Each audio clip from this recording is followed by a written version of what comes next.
behold, Saul was leaning on his spear, and behold, the chariots and the horsemen followed hard after him. When he looked behind him, he saw me and called to me.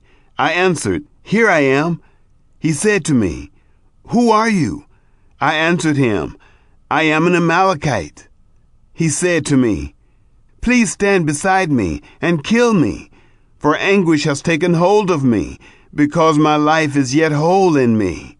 So I stood beside him and killed him, because I was sure that he could not live after he had fallen.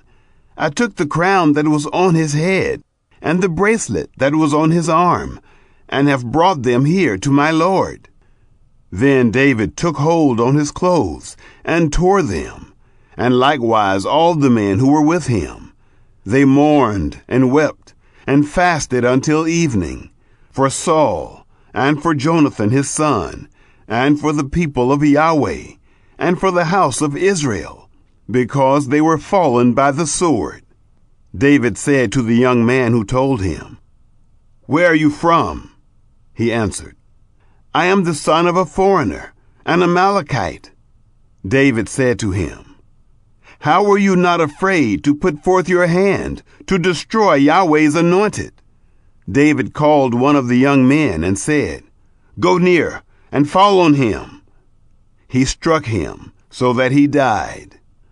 David said to him, Your blood be on your head, for your mouth has testified against you, saying, I have slain Yahweh's anointed.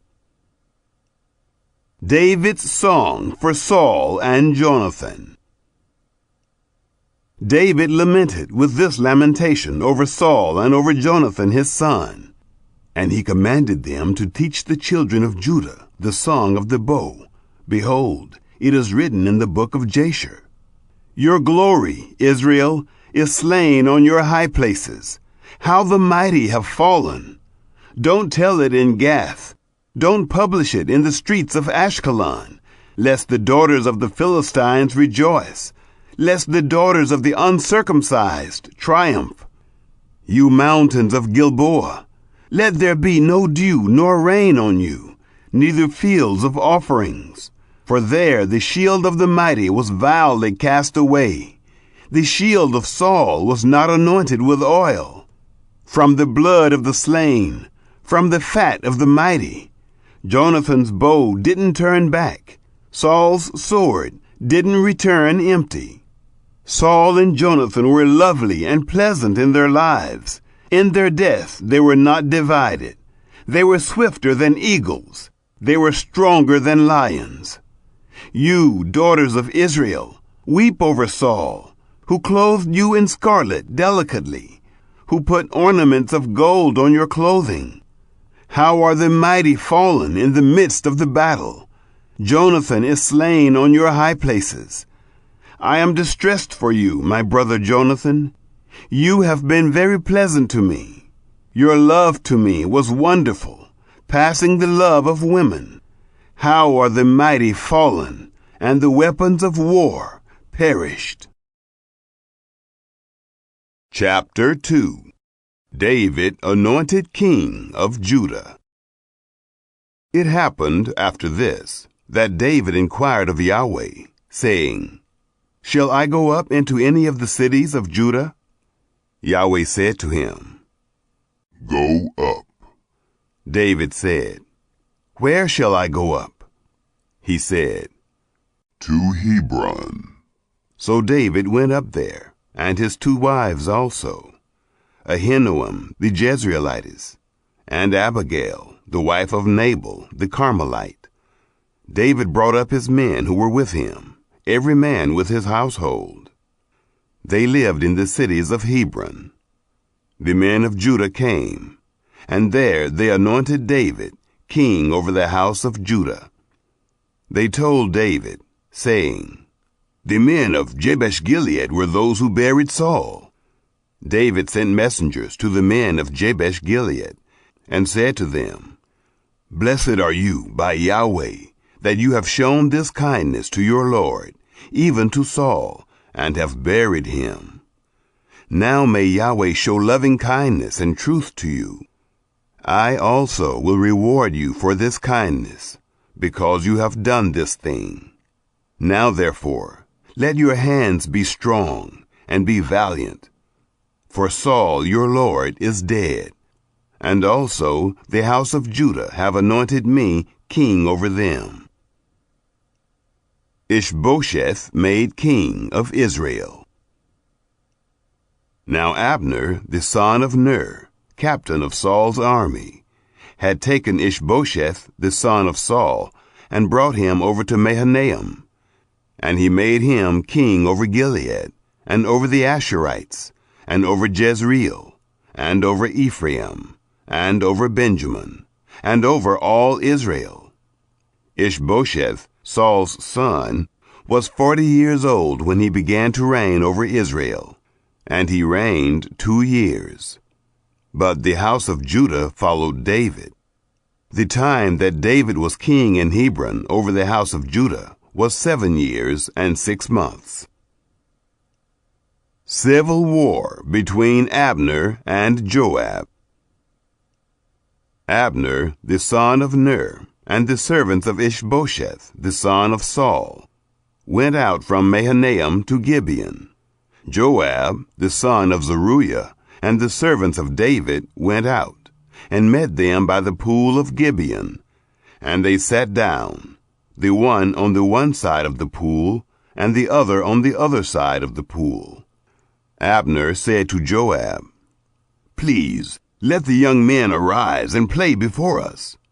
Joab said, "Let them arise." Then they arose and went over by number, 12 for Benjamin, and for Ishbosheth the son of Saul, and 12 of the servants of David. They caught every one his fellow by the head, and thrust his sword in his fellow's side. So they fell down together. Therefore that place was called Helkath-Hazurim, which is in Gibeon. The battle was very severe that day, and Abner was beaten, and the men of Israel, before the servants of David. The 3 sons of Zeruiah were there, Joab, and Abishai, and Asahel.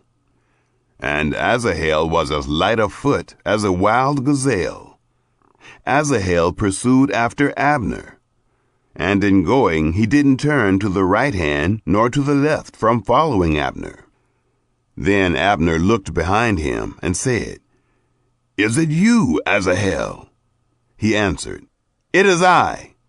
Abner said to him, "Turn aside to your right hand or to your left, and grab one of the young men and take his armor." But Asahel would not turn aside from following him. Abner said again to Asahel, "Turn aside from following me. Why should I strike you to the ground? How then should I hold up my face to Joab, your brother?" However, he refused to turn aside. Therefore Abner, with the back end of the spear, struck him in the body, so that the spear came out behind him, and he fell down there, and died in the same place. It happened that as many as came to the place where Asahel fell down and died stood still. But Joab and Abishai pursued after Abner. And the sun went down when they were come to the hill of Ammah, that lies before Giah, by the way of the wilderness of Gibeon. The children of Benjamin gathered themselves together after Abner, and became one band, and stood on the top of a hill. Then Abner called to Joab and said, "Shall the sword devour forever? Don't you know that it will be bitterness in the latter end? How long shall it be then, before you ask the people to return from following their brothers?" Joab said, "As God lives, if you had not spoken, surely then in the morning the people would have gone away, and not each followed his brother." So Joab blew the trumpet, and all the people stood still, and pursued after Israel no more, neither fought they any more. Abner and his men went all that night through the Arabah, and they passed over the Jordan, and went through all Bithron, and came to Mahanaim. Joab returned from following Abner, And when he had gathered all the people together, there lacked of David's servants 19 men, and Asahel. But the servants of David had struck of Benjamin and of Abner's men, so that 360 men died. They took up Asahel and buried him in the tomb of his father, which was in Bethlehem. Joab and his men went all night, and the day broke on them at Hebron. Chapter 3. The house of David strengthened. Now there was long war between the house of Saul and the house of David. And David grew stronger and stronger, but the house of Saul grew weaker and weaker. To David were sons born in Hebron, and his firstborn was Amnon, of Ahinoam the Jezreelitess, and his second, Chileab, of Abigail, the wife of Nabal, the Carmelite, and the third, Absalom, the son of Maacah, the daughter of Talmai, king of Geshur, and the fourth, Adonijah, the son of Haggith, and the fifth, Shephatiah, the son of Abidal, and the sixth, Ithream, of Eglah, David's wife. These were born to David in Hebron. Abner joins David. It happened, while there was war between the house of Saul and the house of David, that Abner made himself strong in the house of Saul. Now Saul had a concubine, whose name was Rizpah, the daughter of Aiah. And Ishbosheth said to Abner, "Why have you gone in to my father's concubine?" Then was Abner very angry for the words of Ishbosheth, and said, "Am I a dog's head that belongs to Judah? Today I show kindness to the house of Saul your father, to his brothers, and to his friends, and have not delivered you into the hand of David. And yet you charge me this day with a fault concerning this woman.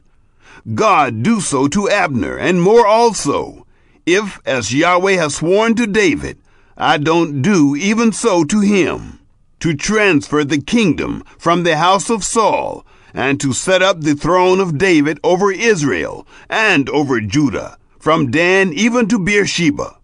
He could not answer Abner another word, because he feared him.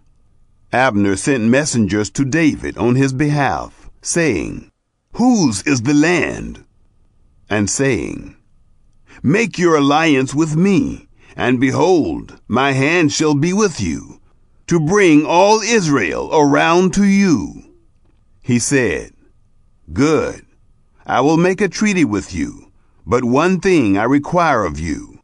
That is, you shall not see my face, unless you first bring Michal, Saul's daughter, when you come to see my face." David sent messengers to Ishbosheth, Saul's son, saying, "Deliver me my wife Michal, whom I pledged to be married to me, for 100 foreskins of the Philistines." Ishbosheth sent, and took her from her husband, even from Paltiel, the son of Laish. Her husband went with her, weeping as he went, and followed her to Bahurim. Then Abner said to him, "Go, return." And he returned. Abner had communication with the elders of Israel, saying, "In times past you sought for David to be king over you. Now then, do it. For Yahweh has spoken of David, saying, By the hand of my servant David, I will save my people Israel out of the hand of the Philistines, and out of the hand of all their enemies." Abner also spoke in the ears of Benjamin. And Abner went also to speak in the ears of David in Hebron, all that seemed good to Israel, and to the whole house of Benjamin. So Abner came to David to Hebron, and 20 men with him. David made Abner and the men who were with him a feast. Abner said to David, "I will arise and go, and will gather all Israel to my lord the king, that they may make a covenant with you, and that you may reign over all that your soul desires." David sent Abner away, and he went in peace. Joab murders Abner. Behold, the servants of David and Joab came from a foray, and brought in a great spoil with them. But Abner was not with David in Hebron, for he had sent him away, and he was gone in peace. When Joab and all the army who was with him had come, they told Joab, saying, "Abner the son of Ner came to the king, and he has sent him away, and he is gone in peace." Then Joab came to the king and said, "What have you done? Behold, Abner came to you. Why is it that you have sent him away, and he is quite gone? You know Abner the son of Ner, that he came to deceive you, and to know your going out and your coming in, and to know all that you do." When Joab had come out from David, he sent messengers after Abner, and they brought him back from the well of Sirah. But David didn't know it. When Abner was returned to Hebron, Joab took him aside into the midst of the gate to speak with him quietly, and struck him there in the body, so that he died, for the blood of Asahel his brother. Afterward, when David heard it, he said, "I and my kingdom are guiltless before Yahweh forever of the blood of Abner the son of Ner. Let it fall on the head of Joab and on all his father's house. Let there not fail from the house of Joab one who has an issue, or who is a leper, or who leans on a staff, or who falls by the sword, or who lacks bread." So Joab and Abishai his brother killed Abner, because he had killed their brother Asahel at Gibeon in the battle. David mourns for Abner. David said to Joab and to all the people who were with him, "Tear your clothes and clothe yourselves with sackcloth, and mourn before Abner."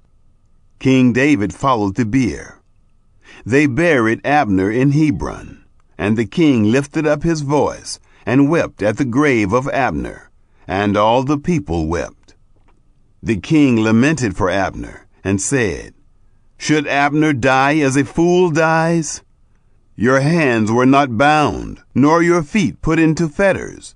As a man falls before the children of iniquity, so you fell." All the people wept again over him. All the people came to cause David to eat bread while it was yet day. But David swore, saying, "God, do so to me, and more also, if I taste bread, or anything else, until the sun goes down." All the people took notice of it, and it pleased them, as whatever the king did pleased all the people. So all the people and all Israel understood that day that it was not of the king to kill Abner the son of Ner. The king said to his servants, "Don't you know that there a prince and a great man has fallen this day in Israel? I am this day weak, though anointed king, and these men, the sons of Zeruiah, are too hard for me. May Yahweh reward the evildoer according to his wickedness." Chapter 4. The Murder of Ishbosheth. When Ishbosheth, Saul's son, heard that Abner was dead in Hebron, his hands became feeble, and all the Israelites were troubled. Ishbosheth, Saul's son, had 2 men who were captains of bands. The name of the one was Baanah, and the name of the other Rechab, the sons of Rimmon the Beerothite, of the children of Benjamin. For Beeroth also is reckoned to Benjamin. And the Beerothites fled to Gittaim, and have lived as foreigners there until this day. Now Jonathan, Saul's son, had a son who was lame of his feet. He was 5 years old when the news came of Saul and Jonathan out of Jezreel. And his nurse took him up and fled, And it happened, as she made haste to flee, that he fell and became lame. His name was Mephibosheth.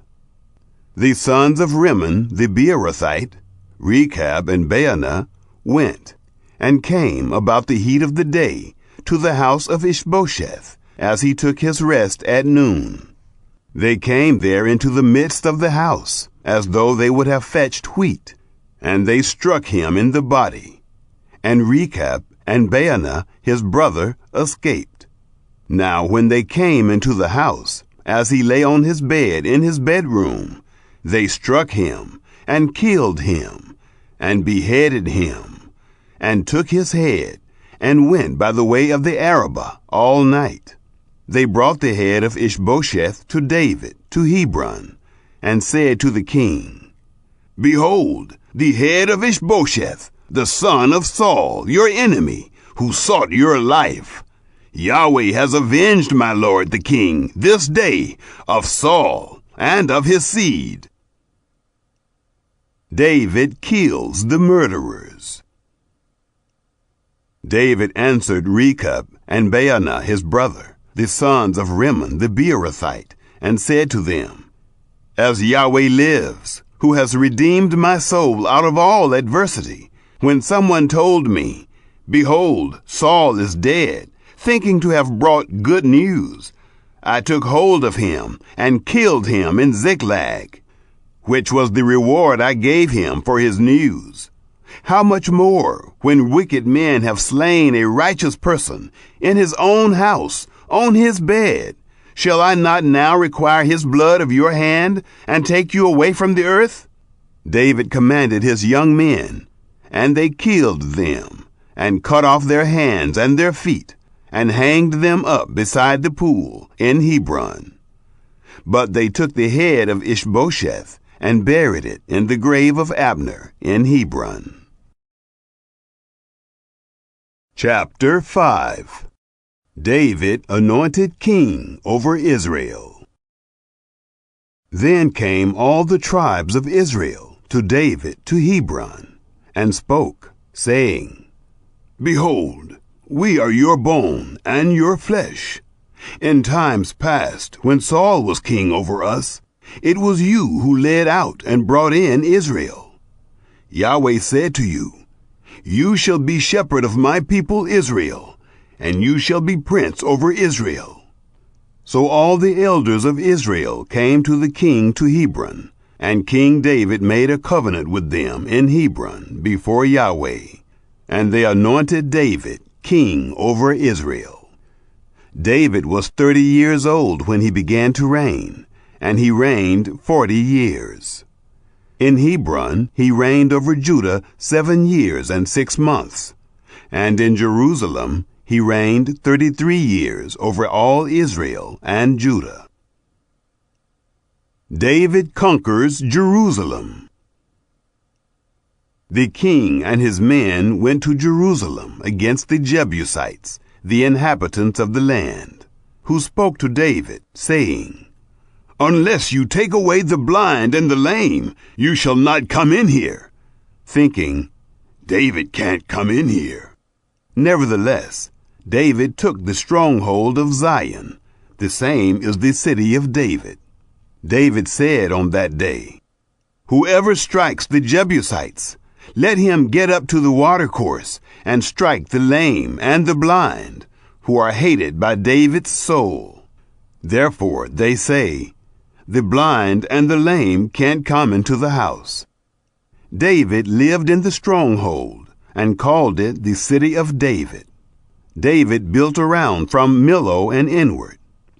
David grew greater and greater, for Yahweh, the God of armies, was with him.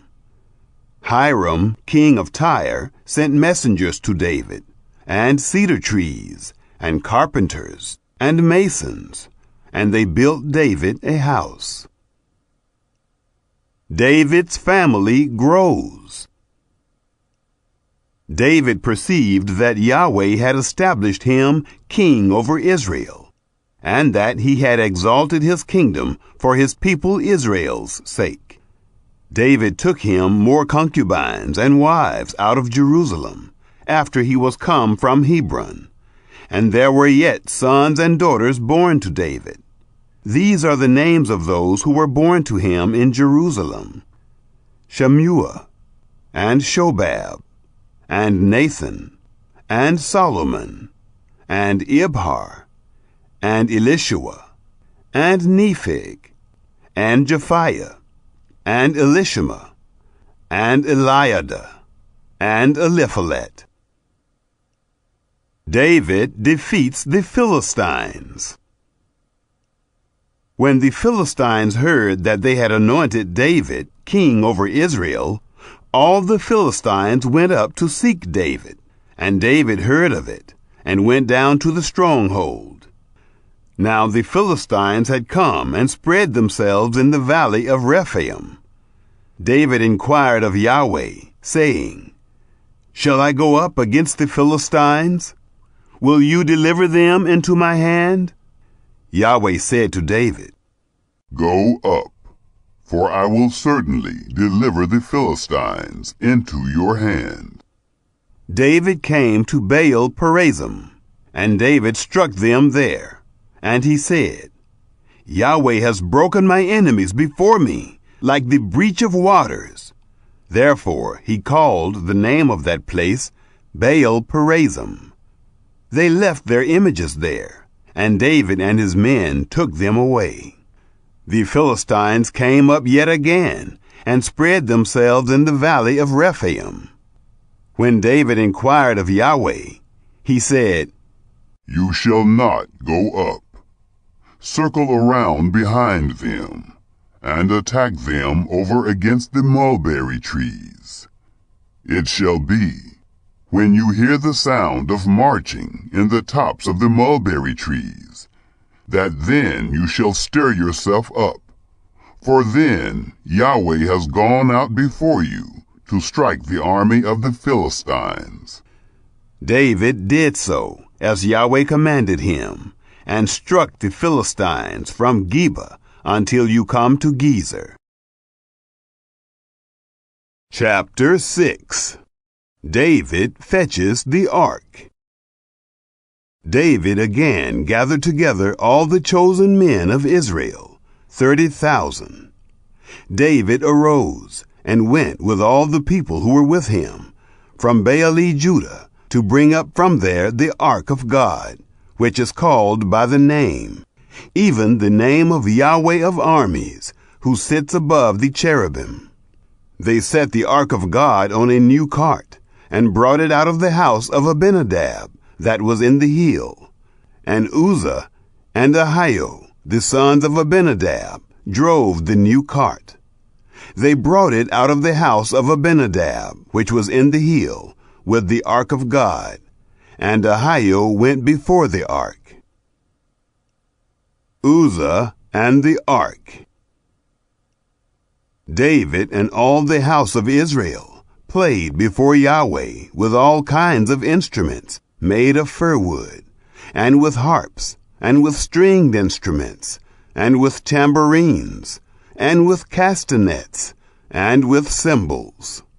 When they came to the threshing floor of Nacon, Uzzah put forth his hand to the ark of God, and took hold of it, for the cattle stumbled.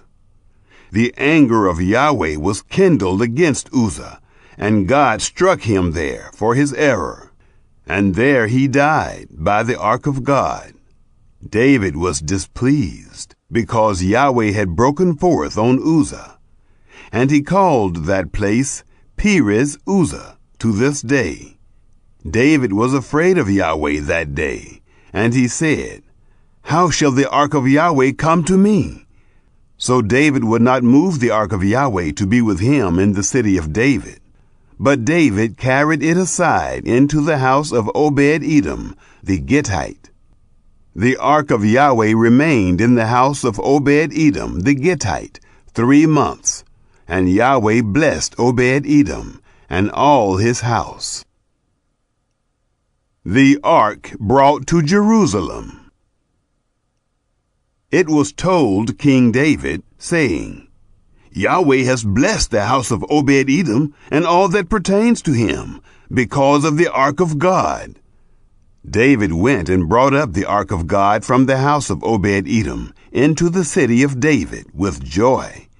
It was so that, when those who bore the ark of Yahweh had gone 6 paces, he sacrificed an ox and a fattened calf. David danced before Yahweh with all his might, and David was clothed in a linen ephod. So David and all the house of Israel brought up the ark of Yahweh with shouting and with the sound of the trumpet. Michal's contempt for David.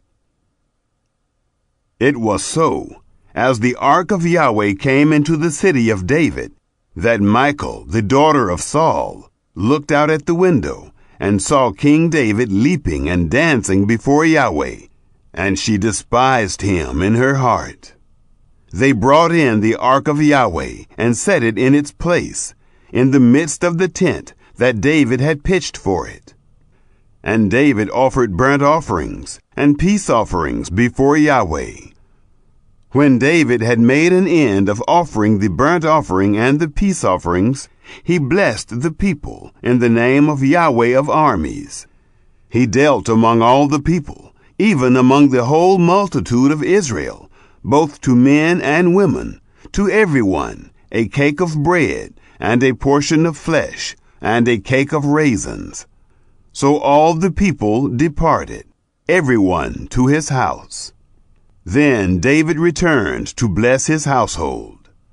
Michal, the daughter of Saul, came out to meet David, and said, "How glorious the king of Israel was today, who uncovered himself today in the eyes of the handmaids of his servants, as one of the vain fellows shamelessly uncovers himself."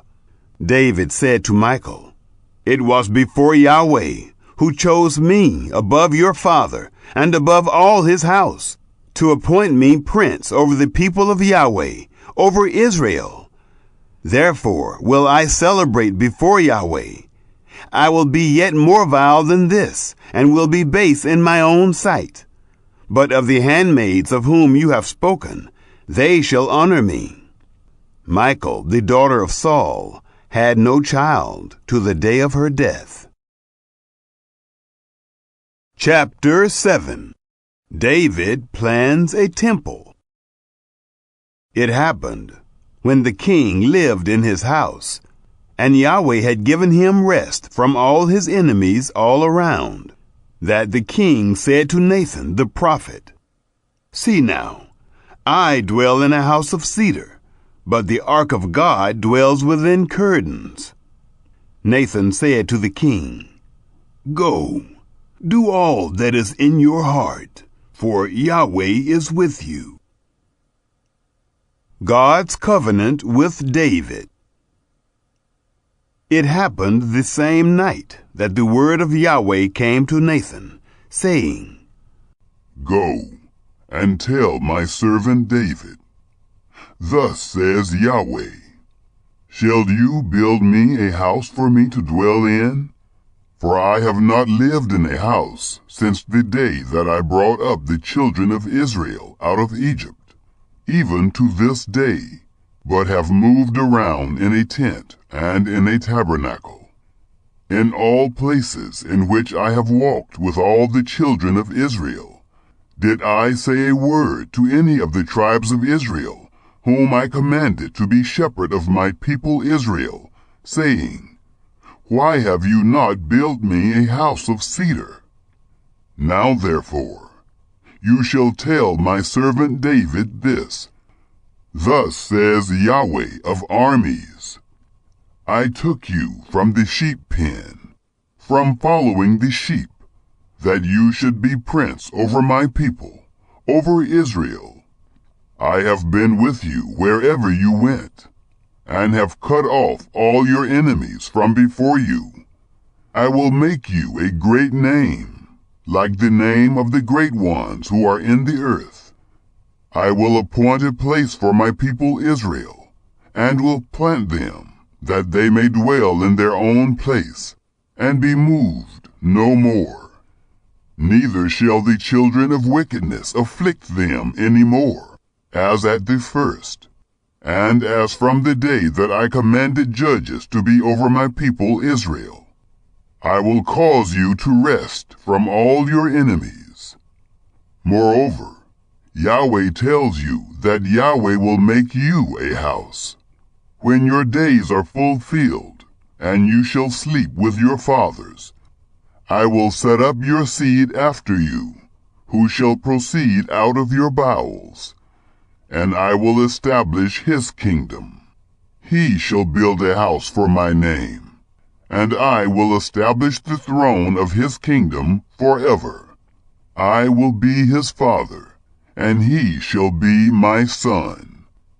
If he commits iniquity, I will chasten him with the rod of men, and with the stripes of the children of men. But my loving kindness shall not depart from him, as I took it from Saul, whom I put away before you. Your house and your kingdom shall be made sure forever before you. Your throne shall be established forever. According to all these words, and according to all this vision, so Nathan spoke to David. David's prayer of thanksgiving. Then David the king went in and sat before Yahweh, and he said, Who am I, Lord Yahweh, and what is my house, that you have brought me thus far? This was yet a small thing in your eyes, Lord Yahweh, but you have spoken also of your servant's house for a great while to come. And this after the way of men, Lord Yahweh. What more can David say to you? For you know your servant, Lord Yahweh. For your word's sake, and according to your own heart, you have worked all this greatness, to make your servant know it. Therefore, you are great, Yahweh God. For there is none like you, neither is there any God besides you, according to all that we have heard with our ears. What one nation in the earth is like your people, even like Israel, whom God went to redeem to himself for a people, and to make him a name, and to do great things for you, and awesome things for your land, before your people, whom you redeemed to you out of Egypt, from the nations and their gods. You established for yourself your people Israel, to be a people to you forever, and you, Yahweh, became their God. Now, Yahweh God, the word that you have spoken concerning your servant, and concerning his house, confirm it forever, and do as you have spoken. Let your name be magnified forever, saying, Yahweh of armies is God over Israel, and the house of your servant David shall be established before you. For you, Yahweh of armies, the God of Israel, have revealed to your servant, saying, I will build you a house. Therefore your servant has found in his heart to pray this prayer to you. Now, O Lord Yahweh, you are God, and your words are truth, and you have promised this good thing to your servant. Now, therefore, let it please you to bless the house of your servant, that it may continue forever before you. For you, Lord Yahweh, have spoken it. Let the house of your servant be blessed forever with your blessing. Chapter 8. David's triumphs. After this it happened that David struck the Philistines and subdued them. And David took the bridle of the mother city out of the hand of the Philistines. He struck Moab and measured them with the line, making them to lie down on the ground, and he measured 2 lines to put to death, and 1 full line to keep alive. The Moabites became servants to David, and brought tribute. David struck also Hadadezer, the son of Rehob, king of Zobah, as he went to recover his dominion at the river. David took from him 1,700 horsemen and 20,000 footmen. And David hamstrung all the chariot horses, but reserved of them for 100 chariots. When the Syrians of Damascus came to help Hadadezer, king of Zobah, David struck of the Syrians 22,000 men. Then David put garrisons in Syria of Damascus, and the Syrians became servants to David, and brought tribute. Yahweh gave victory to David wherever he went. David took the shields of gold that were on the servants of Hadadezer, and brought them to Jerusalem. From Betah and from Berothai, cities of Hadadezer, King David took exceeding much brass. When Toi, king of Hamath, heard that David had struck all the army of Hadadezer, then Toi sent Joram, his son, to King David, to greet him and to bless him, because he had fought against Hadadezer and struck him. For Hadadezer had wars with Toi. Joram brought with him vessels of silver, and vessels of gold, and vessels of brass. These also did King David dedicate to Yahweh, with the silver and gold that he dedicated of all the nations which he subdued, of Syria, and of Moab, and of the children of Ammon, and of the Philistines, and of Amalek, and of the spoil of Hadadezer, son of Rehob, king of Zobah. David earned a reputation when he returned from smiting the Syrians in the valley of Salt, even 18,000 men. He put garrisons in Edom. Throughout all Edom put he garrisons, and all the Edomites became servants to David. Yahweh gave victory to David wherever he went. David's officers. David reigned over all Israel, and David executed justice and righteousness to all his people. Joab, the son of Zeruiah, was over the army, and Jehoshaphat, the son of Ahilud, was recorder, and Zadok, the son of Ahitub, and Ahimelech, the son of Abiathar, were priests, and Seraiah was scribe. And Benaiah, the son of Jehoiada, was over the Kerethites and the Pelethites, and David's sons were chief ministers. Chapter 9. David and Mephibosheth. David said, "Is there yet any who is left of the house of Saul, that I may show him kindness for Jonathan's sake?" There was of the house of Saul a servant, whose name was Ziba, and they called him to David. And the king said to him, "Are you Ziba?" He said, "Your servant is he." The king said, "Is there not yet any of the house of Saul, that I may show the kindness of God to him?" Ziba said to the king, "Jonathan has yet a son, who is lame of his feet." The king said to him, "Where is he?" Ziba said to the king, "Behold, he is in the house of Machir, the son of Ammiel, in Lodebar." Then King David sent and fetched him out of the house of Machir, the son of Ammiel, from Lodebar.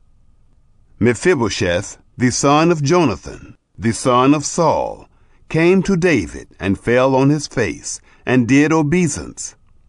David said, "Mephibosheth." He answered, "Behold, your servant."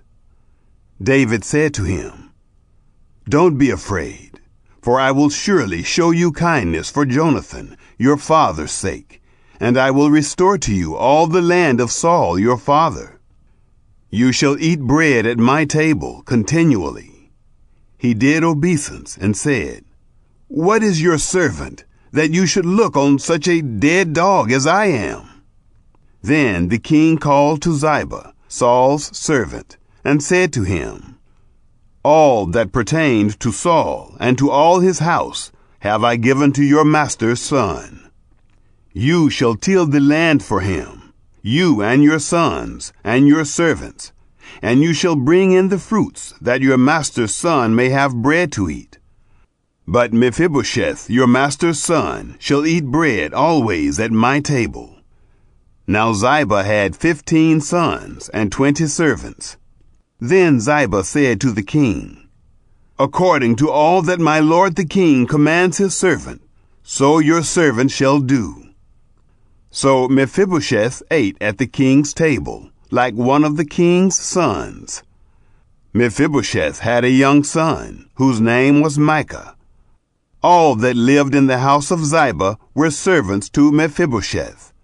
So Mephibosheth lived in Jerusalem, for he ate continually at the king's table. He was lame in both his feet. Chapter 10. David's messengers disgraced. It happened after this that the king of the children of Ammon died, and Hanun, his son, reigned in his place. David said, I will show kindness to Hanun, the son of Nahash, as his father showed kindness to me. So David sent by his servants to comfort him concerning his father. David's servants came into the land of the children of Ammon. But the princes of the children of Ammon said to Hanun their lord, Do you think that David honors your father, in that he has sent comforters to you? Hasn't David sent his servants to you to search the city, and to spy it out, and to overthrow it? So Hanun took David's servants, and shaved off the 1/2 of their beards, and cut off their garments in the middle, even to their buttocks, and sent them away. When they told it to David, he sent to meet them, for the men were greatly ashamed. The king said, Wait at Jericho until your beards have grown, and then return. When the children of Ammon saw that they were become odious to David, the children of Ammon sent and hired the Syrians of Beth-rehob and the Syrians of Zobah, 20,000 footmen, and the king of Maacah with 1,000 men, and the men of Tob, 12,000 men. When David heard of it, he sent Joab and all the army of the mighty men. The children of Ammon came out and put the battle in array at the entrance of the gate, and the Syrians of Zobah and of Rehob, and the men of Tob and Maacah were by themselves in the field. David defeats Ammon and Syria. Now when Joab saw that the battle was set against him before and behind, he chose of all the choice men of Israel, and put them in array against the Syrians. The rest of the people he committed into the hand of Abishai his brother, and he put them in array against the children of Ammon. He said, If the Syrians are too strong for me, then you shall help me. But if the children of Ammon are too strong for you, then I will come and help you. Be courageous, and let us be strong for our people, and for the cities of our God. And Yahweh do that which seems good to him. So Joab and the people who were with him drew near to the battle against the Syrians, and they fled before him.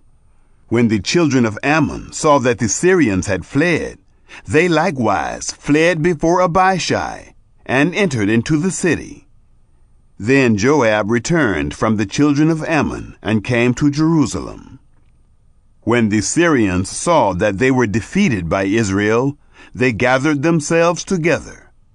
Hadadezer sent, and brought out the Syrians who were beyond the river, and they came to Helam, with Shabach, the captain of the army of Hadadezer, at their head. It was told David, and he gathered all Israel together, and passed over the Jordan, and came to Helam. The Syrians set themselves in array against David, and fought with him. The Syrians fled before Israel, And David killed of the Syrians the men of 700 chariots, and 40,000 horsemen, and struck Shabach, the captain of their army, so that he died there. When all the kings who were servants to Hadadezer saw that they were defeated before Israel, they made peace with Israel, and served them. So the Syrians feared to help the children of Ammon any more. Chapter 11. David and Bathsheba. It happened at the return of the year, at the time when kings go out to battle, that David sent Joab and his servants with him, and all Israel. And they destroyed the children of Ammon, and besieged Rabbah. But David stayed at Jerusalem. It happened at evening that David arose from off his bed, and walked on the roof of the king's house. And from the roof he saw a woman bathing, and the woman was very beautiful to look on. David sent and inquired after the woman. One said, "Isn't this Bathsheba, the daughter of Eliam, the wife of Uriah the Hittite?" David sent messengers and took her, and she came in to him, and he lay with her, for she was purified from her uncleanness. And she returned to her house. The woman conceived, and she sent and told David, and said, "I am with child." David sent to Joab, saying, "Send me Uriah the Hittite." Joab sent Uriah to David. When Uriah was come to him, David asked of him how Joab did, and how the people fared, and how the war prospered. David said to Uriah, "Go down to your house and wash your feet." Uriah departed out of the king's house, and a gift from the king was sent after him. But Uriah slept at the door of the king's house with all the servants of his lord, and didn't go down to his house. When they had told David, saying, "Uriah didn't go down to his house," David said to Uriah, "Haven't you come from a journey? Why didn't you go down to your house?" Uriah said to David, "The ark, Israel and Judah are staying in tents, and my lord Joab and the servants of my lord are encamped in the open field. Shall I then go into my house to eat and to drink, and to lie with my wife? As you live, and as your soul lives, I will not do this thing." David said to Uriah, "Stay here today also, and tomorrow I will let you depart."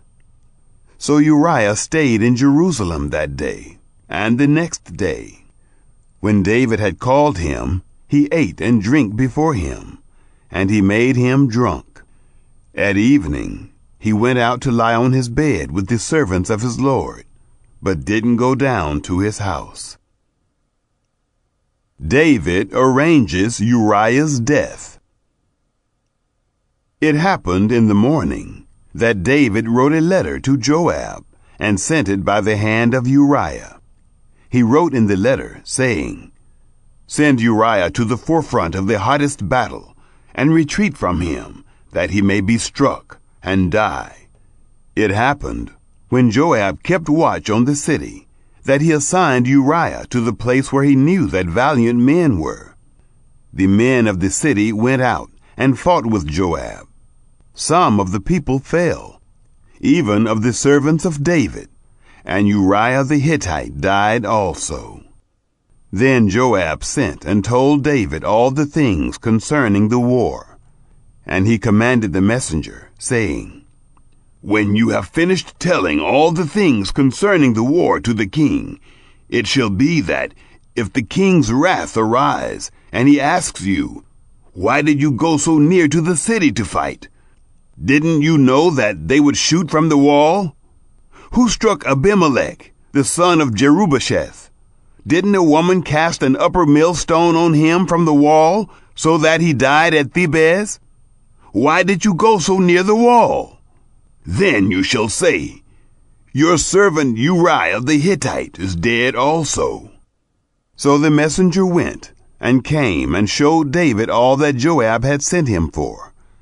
The messenger said to David, The men prevailed against us, and came out to us into the field, and we were on them, even to the entrance of the gate. The shooters shot at your servants from off the wall, and some of the king's servants are dead, and your servant Uriah the Hittite is dead also. Then David said to the messenger, Thus you shall tell Joab, Don't let this thing displease you, for the sword devours one as well as another. Make your battle stronger against the city, and overthrow it. Encourage him. David marries Bathsheba. When the wife of Uriah heard that Uriah her husband was dead, she made lamentation for her husband. When the mourning was past, David sent and took her home to his house, and she became his wife, and bore him a son. But the thing that David had done displeased Yahweh. Chapter 12. Nathan rebukes David. Yahweh sent Nathan to David. He came to him and said to him, There were 2 men in one city, the one rich and the other poor. The rich man had very many flocks and herds, but the poor man had nothing except one little ewe lamb, which he had bought and raised. It grew up together with him and with his children. It ate of his own food, drank of his own cup, and lay in his bosom, and was to him like a daughter. A traveler came to the rich man, and he spared to take of his own flock and of his own herd, to dress for the wayfaring man who had come to him, but took the poor man's lamb, and dressed it for the man who had come to him. David's anger was greatly kindled against the man, and he said to Nathan, As Yahweh lives, the man who has done this is worthy to die. He shall restore the lamb fourfold, because he did this thing, and because he had no pity. Nathan said to David, You are the man. This is what Yahweh, the God of Israel, says. I anointed you king over Israel, and I delivered you out of the hand of Saul.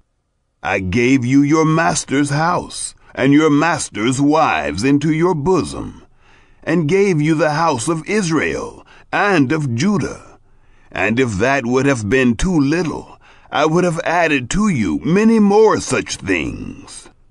Why have you despised the word of Yahweh, to do that which is evil in his sight?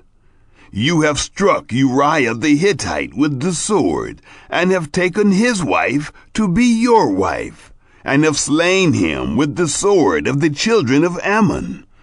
Now therefore, the sword will never depart from your house, because you have despised me, and have taken the wife of Uriah the Hittite to be your wife. This is what Yahweh says, Behold, I will raise up evil against you out of your own house, and I will take your wives before your eyes, and give them to your neighbor, and he will lie with your wives in the sight of this sun. For you did it secretly, but I will do this thing before all Israel, and before the sun. David's loss and repentance.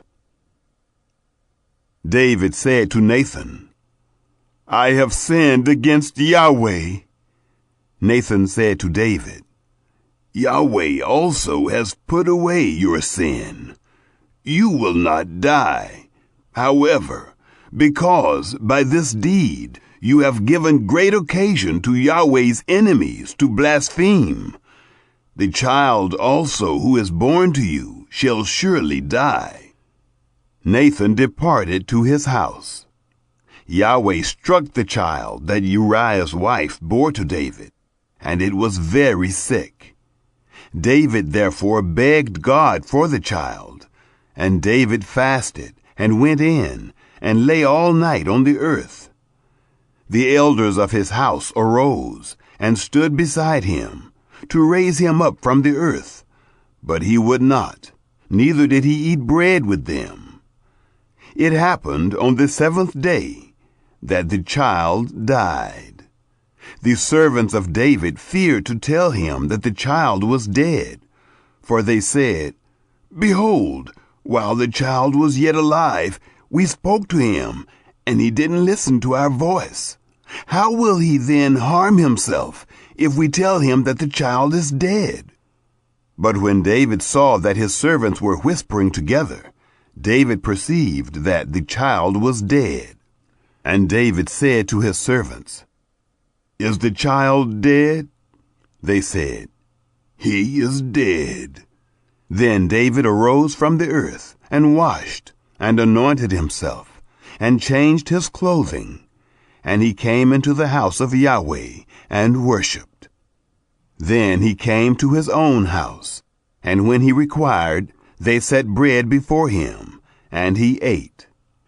Then his servants said to him, "What is this that you have done?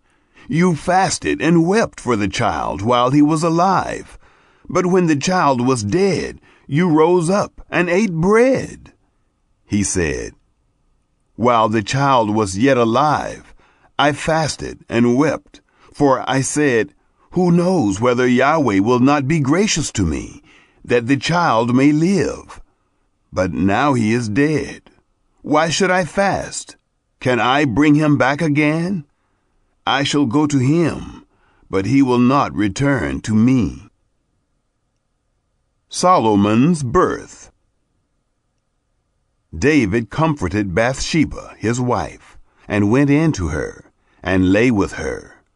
She bore a son, and he called his name Solomon. Yahweh loved him, and he sent by the hand of Nathan the prophet, and he named him Jedediah, for Yahweh's sake. David captures Rabbah. Now Joab fought against Rabbah of the children of Ammon, and took the royal city. Joab sent messengers to David, and said, "I have fought against Rabbah. Yes, I have taken the city of waters. Now therefore, gather the rest of the people together, and encamp against the city, and take it, lest I take the city, and it be called after my name." David gathered all the people together, and went to Rabbah, and fought against it, and took it. He took the crown of their king from off his head, and its weight was a talent of gold, and in it were precious stones, and it was set on David's head. He brought forth the spoil of the city, exceeding much. He brought forth the people who were therein, and put them under saws, and under iron picks, and under axes of iron, and made them pass through the brick kiln. And he did so to all the cities of the children of Ammon. David and all the people returned to Jerusalem.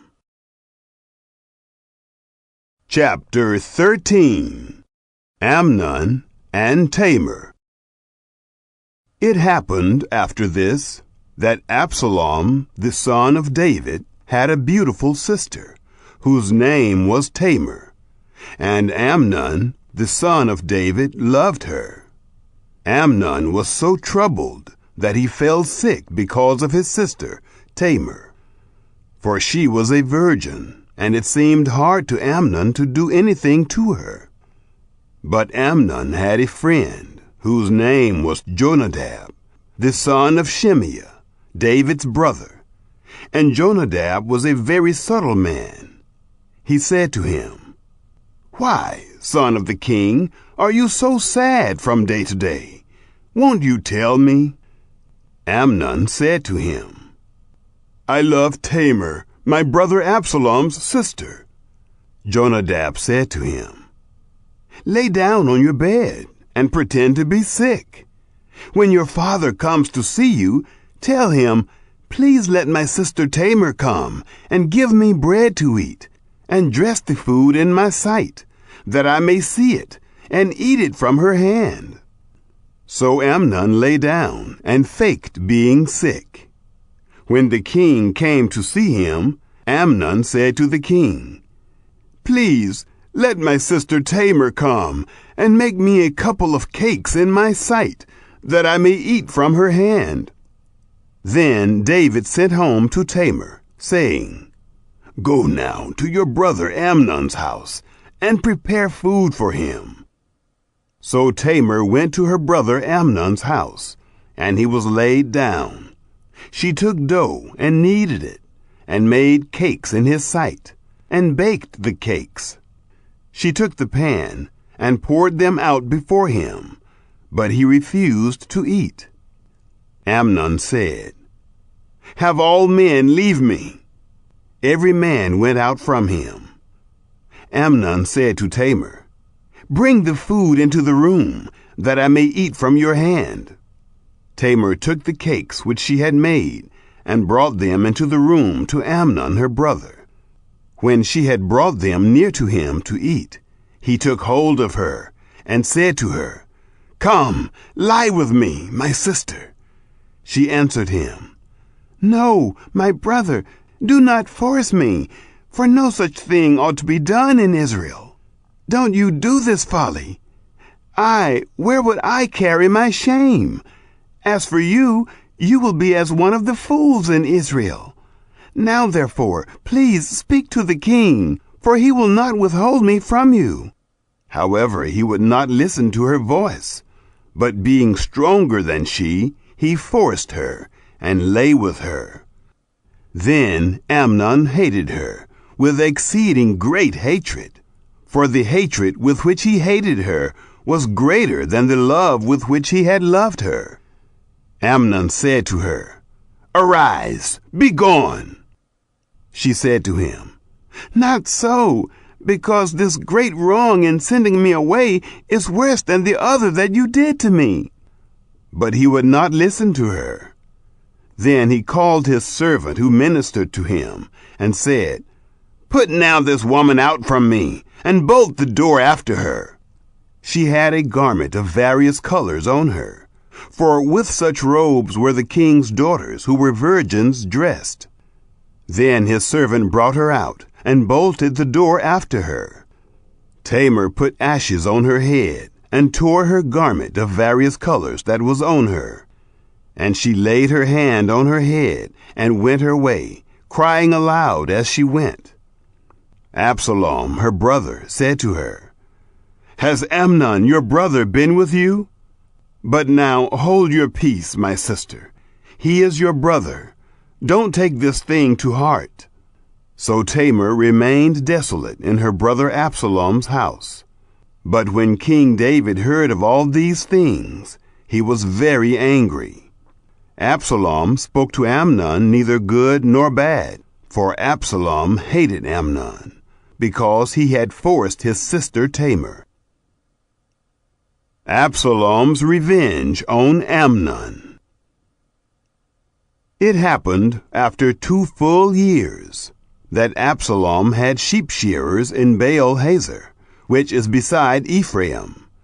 And Absalom invited all the king's sons. Absalom came to the king and said, "See now, your servant has sheep shearers. Please let the king and his servants go with your servant." The king said to Absalom, "No, my son, let us not all go, lest we be burdensome to you." He pressed him. However, he would not go, but blessed him. Then Absalom said, "If not, please let my brother Amnon go with us." The king said to him, "Why should he go with you?" But Absalom pressed him, and he let Amnon and all the king's sons go with him. Absalom commanded his servants, saying, Mark now, when Amnon's heart is merry with wine, and when I tell you, strike Amnon, then kill him. Don't be afraid. Haven't I commanded you? Be courageous and be valiant. The servants of Absalom did to Amnon as Absalom had commanded. Then all the king's sons arose, and every man got up on his mule and fled. It happened, while they were in the way, that the news came to David, saying, Absalom has slain all the king's sons, and there is not one of them left. Then the king arose and tore his garments, and lay on the earth, and all his servants stood by with their clothes torn. Jonadab, the son of Shimeah, David's brother, answered, Don't let my lord suppose that they have killed all the young men, the king's sons, for Amnon only is dead. For by the appointment of Absalom, this has been determined from the day that he forced his sister Tamar. Now therefore, don't let my lord the king take the thing to his heart, to think that all the king's sons are dead, for Amnon only is dead. Absalom flees to Geshur. But Absalom fled. The young man who kept the watch lifted up his eyes and looked, and behold, many people were coming by way of the hillside behind him. Jonadab said to the king, Behold, the king's sons are coming. It is as your servant said. It happened, as soon as he had finished speaking, that, behold, the king's sons came, and lifted up their voice, and wept. The king also, and all his servants, wept bitterly. But Absalom fled, and went to Talmai, the son of Ammihur, king of Geshur. David mourned for his son every day. So Absalom fled, and went to Geshur, and was there 3 years. The soul of King David longed to go forth to Absalom, for he was comforted concerning Amnon, since he was dead. Chapter 14. Now Joab, the son of Zeruiah, perceived that the king's heart was toward Absalom. Joab sent to Tekoa, and fetched there a wise woman, and said to her, Please, act like a mourner, and put on mourning clothing, please, and don't anoint yourself with oil, but be as a woman who has mourned a long time for the dead. Go in to the king, and speak like this to him. So Joab put the words in her mouth. When the woman of Tekoa spoke to the king, she fell on her face to the ground, and did obeisance, and said, Help, O king. The king said to her, What ails you? She answered, Truly, I am a widow, and my husband is dead. Your handmaid had 2 sons, and they both fought together in the field, and there was no one to part them, but the one struck the other and killed him. Behold, the whole family has risen against your handmaid, and they say, Deliver him who struck his brother, that we may kill him for the life of his brother whom he killed, and so destroy the heir also. Thus they would quench my coal which is left, and would leave to my husband neither name nor remainder on the surface of the earth. The king said to the woman, Go to your house, and I will give a command concerning you. The woman of Tekoa said to the king, My lord, O king, the iniquity be on me and on my father's house, and the king and his throne be guiltless. The king said, Whoever says anything to you, bring him to me, and he shall not touch you any more. Then she said, Please let the king remember Yahweh your God, that the avenger of blood destroy not any more, lest they destroy my son. He said, As Yahweh lives, not one hair of your son shall fall to the earth. Then the woman said, Please let your handmaid speak a word to my lord the king." He said, "Say on." The woman said, "Why then have you devised such a thing against the people of God? For in speaking this word, the king is as one who is guilty, in that the king does not bring home again his banished one. For we must die, and are as water spilt on the ground, which can't be gathered up again.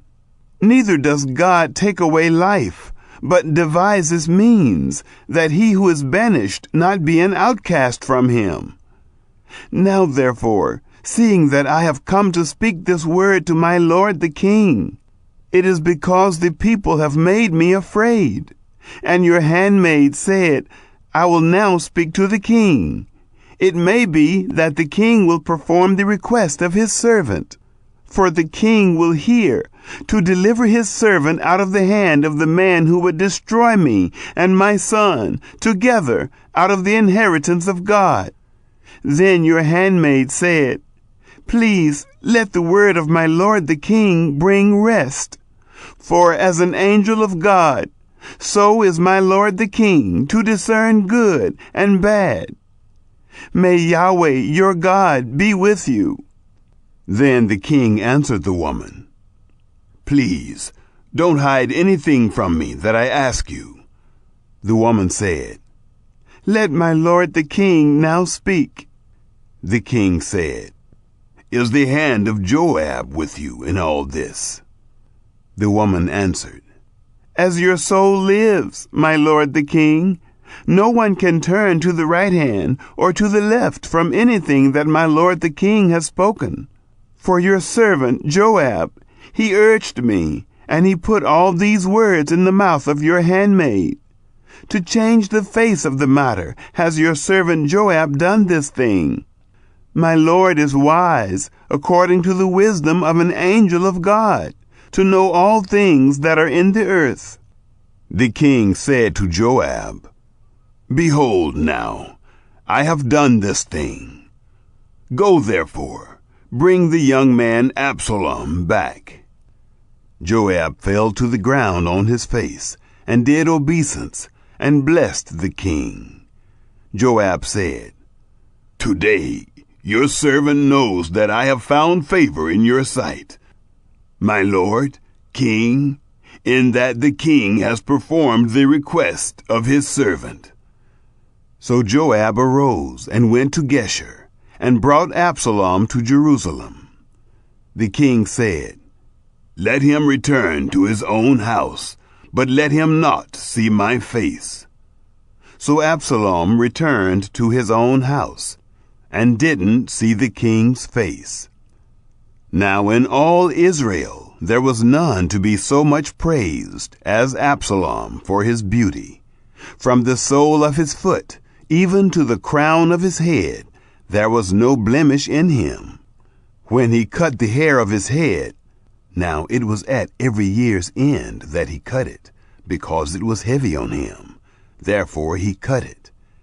He weighed the hair of his head at 200 shekels, after the king's weight. To Absalom there were born 3 sons, and 1 daughter, whose name was Tamar. She was a woman of a beautiful face. Absalom reconciled to David. Absalom lived 2 full years in Jerusalem, and he didn't see the king's face. Then Absalom sent for Joab to send him to the king, but he would not come to him. And he sent again a second time, but he would not come. Therefore he said to his servants, "Behold, Joab's field is near mine, and he has barley there. Go and set it on fire." Absalom's servants set the field on fire. Then Joab arose and came to Absalom to his house, and said to him, "Why have your servants set my field on fire?"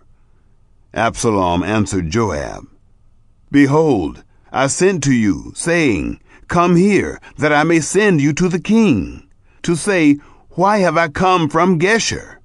It would be better for me to be there still.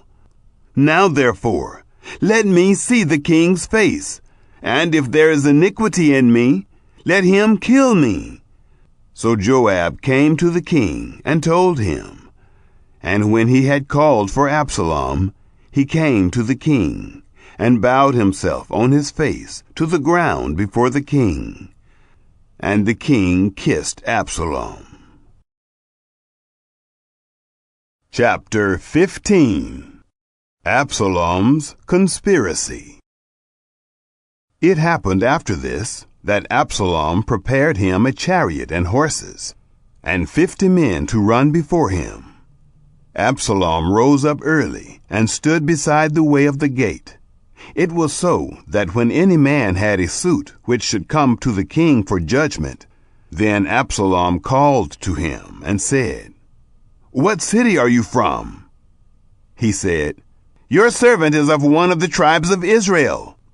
Absalom said to him, "Behold, your matters are good and right, but there is no man deputized by the king to hear you." Absalom said moreover, "Oh, that I were made judge in the land, that every man who has any suit or cause might come to me, and I would do him justice." It was so that when any man came near to do him obeisance, he put forth his hand and took hold of him and kissed him. Absalom did this sort of thing to all Israel who came to the king for judgment. So Absalom stole the hearts of the men of Israel. It happened at the end of 40 years that Absalom said to the king, "Please, let me go and pay my vow, which I have vowed to Yahweh in Hebron. For your servant vowed a vow while I stayed at Geshur in Syria, saying, 'If Yahweh shall indeed bring me again to Jerusalem, then I will serve Yahweh.'" The king said to him, "Go in peace." So he arose and went to Hebron. But Absalom sent spies throughout all the tribes of Israel, saying, "As soon as you hear the sound of the trumpet, then you shall say, 'Absalom is king in Hebron.'" 200 men went with Absalom out of Jerusalem, who were invited, and went in their simplicity, and they didn't know anything. Absalom sent for Ahithophel, the Gilonite, David's counselor, from his city, even from Gilo, while he was offering the sacrifices. The conspiracy was strong, for the people increased continually with Absalom. David flees Jerusalem. A messenger came to David, saying, "The hearts of the men of Israel are after Absalom." David said to all his servants who were with him at Jerusalem, "Arise, and let us flee, for else none of us shall escape from Absalom. Make speed to depart, lest he overtake us quickly, and bring down evil on us, and strike the city with the edge of the sword." The king's servants said to the king, "Behold, your servants are ready to do whatever my lord the king chooses." The king went forth, and all his household after him. The king left 10 women who were concubines to keep the house. The king went forth, and all the people after him, and they stayed in Beth-merach. All his servants passed on beside him, and all the Kerethites, and all the Pelethites, and all the Gittites. 600 men who came after him from Gath passed on before the king. Then the king said to Ittai the Gittite, "Why do you also go with us? Return and stay with the king, for you are a foreigner, and also an exile. Return to your own place, whereas you came but yesterday. Should I this day make you go up and down with us, since I go where I may? Return, and take back your brothers. Mercy and truth be with you."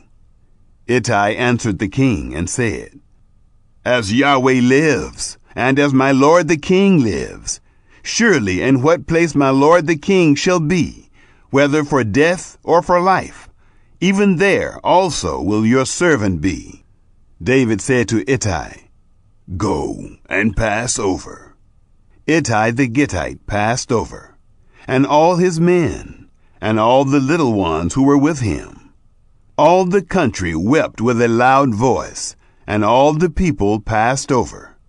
The king also himself passed over the brook Kidron, and all the people passed over, toward the way of the wilderness. Behold, Zadok also came, and all the Levites with him, bearing the ark of the covenant of God. And they set down the ark of God, and Abiathar went up, until all the people finished passing out of the city. The king said to Zadok, "Carry back the ark of God into the city. If I find favor in the eyes of Yahweh, he will bring me again, and show me both it and his habitation. But if he say thus, I have no delight in you, behold, here am I. Let him do to me as seems good to him." The king said also to Zadok the priest, "Aren't you a seer? Return into the city in peace, and your 2 sons with you, Ahimaaz your son, and Jonathan the son of Abiathar. Behold, I will stay at the fords of the wilderness, until word comes from you to inform me." Zadok therefore and Abiathar carried the ark of God again to Jerusalem, and they stayed there. David weeps at Mount Olivet. David went up by the ascent of the Mount of Olives, and wept as he went up, and he had his head covered, and went barefoot. And all the people who were with him covered every man his head, and they went up, weeping as they went up. Someone told David, saying, "Ahithophel is among the conspirators with Absalom." David said, "Yahweh, please turn the counsel of Ahithophel into foolishness." It happened that when David had come to the top of the ascent, where God was worshipped, behold, Hushai the Archite came to meet him with his coat torn, and earth on his head. David said to him, "If you pass on with me, then you will be a burden to me. But if you return to the city and tell Absalom, I will be your servant, O king. As I have been your father's servant in time past, so will I now be your servant. Then will you defeat for me the counsel of Ahithophel. Don't you have Zadok and Abiathar the priests there with you? Therefore it shall be, that whatever thing you shall hear out of the king's house, you shall tell it to Zadok and Abiathar the priests. Behold, they have there with them their 2 sons, Ahimaaz, Zadok's son, and Jonathan, Abiathar's son, and by them you shall send to me everything that you shall hear." So Hushai, David's friend, came into the city, and Absalom came into Jerusalem. Chapter 16. David and Ziba. When David was a little past the top of the ascent, behold, Ziba, the servant of Mephibosheth, met him, with a couple of donkeys saddled, and on them 200 loaves of bread, and 100 clusters of raisins, and 100 summer fruits, and a bottle of wine. The king said to Ziba, "What do you mean by these?" Ziba said, "The donkeys are for the king's household to ride on, and the bread and summer fruit for the young men to eat, and the wine, that such as are faint in the wilderness may drink." The king said, "Where is your master's son?" Ziba said to the king, "Behold, he is staying in Jerusalem, for he said, 'Today the house of Israel will restore me the kingdom of my father.'" Then the king said to Ziba, "Behold, All that pertains to Mephibosheth is yours." Ziba said, "I do obeisance. Let me find favor in your sight, my lord, O king." Shimei curses David. When King David came to Bahurim, behold, a man of the family of the house of Saul came out, whose name was Shimei, the son of Gera. He came out and cursed still as he came. He cast stones at David and at all the servants of King David, and all the people and all the mighty men were on his right hand and on his left. Shimei said when he cursed, "Begone! Begone, you man of blood and base fellow! Yahweh has returned on you all the blood of the house of Saul, in whose place you have reigned. Yahweh has delivered the kingdom into the hand of Absalom, your son. Behold, you are caught by your own mischief, because you are a man of blood." Then Abishai, the son of Zeruiah, said to the king, "Why should this dead dog curse my lord the king? Please let me go over and take off his head." The king said, "What have I to do with you, you sons of Zeruiah? Because he curses, and because Yahweh has said to him, 'Curse David,' who then shall say, 'Why have you done so?'" David said to Abishai and to all his servants, "Behold, my son who came forth from my bowels seeks my life. How much more this Benjamite now? Leave him alone, and let him curse, for Yahweh has invited him. It may be that Yahweh will look on the wrong done to me, and that Yahweh will repay me good for the cursing of me today." So David and his men went by the way, and Shimei went along on the hillside opposite him, and cursed as he went, threw stones at him, and threw dust. The king and all the people who were with him came weary, and he refreshed himself there. The counsel of Ahithophel and Hushai. Absalom and all the people, the men of Israel, came to Jerusalem, and Ahithophel with him. It happened, when Hushai the Archite, David's friend, had come to Absalom, that Hushai said to Absalom, "Long live the king! Long live the king!" Absalom said to Hushai, "Is this your kindness to your friend? Why didn't you go with your friend?" Hushai said to Absalom, "No, but whoever Yahweh and this people and all the men of Israel have chosen, his will I be, and with him I will stay. Again, whom should I serve? Shouldn't I serve in the presence of his son? As I have served in your father's presence, so will I be in your presence." Then Absalom said to Ahithophel, "Give your counsel what we shall do." Ahithophel said to Absalom, "Go in to your father's concubines that he has left to keep the house. Then all Israel will hear that you are abhorred by your father. Then the hands of all who are with you will be strong." So they spread Absalom a tent on the top of the house, and Absalom went in to his father's concubines in the sight of all Israel. The counsel of Ahithophel, which he gave in those days, was as if a man inquired at the oracle of God. So was all the counsel of Ahithophel, both with David and with Absalom. Chapter 17. Hushai counters Ahithophel's advice. Moreover, Ahithophel said to Absalom, "Let me now choose 12,000 men, and I will arise and pursue after David tonight.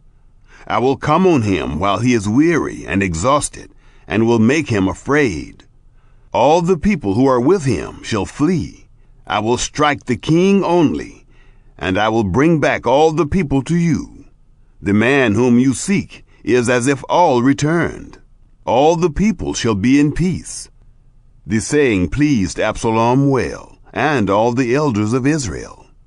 Then Absalom said, Now call Hushai the Archite also, and let us hear likewise what he says. When Hushai was come to Absalom, Absalom spoke to him, saying, Ahithophel has spoken like this. Shall we do what he says? If not, speak up. Hushai said to Absalom, The counsel that Ahithophel has given this time is not good. Hushai said moreover, You know your father and his men, that they are mighty men, and they are fierce in their minds, like a bear robbed of her cubs in the field. Your father is a man of war, and will not lodge with the people. Behold, he is now hidden in some pit, or in some other place.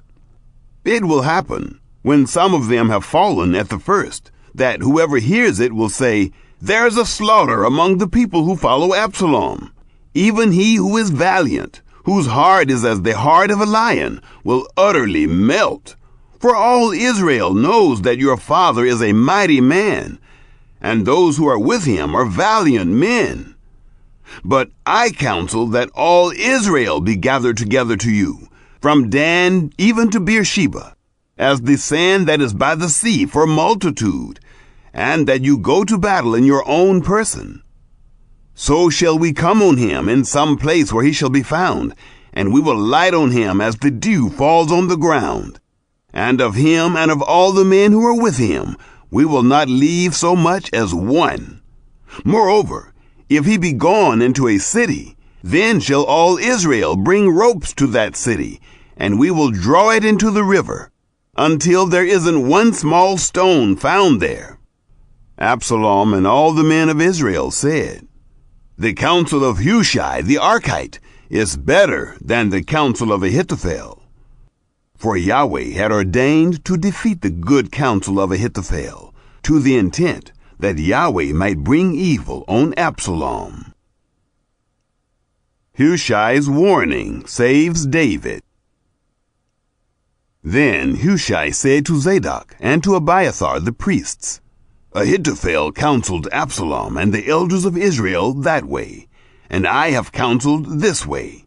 Now therefore send quickly and tell David, saying, Don't lodge this night at the fords of the wilderness, but by all means pass over, lest the king be swallowed up, and all the people who are with him. Now Jonathan and Ahimaaz were staying by Enrogel, and a female servant used to go and tell them. And they went and told King David, for they might not be seen to come into the city. But a boy saw them, and told Absalom. Then they both went away quickly, and came to the house of a man in Bahurim, who had a well in his court, and they went down there. The woman took and spread the covering over the well's mouth, and spread out bruised grain on it, and nothing was known. Absalom's servants came to the woman to the house, and they said, Where are Ahimaaz and Jonathan? The woman said to them, They have gone over the brook of water. When they had sought and could not find them, they returned to Jerusalem. It happened, after they had departed, that they came up out of the well, and went and told King David. And they said to David, Arise, and pass quickly over the water, for thus has Ahithophel counseled against you. Then David arose, and all the people who were with him, and they passed over the Jordan. By the morning light there lacked not one of them who had not gone over the Jordan. When Ahithophel saw that his counsel was not followed, he saddled his donkey and arose, and went home to his city, and set his house in order, and hanged himself.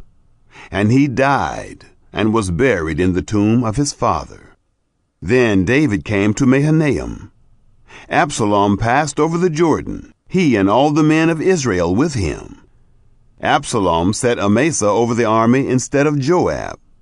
Now Amasa was the son of a man whose name was Ithra the Israelite, who went in to Abigail, the daughter of Nahash, sister to Zeruiah, Joab's mother. Israel and Absalom encamped in the land of Gilead. It happened, when David was come to Mahanaim, that Shobai, the son of Nahash of Rabbah, of the children of Ammon, and Machir, the son of Ammiel of Lodebar, and Barzillai, the Gileadite of Rogelim, brought beds, and basins, and earthen vessels, and wheat, and barley, and meal, and parched grain, and beans, and lentils, and parched pulse, and honey, and butter, and sheep, and cheese of the herd, for David, and for the people who were with him, to eat.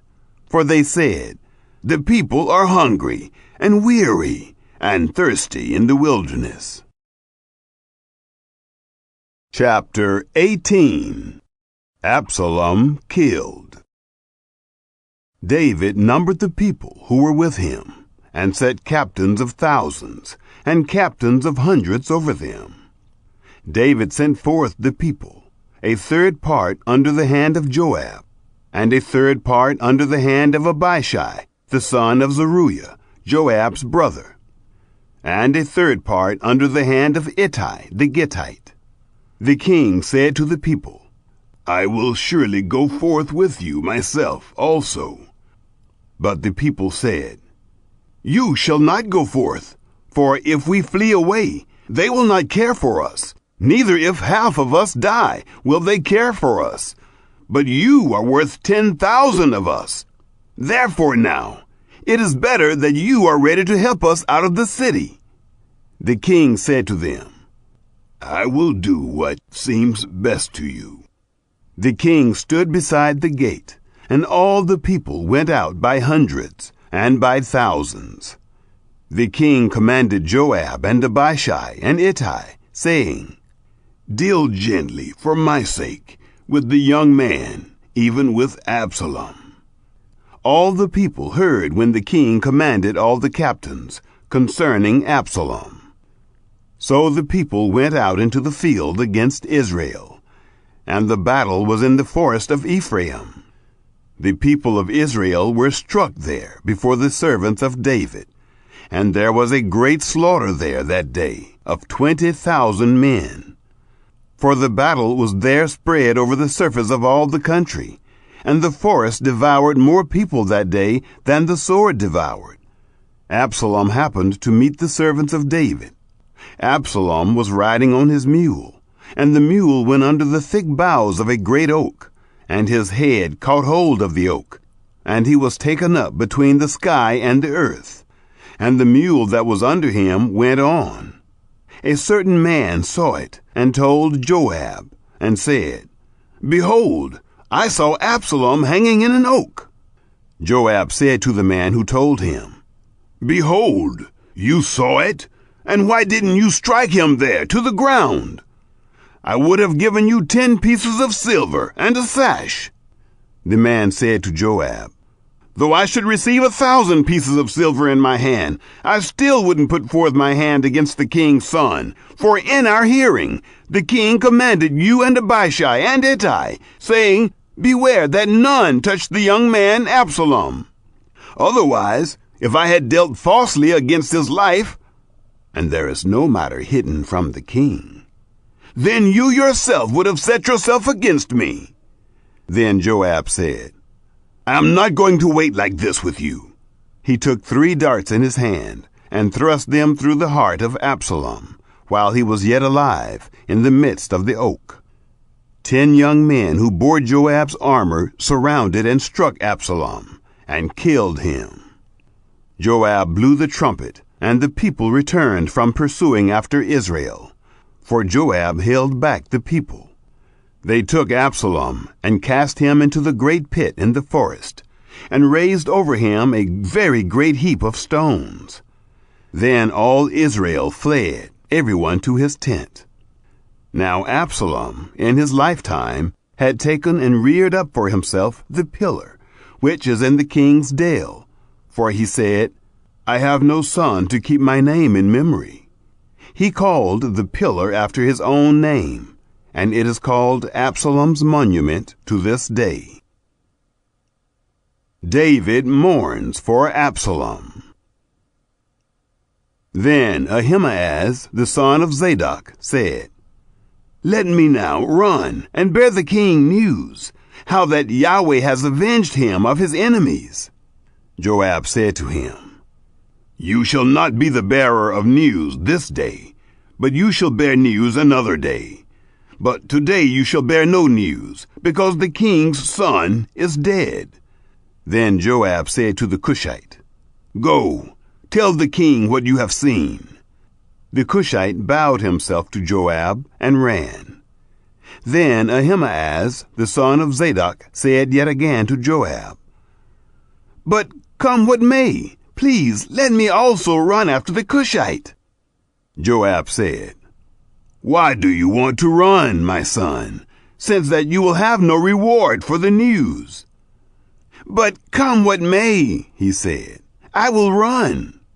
He said to him, "Run." Then Ahimaaz ran by the way of the plain, and outran the Cushite. Now David was sitting between the two gates, and the watchman went up to the roof of the gate to the wall, and lifted up his eyes, and looked, and behold, a man running alone. The watchman cried and told the king. The king said, "If he is alone, there is news in his mouth." He came closer and closer. The watchman saw another man running, and the watchman called to the porter and said, "Behold, a man running alone." The king said, "He also brings news." The watchman said, "I think the running of the first one is like the running of Ahimaaz, the son of Zadok." The king said, "He is a good man, and comes with good news." Ahimaaz called and said to the king, "All is well." He bowed himself before the king with his face to the earth, and said, "Blessed is Yahweh your God, who has delivered up the men who lifted up their hand against my lord the king." The king said, "Is it well with the young man, Absalom?" Ahimaaz answered, "When Joab sent the king's servant, even me, your servant, I saw a great tumult, but I don't know what it was." The king said, "Turn aside and stand here." He turned aside and stood still. Behold, the Cushite came. The Cushite said, "News for my lord the king. For Yahweh has avenged you this day of all those who rose up against you." The king said to the Cushite, "Is it well with the young man, Absalom?" The Cushite answered, "May the enemies of my lord the king, and all who rise up against you to do you harm, be as that young man is." The king was much moved, and went up to the room over the gate, and wept. As he went, he said, "My son, Absalom, my son, Absalom, I wish I had died for you, Absalom, my son, my son." Chapter 19. Joab reproves David. It was told Joab, "Behold, the king weeps and mourns for Absalom." The victory that day was turned into mourning to all the people. For the people heard it said that day, "The king grieves for his son." The people snuck into the city that day, as people who are ashamed steal away when they flee in battle.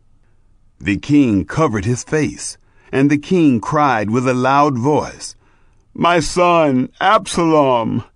Absalom, my son, my son!" Joab came into the house to the king and said, "You have shamed this day the faces of all your servants, who this day have saved your life, and the lives of your sons and of your daughters, and the lives of your wives and the lives of your concubines, in that you love those who hate you, and hate those who love you. For you have declared this day that princes and servants are nothing to you. For today I perceive that if Absalom had lived, and all we had died this day, then it would have pleased you well. Now therefore, arise, go out and speak to comfort your servants. For I swear by Yahweh, if you don't go out, not a man will stay with you this night. That would be worse to you than all the evil that has happened to you from your youth until now. David restored as king. Then the king arose and sat in the gate. They told all the people, saying, Behold, the king is sitting in the gate. All the people came before the king. Now Israel had fled, every man to his tent. All the people were at strife throughout all the tribes of Israel, saying, The king delivered us out of the hand of our enemies, and he saved us out of the hand of the Philistines. And now he has fled out of the land from Absalom. Absalom, whom we anointed over us, is dead in battle. Now therefore, why don't you speak a word of bringing the king back? King David sent to Zadok and to Abiathar the priests, saying, Speak to the elders of Judah, saying, Why are you the last to bring the king back to his house?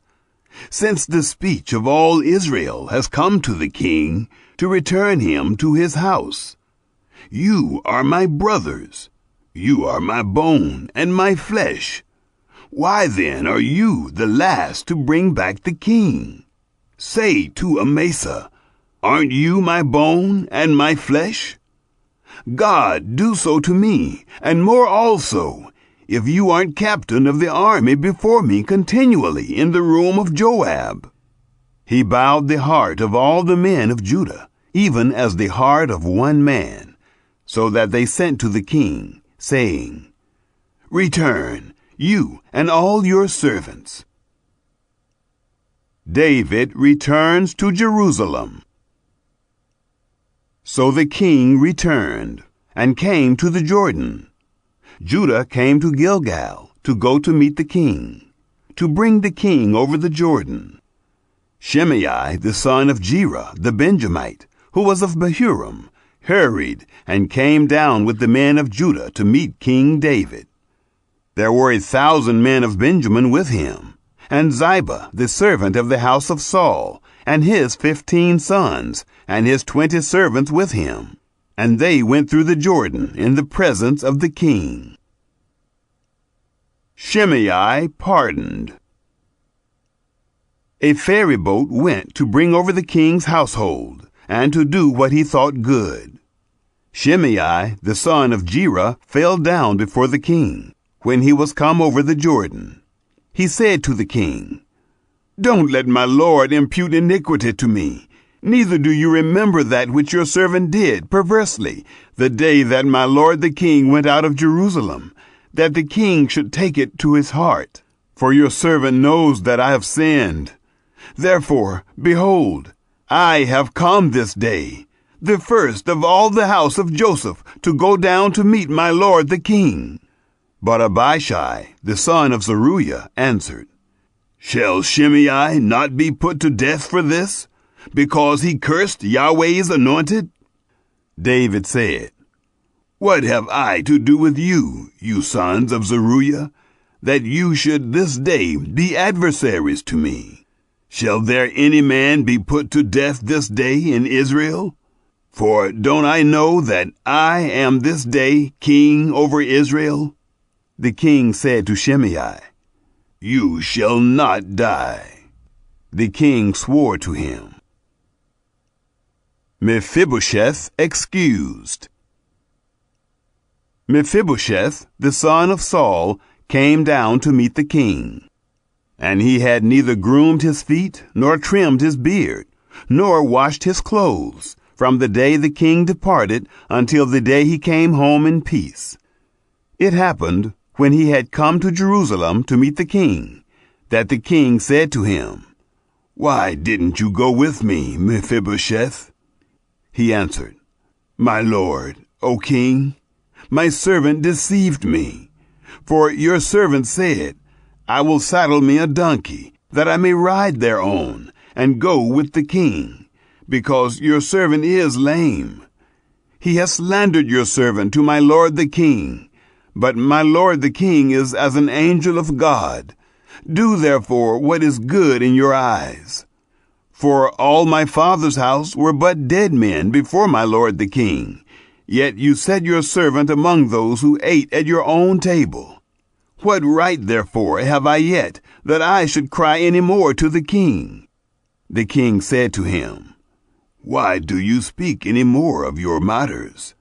I say, you and Ziba divide the land. Mephibosheth said to the king, Yes, let him take all, because my lord the king has come in peace to his own house. David's kindness to Barzillai. Barzillai the Gileadite came down from Rogelim, and he went over the Jordan with the king, to conduct him over the Jordan. Now Barzillai was a very aged man, even 80 years old, and he had provided the king with sustenance while he lay at Mahanaim, for he was a very great man. The king said to Barzillai, Come over with me, and I will sustain you with me in Jerusalem. Barzillai said to the king, How many are the days of the years of my life, that I should go up with the king to Jerusalem? I am this day 80 years old. Can I discern between good and bad? Can your servant taste what I eat, or what I drink? Can I hear any more the voice of singing men and singing women? Why then should your servant be yet a burden to my lord the king? Your servant would but just go over the Jordan with the king. Why should the king repay me with such a reward? Please, let your servant turn back again, that I may die in my own city, by the grave of my father and my mother. But behold, your servant Kimham, let him go over with my lord the king, and do to him what shall seem good to you. The king answered, Kimham shall go over with me, and I will do to him that which shall seem good to you. Whatever you require of me, that I will do for you. All the people went over the Jordan, and the king went over. Then the king kissed Barzillai, and blessed him, and he returned to his own place. So the king went over to Gilgal, and Kimham went over with him. All the people of Judah brought the king over, and also half the people of Israel. Contention over the king. Behold, all the men of Israel came to the king, and said to the king, Why have our brothers, the men of Judah, stolen you away, and brought the king and his household over the Jordan, and all David's men with him? All the men of Judah answered the men of Israel, Because the king is a close relative to us. Why then are you angry about this matter? Have we eaten at all at the king's cost? Or has he given us any gift? The men of Israel answered the men of Judah, and said, We have 10 parts in the king, and we have also more claim to David than you. Why then did you despise us, that our advice should not be first had in bringing back our king? The words of the men of Judah were fiercer than the words of the men of Israel. Chapter 20. Sheba's Rebellion. There happened to be there a base fellow, whose name was Sheba, the son of Bechri, a Benjamite. And he blew the trumpet and said, We have no portion in David, neither have we inheritance in the son of Jesse. Every man to his tents, Israel. So all the men of Israel went up from following David, and followed Sheba, the son of Bichri. But the men of Judah joined with their king, from the Jordan even to Jerusalem. David came to his house at Jerusalem, and the king took the 10 women, his concubines, whom he had left to keep the house, and put them in custody, and provided them with sustenance, but didn't go into them. So they were shut up to the day of their death, living in widowhood.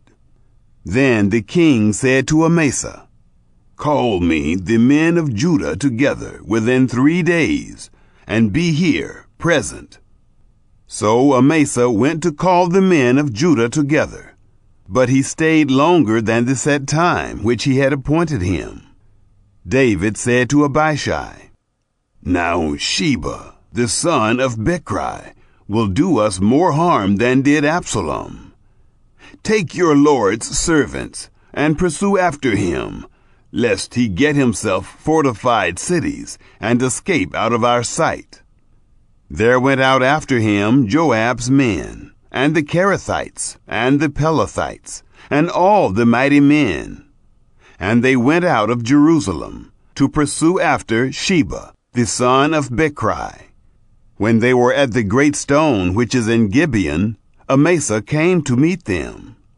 Joab was clothed in his apparel of war which he had put on, and on it was a sash with a sword fastened on his waist, in its sheath. And as he went forth, it fell out. Joab said to Amasa, "Is it well with you, my brother?" Joab took Amasa by the beard with his right hand to kiss him. Amasa slain. But Amasa took no heed to the sword that was in Joab's hand. So he struck him with it in the body, and shed out his bowels to the ground, and didn't strike him again. And he died. Joab and Abishai his brother pursued after Sheba, the son of Bichri. There stood by him one of Joab's young men, and said, "He who favors Joab, and he who is for David, let him follow Joab." Amasa lay wallowing in his blood in the midst of the highway. When the men saw that all the people stood still, he carried Amasa out of the highway into the field, and cast a garment over him, when he saw that everyone who came by him stood still. The rebellion stopped. When he was removed out of the highway, all the people went on after Joab, to pursue after Sheba, the son of Bichri. He went through all the tribes of Israel, to Abel, and to Bethmaachah, and all the Beerites, and they were gathered together, and went also after him. They came and besieged him in Abel of Bethmaachah, and they cast up a mound against the city, and it stood against the rampart. And all the people who were with Joab battered the wall, to throw it down. Then a wise woman cried out of the city, "Here, here, please say to Joab, 'Come near here, that I may speak with you.'" He came near to her, and the woman said, "Are you Joab?" He answered, "I am." Then she said to him, "Hear the words of your handmaid." He answered, "I do hear." Then she spoke, saying, "They were used to say in old times, 'They shall surely ask counsel at Abel,' and so they settled it. I am among those who are peaceable and faithful in Israel. You seek to destroy a city and a mother in Israel. Why will you swallow up the inheritance of Yahweh?" Joab answered, far be it from me, that I should swallow up or destroy. The matter is not so. But a man of the hill country of Ephraim, Sheba, the son of Bichri by name, has lifted up his hand against the king, even against David. Deliver him only, and I will depart from the city. The woman said to Joab, "Behold, his head shall be thrown to you over the wall." Then the woman went to all the people in her wisdom. They cut off the head of Sheba, the son of Bichri, and threw it out to Joab. He blew the trumpet, and they were dispersed from the city, every man to his tent. Joab returned to Jerusalem, to the king. Now Joab was over all the army of Israel, and Benaiah the son of Jehoiada was over the Kerethites and over the Pelethites, and Adoram was over the men subject to forced labor, and Jehoshaphat the son of Ahilud was the recorder, and Sheva was scribe, and Zadok and Abiathar were priests, and also Ira the Jairite was chief minister to David. Chapter 21.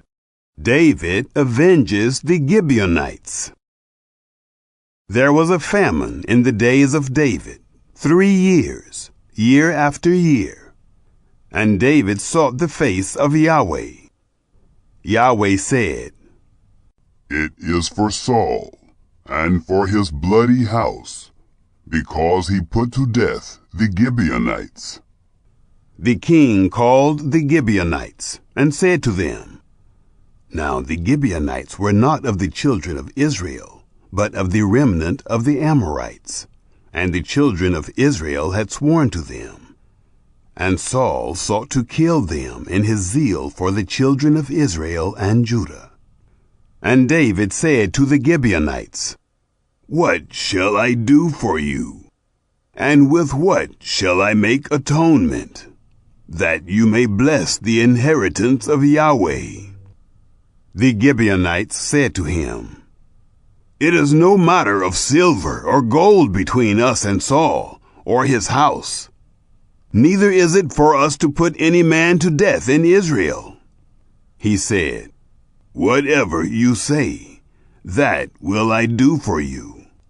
They said to the king, "The man who consumed us, and who devised against us, that we should be destroyed from remaining in any of the borders of Israel, let 7 men of his sons be delivered to us, and we will hang them up to Yahweh in Gibeah of Saul, the chosen of Yahweh." The king said, "I will give them." But the king spared Mephibosheth, the son of Jonathan, the son of Saul, because of Yahweh's oath that was between them, between David and Jonathan, the son of Saul. But the king took the 2 sons of Rizpah, the daughter of Aiah, whom she bore to Saul, Armoni, and Mephibosheth, and the 5 sons of Michal, the daughter of Saul, whom she bore to Adriel, the son of Barzillai, the Maholathite. He delivered them into the hands of the Gibeonites, and they hanged them in the mountain before Yahweh, and all 7 of them fell together. They were put to death in the days of harvest, in the first days, at the beginning of barley harvest. Rizpah, the daughter of Aiah, took sackcloth, and spread it for her on the rock, from the beginning of harvest until water was poured on them from the sky. She allowed neither the birds of the sky to rest on them by day, nor the animals of the field by night.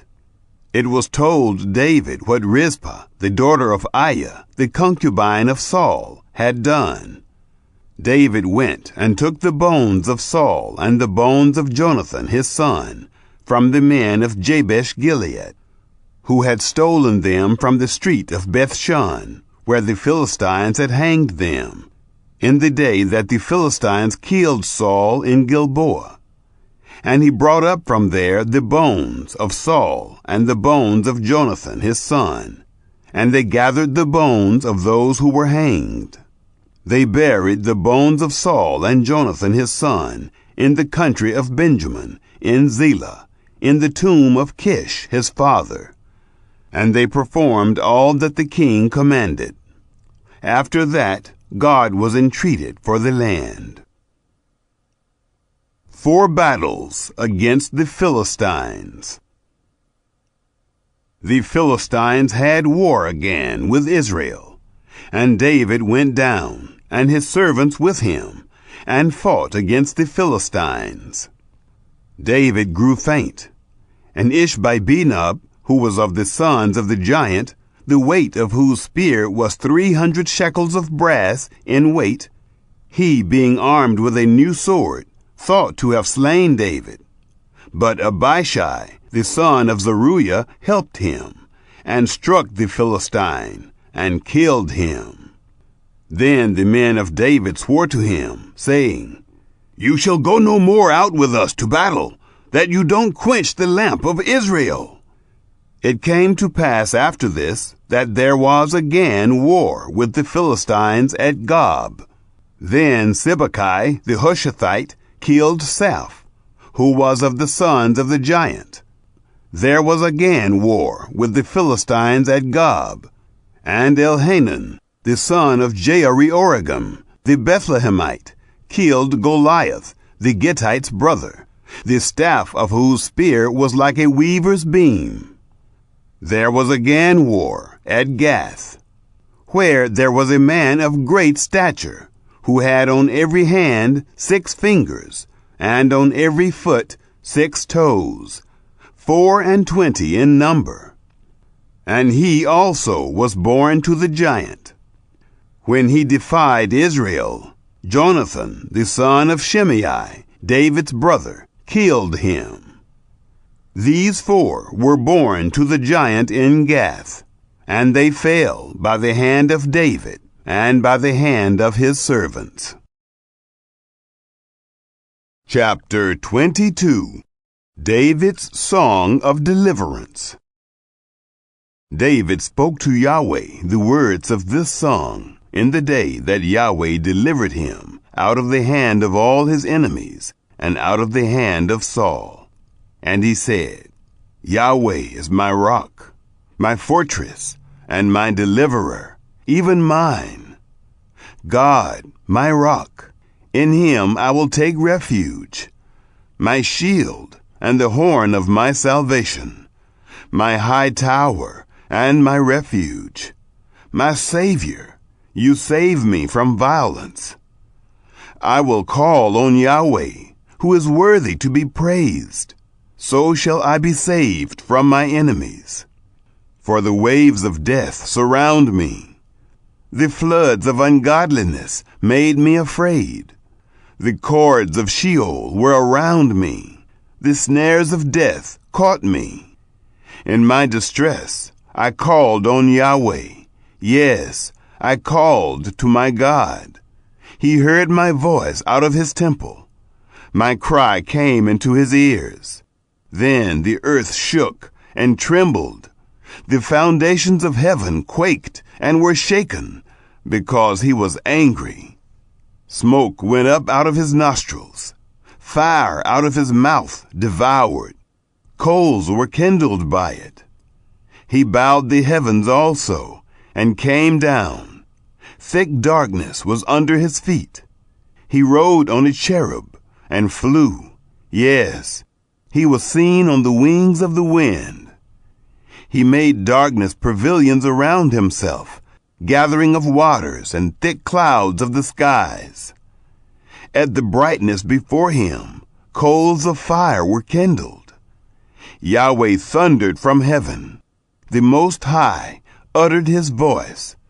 He sent out arrows and scattered them, lightning and confused them. Then the channels of the sea appeared. The foundations of the world were laid bare by the rebuke of Yahweh, at the blast of the breath of his nostrils. He sent from on high, and he took me. He drew me out of many waters. He delivered me from my strong enemy, from those who hated me, for they were too mighty for me.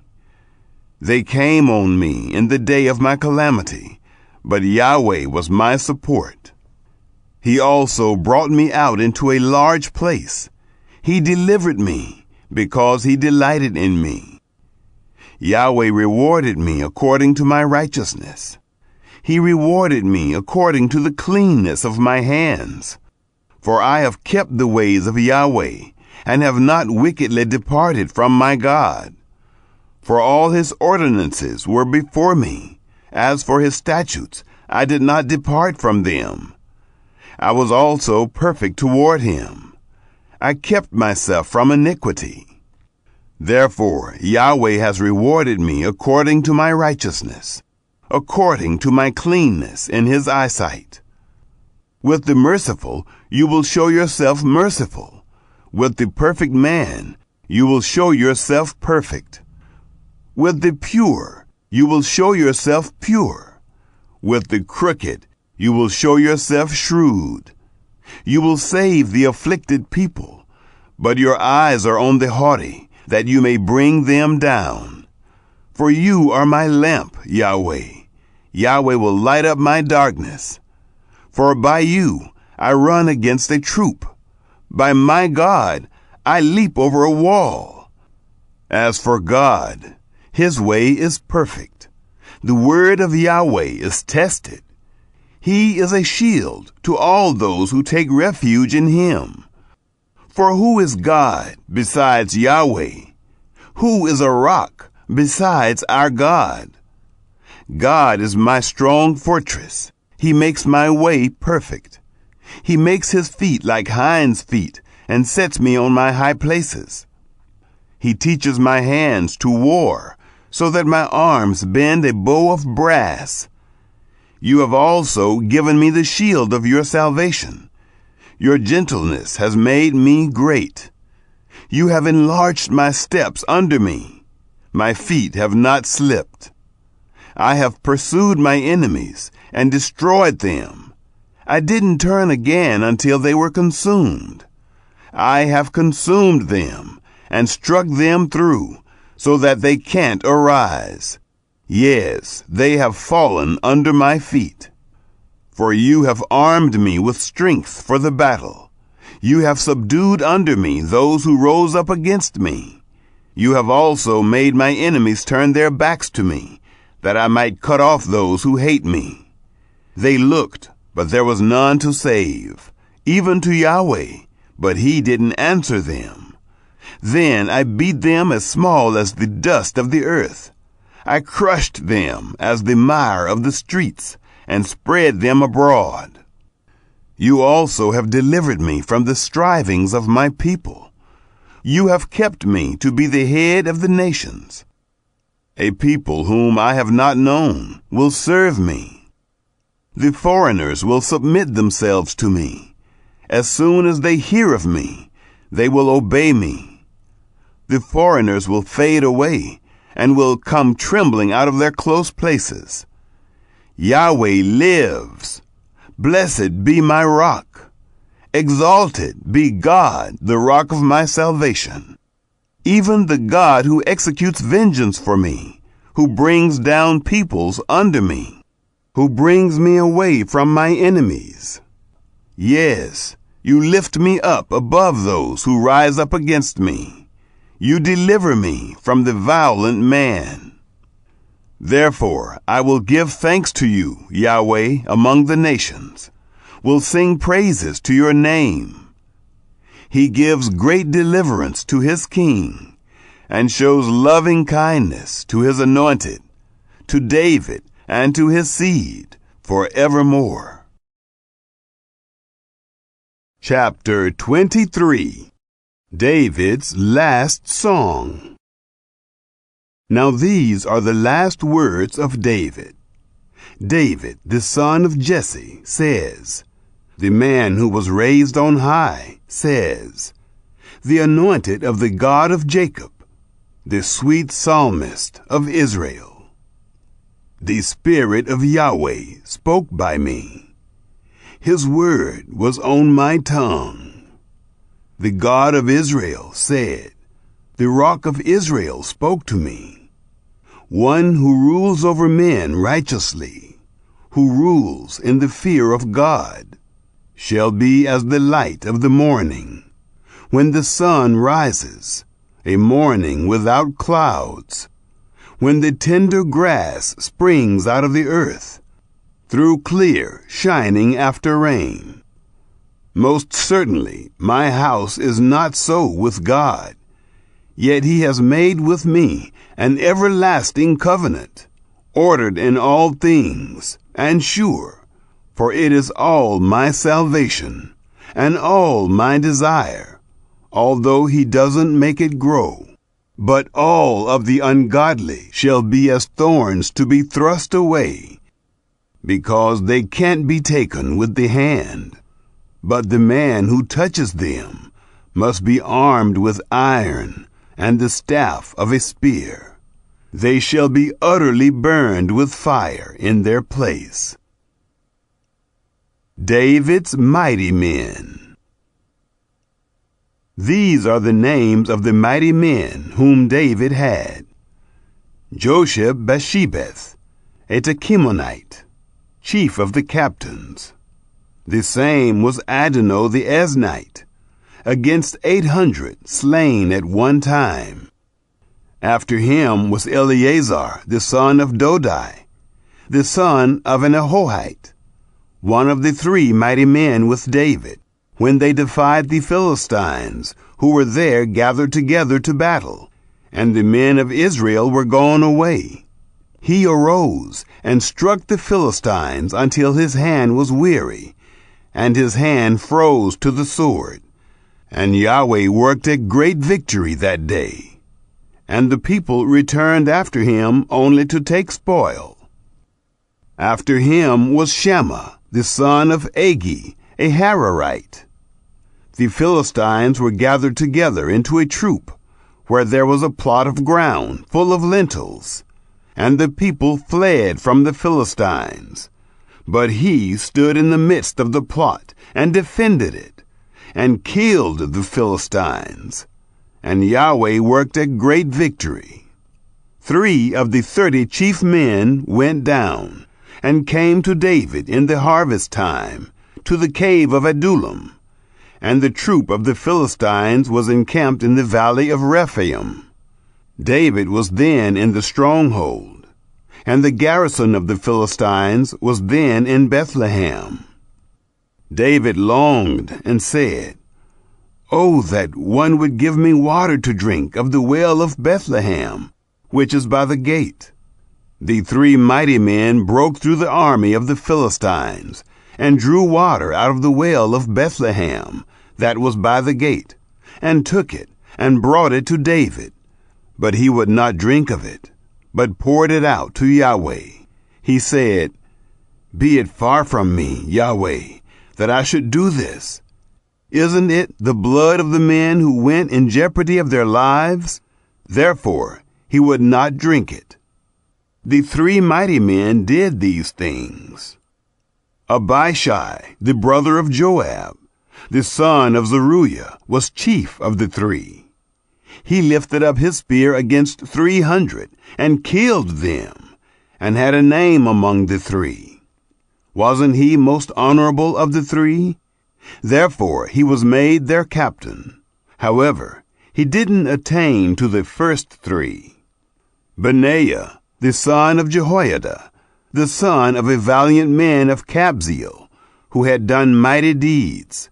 He killed the 2 sons of Ariel, of Moab.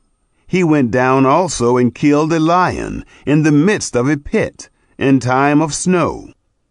He killed an Egyptian, a goodly man, and the Egyptian had a spear in his hand. But he went down to him with a staff, and plucked the spear out of the Egyptian's hand, and killed him with his own spear. These things did Benaiah, the son of Jehoiada, and had a name among the 3 mighty men. He was more honorable than the 30, but he didn't attain to the first 3. David set him over his guard. Asahel, the brother of Joab, was one of the 30. Elhanan, the son of Dodo of Bethlehem. Shammah the Haradite. Elika the Haradite. Helez the Paltite. Ira the son of Ikish, the Tekoite. Abiezer the Anathothite.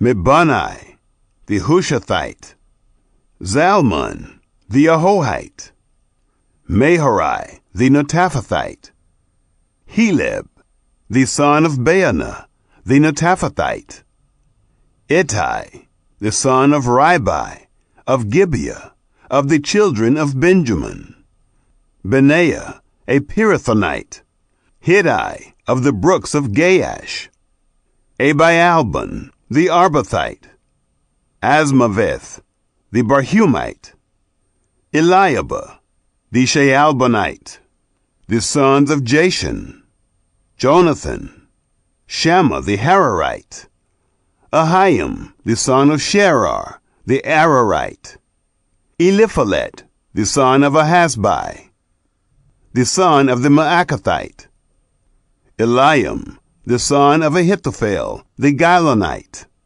Hezro, the Carmelite, Pearai, the Arbite, Igal, the son of Nathan of Zobah, Bani, the Gadite, Zelek, the Ammonite, Naharai, the Beerothite, armor-bearers to Joab, the son of Zeruiah, Ira, the Ithrite, Gareb, the Ithrite, Uriah the Hittite, 37 in all. Chapter 24. David's Census.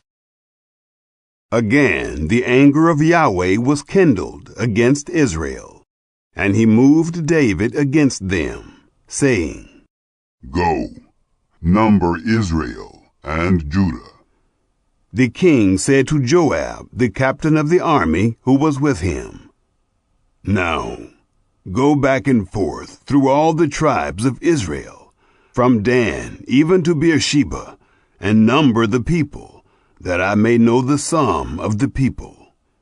Joab said to the king, Now may Yahweh your God add to the people, however many they may be, 100 times, and may the eyes of my lord the king see it.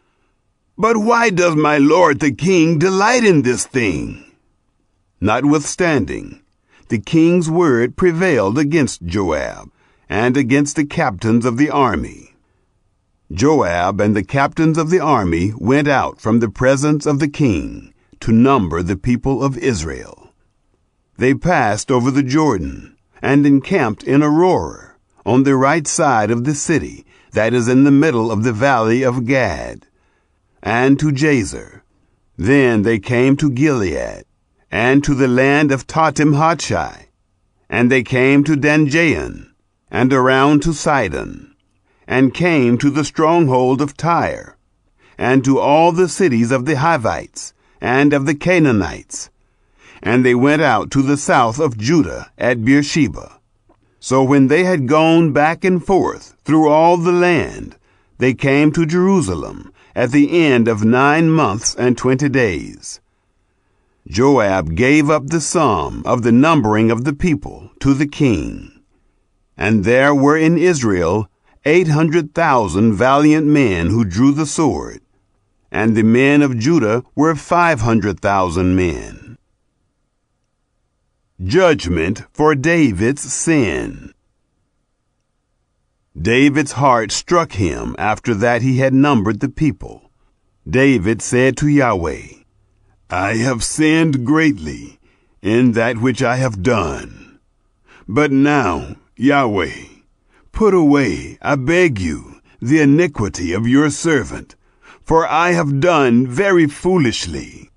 When David rose up in the morning, the word of Yahweh came to the prophet Gad, David's seer, saying, Go and speak to David. Thus says Yahweh, I offer you 3 things. Choose one of them, that I may do it to you. So Gad came to David and told him, and said to him, Shall 7 years of famine come to you in your land? Or will you flee 3 months before your foes while they pursue you? Or shall there be 3 days' pestilence in your land? Now answer, and consider what answer I shall return to him who sent me. David said to Gad, I am in distress. Let us fall now into the hand of Yahweh, for his mercies are great. Let me not fall into the hand of man. Pestilence sent. So Yahweh sent a pestilence on Israel from the morning even to the appointed time, and there died of the people from Dan even to Beersheba 70,000 men. When the angel stretched out his hand toward Jerusalem to destroy it, Yahweh relented of the disaster and said to the angel who destroyed the people, It is enough. Now stay your hand. The angel of Yahweh was by the threshing floor of Araunah, the Jebusite. David spoke to Yahweh when he saw the angel who struck the people, and said, Behold, I have sinned, and I have done perversely. But these sheep, what have they done? Please let your hand be against me, and against my father's house. David builds an altar. Gad came that day to David and said to him, Go up, build an altar to Yahweh on the threshing floor of Araunah the Jebusite. David went up according to the saying of Gad, as Yahweh commanded. Araunah looked out, and saw the king and his servants coming on toward him. Then Araunah went out and bowed himself before the king, with his face to the ground. Araunah said, Why has my lord the king come to his servant? David said, To buy your threshing floor, to build an altar to Yahweh, that the plague may be stopped from afflicting the people. Araunah said to David, Let my lord the king take and offer up what seems good to him. Behold, the cattle for the burnt offering, and the threshing instruments, and the yokes of the oxen for the wood. All this, king, does Araunah give to the king. Araunah said to the king, May Yahweh your God accept you. The king said to Araunah, No, but I will most certainly buy it from you for a price. I will not offer burnt offerings to Yahweh my God, which cost me nothing. So David bought the threshing floor and the oxen for 50 shekels of silver. David built an altar to Yahweh there, and offered burnt offerings and peace offerings.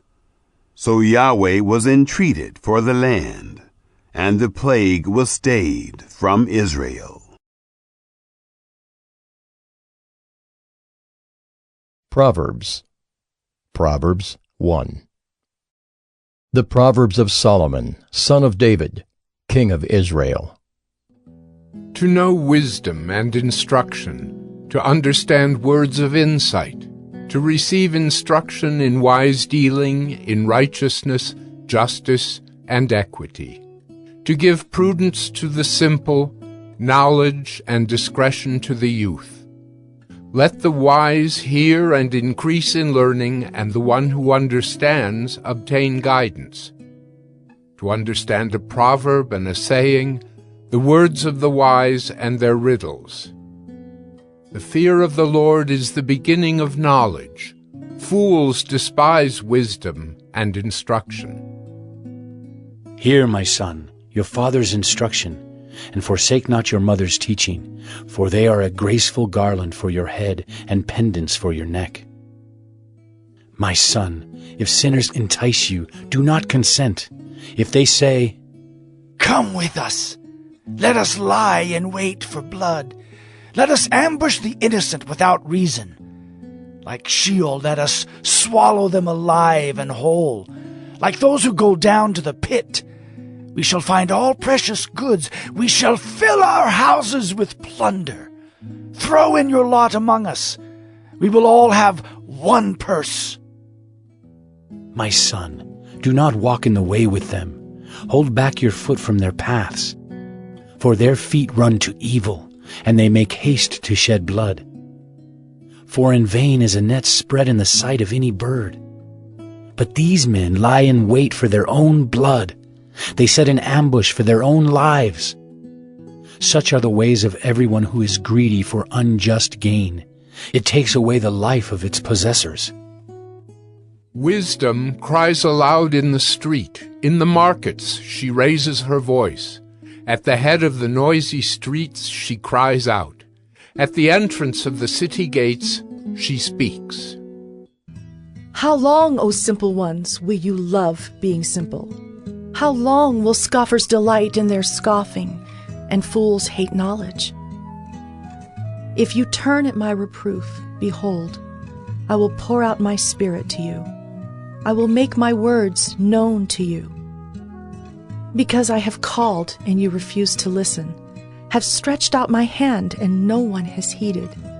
Because you have ignored all my counsel and would have none of my reproof, I also will laugh at your calamity.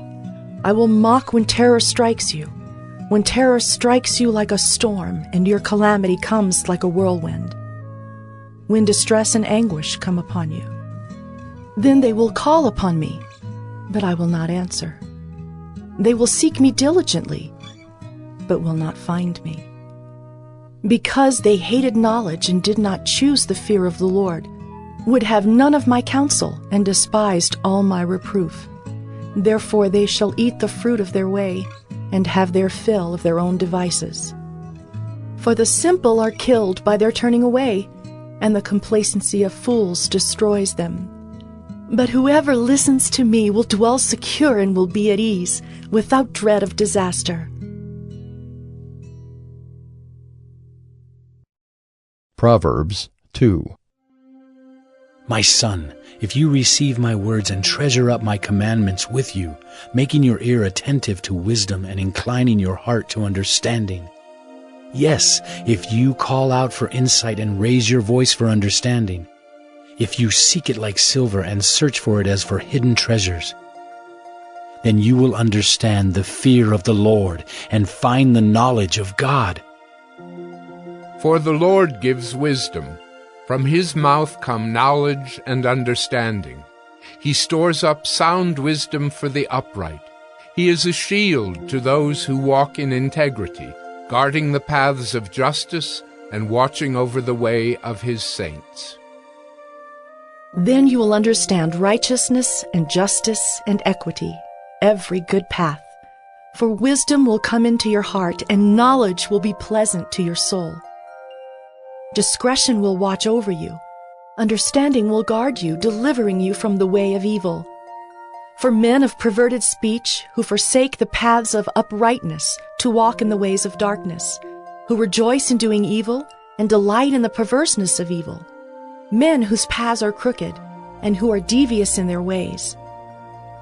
So you will be delivered from the forbidden woman, from the adulteress with her smooth words, who forsakes the companion of her youth and forgets the covenant of her God. For her house sinks down to death, and her paths to the departed. None who go to her come back, nor do they regain the paths of life. So you will walk in the way of the good, and keep to the paths of the righteous. For the upright will inhabit the land, and those with integrity will remain in it. But the wicked will be cut off from the land, and the treacherous will be rooted out of it.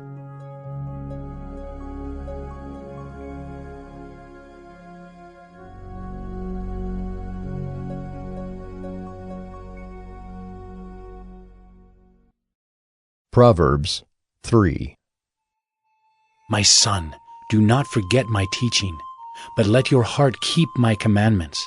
For length of days and years of life and peace they will add to you. Let not steadfast love and faithfulness forsake you. Bind them around your neck. Write them on the tablet of your heart. So you will find favor and good success in the sight of God and man. Trust in the Lord with all your heart, and do not lean on your own understanding. In all your ways acknowledge him, and he will make straight your paths. Be not wise in your own eyes. Fear the Lord, and turn away from evil. It will be healing to your flesh and refreshment to your bones. Honor the Lord with your wealth and with the first fruits of all your produce. Then your barns will be filled with plenty, and your vats will be bursting with wine. My son, do not despise the Lord's discipline or be weary of his reproof. For the Lord reproves him whom he loves, as a father the son in whom he delights.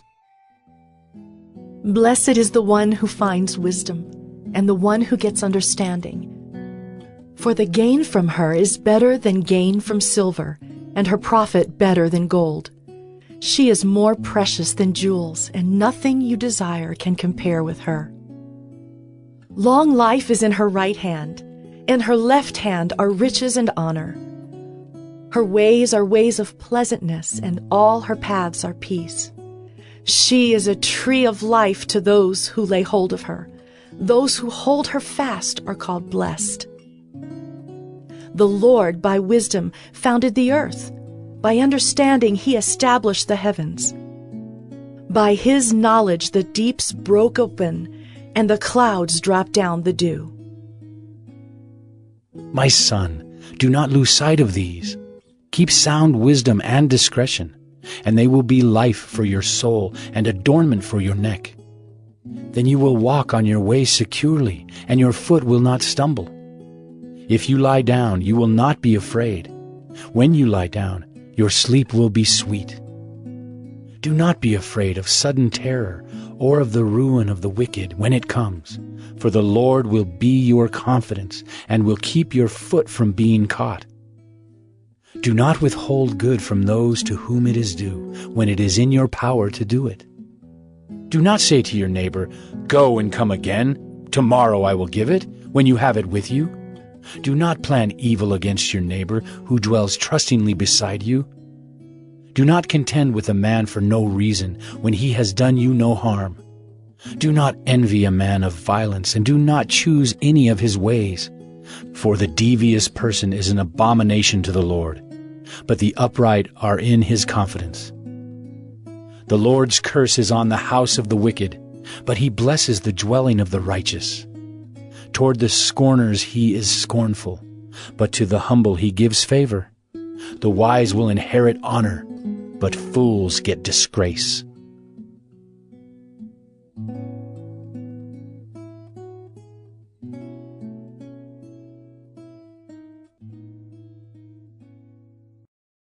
Proverbs 4.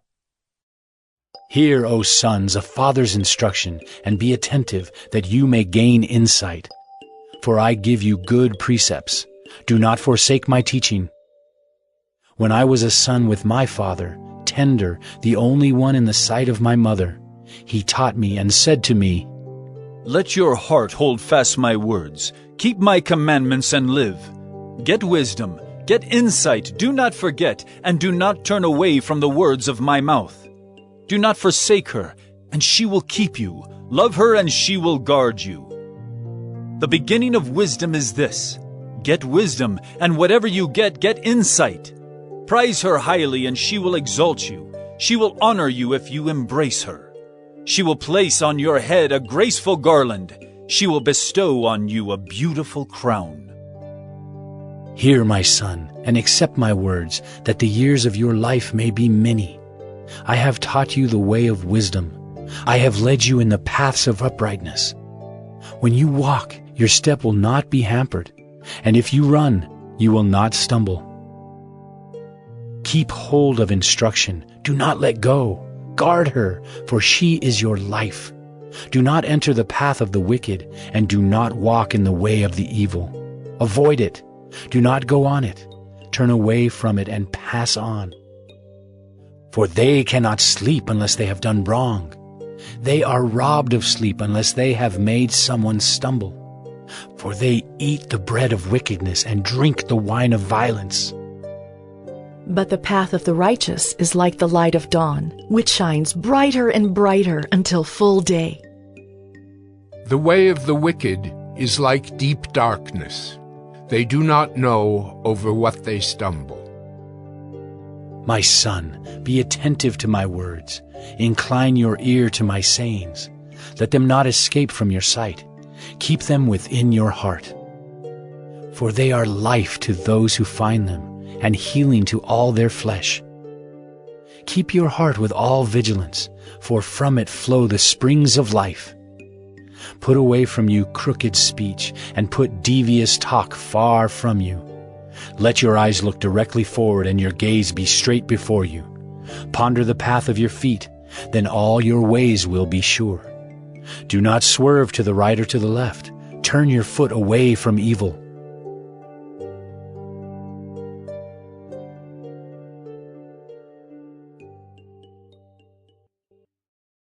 Proverbs 5.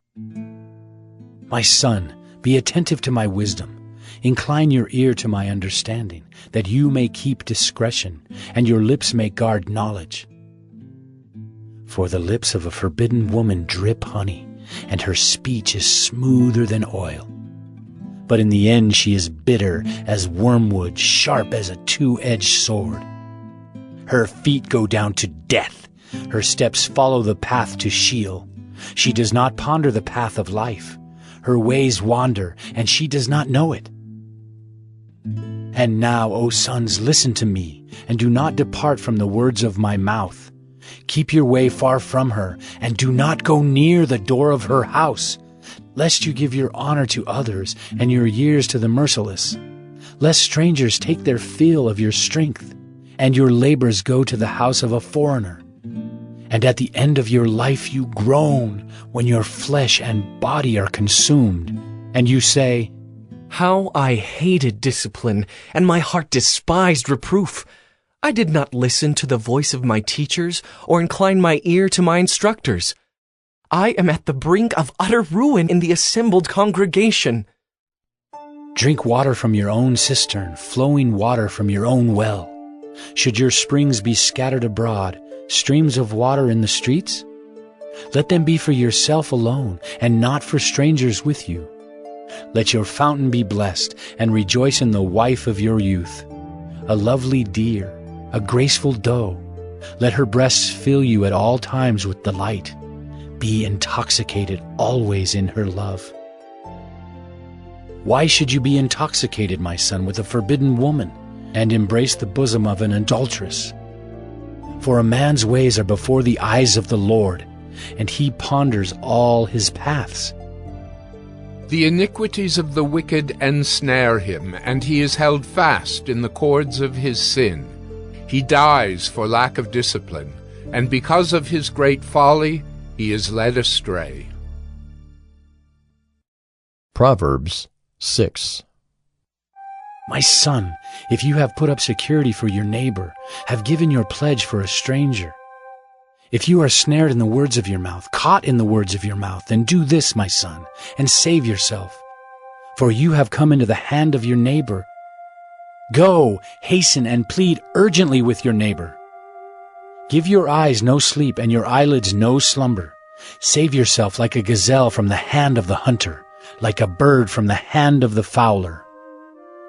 Go to the ant, O sluggard, consider her ways and be wise. Without having any chief, officer, or ruler, she prepares her bread in summer and gathers her food in harvest. How long will you lie there, O sluggard? When will you arise from your sleep? A little sleep, a little slumber, a little folding of the hands to rest, and poverty will come upon you like a robber, and want like an armed man. A worthless person, a wicked man, goes about with crooked speech, winks with his eyes, signals with his feet, points with his finger, with perverted heart devises evil, continually sowing discord. Therefore, calamity will come upon him suddenly.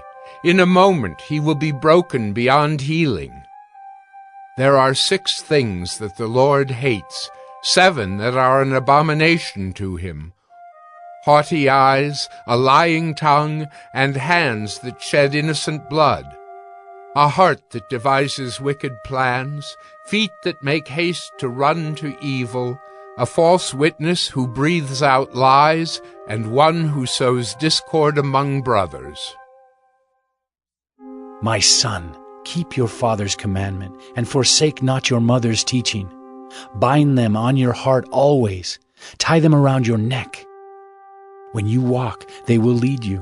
When you lie down, they will watch over you. And when you awake, they will talk with you. For the commandment is a lamp, and the teaching a light.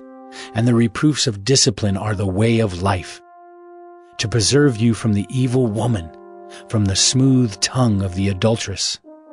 Do not desire her beauty in your heart, and do not let her capture you with her eyelashes. For the price of a prostitute is only a loaf of bread, but a married woman hunts down a precious life. Can a man carry fire next to his chest and his clothes not be burned? Or can one walk on hot coals and his feet not be scorched? So is he who goes into his neighbor's wife. None who touches her will go unpunished. People do not despise a thief if he steals to satisfy his appetite when he is hungry. But if he is caught, he will pay sevenfold. He will give all the goods of his house. He who commits adultery lacks sense. He who does it destroys himself. He will get wounds and dishonor, and his disgrace will not be wiped away. For jealousy makes a man furious, and he will not spare when he takes revenge. He will accept no compensation. He will refuse though you multiply gifts. Proverbs 7. My son, keep my words and treasure up my commandments with you. Keep my commandments and live. Keep my teaching as the apple of your eye. Bind them on your fingers, write them on the tablet of your heart. Say to wisdom, "You are my sister," and call insight your intimate friend, to keep you from the forbidden woman, from the adulteress with her smooth words. For at the window of my house I have looked out through my lattice, and I have seen among the simple, I have perceived among the youths, a young man lacking sense, passing along the street near her corner, taking the road to her house in the twilight, in the evening, at the time of night and darkness. And behold, the woman meets him, dressed as a prostitute, wily of heart. She is loud and wayward. Her feet do not stay at home. Now in the street, now in the market, and at every corner, she lies in wait. She seizes him and kisses him, and with bold face she says to him, I had to offer sacrifices, and today I have paid my vows. So now I have come out to meet you, to seek you eagerly. And I have found you. I have spread my couch with coverings, colored linens from Egyptian linen. I have perfumed my bed with myrrh, aloes, and cinnamon. Come, let us take our fill of love till morning. Let us delight ourselves with love. For my husband is not at home. He has gone on a long journey. He took a bag of money with him. At full moon, he will come home. With much seductive speech she persuades him. With her smooth talk she compels him. All at once he follows her, as an ox goes to the slaughter, or as a stag is caught fast, till an arrow pierces its liver, as a bird rushes into a snare. He does not know that it will cost him his life. And now, O sons, listen to me, and be attentive to the words of my mouth. Let not your heart turn aside to her ways. Do not stray into her paths, for many a victim has she laid low, and all her slain are a mighty throng. Her house is the way to Sheol, going down to the chambers of death. Proverbs 8. Does not wisdom call? Does not understanding raise her voice? On the heights beside the way, at the crossroads, she takes her stand.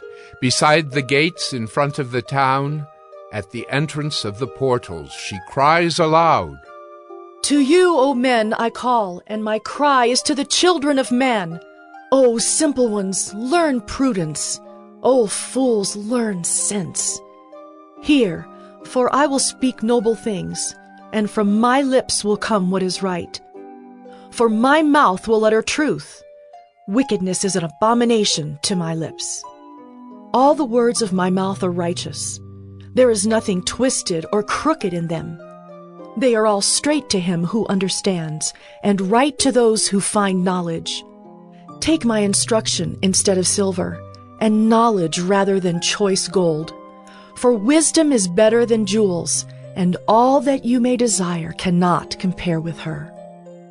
I, wisdom, dwell with prudence, and I find knowledge and discretion. The fear of the Lord is hatred of evil. Pride and arrogance and the way of evil and perverted speech I hate. I have counsel and sound wisdom. I have insight. I have strength. By me kings reign, and rulers decree what is just. By me princes rule, and nobles, all who govern justly. I love those who love me, and those who seek me diligently find me. Riches and honor are with me, enduring wealth and righteousness. My fruit is better than gold, even fine gold, and my yield than choice silver. I walk in the way of righteousness, in the paths of justice, granting an inheritance to those who love me, and filling their treasuries.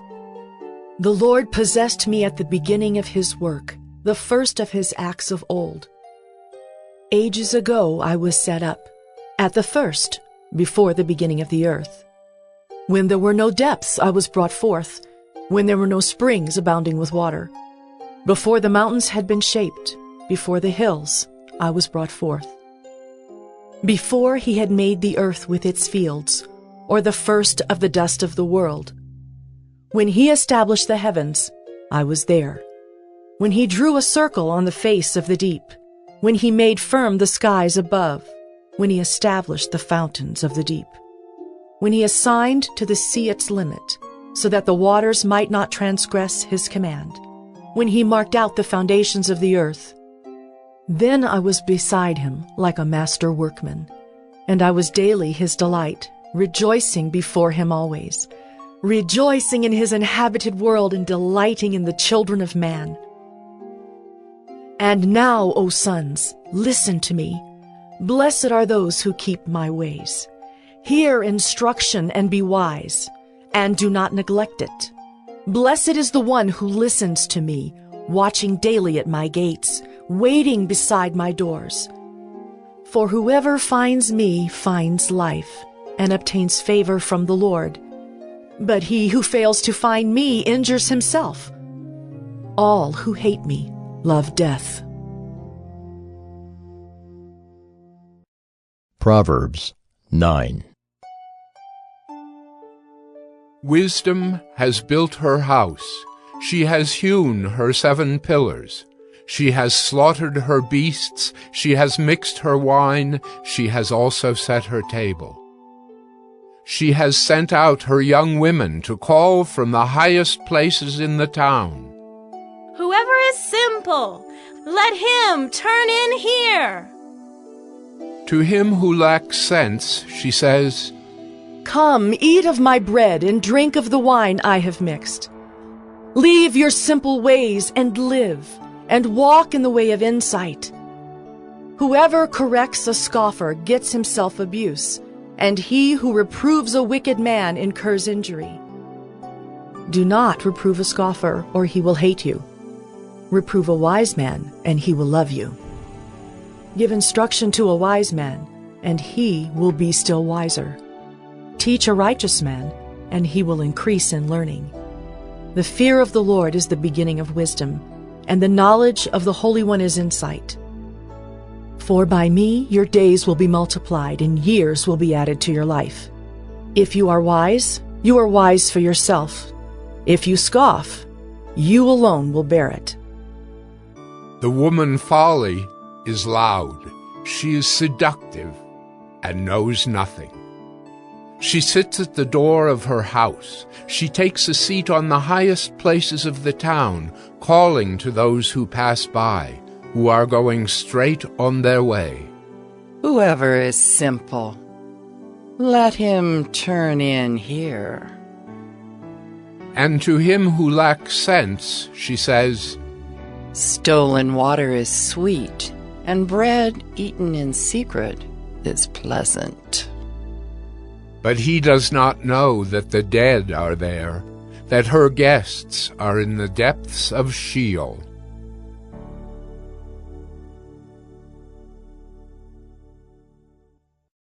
Proverbs 10. The Proverbs of Solomon. A wise son makes a glad father, but a foolish son is a sorrow to his mother. Treasures gained by wickedness do not profit, but righteousness delivers from death. The Lord does not let the righteous go hungry, but he thwarts the craving of the wicked.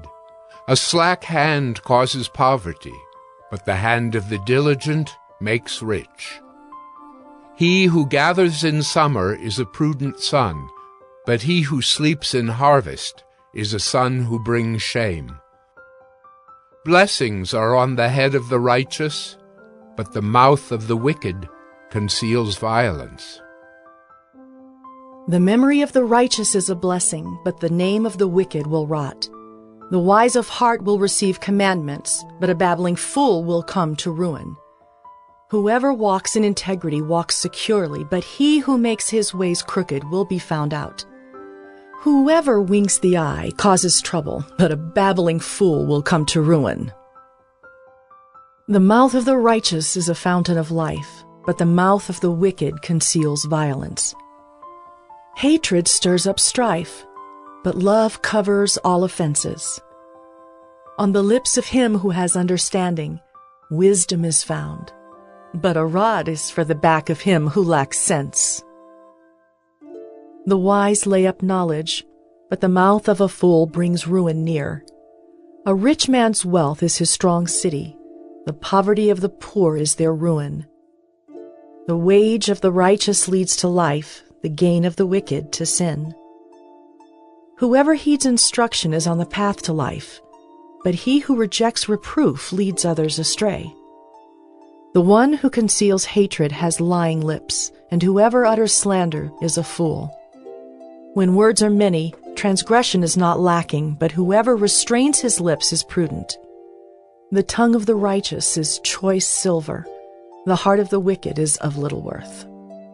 The lips of the righteous feed many, but fools die for lack of sense. The blessing of the Lord makes rich, and he adds no sorrow with it. Doing wrong is like a joke to a fool, but wisdom is pleasure to a man of understanding. What the wicked dreads will come upon him, but the desire of the righteous will be granted. When the tempest passes, the wicked is no more, but the righteous is established forever. Like vinegar to the teeth and smoke to the eyes, so is the sluggard to those who send him. The fear of the Lord prolongs life, but the years of the wicked will be short. The hope of the righteous brings joy, but the expectation of the wicked will perish. The way of the Lord is a stronghold to the blameless, but destruction to evildoers. The righteous will never be removed, but the wicked will not dwell in the land. The mouth of the righteous brings forth wisdom, but the perverse tongue will be cut off. The lips of the righteous know what is acceptable, but the mouth of the wicked, what is perverse. Proverbs 11. A false balance is an abomination to the Lord, but a just weight is his delight. When pride comes, then comes disgrace, but with the humble is wisdom. The integrity of the upright guides them, but the crookedness of the treacherous destroys them. Riches do not profit in the day of wrath, but righteousness delivers from death. The righteousness of the blameless keeps his way straight, but the wicked falls by his own wickedness. The righteousness of the upright delivers them, but the treacherous are taken captive by their lust. When the wicked dies, his hope will perish, and the expectation of wealth perishes too. The righteous is delivered from trouble, and the wicked walks into it instead. With his mouth the godless man would destroy his neighbor, but by knowledge the righteous are delivered. When it goes well with the righteous, the city rejoices, and when the wicked perish, there are shouts of gladness. By the blessing of the upright a city is exalted, but by the mouth of the wicked it is overthrown. Whoever belittles his neighbor lacks sense, but a man of understanding remains silent. Whoever goes about slandering reveals secrets, but he who is trustworthy in spirit keeps a thing covered.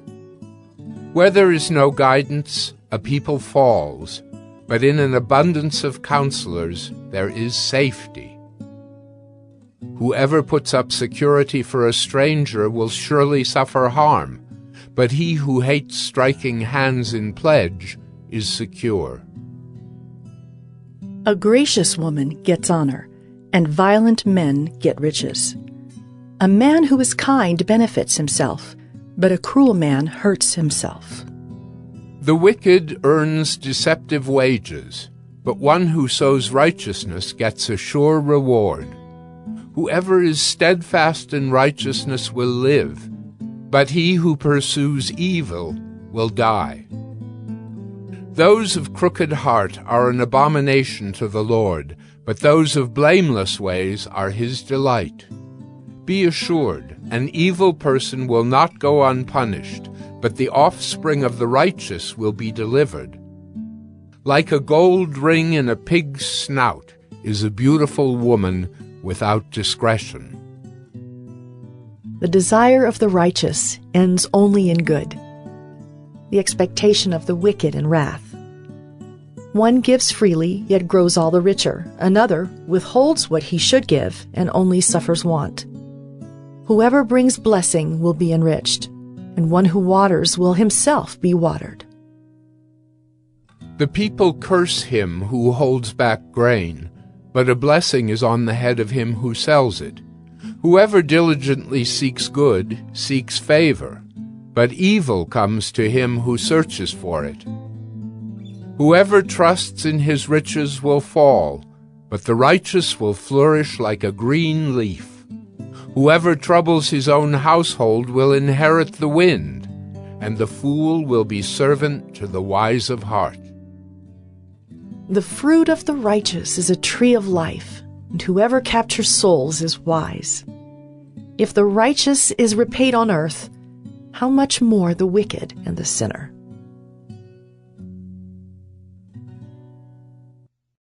Proverbs 12. Whoever loves discipline loves knowledge, but he who hates reproof is stupid. A good man obtains favor from the Lord, but a man of evil devices he condemns. No one is established by wickedness, but the root of the righteous will never be moved. An excellent wife is the crown of her husband, but she who brings shame is like rottenness in his bones. The thoughts of the righteous are just, the counsels of the wicked are deceitful. The words of the wicked lie in wait for blood, but the mouth of the upright delivers them. The wicked are overthrown and are no more, but the house of the righteous will stand. A man is commended according to his good sense, but one of twisted mind is despised. Better to be lowly and have a servant than to play the great man and lack bread. Whoever is righteous has regard for the life of his beast, but the mercy of the wicked is cruel. Whoever works his land will have plenty of bread, but he who follows worthless pursuits lacks sense. Whoever is wicked covets the spoil of evildoers, but the root of the righteous bears fruit. An evil man is ensnared by the transgression of his lips, but the righteous escapes from trouble. From the fruit of his mouth a man is satisfied with good, and the work of a man's hand comes back to him. The way of a fool is right in his own eyes, but a wise man listens to advice. The vexation of a fool is known at once, but the prudent ignores an insult. Whoever speaks the truth gives honest evidence, but a false witness utters deceit. There is one whose rash words are like sword thrusts, but the tongue of the wise brings healing. Truthful lips endure forever, but a lying tongue is but for a moment.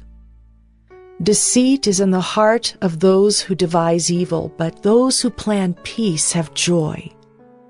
No ill befalls the righteous, but the wicked are filled with trouble. Lying lips are an abomination to the Lord, but those who act faithfully are his delight. A prudent man conceals knowledge, but the heart of fools proclaims folly. The hand of the diligent will rule, while the slothful will be put to forced labor. Anxiety in a man's heart weighs him down, but a good word makes him glad. One who is righteous is a guide to his neighbor, but the way of the wicked leads them astray. Whoever is slothful will not roast his game, but the diligent man will get precious wealth.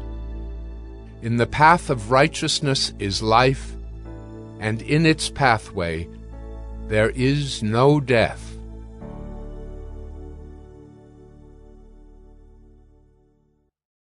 Proverbs 13.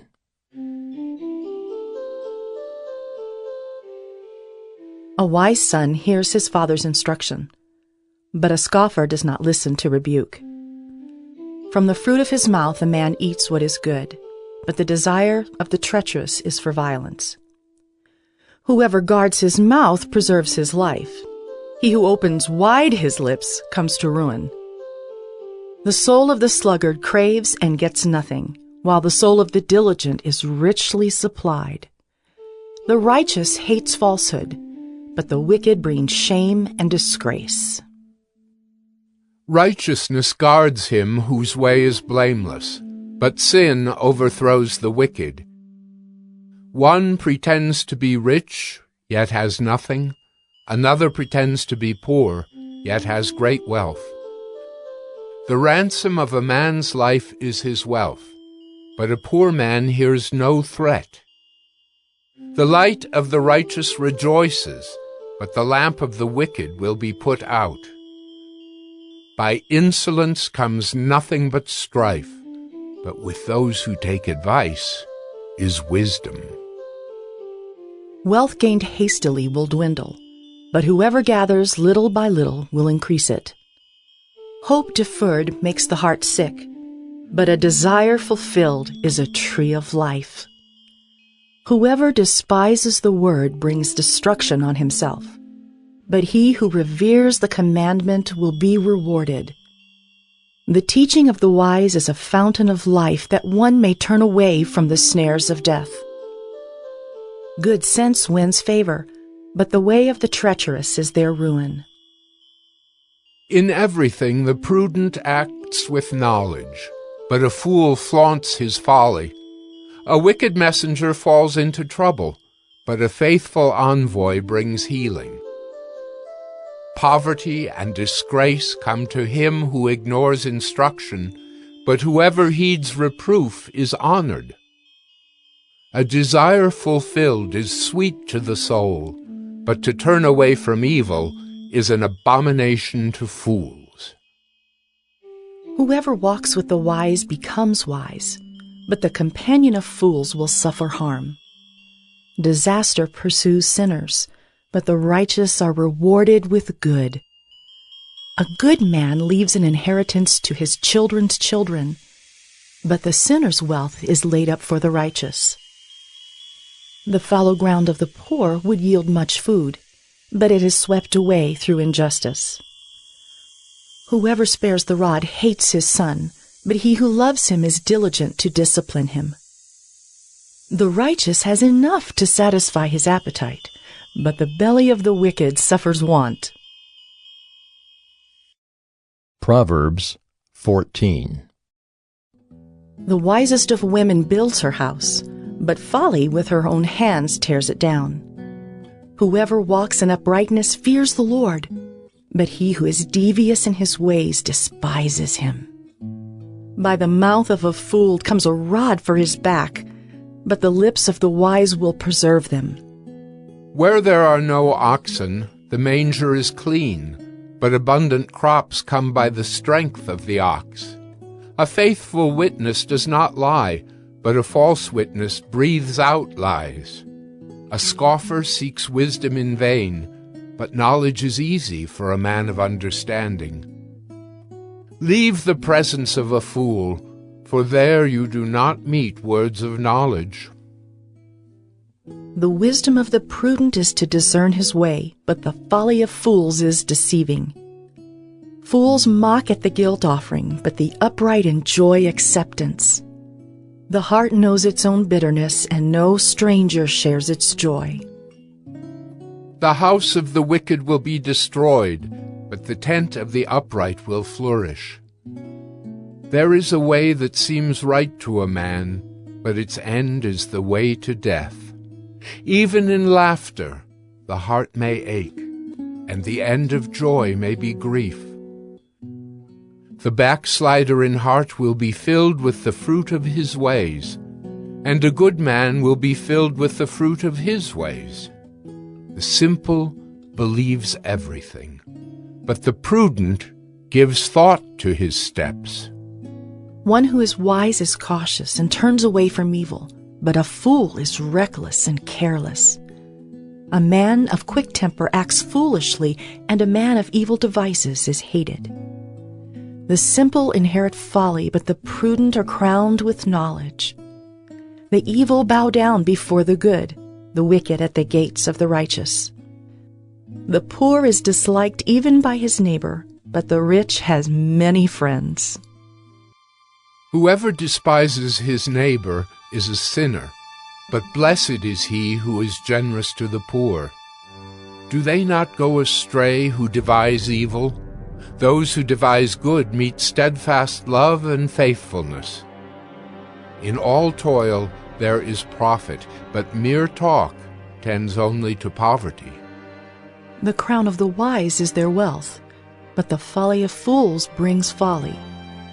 A truthful witness saves lives, but one who breathes out lies is deceitful. In the fear of the Lord one has strong confidence, and his children will have a refuge. The fear of the Lord is a fountain of life, that one may turn away from the snares of death. In a multitude of people is the glory of a king, but without people a prince is ruined. Whoever is slow to anger has great understanding, but he who has a hasty temper exalts folly. A tranquil heart gives life to the flesh, but envy makes the bones rot. Whoever oppresses a poor man insults his maker, but he who is generous to the needy honors him. The wicked is overthrown through his evil doing, but the righteous finds refuge in his death. Wisdom rests in the heart of a man of understanding, but it makes itself known even in the midst of fools. Righteousness exalts a nation, but sin is a reproach to any people. A servant who deals wisely has the king's favor, but his wrath falls on one who acts shamefully. Proverbs 15. A soft answer turns away wrath, but a harsh word stirs up anger. The tongue of the wise commends knowledge, but the mouths of fools pour out folly. The eyes of the Lord are in every place, keeping watch on the evil and the good. A gentle tongue is a tree of life, but perverseness in it breaks the spirit. A fool despises his father's instruction, but whoever heeds reproof is prudent. In the house of the righteous there is much treasure, but trouble befalls the income of the wicked.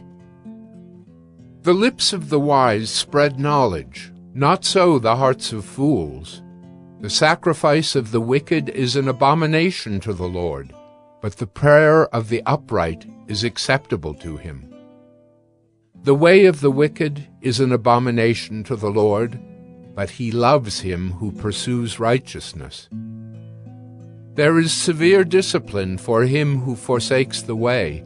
Whoever hates reproof will die. Sheol and Abaddon lie open before the Lord. How much more the hearts of the children of man? A scoffer does not like to be reproved. He will not go to the wise. A glad heart makes a cheerful face, but by sorrow of heart the spirit is crushed. The heart of him who has understanding seeks knowledge, but the mouths of fools feed on folly. All the days of the afflicted are evil, but the cheerful of heart has a continual feast. Better is a little with the fear of the Lord than great treasure and trouble with it. Better is a dinner of herbs where love is than a fattened ox and hatred with it. A hot-tempered man stirs up strife, but he who is slow to anger quiets contention. The way of a sluggard is like a hedge of thorns, but the path of the upright is a level highway. A wise son makes a glad father, but a foolish man despises his mother. Folly is a joy to him who lacks sense, but a man of understanding walks straight ahead. Without counsel plans fail, but with many advisers they succeed. To make an apt answer is a joy to a man, and a word in season, how good it is. The path of life leads upward for the prudent, that he may turn away from Sheol beneath. The Lord tears down the house of the proud, but maintains the widow's boundaries. The thoughts of the wicked are an abomination to the Lord, but gracious words are pure. Whoever is greedy for unjust gain troubles his own household, but he who hates bribes will live. The heart of the righteous ponders how to answer, but the mouth of the wicked pours out evil things. The Lord is far from the wicked, but he hears the prayer of the righteous. The light of the eyes rejoices the heart, and good news refreshes the bones. The ear that listens to life-giving reproof will dwell among the wise. Whoever ignores instruction despises himself, but he who listens to reproof gains intelligence. The fear of the Lord is instruction in wisdom, and humility comes before honor. Proverbs 16. The plans of the heart belong to man, but the answer of the tongue is from the Lord. All the ways of a man are pure in his own eyes, but the Lord weighs the spirit. Commit your work to the Lord, and your plans will be established. The Lord has made everything for its purpose, even the wicked for the day of trouble. Everyone who is arrogant in heart is an abomination to the Lord. Be assured, he will not go unpunished. By steadfast love and faithfulness, iniquity is atoned for, and by the fear of the Lord one turns away from evil. When a man's ways please the Lord, he makes even his enemies to be at peace with him. Better is a little with righteousness than great revenues with injustice. The heart of man plans his way, but the Lord establishes his steps. An oracle is on the lips of a king. His mouth does not sin in judgment. A just balance and scales are the Lord's. All the weights in the bag are his work. It is an abomination to kings to do evil, for the throne is established by righteousness. Righteous lips are the delight of a king, and he loves him who speaks what is right. A king's wrath is a messenger of death, and a wise man will appease it. In the light of a king's face there is life, and his favor is like the clouds that bring the spring rain. How much better to get wisdom than gold, To get understanding is to be chosen rather than silver. The highway of the upright turns aside from evil. Whoever guards his way preserves his life. Pride goes before destruction, and a haughty spirit before a fall. It is better to be of a lowly spirit with the poor than to divide the spoil with the proud. Whoever gives thought to the word will discover good, and blessed is he who trusts in the Lord. The wise of heart is called discerning, and sweetness of speech increases persuasiveness. Good sense is a fountain of life to him who has it, but the instruction of fools is folly. The heart of the wise makes his speech judicious and adds persuasiveness to his lips. Gracious words are like a honeycomb, sweetness to the soul and health to the body. There is a way that seems right to a man, but its end is the way to death. A worker's appetite works for him, his mouth urges him on. A worthless man plots evil, and his speech is like a scorching fire. A dishonest man spreads strife, and a whisperer separates close friends. A man of violence entices his neighbor and leads him in a way that is not good. Whoever winks his eyes plans dishonest things. He who purses his lips brings evil to pass. Gray hair is a crown of glory. It is gained in a righteous life. Whoever is slow to anger is better than the mighty, and he who rules his spirit than he who takes a city. The lot is cast into the lap, but its every decision is from the Lord. Proverbs 17. Better is a dry morsel with quiet than a house full of feasting with strife. A servant who deals wisely will rule over a son who acts shamefully, and will share the inheritance as one of the brothers. The crucible is for silver, and the furnace is for gold, and the Lord tests hearts. An evildoer listens to wicked lips, and a liar gives ear to a mischievous tongue. Whoever mocks the poor insults his Maker. He who is glad at calamity will not go unpunished. Grandchildren are the crown of the aged, and the glory of children is their fathers. Fine speech is not becoming to a fool. Still less is false speech to a prince. A bribe is like a magic stone in the eyes of the one who gives it. Wherever he turns, he prospers. Whoever covers an offense seeks love, but he who repeats a matter separates close friends. A rebuke goes deeper into a man of understanding than 100 blows into a fool. An evil man seeks only rebellion, and a cruel messenger will be sent against him. Let a man meet a she-bear robbed of her cubs, rather than a fool in his folly. If anyone returns evil for good, evil will not depart from his house. The beginning of strife is like letting out water, so quit before the quarrel breaks out. He who justifies the wicked and he who condemns the righteous are both alike an abomination to the Lord. Why should a fool have money in his hand to buy wisdom when he has no sense? A friend loves at all times, and a brother is born for adversity. One who lacks sense gives a pledge and puts up security in the presence of his neighbor. Whoever loves transgression loves strife. He who makes his door high seeks destruction.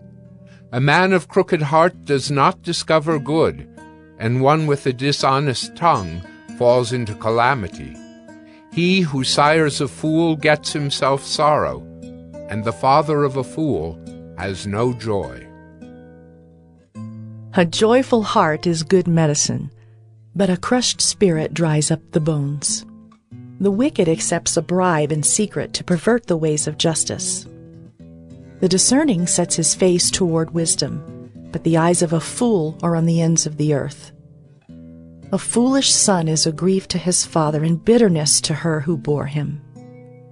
To impose a fine on a righteous man is not good, nor to strike the noble for their uprightness. Whoever restrains his words has knowledge, and he who has a cool spirit is a man of understanding. Even a fool who keeps silent is considered wise. When he closes his lips, he is deemed intelligent. Proverbs 18. Whoever isolates himself seeks his own desire. He breaks out against all sound judgment. A fool takes no pleasure in understanding, but only in expressing his opinion. When wickedness comes, contempt comes also, and with dishonor comes disgrace. The words of a man's mouth are deep waters. The fountain of wisdom is a bubbling brook. It is not good to be partial to the wicked, or to deprive the righteous of justice. A fool's lips walk into a fight, and his mouth invites a beating. A fool's mouth is his ruin, and his lips are a snare to his soul. The words of a whisperer are like delicious morsels. They go down into the inner parts of the body. Whoever is slack in his work is a brother to him who destroys. The name of the Lord is a strong tower. The righteous man runs into it and is safe. A rich man's wealth is his strong city, and like a high wall in his imagination. Before destruction a man's heart is haughty, but humility comes before honor. If one gives an answer before he hears, it is his folly and shame. A man's spirit will endure sickness, but a crushed spirit who can bear? An intelligent heart acquires knowledge, and the ear of the wise seeks knowledge. A man's gift makes room for him and brings him before the great. The one who states his case first seems right, until the other comes and examines him. The lot puts an end to quarrels and decides between powerful contenders. A brother offended is more unyielding than a strong city, and quarreling is like the bars of a castle. From the fruit of a man's mouth his stomach is satisfied. He is satisfied by the yield of his lips. Death and life are in the power of the tongue, and those who love it will eat its fruits. He who finds a wife finds a good thing and obtains favor from the Lord. The poor use entreaties, but the rich answer roughly. A man of many companions may come to ruin, but there is a friend who sticks closer than a brother.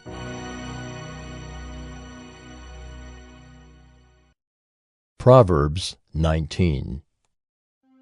Better is a poor person who walks in his integrity than one who is crooked in speech and is a fool.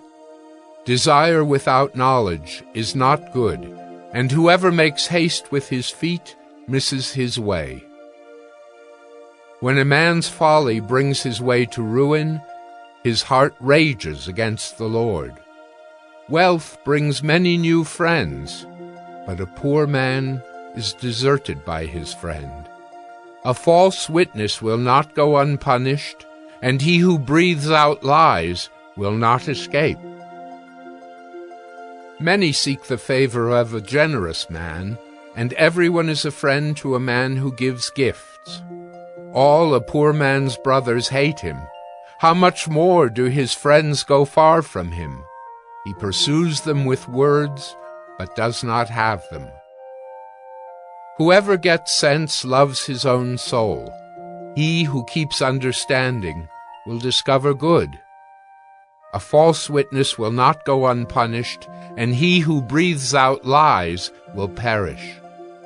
It is not fitting for a fool to live in luxury, much less for a slave to rule over princes. Good sense makes one slow to anger, and it is his glory to overlook an offense. A king's wrath is like the growling of a lion, but his favor is like dew on the grass. A foolish son is ruin to his father, and a wife's quarreling is a continual dripping of rain. House and wealth are inherited from fathers, but a prudent wife is from the Lord. Slothfulness casts into a deep sleep, and an idle person will suffer hunger. Whoever keeps the commandment keeps his life. He who despises his ways will die. Whoever is generous to the poor lends to the Lord, and he will repay him for his deed. Discipline your son, for there is hope. Do not set your heart on putting him to death. A man of great wrath will pay the penalty, for if you deliver him, you will only have to do it again. Listen to advice and accept instruction, that you may gain wisdom in the future. Many are the plans in the mind of a man, but it is the purpose of the Lord that will stand. What is desired in a man is steadfast love, and a poor man is better than a liar. The fear of the Lord leads to life, and whoever has it rests satisfied. He will not be visited by harm. The sluggard buries his hand in the dish and will not even bring it back to his mouth. Strike a scoffer, and the simple will learn prudence. Reprove a man of understanding, and he will gain knowledge. He who does violence to his father and chases away his mother is a son who brings shame and reproach. Cease to hear instruction, my son, and you will stray from the words of knowledge. A worthless witness mocks at justice, and the mouth of the wicked devours iniquity. Condemnation is ready for scoffers, and beating for the backs of fools.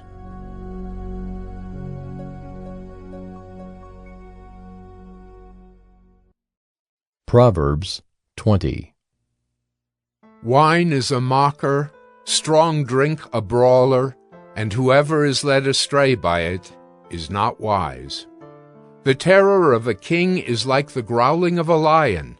Whoever provokes him to anger forfeits his life. It is an honor for a man to keep aloof from strife, but every fool will be quarreling.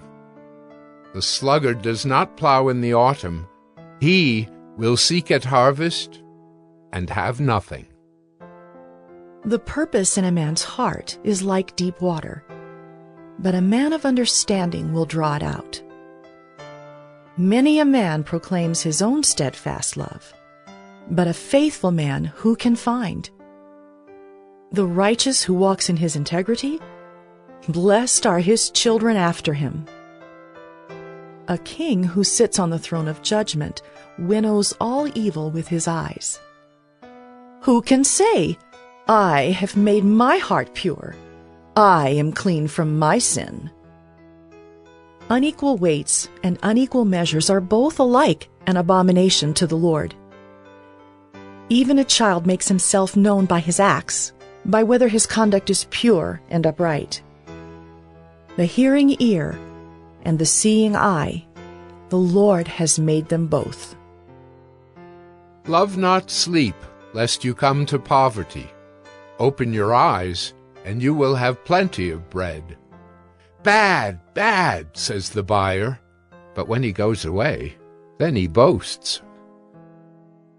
There is gold in abundance of costly stones, but the lips of knowledge are a precious jewel.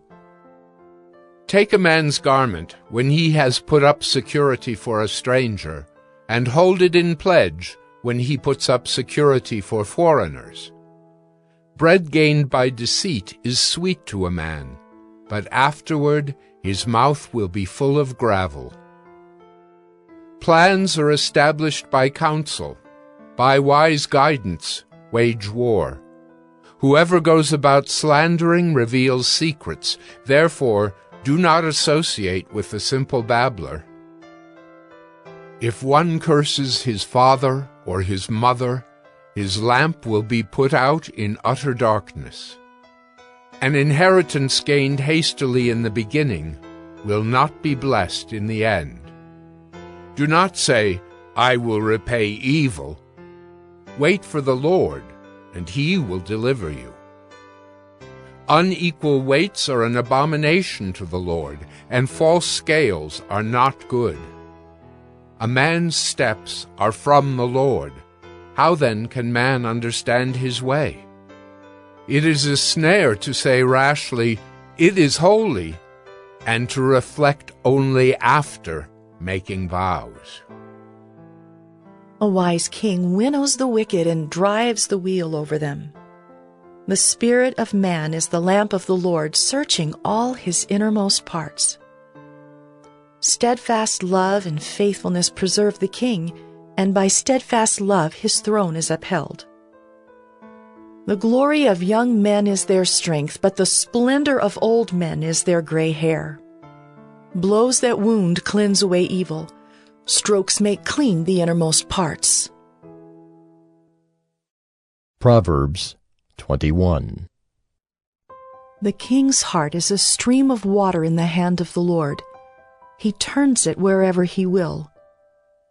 Every way of a man is right in his own eyes, but the Lord weighs the heart. To do righteousness and justice is more acceptable to the Lord than sacrifice.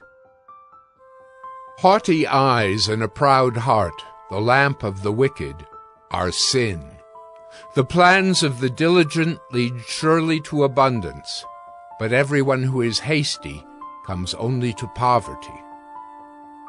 The getting of treasures by a lying tongue is a fleeting vapor and a snare of death. The violence of the wicked will sweep them away, because they refuse to do what is just. The way of the guilty is crooked, but the conduct of the pure is upright. It is better to live in a corner of the housetop than in a house shared with a quarrelsome wife. The soul of the wicked desires evil. His neighbor finds no mercy in his eyes. When a scoffer is punished, the simple becomes wise. When a wise man is instructed, he gains knowledge. The righteous one observes the house of the wicked. He throws the wicked down to ruin. Whoever closes his ear to the cry of the poor will himself call out and not be answered. A gift in secret averts anger, and a concealed bribe, strong wrath. When justice is done, it is a joy to the righteous, but terror to evildoers. One who wanders from the way of good sense will rest in the assembly of the dead. Whoever loves pleasure will be a poor man. He who loves wine and oil will not be rich. The wicked is a ransom for the righteous, and the traitor for the upright. It is better to live in a desert land than with a quarrelsome and fretful woman.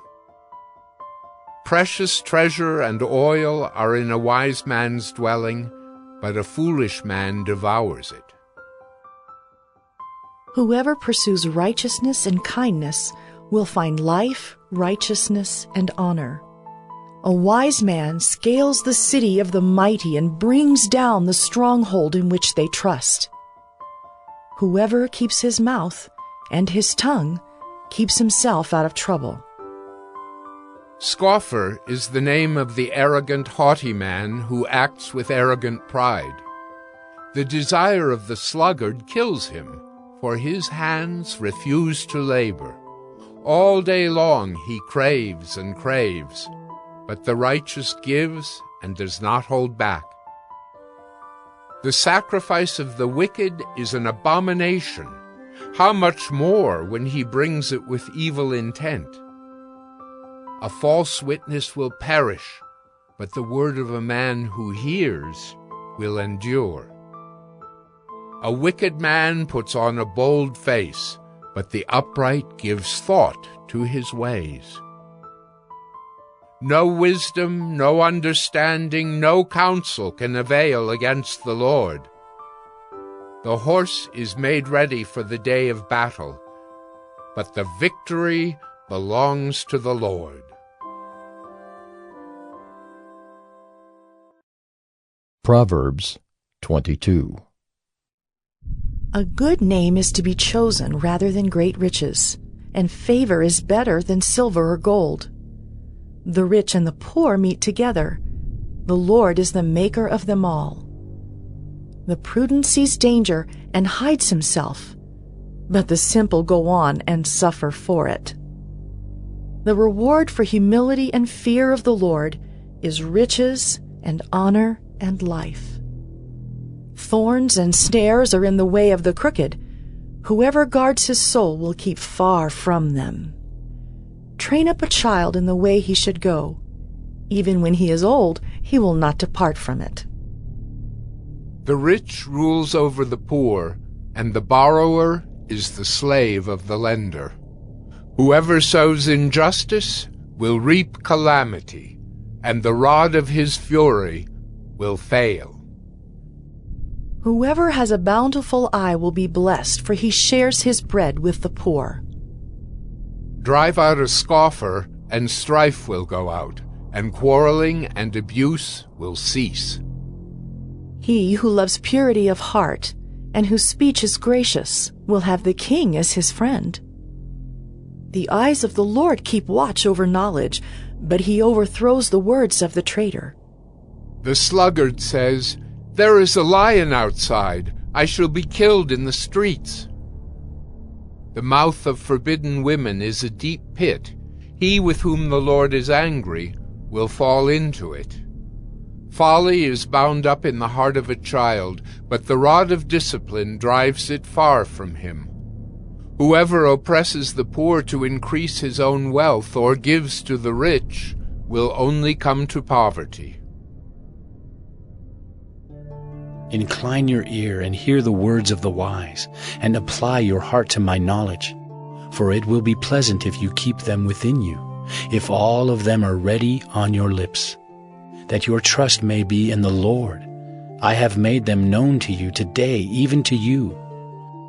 Have I not written for you 30 sayings of counsel and knowledge, to make you know what is right and true, that you may give a true answer to those who sent you? Do not rob the poor because he is poor, or crush the afflicted at the gate, for the Lord will plead their cause and rob of life those who rob them. Make no friendship with a man given to anger, nor go with a wrathful man, lest you learn his ways and entangle yourself in a snare. Be not one of those who give pledges, who put up security for debts. If you have nothing with which to pay, why should your bed be taken from under you? Do not move the ancient landmark that your fathers have set. Do you see a man skillful in his work? He will stand before kings. He will not stand before obscure men.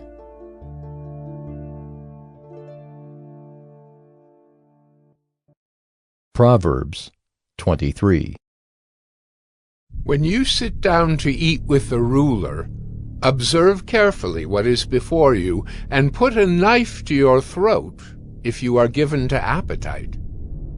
Do not desire his delicacies, for they are deceptive food. Do not toil to acquire wealth. Be discerning enough to desist. When your eyes light on it, it is gone, for suddenly it sprouts wings, flying like an eagle toward heaven. Do not eat the bread of a man who is stingy. Do not desire his delicacies, for he is like one who is inwardly calculating. Eat and drink, he says to you, but his heart is not with you. You will vomit up the morsels that you have eaten, and waste your pleasant words. Do not speak in the hearing of a fool, for he will despise the good sense of your words. Do not move an ancient landmark or enter the fields of the fatherless, for their Redeemer is strong. He will plead their cause against you. Apply your heart to instruction and your ear to words of knowledge. Do not withhold discipline from a child. If you strike him with a rod, he will not die. If you strike him with a rod, you will save his soul from Sheol. My son, if your heart is wise, my heart too will be glad. My inmost being will exult when your lips speak what is right. Let not your heart envy sinners, but continue in the fear of the Lord all the day. Surely there is a future, and your hope will not be cut off. Hear, my son, and be wise, and direct your heart in the way. Be not among drunkards, or among gluttonous eaters of meat. For the drunkard and the glutton will come to poverty, and slumber will clothe them with rags. Listen to your father who gave you life, and do not despise your mother when she is old. Buy truth, and do not sell it. Buy wisdom, instruction, and understanding. The father of the righteous will greatly rejoice. He who fathers a wise son will be glad in him. Let your father and mother be glad. Let her who bore you rejoice. My son, give me your heart, and let your eyes observe my ways. For a prostitute is a deep pit, an adulteress is a narrow well. She lies in wait like a robber, and increases the traitors among mankind. Who has woe? Who has sorrow? Who has strife? Who has complaining? Who has wounds without cause? Who has redness of eyes? Those who tarry long over wine, those who go to try mixed wine. Do not look at wine when it is red, when it sparkles in the cup and goes down smoothly. In the end, it bites like a serpent and stings like an adder. Your eyes will see strange things, and your heart utter perverse things. You will be like one who lies down in the midst of the sea, like one who lies on the top of a mast. They struck me, you will say, but I was not hurt. They beat me, but I did not feel it. When shall I awake? I must have another drink. Proverbs 24. Be not envious of evil men, nor desire to be with them, for their hearts devise violence, and their lips talk of trouble. By wisdom a house is built, and by understanding it is established. By knowledge the rooms are filled with all precious and pleasant riches. A wise man is full of strength, and a man of knowledge enhances his might, for by wise guidance you can wage your war, and in abundance of counselors there is victory. Wisdom is too high for a fool. In the gate he does not open his mouth. Whoever plans to do evil will be called a schemer. The devising of folly is sin, and the scoffer is an abomination to mankind. If you faint in the day of adversity, your strength is small. Rescue those who are being taken away to death. Hold back those who are stumbling to the slaughter. If you say, "Behold, we did not know this," does not he who weighs the heart perceive it? Does not he who keeps watch over your soul know it? And will he not repay man according to his work? My son, eat honey, for it is good, and the drippings of the honeycomb are sweet to your taste. Know that wisdom is such to your soul. If you find it, there will be a future, and your hope will not be cut off. Lie not in wait as a wicked man against the dwelling of the righteous. Do no violence to his home. For the righteous falls 7 times and rises again, but the wicked stumble in times of calamity. Do not rejoice when your enemy falls, and let not your heart be glad when he stumbles, lest the Lord see it and be displeased, and turn away his anger from him. Fret not yourself because of evildoers, and be not envious of the wicked, for the evil man has no future. The lamp of the wicked will be put out. My son, fear the Lord and the king, and do not join with those who do otherwise, for disaster will arise suddenly from them, and who knows the ruin that will come from them both. These also are sayings of the wise. Partiality in judging is not good. Whoever says to the wicked, "You are in the right," will be cursed by peoples, abhorred by nations, but those who rebuke the wicked will have delight, and a good blessing will come upon them. Whoever gives an honest answer kisses the lips.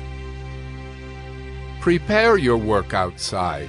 Get everything ready for yourself in the field, and after that, build your house. Be not a witness against your neighbor without cause, and do not deceive with your lips. Do not say, "I will do to him as he has done to me. I will pay the man back for what he has done." I passed by the field of a sluggard, by the vineyard of a man lacking sense, and behold, it was all overgrown with thorns. The ground was covered with nettles, and its stone wall was broken down. Then I saw and considered it. I looked and received instruction. A little sleep, a little slumber, a little folding of the hands to rest, and poverty will come upon you like a robber, and want like an armed man. Proverbs 25. These also are proverbs of Solomon, which the men of Hezekiah, king of Judah, copied. It is the glory of God to conceal things, but the glory of kings is to search things out. As the heavens for height and the earth for depth, so the heart of kings is unsearchable. Take away the dross from the silver, and the smith has material for a vessel. Take away the wicked from the presence of the king, and his throne will be established in righteousness. Do not put yourself forward in the king's presence, or stand in the place of the great, for it is better to be told, "Come up here," than to be put lower in the presence of a noble. What your eyes have seen do not hastily bring into court, for what will you do in the end, when your neighbor puts you to shame? Argue your case with your neighbor himself, and do not reveal another's secret, lest he who hears you bring shame upon you, and your ill repute have no end. A word fitly spoken is like apples of gold in a setting of silver. Like a gold ring or an ornament of gold is a wise reprover to a listening ear. Like the cold of snow in the time of harvest is a faithful messenger to those who send him. He refreshes the soul of his masters. Like clouds and wind without rain is a man who boasts of a gift he does not give. With patience a ruler may be persuaded, and a soft tongue will break a bone. If you have found honey, eat only enough for you, lest you have your fill of it and vomit it.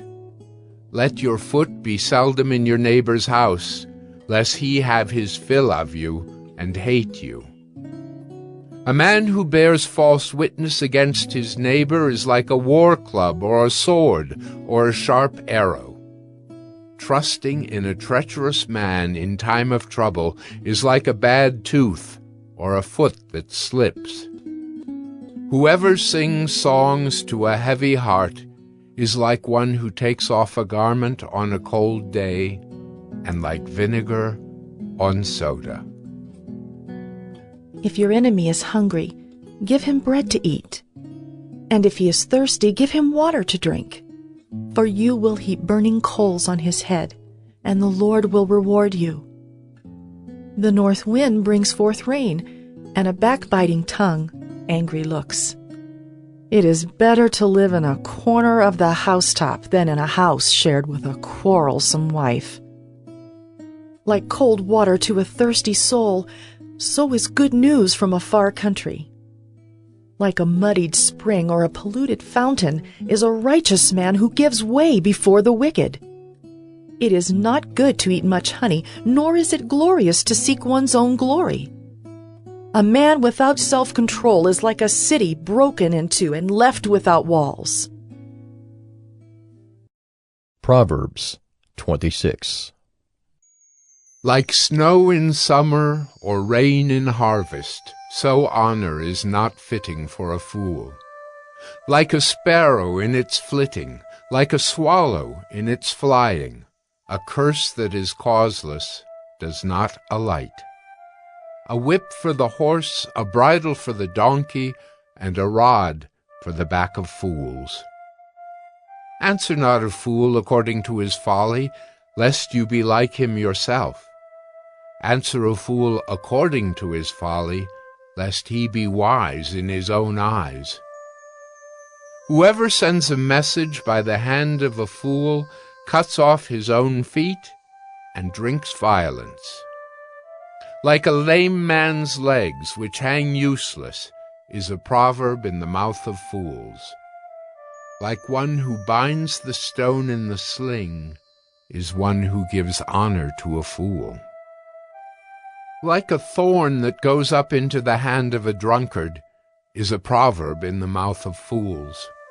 Like an archer who wounds everyone is one who hires a passing fool or drunkard. Like a dog that returns to his vomit is a fool who repeats his folly. Do you see a man who is wise in his own eyes? There is more hope for a fool than for him. The sluggard says, "There is a lion in the road, there is a lion in the streets." As a door turns on its hinges, so does a sluggard on his bed. The sluggard buries his hand in the dish.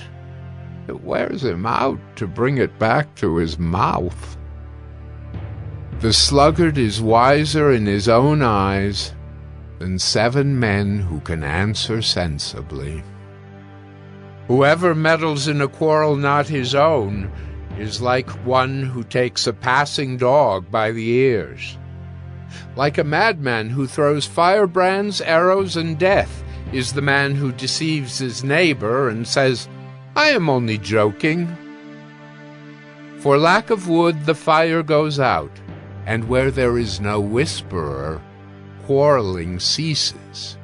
As charcoal to hot embers and wood to fire, so is a quarrelsome man for kindling strife. The words of a whisperer are like delicious morsels. They go down into the inner parts of the body. Like the glaze covering an earthen vessel are fervent lips with an evil heart. Whoever hates disguises himself with his lips and harbors deceit in his heart. When he speaks graciously, believe him not, for there are 7 abominations in his heart. Though his hatred be covered with deception, his wickedness will be exposed in the assembly. Whoever digs a pit will fall into it, and a stone will come back on him who starts it rolling. A lying tongue hates its victims, and a flattering mouth works ruin. Proverbs 27. Do not boast about tomorrow, for you do not know what a day may bring. Let another praise you, and not your own mouth, a stranger, and not your own lips. A stone is heavy, and sand is weighty, but a fool's provocation is heavier than both. Wrath is cruel, anger is overwhelming. But who can stand before jealousy? Better is open rebuke than hidden love. Faithful are the wounds of a friend. Profuse are the kisses of an enemy. One who is full loathes honey, but to one who is hungry, everything bitter is sweet. Like a bird that strays from its nest is a man who strays from his home. Oil and perfume make the heart glad, and the sweetness of a friend comes from his earnest counsel. Do not forsake your friend and your father's friend, and do not go to your brother's house in the day of your calamity. Better is a neighbor who is near than a brother who is far away.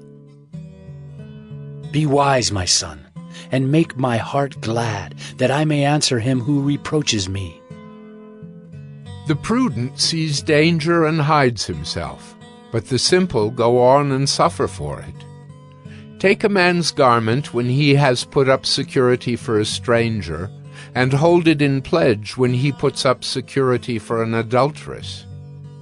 Whoever blesses his neighbor with a loud voice, rising early in the morning, will be counted as cursing. A continual dripping on a rainy day and a quarrelsome wife are alike. To restrain her is to restrain the wind, or to grasp oil in one's right hand. Iron sharpens iron, and one man sharpens another. Whoever tends a fig tree will eat its fruit, and he who guards his master will be honored. As in water face reflects face, so the heart of man reflects the man. Sheol and Abaddon are never satisfied, and never satisfied are the eyes of man.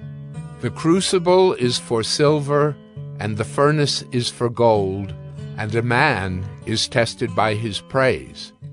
Crush a fool in a mortar with a pestle, along with crushed grain, yet his folly will not depart from him. Know well the condition of your flocks, and give attention to your herds, for riches do not last forever, and does a crown endure to all generations? When the grass is gone, and the new growth appears, and the vegetation of the mountains is gathered, the lambs will provide your clothing, and the goats the price of a field. There will be enough goat's milk for your food, for the food of your household, and maintenance for your girls. Proverbs 28. The wicked flee when no one pursues, but the righteous are bold as a lion. When a land transgresses, it has many rulers, but with a man of understanding and knowledge, its stability will long continue. A poor man who oppresses the poor is a beating rain that leaves no food. Those who forsake the law praise the wicked, but those who keep the law strive against them. Evil men do not understand justice, but those who seek the Lord understand it completely. Better is a poor man who walks in his integrity than a rich man who is crooked in his ways. The one who keeps the law is a son with understanding, but a companion of gluttons shames his father. Whoever multiplies his wealth by interest and profit gathers it for him who is generous to the poor. If one turns away his ear from hearing the law, even his prayer is an abomination. Whoever misleads the upright into an evil way will fall into his own pit, but the blameless will have a goodly inheritance. A rich man is wise in his own eyes, but a poor man who has understanding will find him out. When the righteous triumph, there is great glory, but when the wicked rise, people hide themselves. Whoever conceals his transgressions will not prosper, but he who confesses and forsakes them will obtain mercy. Blessed is the one who fears the Lord always, but whoever hardens his heart will fall into calamity. Like a roaring lion or a charging bear is a wicked ruler over a poor people. A ruler who lacks understanding is a cruel oppressor, but he who hates unjust gain will prolong his days. If one is burdened with the blood of another, he will be a fugitive until death. Let no one help him. Whoever walks in integrity will be delivered, but he who is crooked in his ways will suddenly fall. Whoever works his land will have plenty of bread, but he who follows worthless pursuits will have plenty of poverty. A faithful man will abound with blessings, but whoever hastens to be rich will not go unpunished. To show partiality is not good, but for a piece of bread a man will do wrong. A stingy man hastens after wealth and does not know that poverty will come upon him. Whoever rebukes a man will afterward find more favor than he who flatters with his tongue. Whoever robs his father or his mother and says, "That is no transgression," is a companion to a man who destroys. A greedy man stirs up strife, but the one who trusts in the Lord will be enriched. Whoever trusts in his own mind is a fool, but he who walks in wisdom will be delivered. Whoever gives to the poor will not want, but he who hides his eyes will get many a curse. When the wicked rise, people hide themselves, but when they perish, the righteous increase. Proverbs 29. He who is often reproved, yet stiffens his neck, will suddenly be broken beyond healing. When the righteous increase, the people rejoice, but when the wicked rule, the people groan. He who loves wisdom makes his father glad, but a companion of prostitutes squanders his wealth. By justice a king builds up the land, but he who exacts gifts tears it down. A man who flatters his neighbor spreads a net for his feet. An evil man is ensnared in his transgression, but a righteous man sings and rejoices. A righteous man knows the rights of the poor. A wicked man does not understand such knowledge. Scoffers set a city aflame, but the wise turn away wrath. If a wise man has an argument with a fool, the fool only rages and laughs, and there is no quiet. Bloodthirsty men hate one who is blameless and seek the life of the upright. A fool gives full vent to his spirit, but a wise man quietly holds it back. If a ruler listens to falsehood, all his officials will be wicked. The poor man and the oppressor meet together. The Lord gives light to the eyes of both. If a king faithfully judges the poor, his throne will be established forever. The rod and reproof give wisdom, but a child left to himself brings shame to his mother. When the wicked increase, transgression increases, but the righteous will look upon their downfall. Discipline your son, and he will give you rest. He will give delight to your heart. Where there is no prophetic vision, the people cast off restraint, but blessed is he who keeps the law. By mere words a servant is not disciplined, for though he understands, he will not respond. Do you see a man who is hasty in his words? There is more hope for a fool than for him.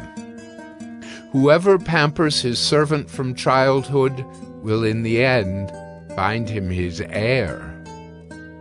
A man of wrath stirs up strife, and one given to anger causes much transgression.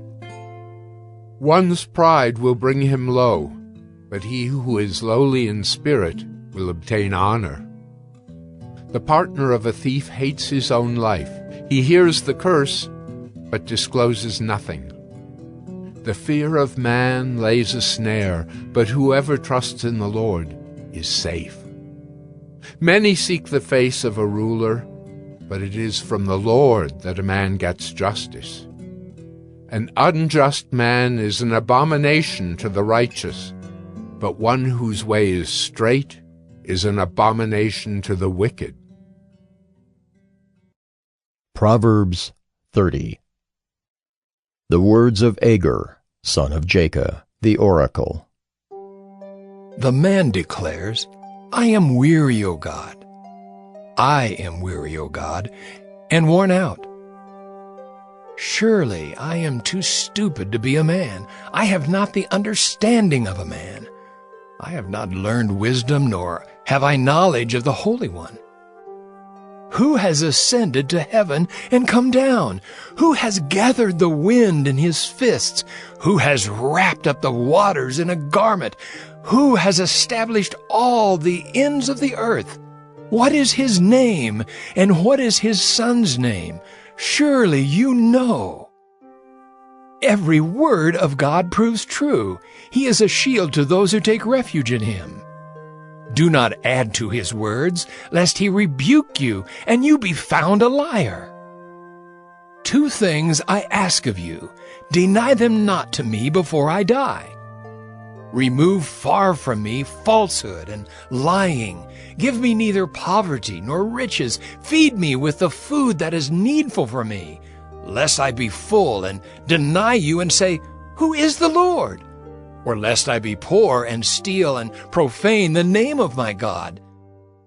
Do not slander a servant to his master, lest he curse you and you be held guilty. There are those who curse their fathers and do not bless their mothers. There are those who are clean in their own eyes, but are not washed of their filth. There are those, how lofty are their eyes, how high their eyelids lift. There are those whose teeth are swords, whose fangs are knives, to devour the poor from off the earth, the needy from among mankind. The leech has 2 daughters, give and give. 3 things are never satisfied, 4 never say, Enough. Sheol, the barren womb, the land never satisfied with water, and the fire that never says, Enough.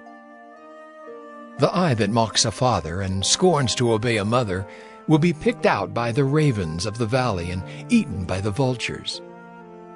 3 things are too wonderful for me, 4 I do not understand. The way of an eagle in the sky, the way of a serpent on a rock, the way of a ship on the high seas, and the way of a man with a virgin. This is the way of an adulteress. She eats and wipes her mouth and says, I have done no wrong. Under 3 things the earth trembles. Under 4, it cannot bear up. A slave when he becomes king, and a fool when he is filled with food, an unloved woman when she gets a husband, and a maidservant when she displaces her mistress. 4 things on earth are small, but they are exceedingly wise. The ants are a people, not strong, yet they provide their food in the summer. The rock badgers are a people, not mighty, yet they make their homes in the cliffs. The locusts have no king, yet all of them march in rank. The lizard you can take in your hands, yet it is in kings' palaces. 3 things are stately in their tread, 4 are stately in their stride. The lion which is mightiest among beasts, and does not turn back before any, the strutting rooster, the he-goat, and a king whose army is with him.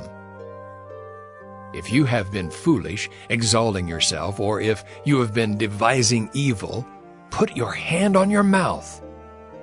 For pressing milk produces curds, pressing the nose produces blood, and pressing anger produces strife. Proverbs 31. The words of King Lemuel, an oracle that his mother taught him. What are you doing, my son? What are you doing, son of my womb? What are you doing, son of my vows? Do not give your strength to women, your ways to those who destroy kings. It is not for kings, O Lemuel, it is not for kings to drink wine, or for rulers to take strong drink, lest they drink and forget what has been decreed, and pervert the rights of all the afflicted. Give strong drink to the one who is perishing, and wine to those in bitter distress. Let them drink and forget their poverty, and remember their misery no more. Open your mouth for the mute, for the rights of all who are destitute. Open your mouth, judge righteously, defend the rights of the poor and needy. An excellent wife, who can find? She is far more precious than jewels. The heart of her husband trusts in her, and he will have no lack of gain. She does him good and not harm all the days of her life. She seeks wool and flax, and works with willing hands. She is like the ships of the merchant. She brings her food from afar. She rises while it is yet night, and provides food for her household and portions for her maidens. She considers a field and buys it. With the fruit of her hands she plants a vineyard.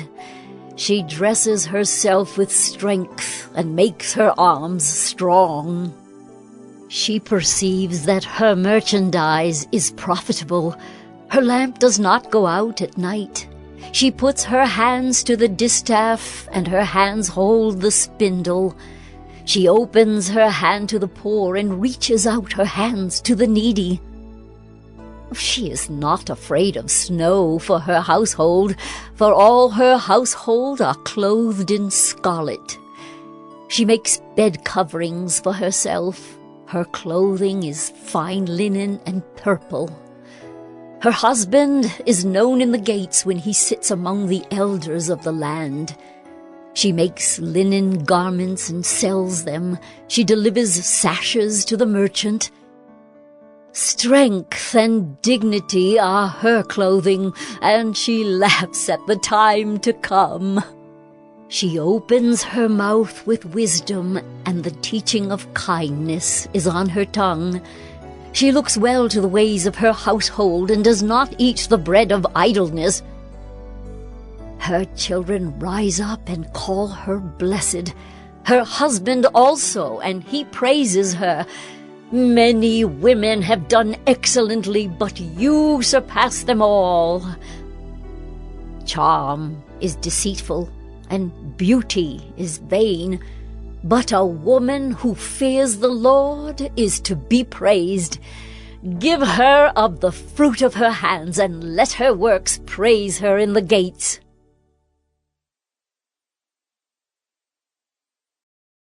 Chapter 20. When you go forth to battle against your enemies, and see horses, chariots, and a people more than you, you shall not be afraid of them, for the Lord your God is with you, who brought you up out of the land of Egypt. It shall be, when you draw near to the battle, that the priest shall approach and speak to the people, and shall tell them, Hear, Israel, you draw near this day to battle against your enemies. Do not let your heart faint, do not be afraid, nor tremble, neither be scared of them, for the Lord your God is he who goes with you, to fight for you against your enemies, to save you. The officers shall speak to the people, saying, What man is there who has built a new house, and has not dedicated it? Let him go and return to his house, lest he die in the battle, and another man dedicate it. What man is there who has planted a vineyard, and has not used its fruit? Let him go and return to his house, lest he die in the battle, and another man use its fruit. What man is there who has pledged to be married a wife, and has not taken her? Let him go and return to his house, lest he die in the battle, and another man take her. The officers shall speak further to the people, and they shall say, What man is there who is fearful and faint-hearted? Let him go and return to his house, lest his brother's heart melt as his heart. It shall be, when the officers have made an end of speaking to the people, that they shall appoint captains of armies at the head of the people. When you draw near to a city to fight against it, then proclaim peace to it. It shall be, if it makes you answer of peace, and opens to you, then it shall be, that all the people who are found in it shall become tributary to you, and shall serve you.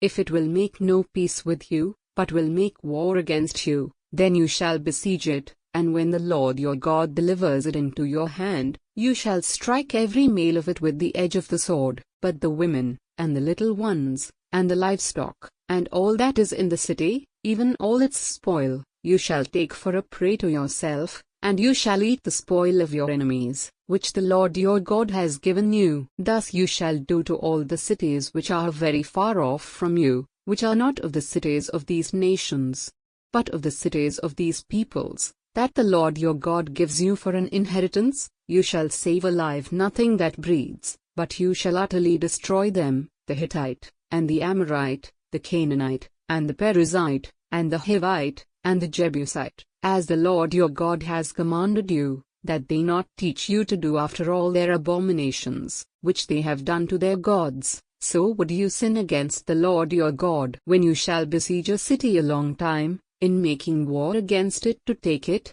you shall not destroy its trees by wielding an axe against them, for you may eat of them, and you shall not cut them down, for is the tree of the field man, that it should be besieged of you.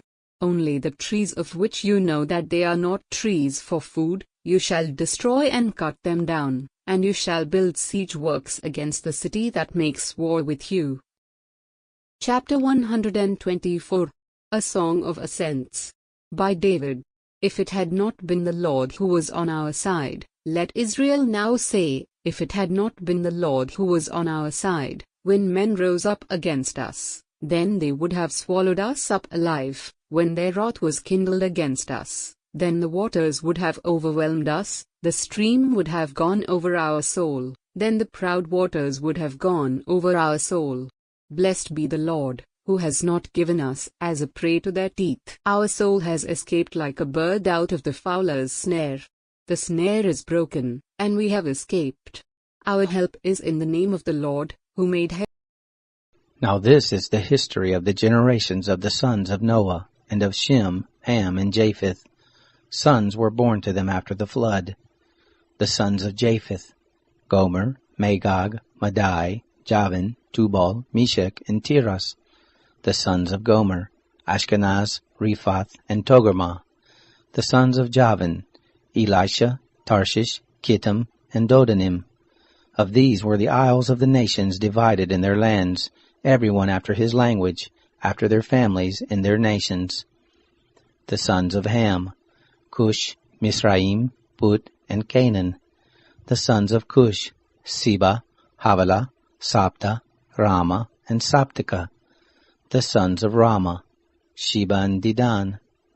Cush became the father of Nimrod. He began to be a mighty one in the earth. He was a mighty hunter before the Lord. Therefore it is said, like Nimrod, a mighty hunter before the Lord. The beginning of his kingdom was Babel, Erech, Akkad, and Calneh in the land of Shinar. Out of that land he went forth into Assyria and built Nineveh, Rehoboth, Ir, Kala, and Resen between Nineveh and Kala. The same is the great city. Mizraim became the father of Ludum, Anamim, Lehabim, and Naphtuhim, Pathrusim, Casluhim, which the Philistines descended from, and Caphtorim. Canaan became the father of Sidon, his firstborn, Heth, the Jebusite, the Amorite, the Girgashite, the Hivite, the Archite, the Sinite, the Arvadite, the Zemarite, and the Hamathite. Afterward the families of the Canaanites were spread abroad. The border of the Canaanites was from Sidon, as you go toward Gerar to Gaza, as you go toward Sodom, Gomorrah, Admah, and Zeboim to Lasha. These are the sons of Ham, after their families, after their languages, in their lands, in their nations. To Shem, the father of all the children of Eber, the elder brother of Japheth. To him also were born children. The sons of Shem: Elam, Asher, Arpachshad, Lud, and Aram. The sons of Aram, Uz, Hul, Gether, and Mash. Arpachshad became the father of Shelah. Shelah became the father of Eber. To Eber were born 2 sons. The name of the one was Peleg, for in his days was the earth divided. His brother's name was Joktan. Joktan became the father of Almodad, Sheleph, Hazmarpheth, Jerah, Hadoram, Usal, Dikla, Obal, Abimael, Sheba, Ophir, Havilah, and Jobab. All these were the sons of Joktan. Their dwelling was from Misha as you go toward Sephar, the mountain of the east. These are the sons of Shem after their families, after their languages, in their lands, after their nations. These are the families of the sons of Noah, after their generations and their nations. Of these were the nations divided in the earth after the flood. Chapter 4. Where do conflicts and quarrels among you come from? Do they not come from your passions that war in your members? You lust, and do not have. You kill, covet, and cannot obtain. You fight and make war. You do not have, because you do not ask. You ask, and do not receive, because you ask with wrong motives, so that you may spend it for your pleasures. You adulterers and adulteresses, do you not know that friendship with the world is hostility toward God? Therefore whoever wants to be a friend of the world makes himself an enemy of God. Or do you think that the scripture says in vain, the Spirit which He made to dwell in us yearns jealously? But He gives more grace.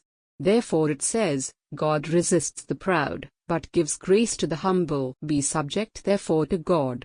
But resist the devil, and he will flee from you. Draw near to God, and He will draw near to you.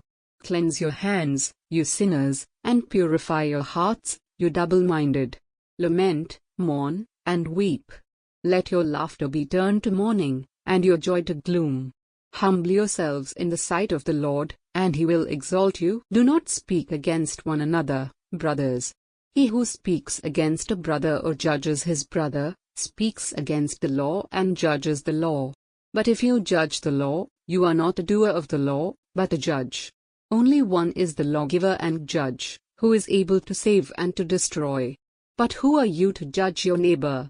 Come now, you who say, today or tomorrow let us go into this city, and spend a year there, trade, and make a profit. Whereas you do not know what tomorrow will be like. What is your life? For you are a vapor that appears for a little time and then vanishes away. For you ought to say, if the Lord wills, we will both live, and do this or that. But now you glory in your boasting. All such boasting is evil. To him therefore who knows to do good, and does not do it, to him. The First Epistle of Paul the Apostle to Timothy, Chapter 1. Paul, an apostle of Jesus Christ, by the commandment of God our Saviour, and Lord Jesus Christ, which is our hope, unto Timothy, my own son in the faith. Grace, mercy, and peace from God our Father, and Jesus Christ our Lord. As I besought thee to abide still at Ephesus, when I went into Macedonia, that thou mightest charge some that they teach no other doctrine, neither give heed to fables and endless genealogies, which minister questions, rather than godly edifying which is in faith, so do. Now the end of the commandment is charity out of a pure heart, and of a good conscience, and of faith unfeigned, from which some having swerved have turned aside unto vain jangling, desiring to be teachers of the law, understanding neither what they say, nor whereof they affirm. But we know that the law is good, if a man use it lawfully, knowing this, that the law is not made for a righteous man, but for the lawless and disobedient, for the ungodly and for sinners, for unholy and profane, for murderers of fathers and murderers of mothers, for manslayers, for whoremongers, for them that defile themselves with mankind, for men-stealers, for liars, for perjured persons, and if there be any other thing that is contrary to sound doctrine, according to the glorious gospel of the blessed God, which was committed to my trust. And I thank Christ Jesus our Lord, who hath enabled me, for that he counted me faithful, putting me into the ministry, who was before a blasphemer, and a persecutor, and injurious.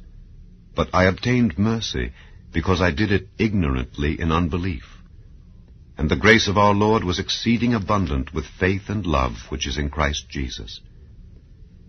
This is a faithful saying and worthy of all acceptation, that Christ Jesus came into the world to save sinners, of whom I am chief. Howbeit, for this cause I obtained mercy, that in me first Jesus Christ might show forth all long-suffering, for a pattern to them which should hereafter believe on him to life everlasting. Now unto the King eternal, immortal, invisible, the only wise God, be honor and glory forever and ever. Amen. This charge I commit unto thee, son Timothy, according to the prophecies which went before on thee, that thou by them mightest war a good warfare, holding faith and a good conscience, which some having put away concerning faith have made shipwreck, of whom is Hymenaeus and Alexander, whom I have delivered unto Satan, that they may learn not to blaspheme. Chapter 2. I exhort therefore that first of all supplications, prayers, intercessions, and giving of thanks be made for all men, for kings, and for all that are in authority, that we may lead a quiet and peaceable life in all godliness and honesty. For this is good and acceptable in the sight of God our Saviour, who will have all men to be saved, and to come unto the knowledge of the truth. For there is one God, and one mediator between God and men, the man Christ Jesus, who gave himself a ransom for all, to be testified in due time. Whereunto I am ordained a preacher and an apostle. I speak the truth in Christ, and lie not, a teacher of the Gentiles in faith and verity. I will, therefore, that men pray everywhere, lifting up holy hands without wrath and doubting.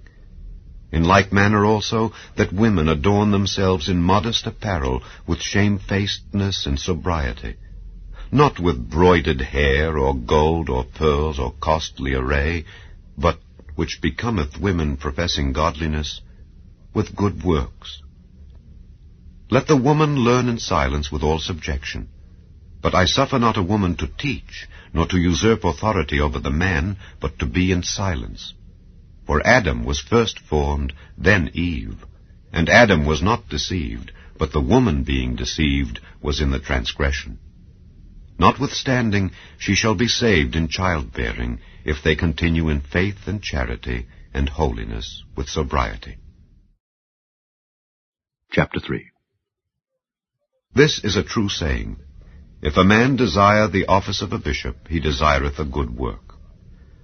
A bishop then must be blameless, the husband of one wife, vigilant, sober, of good behavior, given to hospitality, apt to teach, not given to wine, no striker, not greedy of filthy lucre, but patient, not a brawler, not covetous, one that ruleth well his own house, having his children in subjection with all gravity. For if a man know not how to rule his own house, how shall he take care of the church of God? Not a novice, lest being lifted up with pride, he fall into the condemnation of the devil. Moreover, he must have a good report of them which are without, lest he fall into reproach and the snare of the devil.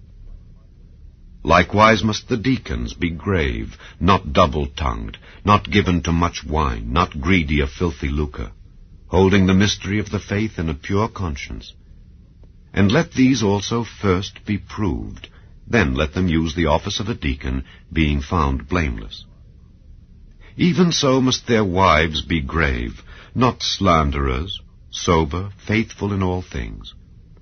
Let the deacons be the husbands of one wife, ruling their children in their own houses well. For they that have used the office of a deacon well purchase to themselves a good degree and great boldness in the faith which is in Christ Jesus. These things write I unto thee, hoping to come unto thee shortly, but if I tarry long, that thou mayest know how thou oughtest to behave thyself in the house of God, which is the church of the living God, the pillar and ground of the truth. And without controversy, great is the mystery of godliness. God was manifest in the flesh, justified in the Spirit, seen of angels, preached unto the Gentiles, believed on in the world, received up into glory. Chapter 4. Now the Spirit speaketh expressly that in the latter times some shall depart from the faith, giving heed to seducing spirits and doctrines of devils, speaking lies and hypocrisy, having their conscience seared with a hot iron, forbidding to marry, and commanding to abstain from meats, which God hath created to be received with thanksgiving of them which believe and know the truth. For every creature of God is good, and nothing to be refused, if it be received with thanksgiving, for it is sanctified by the word of God and prayer. If thou put the brethren in remembrance of these things, thou shalt be a good minister of Jesus Christ, nourished up in the words of faith and of good doctrine whereunto thou hast attained. But refuse profane and old wives' fables, and exercise thyself rather unto godliness. For bodily exercise profiteth little, but godliness is profitable unto all things, having promise of the life that now is, and of that which is to come. This is a faithful saying, and worthy of all acceptation. For therefore we both labor and suffer reproach, because we trust in the living God, who is the Saviour of all men, specially of those that believe. These things command and teach. Let no man despise thy youth, but be thou an example of the believers, in word, in conversation, in charity, in spirit, in faith, in purity. Till I come, give attendance to reading, to exhortation, to doctrine. Neglect not the gift that is in thee, which was given thee by prophecy, with the laying on of the hands of the presbytery. Meditate upon these things, give thyself wholly to them, that thy profiting may appear to all. Take heed unto thyself and unto the doctrine, continue in them. For in doing this thou shalt both save thyself and them that hear thee. Chapter 5. Rebuke not an elder, but entreat him as a father, and the younger men as brethren, the elder women as mothers, the younger as sisters, with all purity. Honor widows that are widows indeed. But if any widow have children or nephews, let them learn first to show piety at home, and to requite their parents, for that is good and acceptable before God. Now she that is a widow indeed and desolate trusteth in God, and continueth in supplications and prayers night and day. But she that liveth in pleasure is dead while she liveth. And these things give in charge, that they may be blameless. But if any provide not for his own, and specially for those of his own house, he hath denied the faith, and is worse than an infidel. Let not a widow be taken into the number under 60 years old, having been the wife of one man, well reported of for good works, if she have brought up children, if she have lodged strangers, if she have washed the saints' feet, if she have relieved the afflicted, if she have diligently followed every good work. But the younger widows refuse, for when they have begun to wax wanton against Christ, they will marry, having damnation because they have cast off their first faith. And withal, they learn to be idle, wandering about from house to house, and not only idle, but tattlers also, and busybodies, speaking things which they ought not. I will, therefore, that the younger women marry, bear children, guide the house, give none occasion to the adversary to speak reproachfully. For some are already turned aside after Satan. If any man or woman that believeth have widows, let them relieve them, and let not the church be charged, that it may relieve them that are widows indeed. Let the elders that rule well be counted worthy of double honor, especially they who labor in the word and doctrine. For the Scripture saith, Thou shalt not muzzle the ox that treadeth out the corn, and the laborer is worthy of his reward. Against an elder receive not an accusation, but before 2 or 3 witnesses. Them that sin rebuke before all, that others also may fear.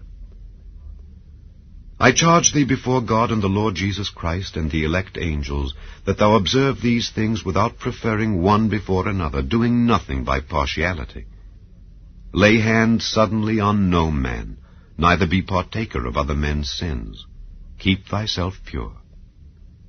Drink no longer water, but use a little wine for thy stomach's sake, and thine often infirmities. Some men's sins are open beforehand, going before to judgment, and some men they follow after. Likewise also the good works of some are manifest beforehand, and they that are otherwise cannot be hid. Chapter 6. Let as many servants as are under the yoke count their own masters worthy of all honor, that the name of God and his doctrine be not blasphemed. And they that have believing masters, let them not despise them, because they are brethren, but rather do them service, because they are faithful and beloved, partakers of the benefit. These things teach and exhort. If any man teach otherwise, and consent not to wholesome words, even the words of our Lord Jesus Christ, and to the doctrine which is according to godliness, he is proud, knowing nothing, but doting about questions and strifes of words, whereof cometh envy, strife, railings, evil surmisings, perverse disputings of men of corrupt minds, and destitute of the truth, supposing that gain is godliness. From such withdraw thyself. But godliness with contentment is great gain. For we brought nothing into this world, and it is certain we can carry nothing out. And having food and raiment, let us be therewith content. But they that will be rich fall into temptation and a snare, and into many foolish and hurtful lusts, which drown men in destruction and perdition. For the love of money is the root of all evil, which while some coveted after, they have erred from the faith, and pierced themselves through with many sorrows. But thou, O man of God, flee these things, and follow after righteousness, godliness, faith, love, patience, meekness. Fight the good fight of faith. Lay hold on eternal life, whereunto thou art also called, and hast professed a good profession before many witnesses. I give thee charge in the sight of God, who quickeneth all things, and before Christ Jesus, who before Pontius Pilate witnessed a good confession, that thou keep this commandment without spot, unrebukable, until the appearing of our Lord Jesus Christ, which in his times he shall show, who is the blessed and only potentate, the King of kings and Lord of lords, who only hath immortality, dwelling in the light which no man can approach unto, whom no man hath seen nor can see, to whom be honor and power everlasting. Amen. Charge them that are rich in this world, that they be not high-minded, nor trust in uncertain riches, but in the living God, who giveth us richly all things to enjoy. That they do good, that they be rich in good works, ready to distribute, willing to communicate, laying up in store for themselves a good foundation against the time to come, that they may lay hold on eternal life. O Timothy, keep that which is committed to thy trust, avoiding profane and vain babblings, and oppositions of science falsely so called, which some professing have erred concerning the faith. Grace be with thee. Amen. Chapter 39. Now Joseph was brought down to Egypt, and Potiphar, an officer of Pharaoh's, the captain of the guard, an Egyptian, bought him from the Ishmaelites who had brought him down there. And the Lord was with Joseph, and he became a successful man. And he was in the household of his master the Egyptian. And his master saw that the Lord was with him, and that the Lord made everything that he did to succeed in his hands. So Joseph found favor in the sight of his master, and attended him, and he made him overseer of his house, and all that he had he put under his authority. And it came about that from the time that he made him overseer of his household and over all that he had, that the Lord blessed the Egyptian's house because of Joseph, and the blessing of the Lord was on all that he had, in the house and in the field. So he left everything that he had in Joseph's care. He did not concern himself with anything, except for the food which he ate. Now Joseph was handsome in form and appearance. And it came to pass after these things that his master's wife took notice of Joseph, and she said, Sleep with me. But he refused, and said to his master's wife, Look, my master does not concern himself with anything in his house, and he has put all that he is into my care. There is no one greater in this household than I am, nor has he kept back anything from me but you, since you are his wife. How then can I do such a great evil, and sin against God? And although she spoke to Joseph day after day, he did not listen to her to sleep with her or to be with her. Now it happened about this time that he went into the house to do his work, and there were none of the men of the house inside. She grabbed him by his garment, saying, Sleep with me.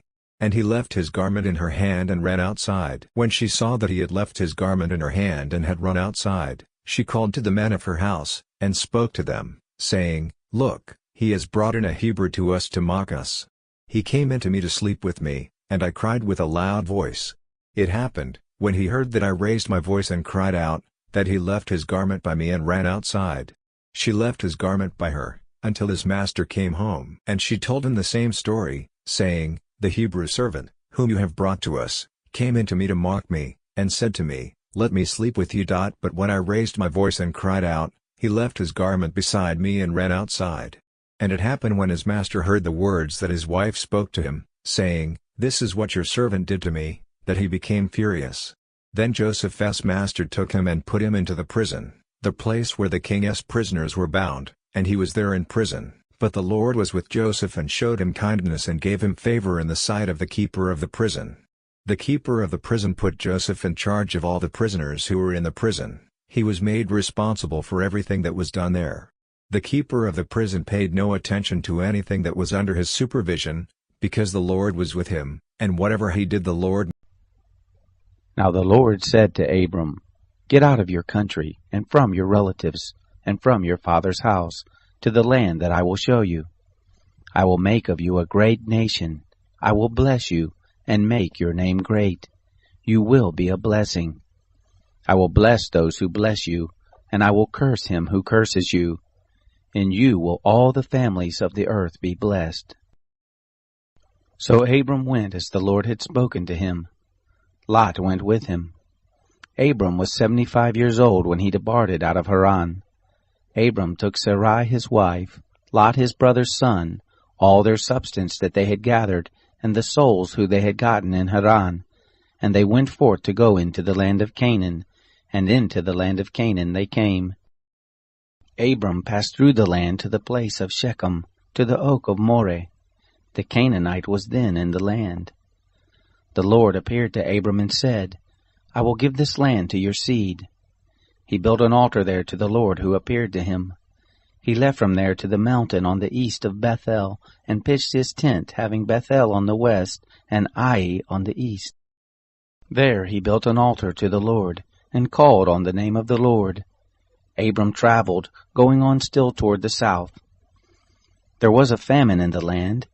Abram went down into Egypt to live as a foreigner there, for the famine was sore in the land.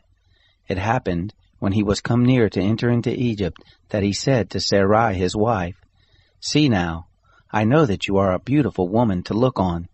It will happen, when the Egyptians will see you, that they will say, This is his wife.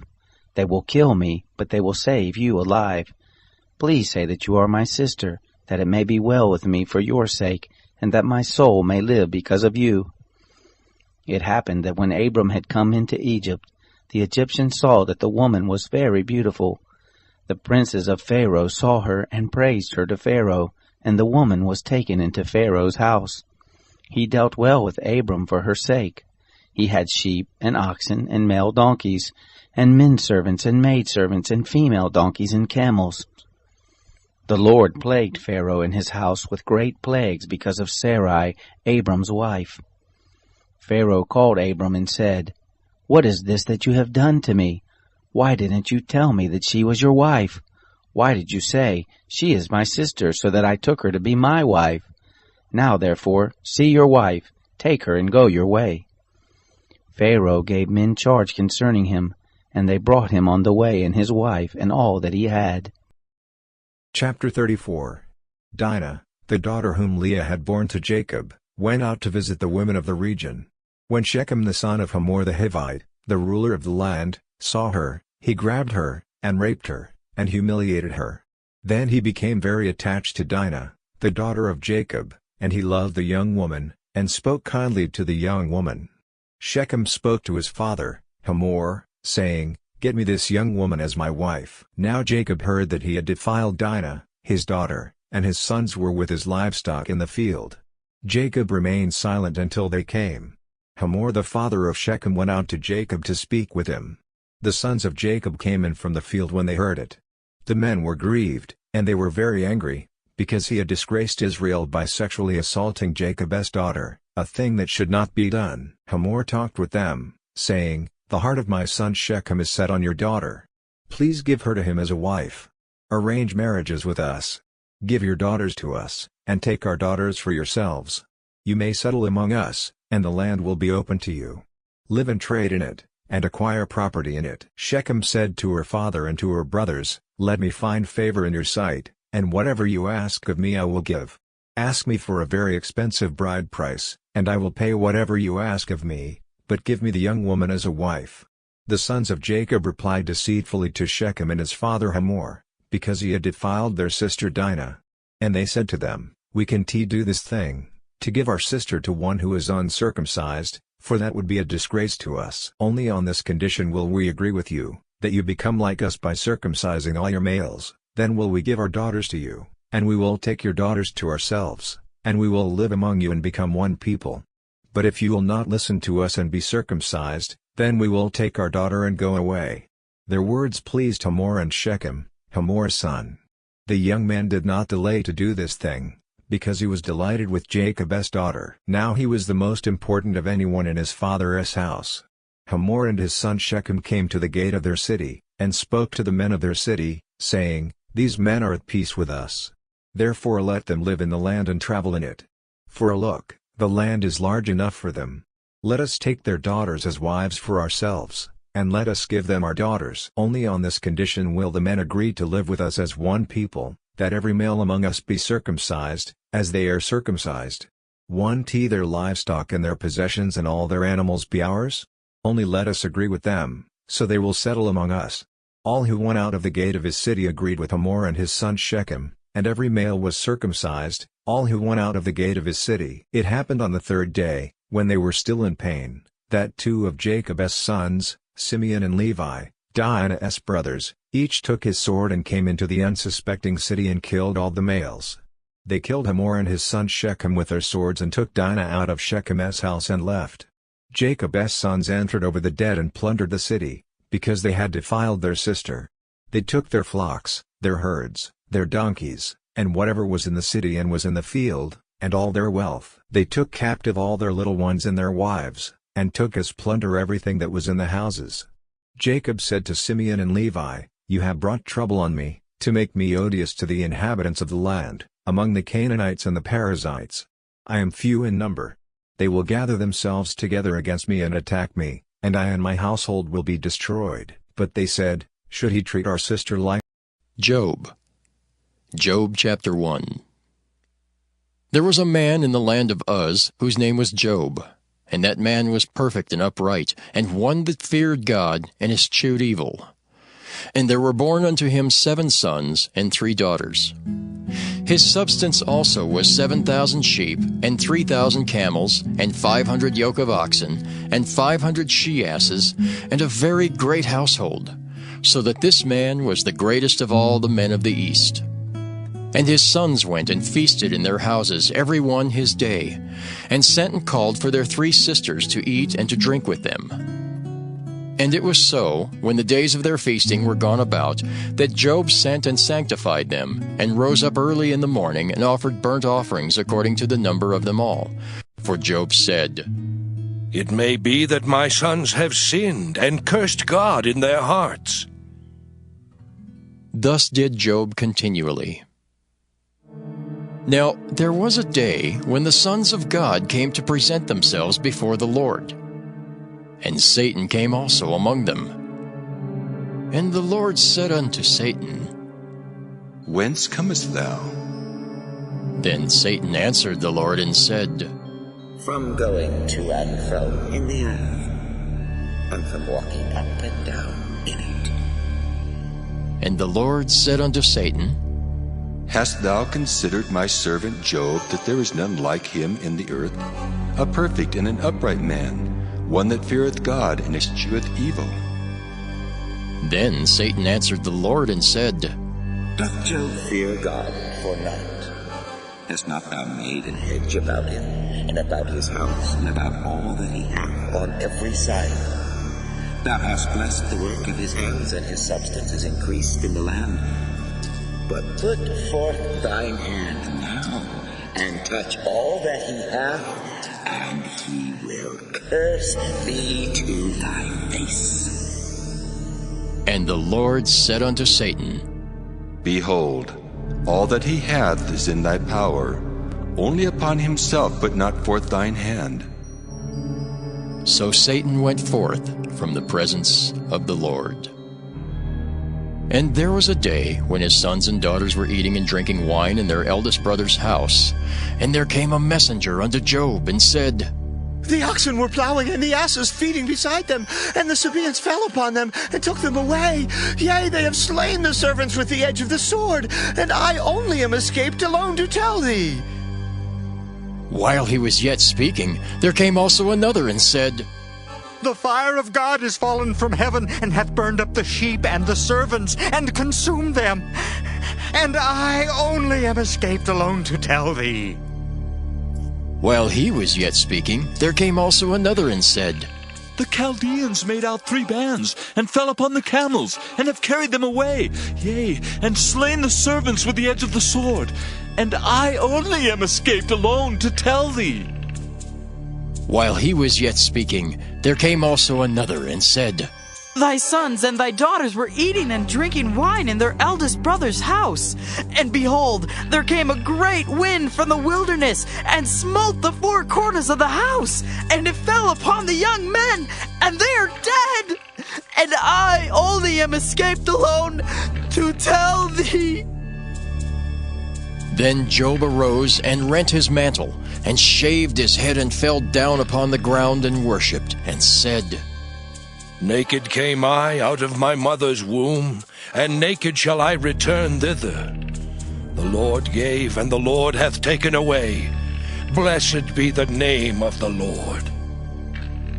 In all this Job sinned not, nor charged God foolishly. Job chapter 2. Again there was a day when the sons of God came to present themselves before the Lord. And Satan came also among them to present himself before the Lord. And the Lord said unto Satan, From whence comest thou? And Satan answered the Lord, and said, From going to and fro in the earth, and from walking up and down in it. And the Lord said unto Satan, Hast thou considered my servant Job, that there is none like him in the earth? A perfect and an upright man, one that feareth God and escheweth evil? And still he holdeth fast his integrity, although thou movest me against him, to destroy him without cause. And Satan answered the Lord, and said, Skin for skin, yea, all that a man hath will he give for his life.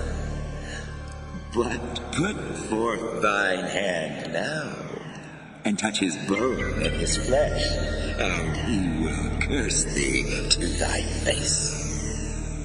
And the Lord said unto Satan, Behold, he is in thine hand, but save his life.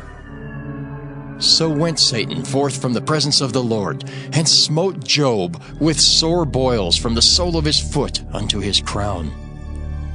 And he took him a potsherd to scrape himself withal, and he sat down among the ashes. Then said his wife unto him, Dost thou still retain thine integrity? Curse God and die. But he said unto her, Thou speakest as one of the foolish women speaketh. What? Shall we receive good at the hand of God, and shall we not receive evil? In all this did not Job sin with his lips. Now, when Job's 3 friends heard of all this evil that was come upon him, they came every one from his own place, Eliphaz the Temanite, and Bildad the Shuhite, and Zophar the Naamathite. For they had made an appointment together to come to mourn with him, and to comfort him. And when they lifted up their eyes afar off, and knew him not, they lifted up their voice, and wept. And they rent every one his mantle, and sprinkled dust upon their heads toward heaven. So they sat down with him upon the ground 7 days and 7 nights, and none spake a word unto him, for they saw that his grief was very great. Job chapter 3. After this opened Job his mouth, and cursed his day. And Job spake and said, Let the day perish wherein I was born. and the night in which it was said, There is a man-child conceived. Let that day be darkness. Let not God regard it from above, neither let the light shine upon it. Let darkness and the shadow of death stain it. Let a cloud dwell upon it. Let the blackness of the day terrify it.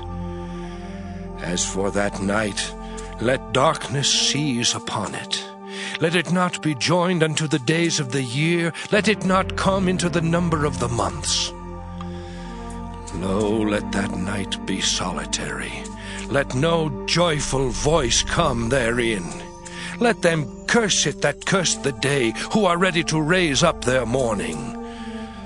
Let the stars of the twilight thereof be dark. Let it look for light, but have none, neither let it see the dawning of the day.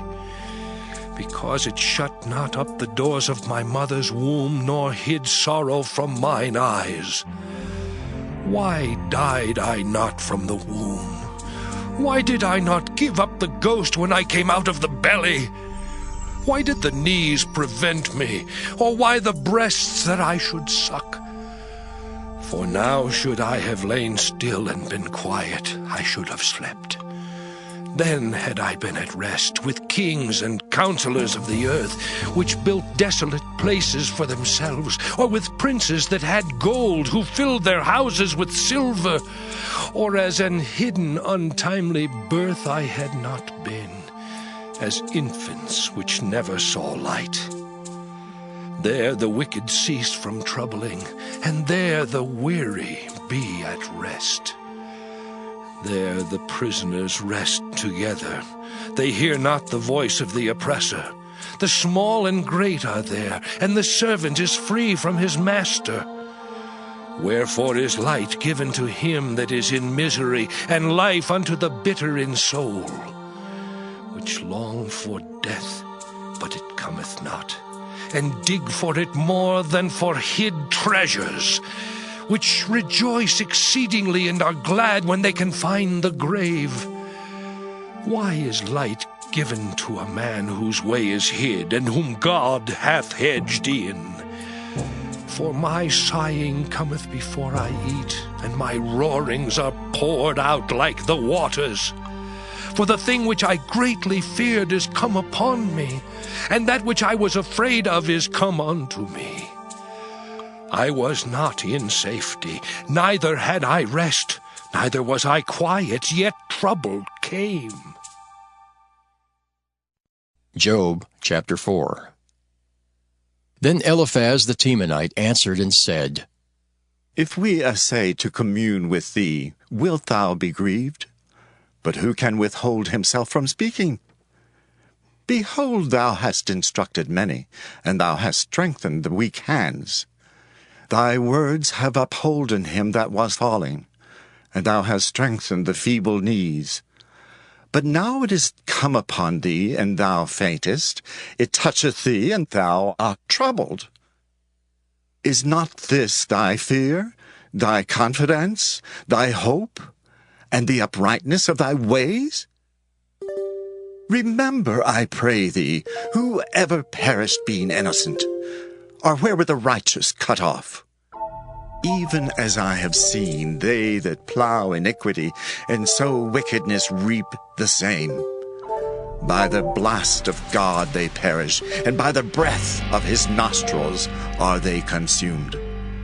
The roaring of the lion, and the voice of the fierce lion, and the teeth of the young lions are broken. The old lion perisheth for lack of prey, and the stout lion's whelps are scattered abroad. Now a thing was secretly brought to me, and mine ear received a little thereof. In thoughts from the visions of the night, when deep sleep falleth on men, fear came upon me, and trembling, which made all my bones to shake. Then a spirit passed before my face, the hair of my flesh stood up. It stood still, but I could not discern the form thereof. An image was before my eyes. There was silence, and I heard a voice saying, "Shall mortal man be more just than God? Shall a man be more pure than his Maker?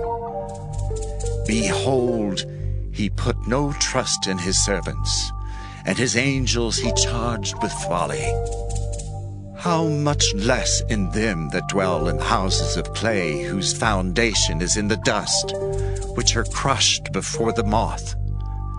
They are destroyed from morning to evening. They perish forever, without any regarding it. Doth not their excellency which is in them go away? They die, even without wisdom." Job chapter 5. Call now, if there be any that will answer thee, and to which of the saints wilt thou turn? For wrath killeth the foolish man, and envy slayeth the silly one. I have seen the foolish taking root, but suddenly I cursed his habitation. His children are far from safety, and they are crushed in the gate, neither is there any to deliver them. Whose harvest the hungry eateth up, and taketh it even out of the thorns, and the robber swalloweth up their substance. Although affliction cometh not forth of the dust, neither doth trouble spring out of the ground. Yet man is born unto trouble, as the sparks fly upward. I would seek unto God, and unto God would I commit my cause, which doeth great things and unsearchable, marvelous things without number, who giveth rain upon the earth, and sendeth waters upon the fields. To set upon high those that be low, that those which mourn may be exalted to safety.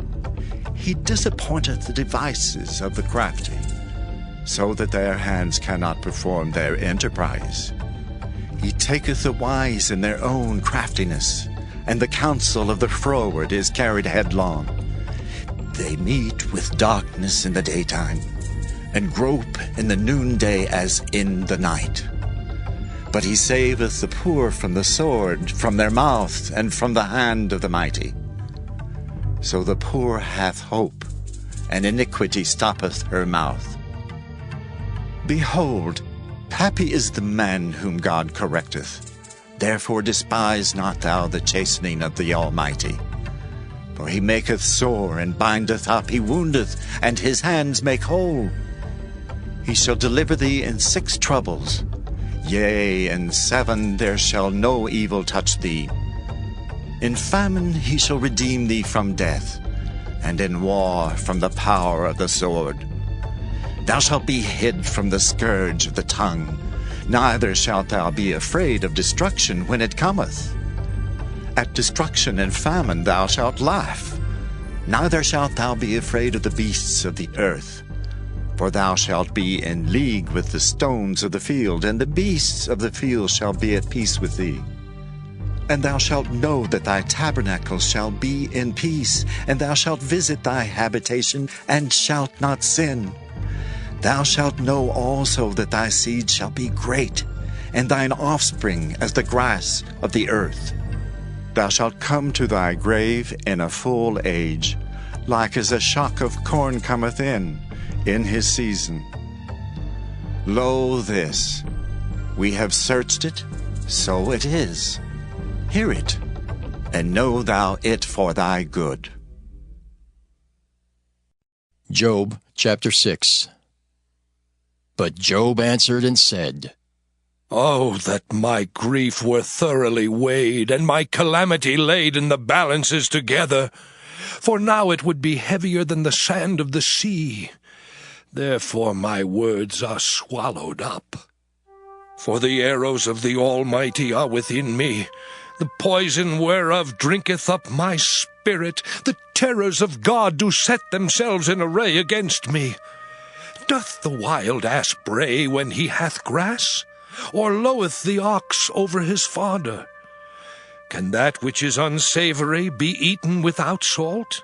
Or is there any taste in the white of an egg? The things that my soul refused to touch are as my sorrowful meat. Oh, that I might have my request, and that God would grant me the thing that I long for. Even that it would please God to destroy me, that he would let loose his hand and cut me off. Then should I yet have comfort. Yea, I would harden myself in sorrow. Let him not spare, for I have not concealed the words of the Holy One. What is my strength, that I should hope? And what is mine end, that I should prolong my life? Is my strength the strength of stones, or is my flesh of brass? Is not my help in me, and is wisdom driven quite from me? To him that is afflicted, pity should be showed from his friend, but he forsaketh the fear of the Almighty. My brethren have dealt deceitfully as a brook, and as the stream of brooks they pass away, which are blackish by reason of the ice, and wherein the snow is hid. What time they wax warm, they vanish. When it is hot, they are consumed out of their place. The paths of their way are turned aside. They go to nothing and perish. The troops of Tema looked, the companies of Sheba waited for them. They were confounded because they had hoped. They came thither and were ashamed. For now ye are nothing. Ye see my casting down and are afraid. Did I say, bring unto me, or give a reward for me of your substance, or deliver me from the enemy's hand, or redeem me from the hand of the mighty? Teach me, and I will hold my tongue, and cause me to understand wherein I have erred. How forcible are right words! But what doth your arguing reprove? Do ye imagine to reprove words, and the speeches of one that is desperate, which are as wind? Yea, ye overwhelm the fatherless, and ye dig a pit for your friend. Now therefore be content, look upon me, for it is evident unto you if I lie. Return, I pray you, let it not be iniquity. Yea, return again, my righteousness is in it. Is there iniquity in my tongue? Cannot my taste discern perverse things? Job, chapter 7. Is there not an appointed time to man upon earth? Are not his days also like the days of an hireling? As a servant earnestly desireth the shadow, and as an hireling looketh for the reward of his work, so am I made to possess months of vanity, and wearisome nights are appointed to me. When I lie down, I say, when shall I arise and the night be gone? And I am full of tossings to and fro unto the dawning of the day. My flesh is clothed with worms and clods of dust. My skin is broken and become loathsome. My days are swifter than a weaver's shuttle, and are spent without hope. Oh, remember that my life is wind. Mine eye shall no more see good. The eye of him that hath seen me shall see me no more. Thine eyes are upon me, and I am not. As the cloud is consumed and vanisheth away, so he that goeth down to the grave shall come up no more. He shall return no more to his house, neither shall his place know him any more. Therefore I will not refrain my mouth. I will speak in the anguish of my spirit. I will complain in the bitterness of my soul. Am I a sea or a whale that thou settest a watch over me? When I say, my bed shall comfort me, my couch shall ease my complaint, then thou scarest me with dreams, and terrifiest me through visions, so that my soul chooseth strangling and death rather than my life. I loathe it. I would not live alway. Let me alone, for my days are vanity. What is man that thou shouldest magnify him, and that thou shouldest set thine heart upon him, and that thou shouldest visit him every morning and try him every moment? How long wilt thou not depart from me, nor let me alone till I swallow down my spittle? I have sinned. What shall I do unto thee, O thou preserver of men? Why hast thou set me as a mark against thee, so that I am a burden to myself? And why dost thou not pardon my transgression, and take away mine iniquity? For now shall I sleep in the dust, and thou shalt seek me in the morning, but I shall not be. Job chapter 8. Then answered Bildad the Shuhite, and said, How long wilt thou speak these things? And how long shall the words of thy mouth be like a strong wind? Doth God pervert judgment, or doth the Almighty pervert justice?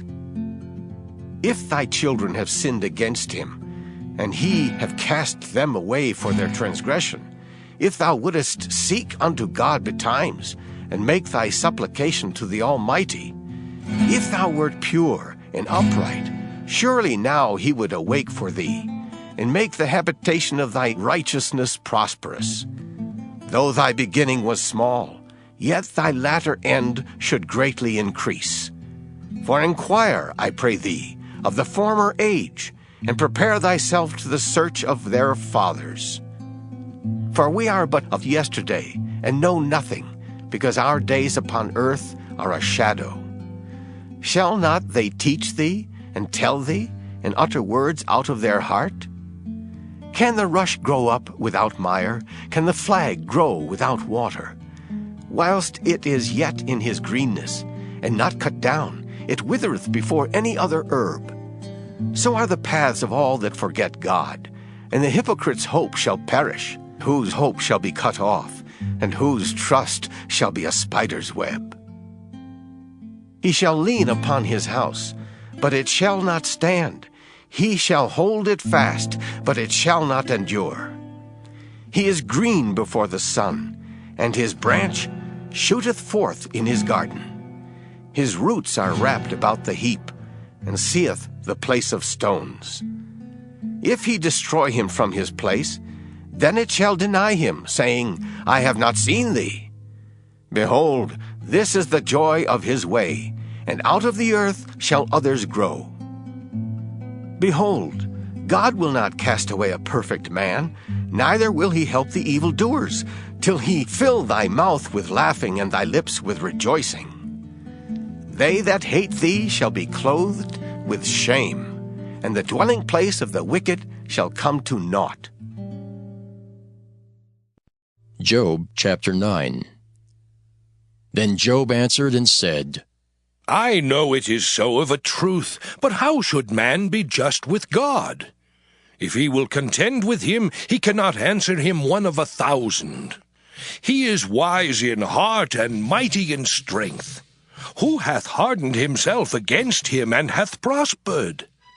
Which removeth the mountains, and they know not, which overturneth them in his anger, which shaketh the earth out of her place, and the pillars thereof tremble, which commandeth the sun, and it riseth not, and sealeth up the stars, which alone spreadeth out the heavens, and treadeth upon the waves of the sea, which maketh Arcturus, Orion, and Pleiades, and the chambers of the south, which doeth great things past finding out, yea, and wonders without number. Lo, he goeth by me, and I see him not. He passeth on also, but I perceive him not. Behold, he taketh away. Who can hinder him? Who will say unto him, What doest thou? If God will not withdraw his anger, the proud helpers do stoop under him.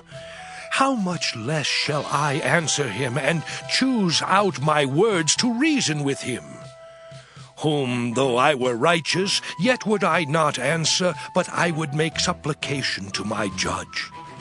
If I had called, and he had answered me, yet would I not believe that he had hearkened unto my voice. For he breaketh me with a tempest, and multiplieth my wounds without cause. He will not suffer me to take my breath, but filleth me with bitterness.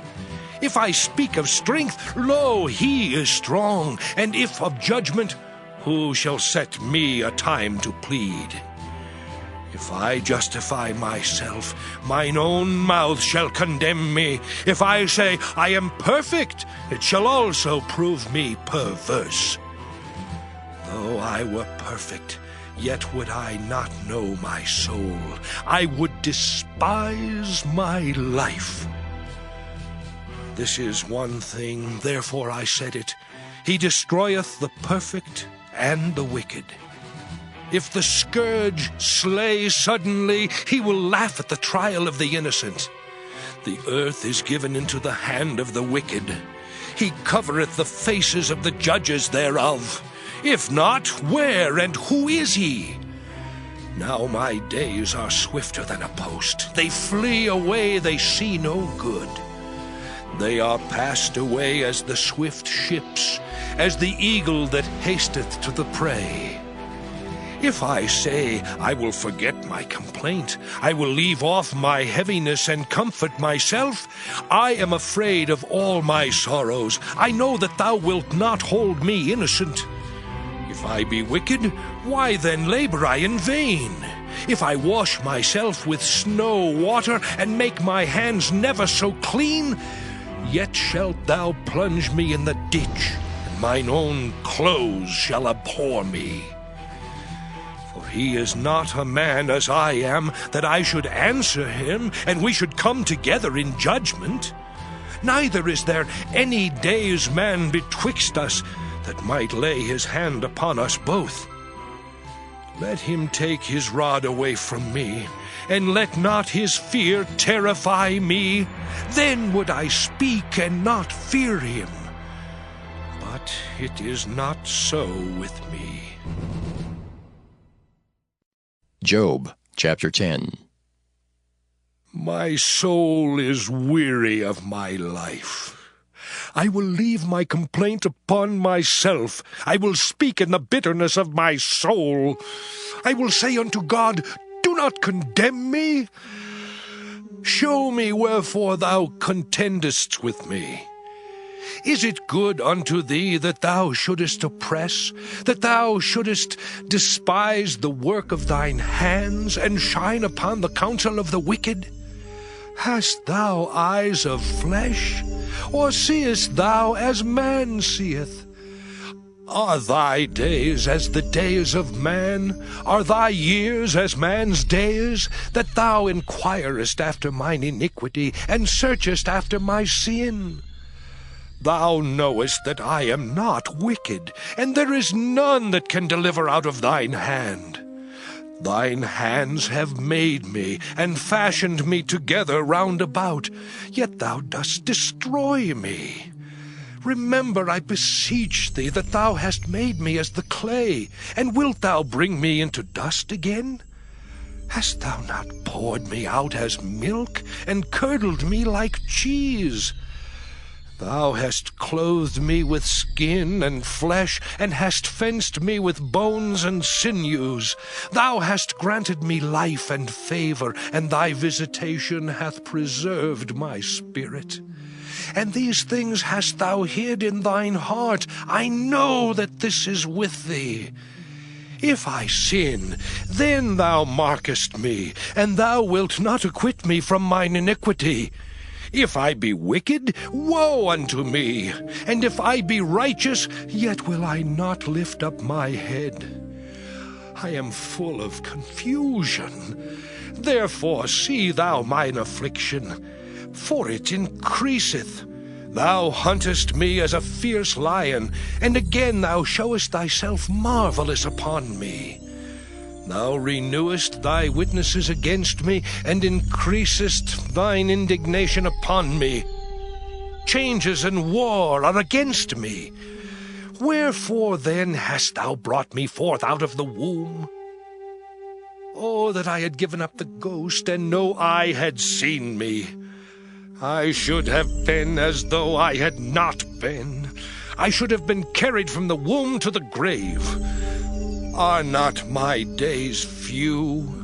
Cease then, and let me alone, that I may take comfort a little before I go whence I shall not return, even to the land of darkness and the shadow of death.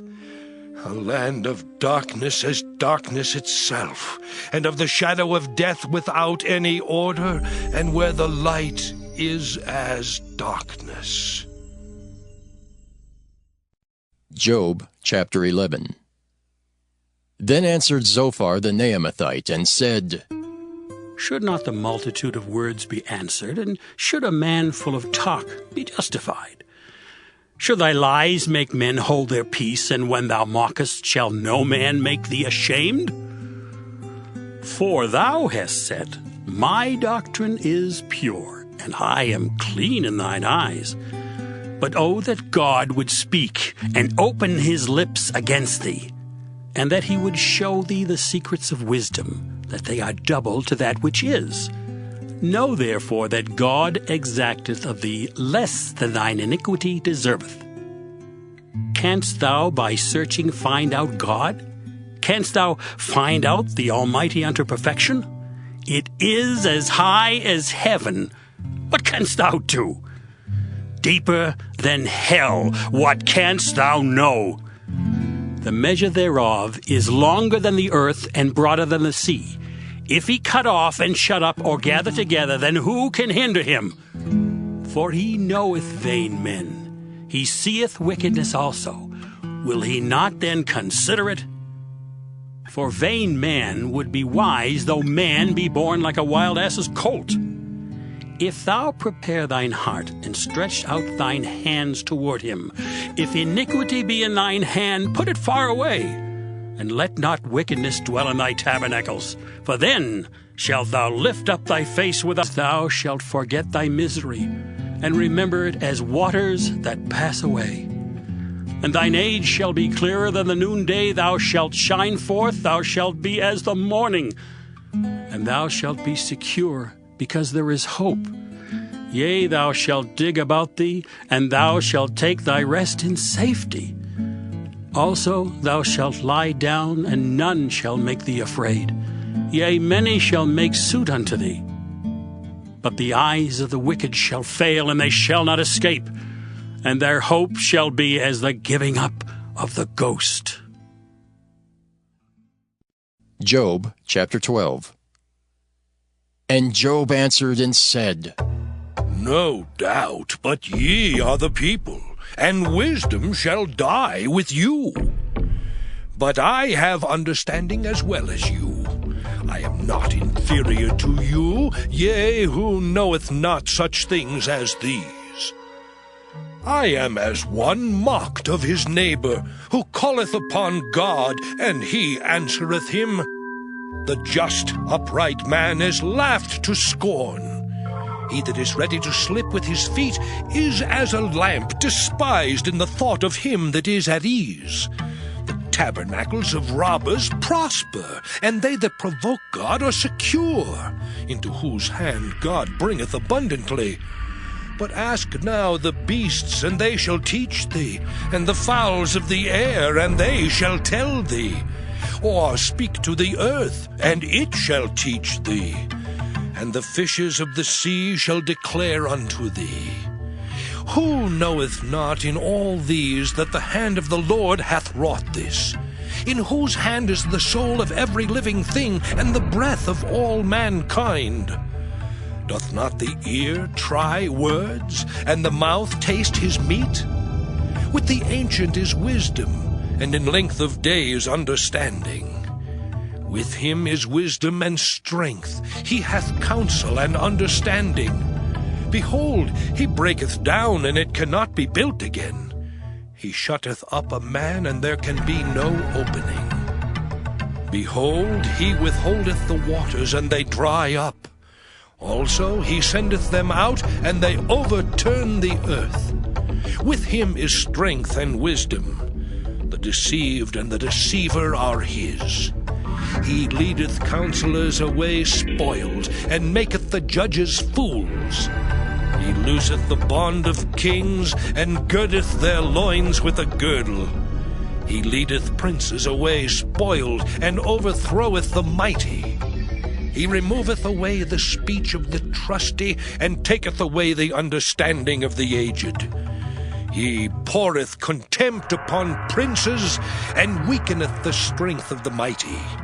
He discovereth deep things out of darkness, and bringeth out to light the shadow of death.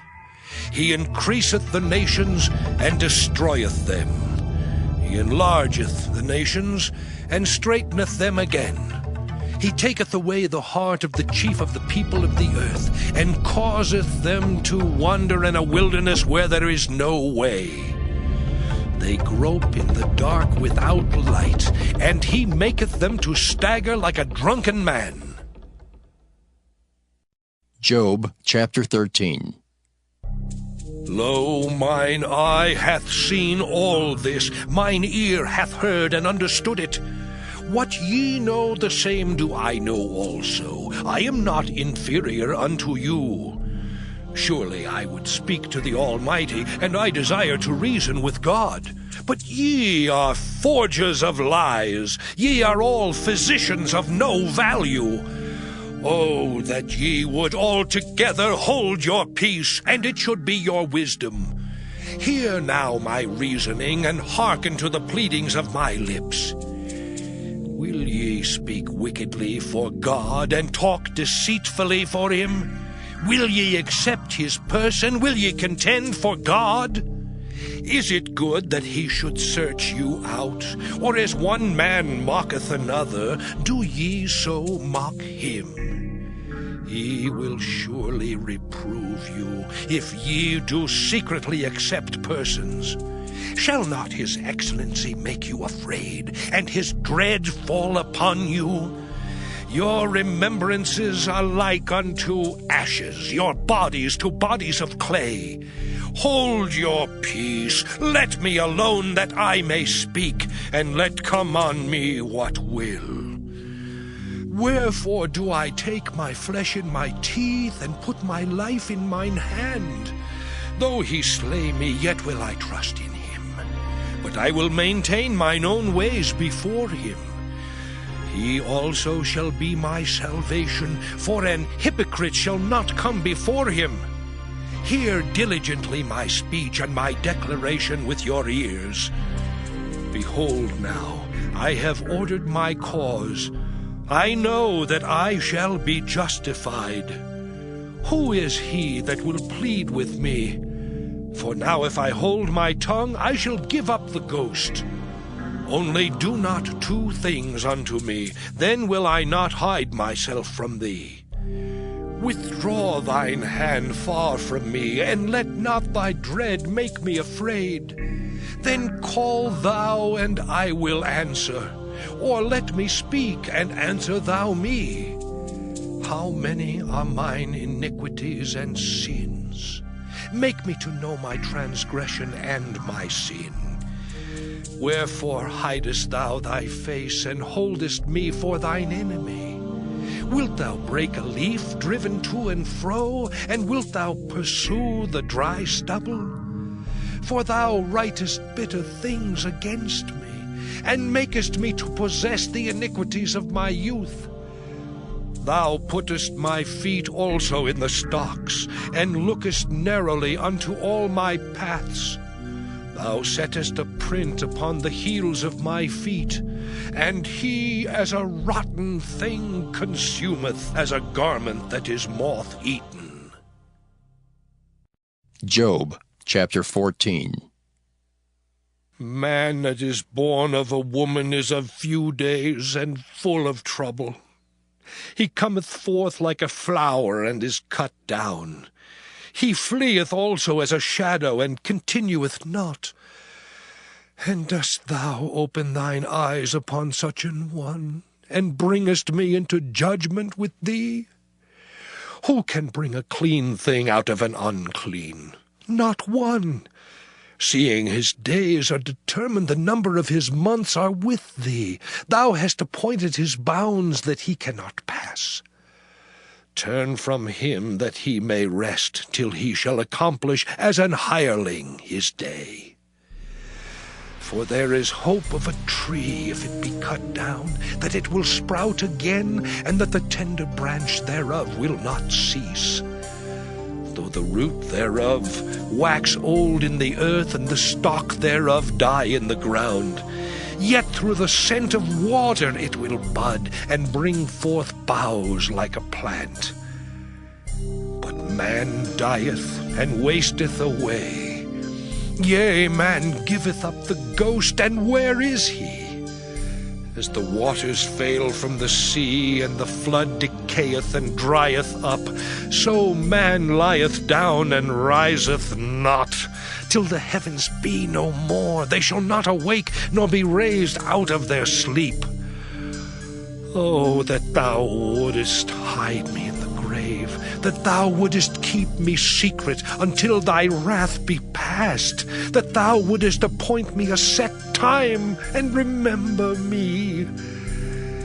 If a man die, shall he live again? All the days of my appointed time will I wait till my change come.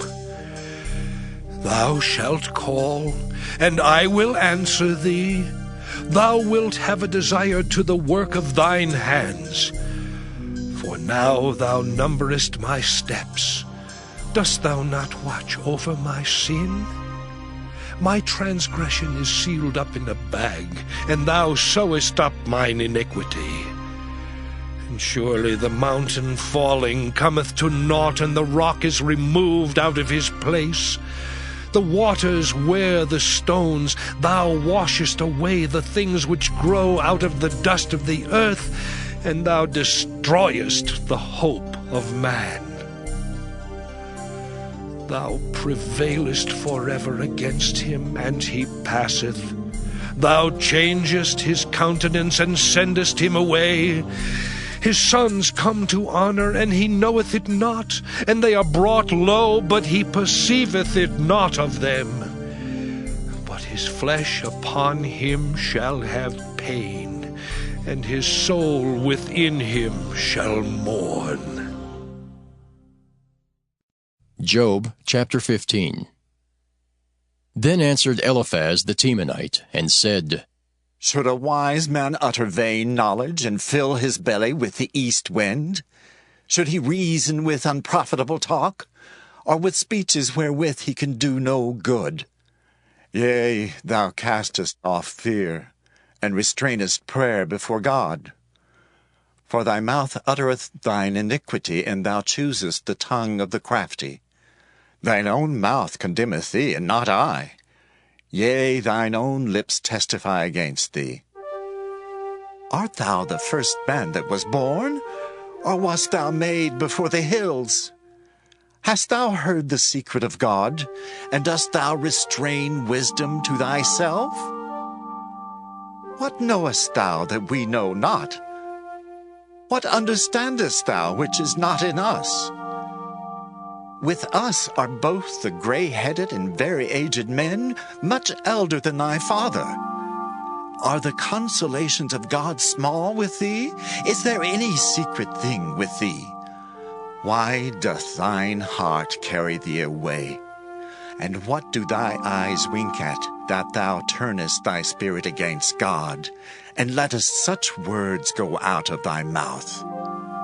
What is man, that he should be clean, and he which is born of a woman, that he should be righteous? Behold, he putteth no trust in his saints, yea, the heavens are not clean in his sight. How much more abominable and filthy is man, which drinketh iniquity like water.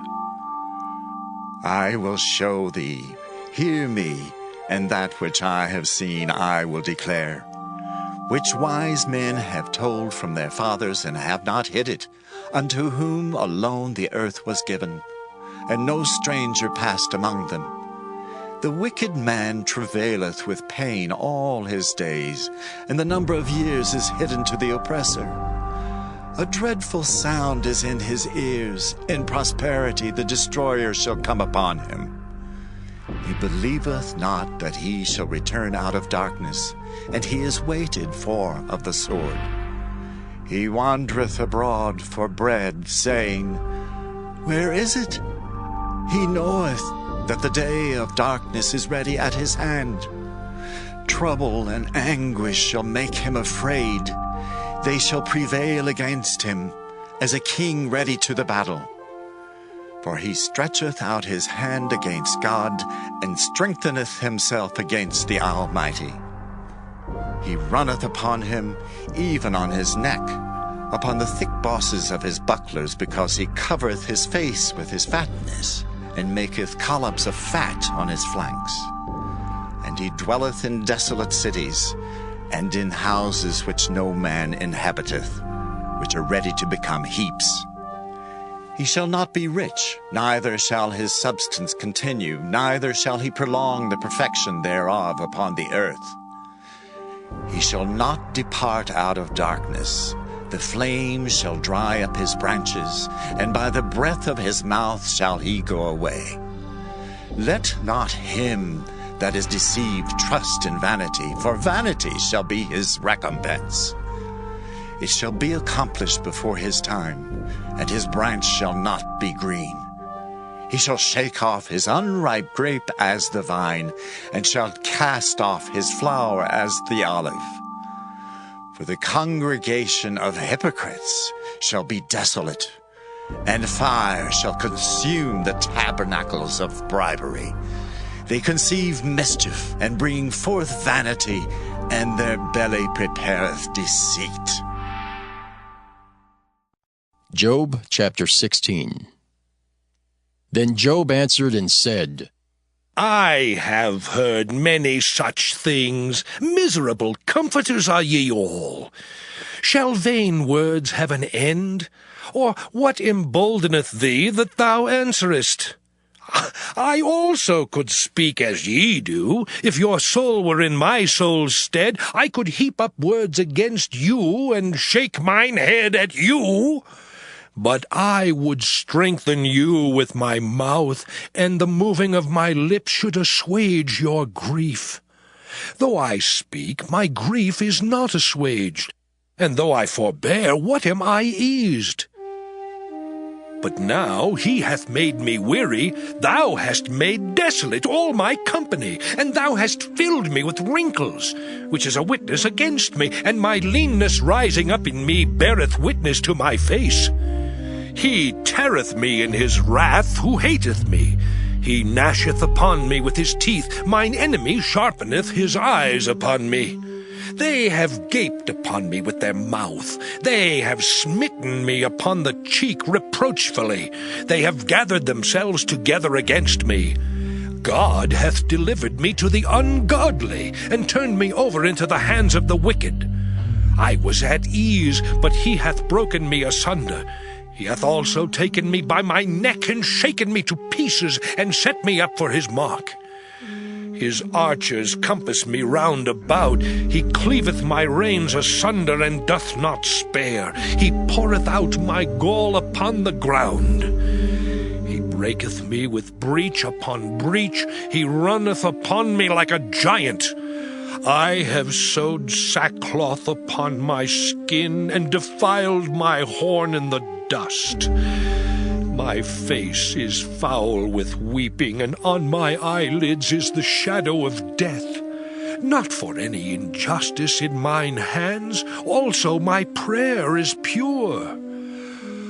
O earth, cover not thou my blood, and let my cry have no place. Also now, behold, my witness is in heaven, and my record is on high. My friends scorn me, but mine eye poureth out tears unto God. Oh, that one might plead for a man with God, as a man pleadeth for his neighbor. When a few years are come, then I shall go the way whence I shall not return.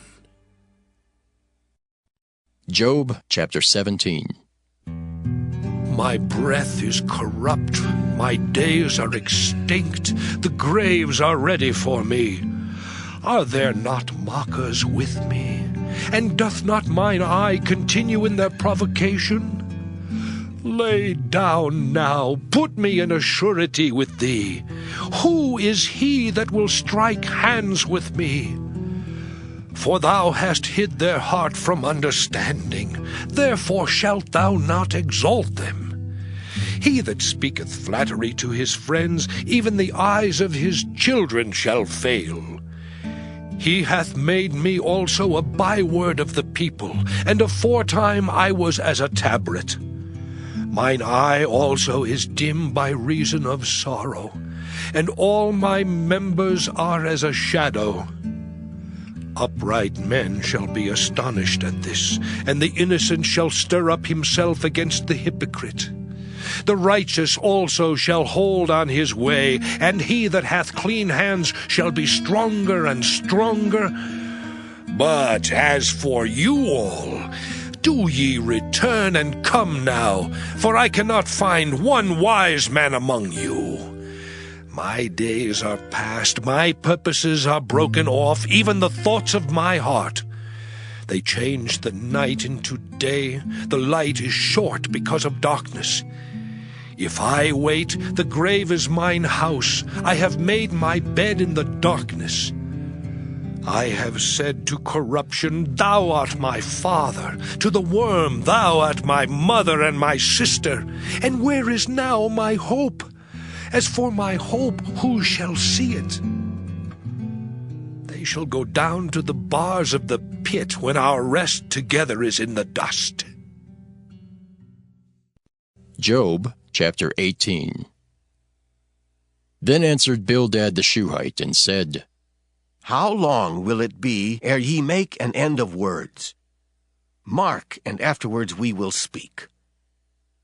Wherefore are we counted as beasts, and reputed vile in your sight? He teareth himself in his anger.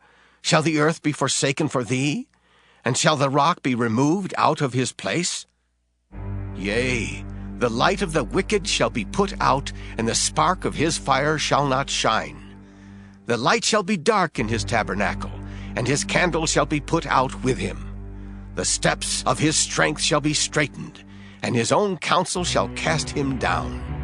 For he is cast into a net by his own feet, and he walketh upon a snare. The gin shall take him by the heel, and the robber shall prevail against him. The snare is laid for him in the ground, and the trap for him in the way. Terrors shall make him afraid on every side, and shall drive him to his feet. His strength shall be hunger-bitten, and destruction shall be ready at his side. It shall devour the strength of his skin.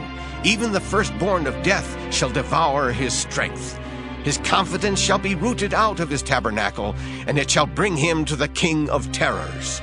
It shall dwell in his tabernacle, because it is none of his. Brimstone shall be scattered upon his habitation.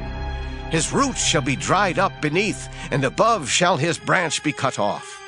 His remembrance shall perish from the earth, and he shall have no name in the street. He shall be driven from light into darkness, and chased out of the world. He shall neither have son nor nephew among his people, nor any remaining in his dwellings. They that come after him shall be astonied at his day, as they that went before were affrighted. Surely such are the dwellings of the wicked, and this is the place of him that knoweth not God. Job chapter 19. Then Job answered and said, How long will ye vex my soul, and break me in pieces with words? These 10 times have ye reproached me. Ye are not ashamed that ye make yourselves strange to me. And be it indeed that I have erred, mine error remaineth with myself. If indeed ye will magnify yourselves against me, and plead against me my reproach, know now that God hath overthrown me, and hath compassed me with his net. Behold, I cry out of wrong, but I am not heard. I cry aloud, but there is no judgment. He hath fenced up my way that I cannot pass, and he hath set darkness in my paths. He hath stripped me of my glory, and taken the crown from my head. He hath destroyed me on every side, and I am gone, and mine hope hath he removed like a tree. He hath also kindled his wrath against me, and he counteth me unto him as one of his enemies. His troops come together and raise up their way against me, and encamp round about my tabernacle. He hath put my brethren far from me, and mine acquaintance are verily estranged from me. My kinsfolk have failed, and my familiar friends have forgotten me. They that dwell in mine house and my maids count me for a stranger. I am an alien in their sight. I called my servant, and he gave me no answer. I entreated him with my mouth. My breath is strange to my wife, though I entreated for the children's sake of mine own body. Yea, young children despised me. I arose, and they spake against me. All my inward friends abhorred me, and they whom I loved are turned against me. My bone cleaveth to my skin, and to my flesh, and I am escaped with the skin of my teeth. Have pity upon me, have pity upon me, O ye my friends, for the hand of God hath touched me. Why do ye persecute me as God, and are not satisfied with my flesh? Oh, that my words were now written! Oh, that they were printed in a book! That they were graven with an iron pen and lead in the rock forever! For I know that my Redeemer liveth, and that he shall stand at the latter day upon the earth. And though after my skin worms destroy this body, yet in my flesh shall I see God, whom I shall see for myself, and mine eyes shall behold, and not another, though my reins be consumed within me. But ye should say, Why persecute we him, seeing the root of the matter is found in me? Be ye afraid of the sword, for wrath bringeth the punishments of the sword, that ye may know there is a judgment. Job chapter 20. Then answered Zophar the Naamathite, and said, Therefore do my thoughts cause me to answer, and for this I make haste. I have heard the check of my reproach, and the spirit of my understanding causeth me to answer. Knowest thou not this of old, since man was placed upon earth, that the triumphing of the wicked is short, and the joy of the hypocrite but for a moment? Though his excellency mount up to the heavens, and his head reach unto the clouds, yet he shall perish forever like his own dung. They which have seen him shall say, Where is he? He shall fly away as a dream, and shall not be found. Yea, he shall be chased away as a vision of the night. The eye also which saw him shall see him no more, neither shall his place any more behold him. His children shall seek to please the poor, and his hands shall restore their goods.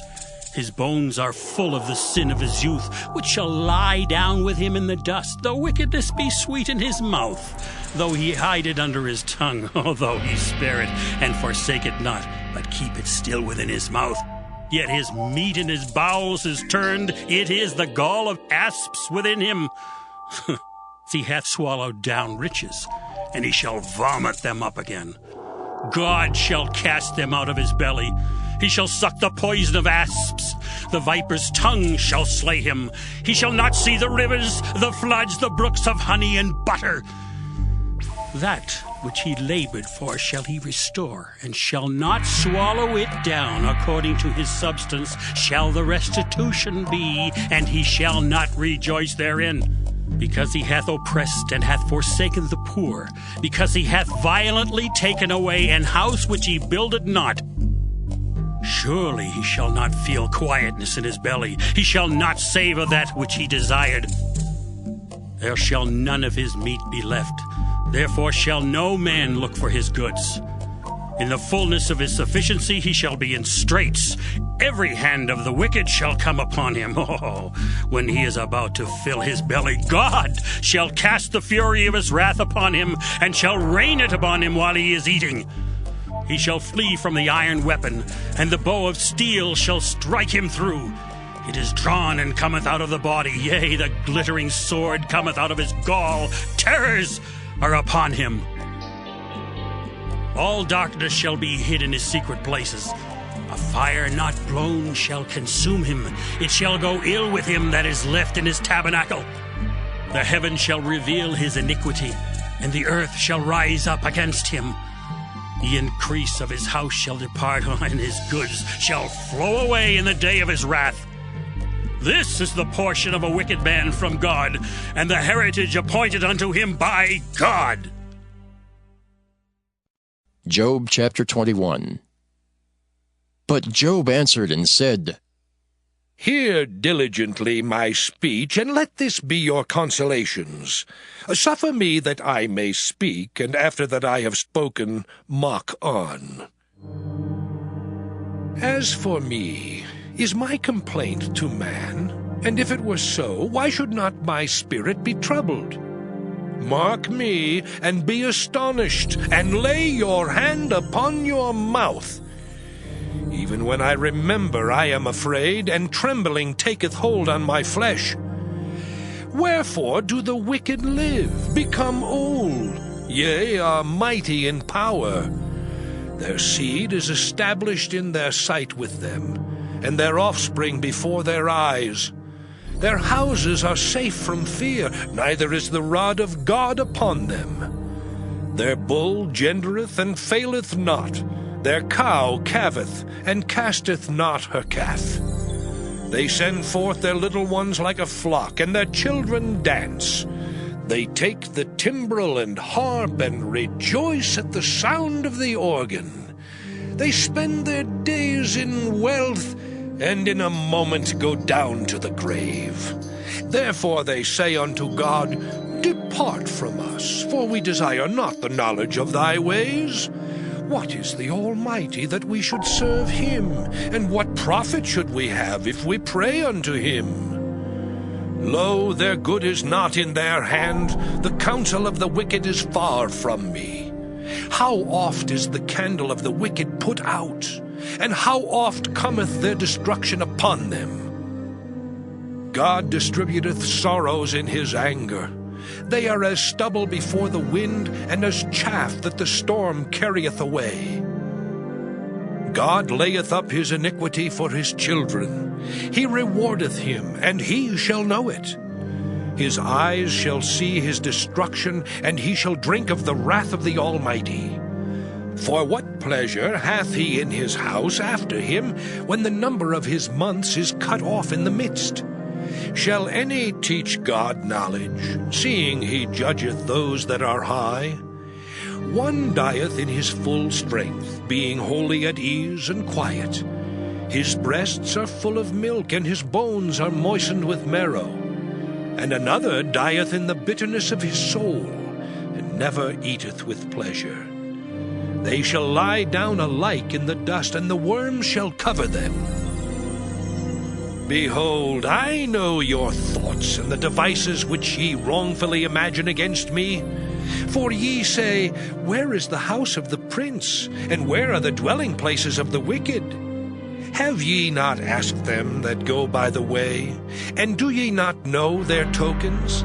That the wicked is reserved to the day of destruction? They shall be brought forth to the day of wrath. Who shall declare his way to his face? And who shall repay him what he hath done? Yet shall he be brought to the grave, and shall remain in the tomb. The clods of the valley shall be sweet unto him, and every man shall draw after him, as there are innumerable before him. How then comfort ye me in vain, seeing in your answers there remaineth falsehood? Job chapter 22. Then Eliphaz the Temanite answered and said, Can a man be profitable unto God? as he that is wise may be profitable unto himself? Is it any pleasure to the Almighty that thou art righteous? Or is it gain to him that thou makest thy ways perfect? Will he reprove thee for fear of thee? Will he enter with thee into judgment? Is not thy wickedness great, and thine iniquities infinite? For thou hast taken a pledge from thy brother for naught, and stripped the naked of their clothing. Thou hast not given water to the weary to drink, and thou hast withholden bread from the hungry. But as for the mighty man, he had the earth, and the honorable man dwelt in it. Thou hast sent widows away empty, and the arms of the fatherless have been broken. Therefore snares are round about thee, and sudden fear troubleth thee, or darkness that thou canst not see, and abundance of waters cover thee. Is not God in the height of heaven? And behold the height of the stars, how high they are. And thou sayest, how doth God know? Can he judge through the dark cloud? Thick clouds are a covering to him, that he seeth not, and he walketh in the circuit of heaven. Hast thou marked the old way which wicked men have trodden, which were cut down out of time, whose foundation was overflown with a flood? Which said unto God, Depart from us, and what can the Almighty do for them? Yet he filled their houses with good things. But the counsel of the wicked is far from me. The righteous see it, and are glad, and the innocent laugh them to scorn. Whereas our substance is not cut down, but the remnant of them the fire consumeth, acquaint now thyself with him, and be at peace. Thereby good shall come unto thee. Receive, I pray thee, the law from his mouth, and lay up his words in thine heart. If thou return to the Almighty, thou shalt be built up. Thou shalt put away iniquity far from the tabernacles. Then shalt thou lay up gold as dust, and the gold of Ophir as the stones of the brooks. Yea, the Almighty shall be thy defense, and thou shalt have plenty of silver. For then shalt thou have thy delight in the Almighty, and shalt lift up thy face unto God. Thou shalt make thy prayer unto him, and he shall hear thee, and thou shalt pay thy vows. Thou shalt also decree a thing, and it shall be established unto thee, and the light shall shine upon thy ways. When men are cast down, then thou shalt say, There is lifting up, and he shall save the humble person. He shall deliver the island of the innocent, and it is delivered by the pureness of thine hands. Job chapter 23. Then Job answered and said, Even today is my complaint bitter. My stroke is heavier than my groaning. Oh, that I knew where I might find him, that I might come even to his seat. I would order my cause before him and fill my mouth with arguments. I would know the words which he would answer me, and understand what he would say unto me. Will he plead against me with his great power? No, but he would put strength in me. There the righteous might dispute with him. So should I be delivered forever from my judge. Behold, I go forward, but he is not there, and backward, but I cannot perceive him. On the left hand where he doth work, but I cannot behold him. He hideth himself on the right hand, that I cannot see him. But he knoweth the way that I take. When he hath tried me, I shall come forth as gold. My foot hath held his steps. His way have I kept and not declined. Neither have I gone back from the commandment of his lips. I have esteemed the words of his mouth more than my necessary food. But he He is in one mind, and who can turn him? And what his soul desireth, even that he doeth.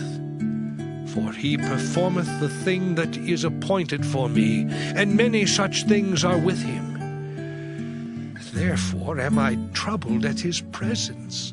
When I consider, I am afraid of him. For God maketh my heart soft, and the Almighty troubleth me. Because I was not cut off before the darkness, neither hath he covered the darkness from my face. Job chapter 24. Why, seeing times are not hidden from the Almighty, do they that know him not see his days? Some remove the landmarks, they violently take away flocks and feed thereof. They drive away the ass of the fatherless, they take the widow's ox for a pledge. They turn the needy out of the way, the poor of the earth hide themselves together.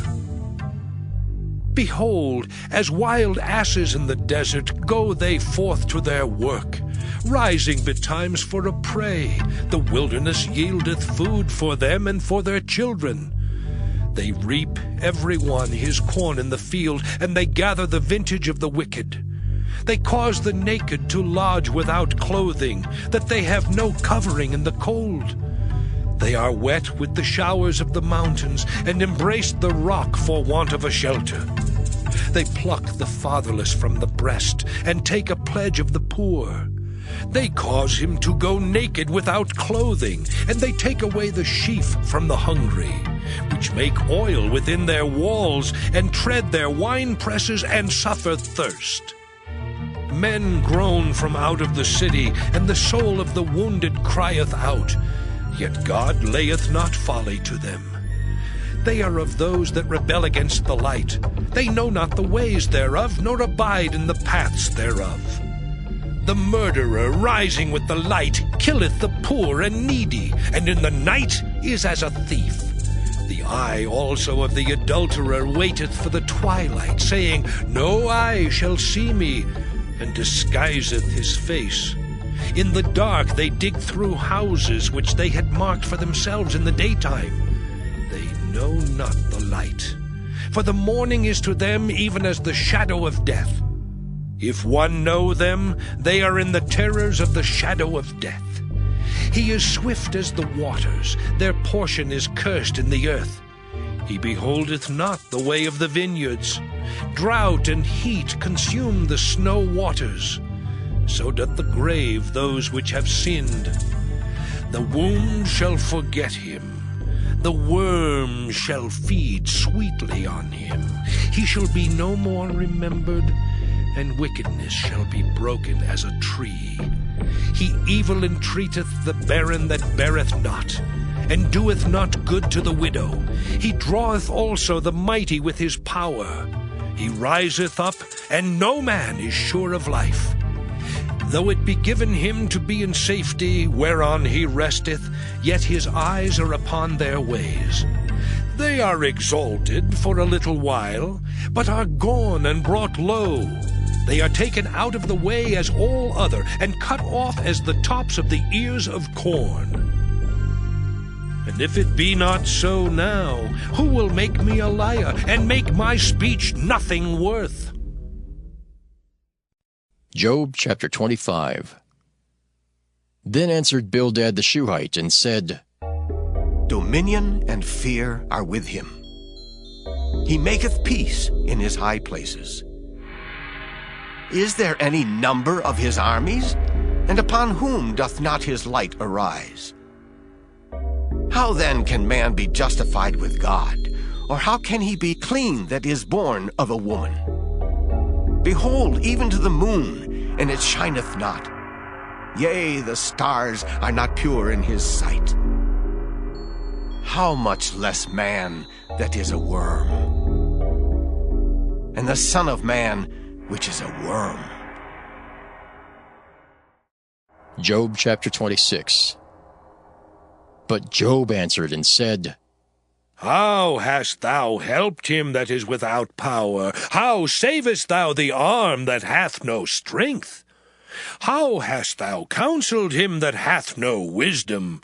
And how hast thou plentifully declared the thing as it is? To whom hast thou uttered words, and whose spirit came from thee? Dead things are formed from under the waters, and the inhabitants thereof.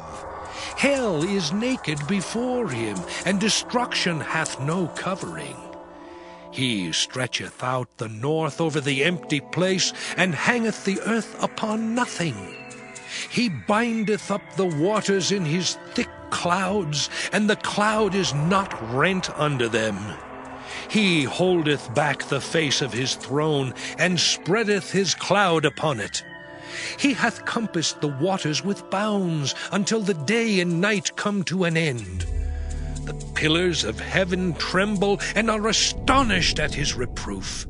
He divideth the sea with his power, and by his understanding he smiteth through the proud. By his spirit he hath garnished the heavens, his hand hath formed the crooked serpent. Lo, these are parts of his ways, but how little a portion is heard of him. But the thunder of his power, who can understand?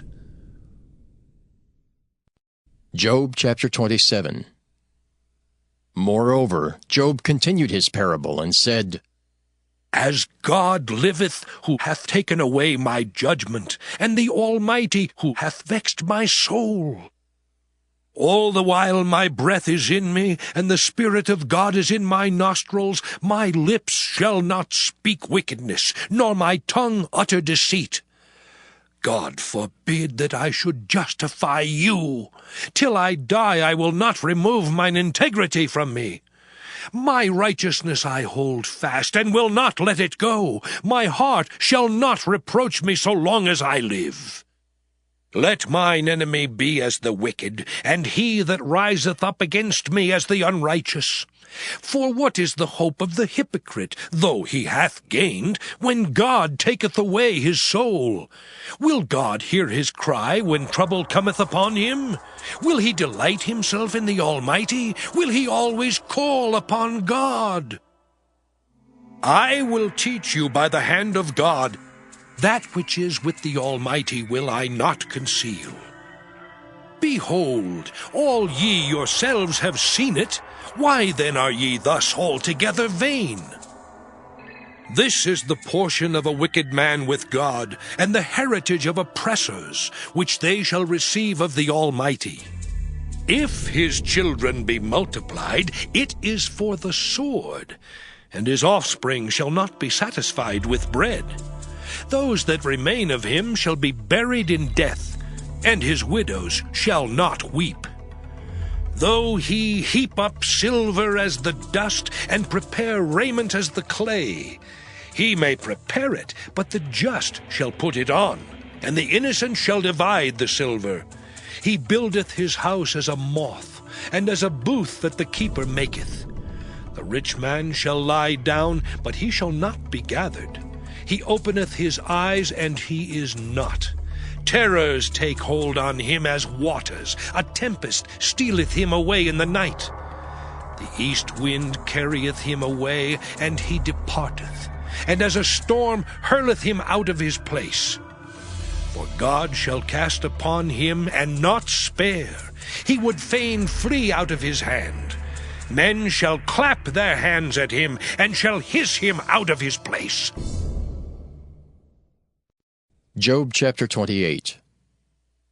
Surely there is a vein for the silver, and a place for gold where they fine it. Iron is taken out of the earth, and brass is molten out of the stone. He setteth an end to darkness, and searcheth out all perfection, the stones of darkness and the shadow of death. The flood breaketh out from the inhabitant, even the waters forgotten of the foot. They are dried up, they are gone away from men. As for the earth, out of it cometh bread, and under it is turned up as it were fire. The stones of it are the place of sapphires, and it hath dust of gold. There is a path which no fowl knoweth, and which the vulture's eye hath not seen. The lion's whelps have not trodden it, nor the fierce lion passed by it. He putteth forth his hand upon the rock, he overturneth the mountains by the roots. He cutteth out rivers among the rocks, and his eye seeth every precious thing. He bindeth the floods from overflowing, and the thing that is hid bringeth he forth to light. But where shall wisdom be found, and where is the place of understanding? Man knoweth not the price thereof, neither is it found in the land of the living. The depth saith, It is not in me, and the sea saith, It is not with me. It cannot be gotten for gold, neither shall silver be weighed for the price thereof. It cannot be valued with the gold of Ophir, with the precious onyx or the sapphire. The gold and the crystal cannot equal it, and the exchange of it shall not be for jewels of fine gold. No mention shall be made of coral or of pearls, for the price of wisdom is above rubies. The topaz of Ethiopia shall not equal it, neither shall it be valued with pure gold. Whence then cometh wisdom, and where is the place of understanding? Seeing it is hid from the eyes of all living, and kept close from the fowls of the air. Destruction and death say, We have heard the fame thereof with our ears. God understandeth the way thereof, and he knoweth the place thereof. For he looketh to the ends of the earth, and seeth under the whole heaven, to make the weight for the winds, and he weigheth the waters by measure. When he made a decree for the rain, and a way for the lightning of the thunder, then did he see it, and declare it. He prepared it, yea, and searched it out. And unto man he said, Behold, the fear of the Lord, that is wisdom, and to depart from evil is understanding. Job chapter 29. Moreover, Job continued his parable and said, Oh, that I were as in months past, as in the days when God preserved me, when his candle shined upon my head, and when by his light I walked through darkness. As I was in the days of my youth, when the secret of God was upon my tabernacle, when the Almighty was yet with me, when my children were about me, when I washed my steps with butter, and the rock poured me out rivers of oil, when I went out to the gate through the city, when I prepared my seat in the street, the young men saw me and hid themselves, and the aged arose and stood up. The princes refrained talking, and laid their hand on their mouth. The nobles held their peace, and their tongue cleaved to the roof of their mouth. When the ear heard me, then it blessed me, and when the eye saw me, it gave witness to me. Because I delivered the poor that cried, and the fatherless, and him that had none to help him. The blessing of him that was ready to perish came upon me, and I caused the widow's heart to sing for joy. I put on righteousness, and it clothed me. My judgment was as a robe and a diadem. I was eyes to the blind, and feet was I to the lame. I was a father to the poor, and the cause which I knew not I searched out. And I brake the jaws of the wicked, and plucked the spoil out of his teeth. Then I said, I shall die in my nest, and I shall multiply my days as the sand. My root was spread out by the waters, and the dew lay all night upon my branch. My glory was fresh in me, and my bow was renewed in my hand. Unto me men gave ear, and waited, and kept silence at my counsel. After my words they spake not again, and my speech dropped upon them. And they waited for me as for the rain, and they opened their mouth wide as for the latter rain.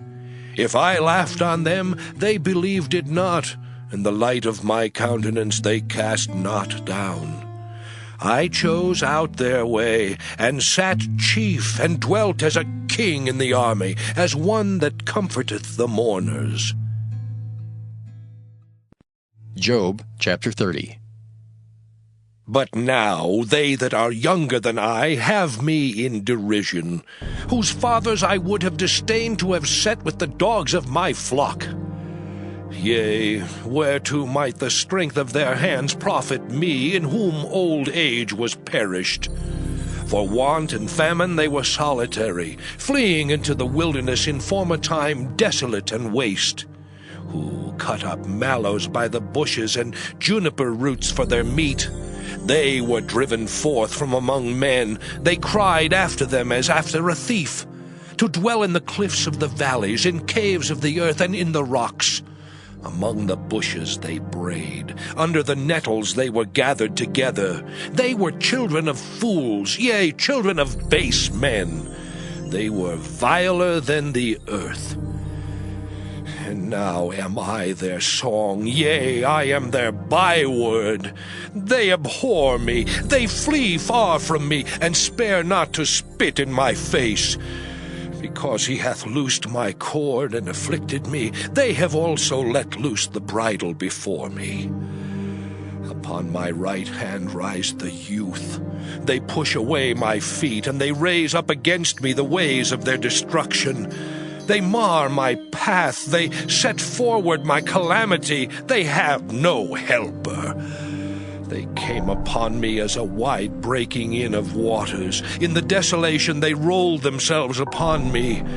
Terrors are turned upon me, they pursue my soul as the wind, and my welfare passeth away as a cloud. And now my soul is poured out upon me. The days of affliction have taken hold upon me. My bones are pierced in me in the night season, and my sinews take no rest. By the great force of my disease is my garment changed. It bindeth me about as the collar of my coat. He hath cast me into the mire, and I am become like dust and ashes. I cry unto thee, and thou dost not hear me. I stand up, and thou regardest me not. Thou art become cruel to me. With thy strong hand thou opposest thyself against me. Thou liftest me up to the wind. Thou causest me to ride upon it, and dissolvest my substance. For I know that thou wilt bring me to death, and to the house appointed for all living. Howbeit he will not stretch out his hand to the grave, though they cry in his destruction.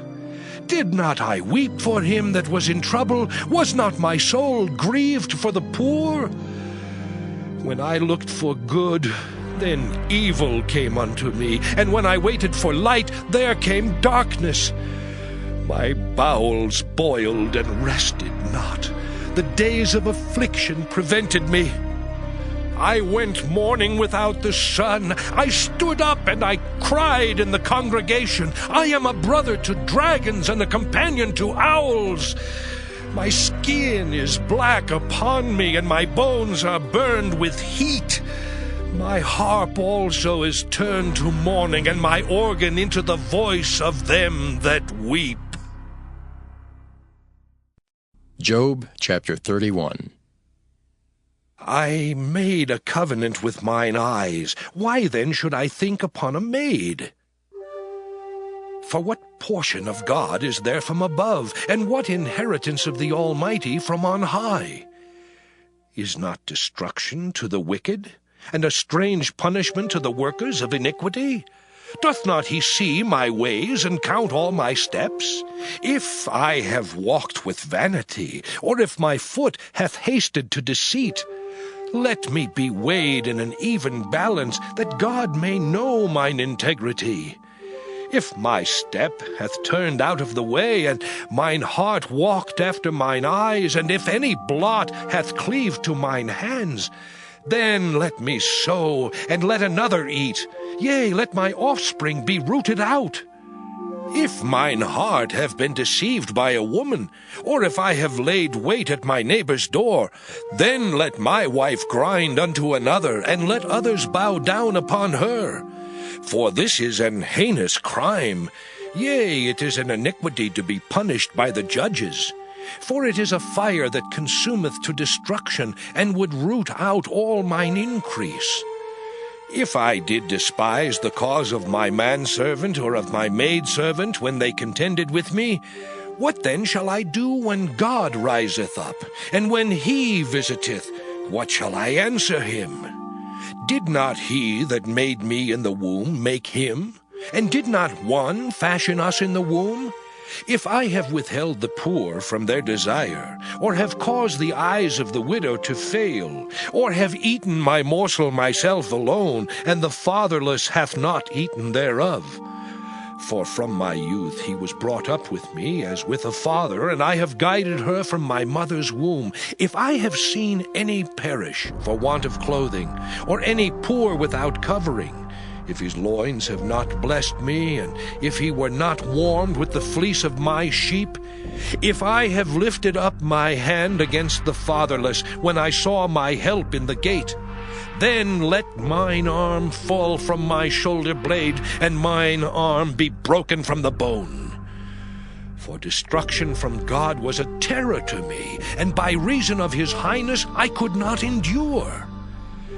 If I have made gold my hope, or have said to the fine gold, Thou art my confidence, if I rejoiced because my wealth was great, and because mine hand had gotten much, if I beheld the sun when it shined, or the moon walking in brightness, and my heart hath been secretly enticed, or my mouth hath kissed my hand, this also were an iniquity to be punished by the judge, for I should have denied the God that is above.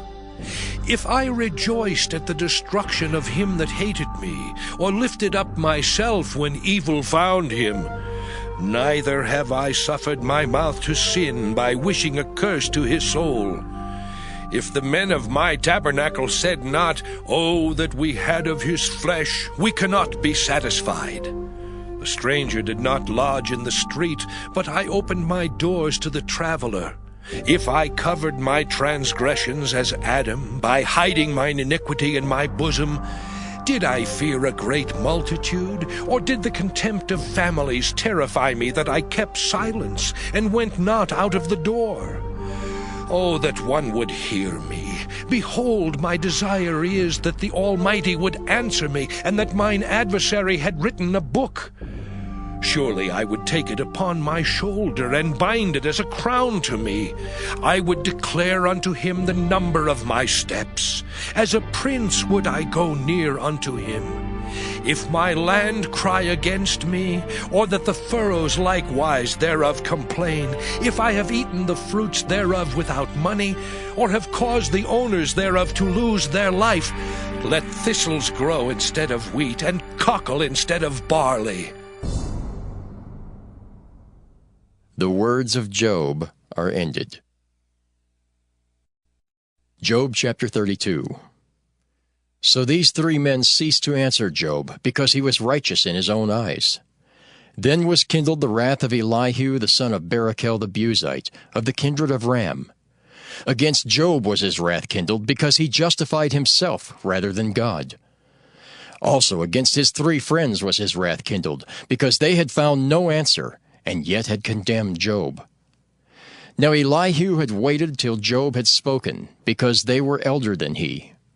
When Elihu saw that there was no answer in the mouth of these three men, then his wrath was kindled. And Elihu the son of Barachel the Buzite answered and said, I am young, and ye are very old. Wherefore I was afraid, and durst not show you mine opinion. I said, Days should speak, and multitude of years should teach wisdom. But there is a spirit in man, and the inspiration of the Almighty giveth them understanding. Great men are not always wise, neither do the aged understand judgment. Therefore I said, Hearken to me, I also will show mine opinion. Behold, I waited for your words, I gave ear to your reasons, whilst ye searched out what to say. Yea, I attended unto you, and behold, there was none of you that convinced Job, or that answered his words. Lest ye should say, We have found out wisdom, God thrusteth him down, not man. Now he hath not directed his words against me, neither will I answer him with your speeches. They were amazed. They answered no more. They left off speaking. When I had waited, for they spake not, but stood still, and answered no more. I said, I will answer also my part. I also will show mine opinion. For I am full of matter, the spirit within me constraineth me. Behold, my belly is as wine which hath no vent. It is ready to burst like new bottles. I will speak, that I may be refreshed. I will open my lips and answer. Let me not, I pray you, accept any man's person, neither let me give flattering titles unto man. For I know not to give flattering titles. In so doing, my Maker would soon take me away. Job chapter 33. Wherefore, Job, I pray thee, hear my speeches, and hearken to all my words. Behold, now I have opened my mouth, my tongue hath spoken in my mouth. My words shall be of the uprightness of my heart, and my lips shall utter knowledge clearly. The Spirit of God hath made me, and the breath of the Almighty hath given me life. If thou canst answer me, set thy words in order before me. Stand up. Behold, I am according to thy wish in God's stead. I also am formed out of the clay. Behold, my terror shall not make thee afraid, neither shall my hand be heavy upon thee. Surely thou hast spoken in mine hearing, and I have heard the voice of thy words, saying, I am clean, without transgression. I am innocent, neither is there iniquity in me. Behold, he findeth occasions against me. He counteth me for his enemy. He putteth my feet in the stocks. He marketh all my paths. Behold, in this thou art not just. I will answer thee, that God is greater than man. Why dost thou strive against him? For he giveth not account of any of his matters.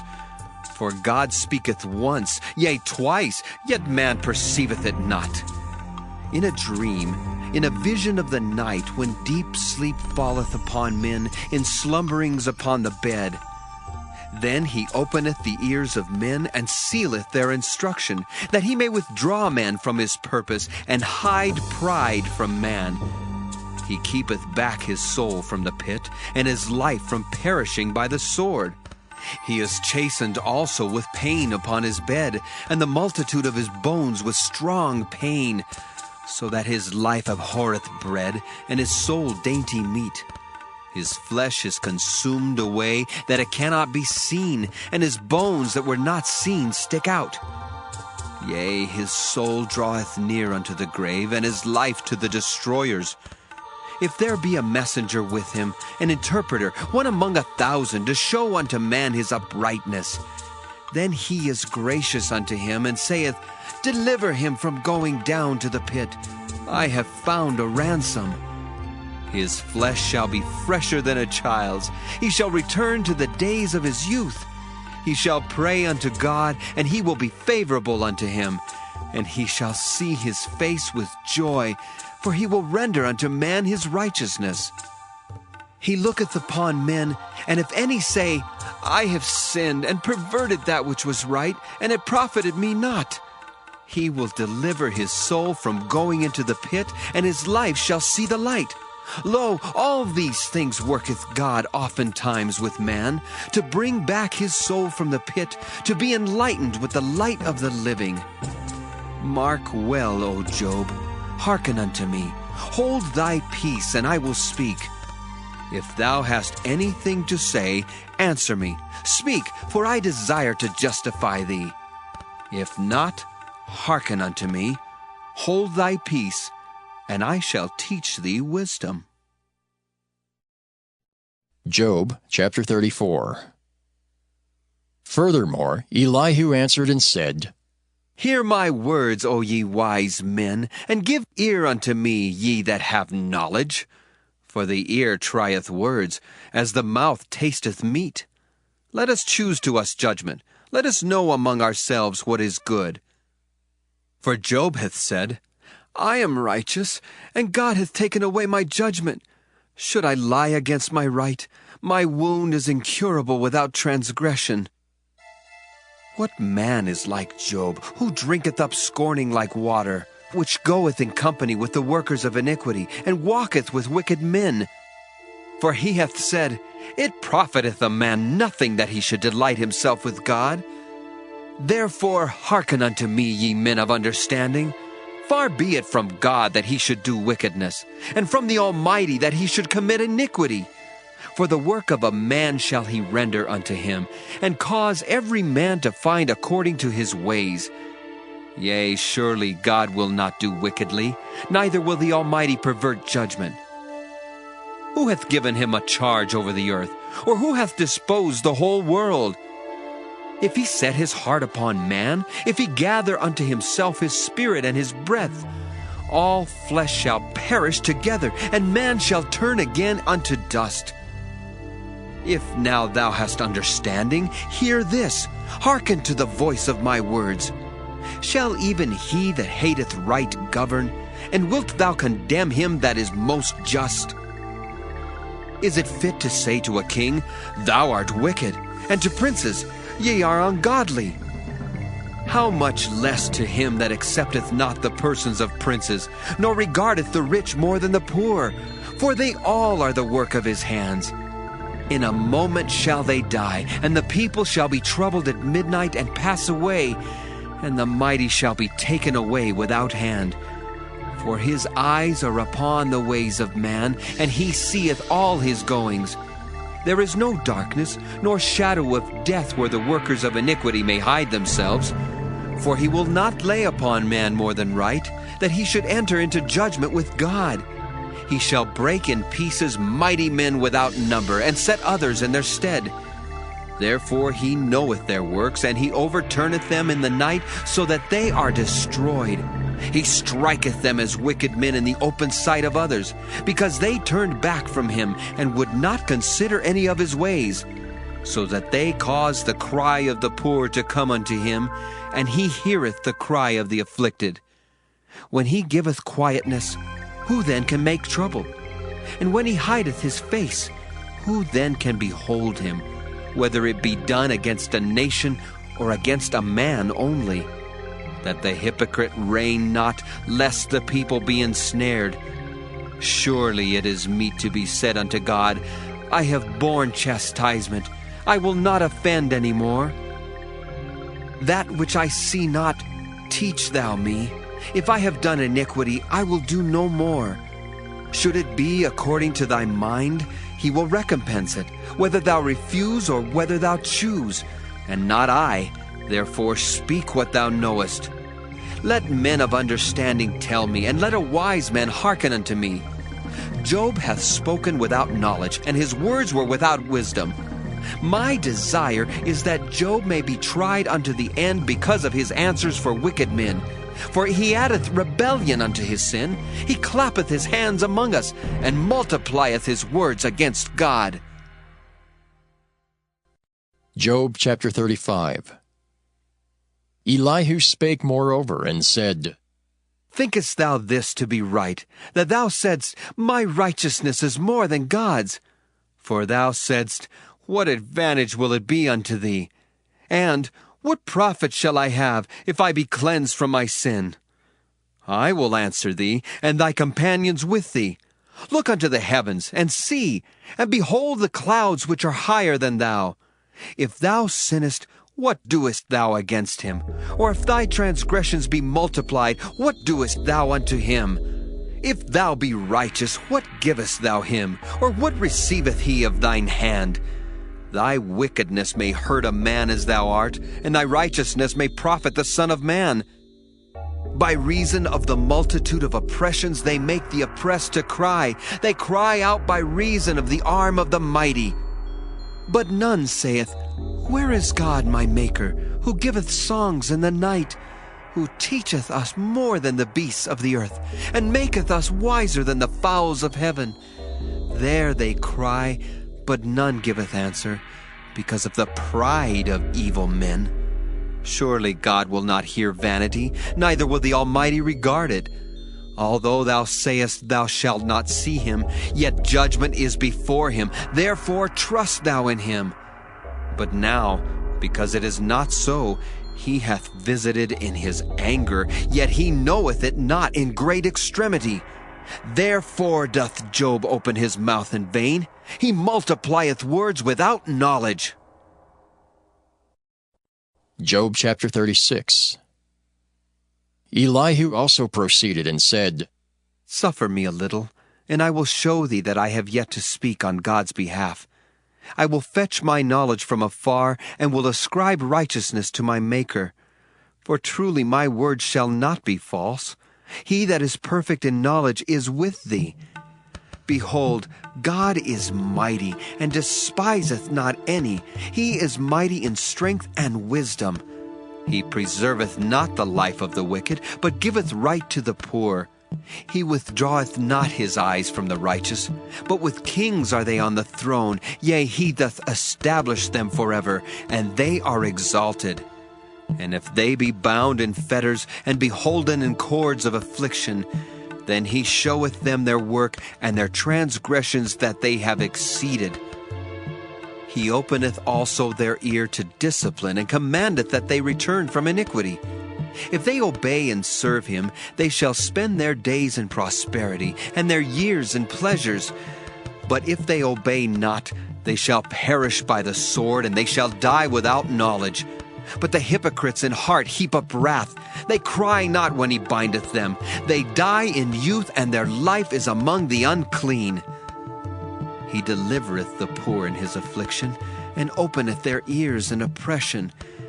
Even so would he have removed thee out of the strait into a broad place, where there is no straightness, and that which should be set on thy table should be full of fatness. But thou hast fulfilled the judgment of the wicked. Judgment and justice take hold on thee.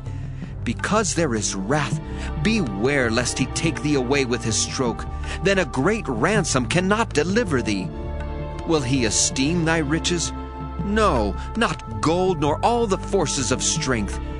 Desire not the night, when people are cut off in their place.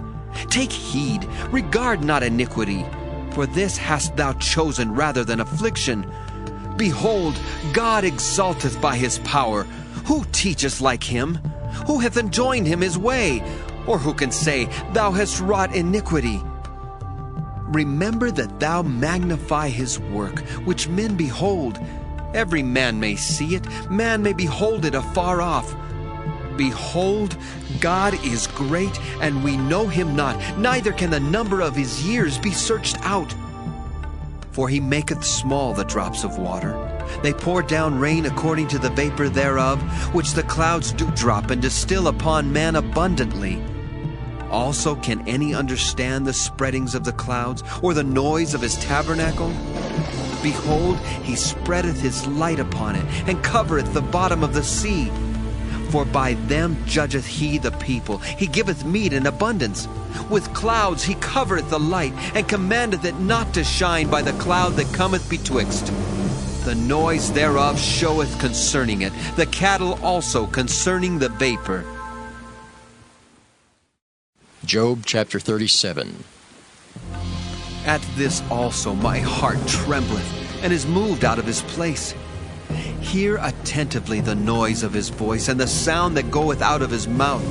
He directeth it under the whole heaven, and his lightning unto the ends of the earth. After it a voice roareth. He thundereth with the voice of his excellency, and he will not stay them when his voice is heard. God thundereth marvelously with his voice. Great things doeth he, which we cannot comprehend.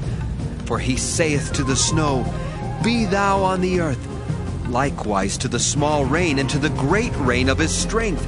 He sealeth up the hand of every man, that all men may know his work. Then the beasts go into dens, and remain in their places. Out of the south cometh the whirlwind, and cold out of the north. By the breath of God frost is given, and the breadth of the waters is straitened. Also by watering he wearieth the thick cloud. He scattereth his bright cloud. And it is turned round about by his counsels, that they may do whatsoever he commandeth them upon the face of the world in the earth. He causeth it to come, whether for correction, or for his land, or for mercy. Hearken unto this, O Job. Stand still and consider the wondrous works of God.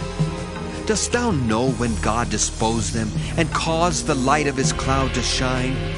Dost thou know the balancing of the clouds, the wondrous works of him which is perfect in knowledge? How thy garments are warm, when he quieteth the earth by the south wind. Hast thou with him spread out the sky, which is strong, and as a molten looking glass? Teach us what we shall say unto him, for we cannot order our speech by reason of darkness. Shall it be told him that I speak? If a man speak, surely he shall be swallowed up. And now men see not the bright light which is in the clouds, but the wind passeth and cleanseth them.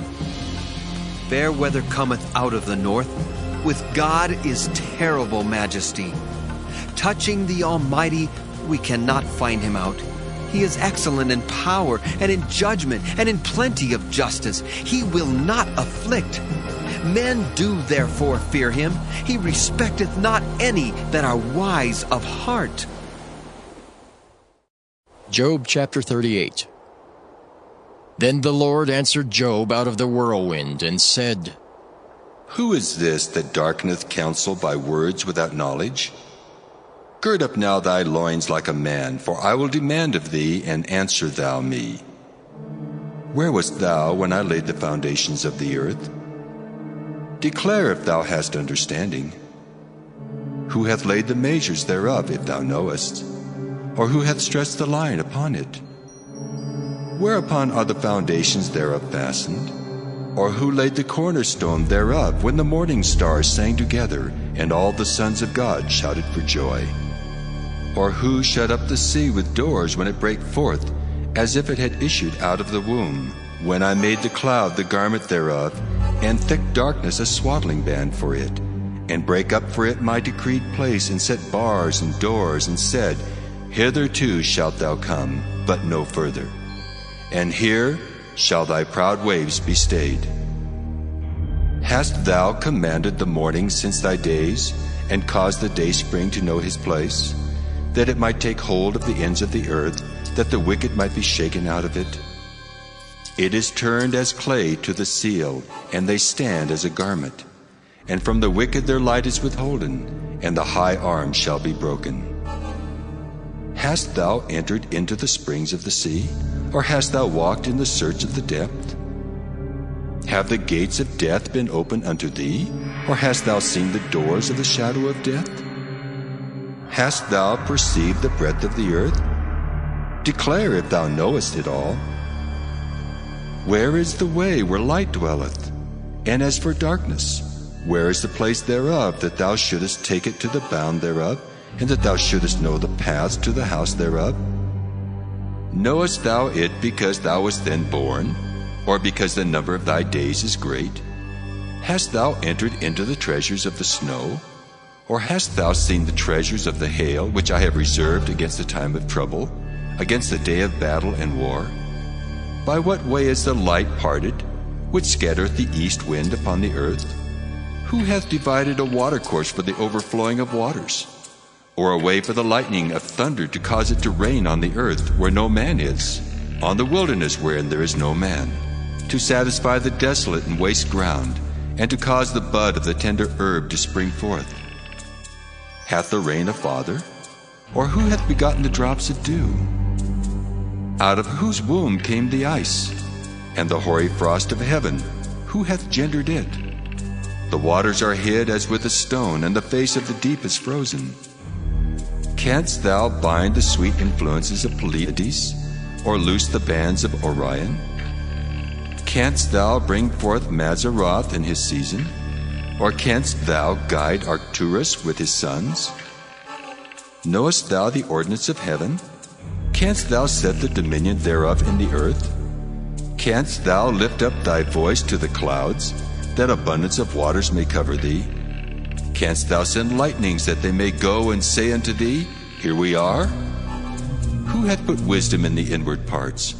Or who hath given understanding to the heart? Who can number the clouds in wisdom?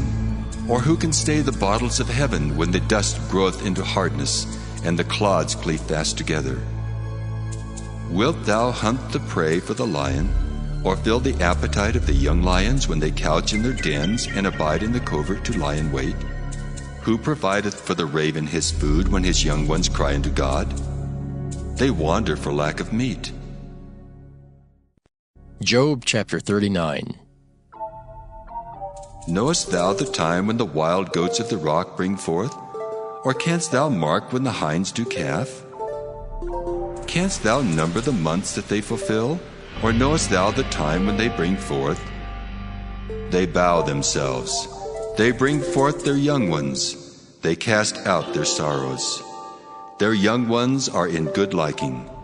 They grow up with corn. They go forth and return not unto them. Who hath sent out the wild ass free? Or who hath loosed the bands of the wild ass, whose house I have made the wilderness, and the barren land his dwellings?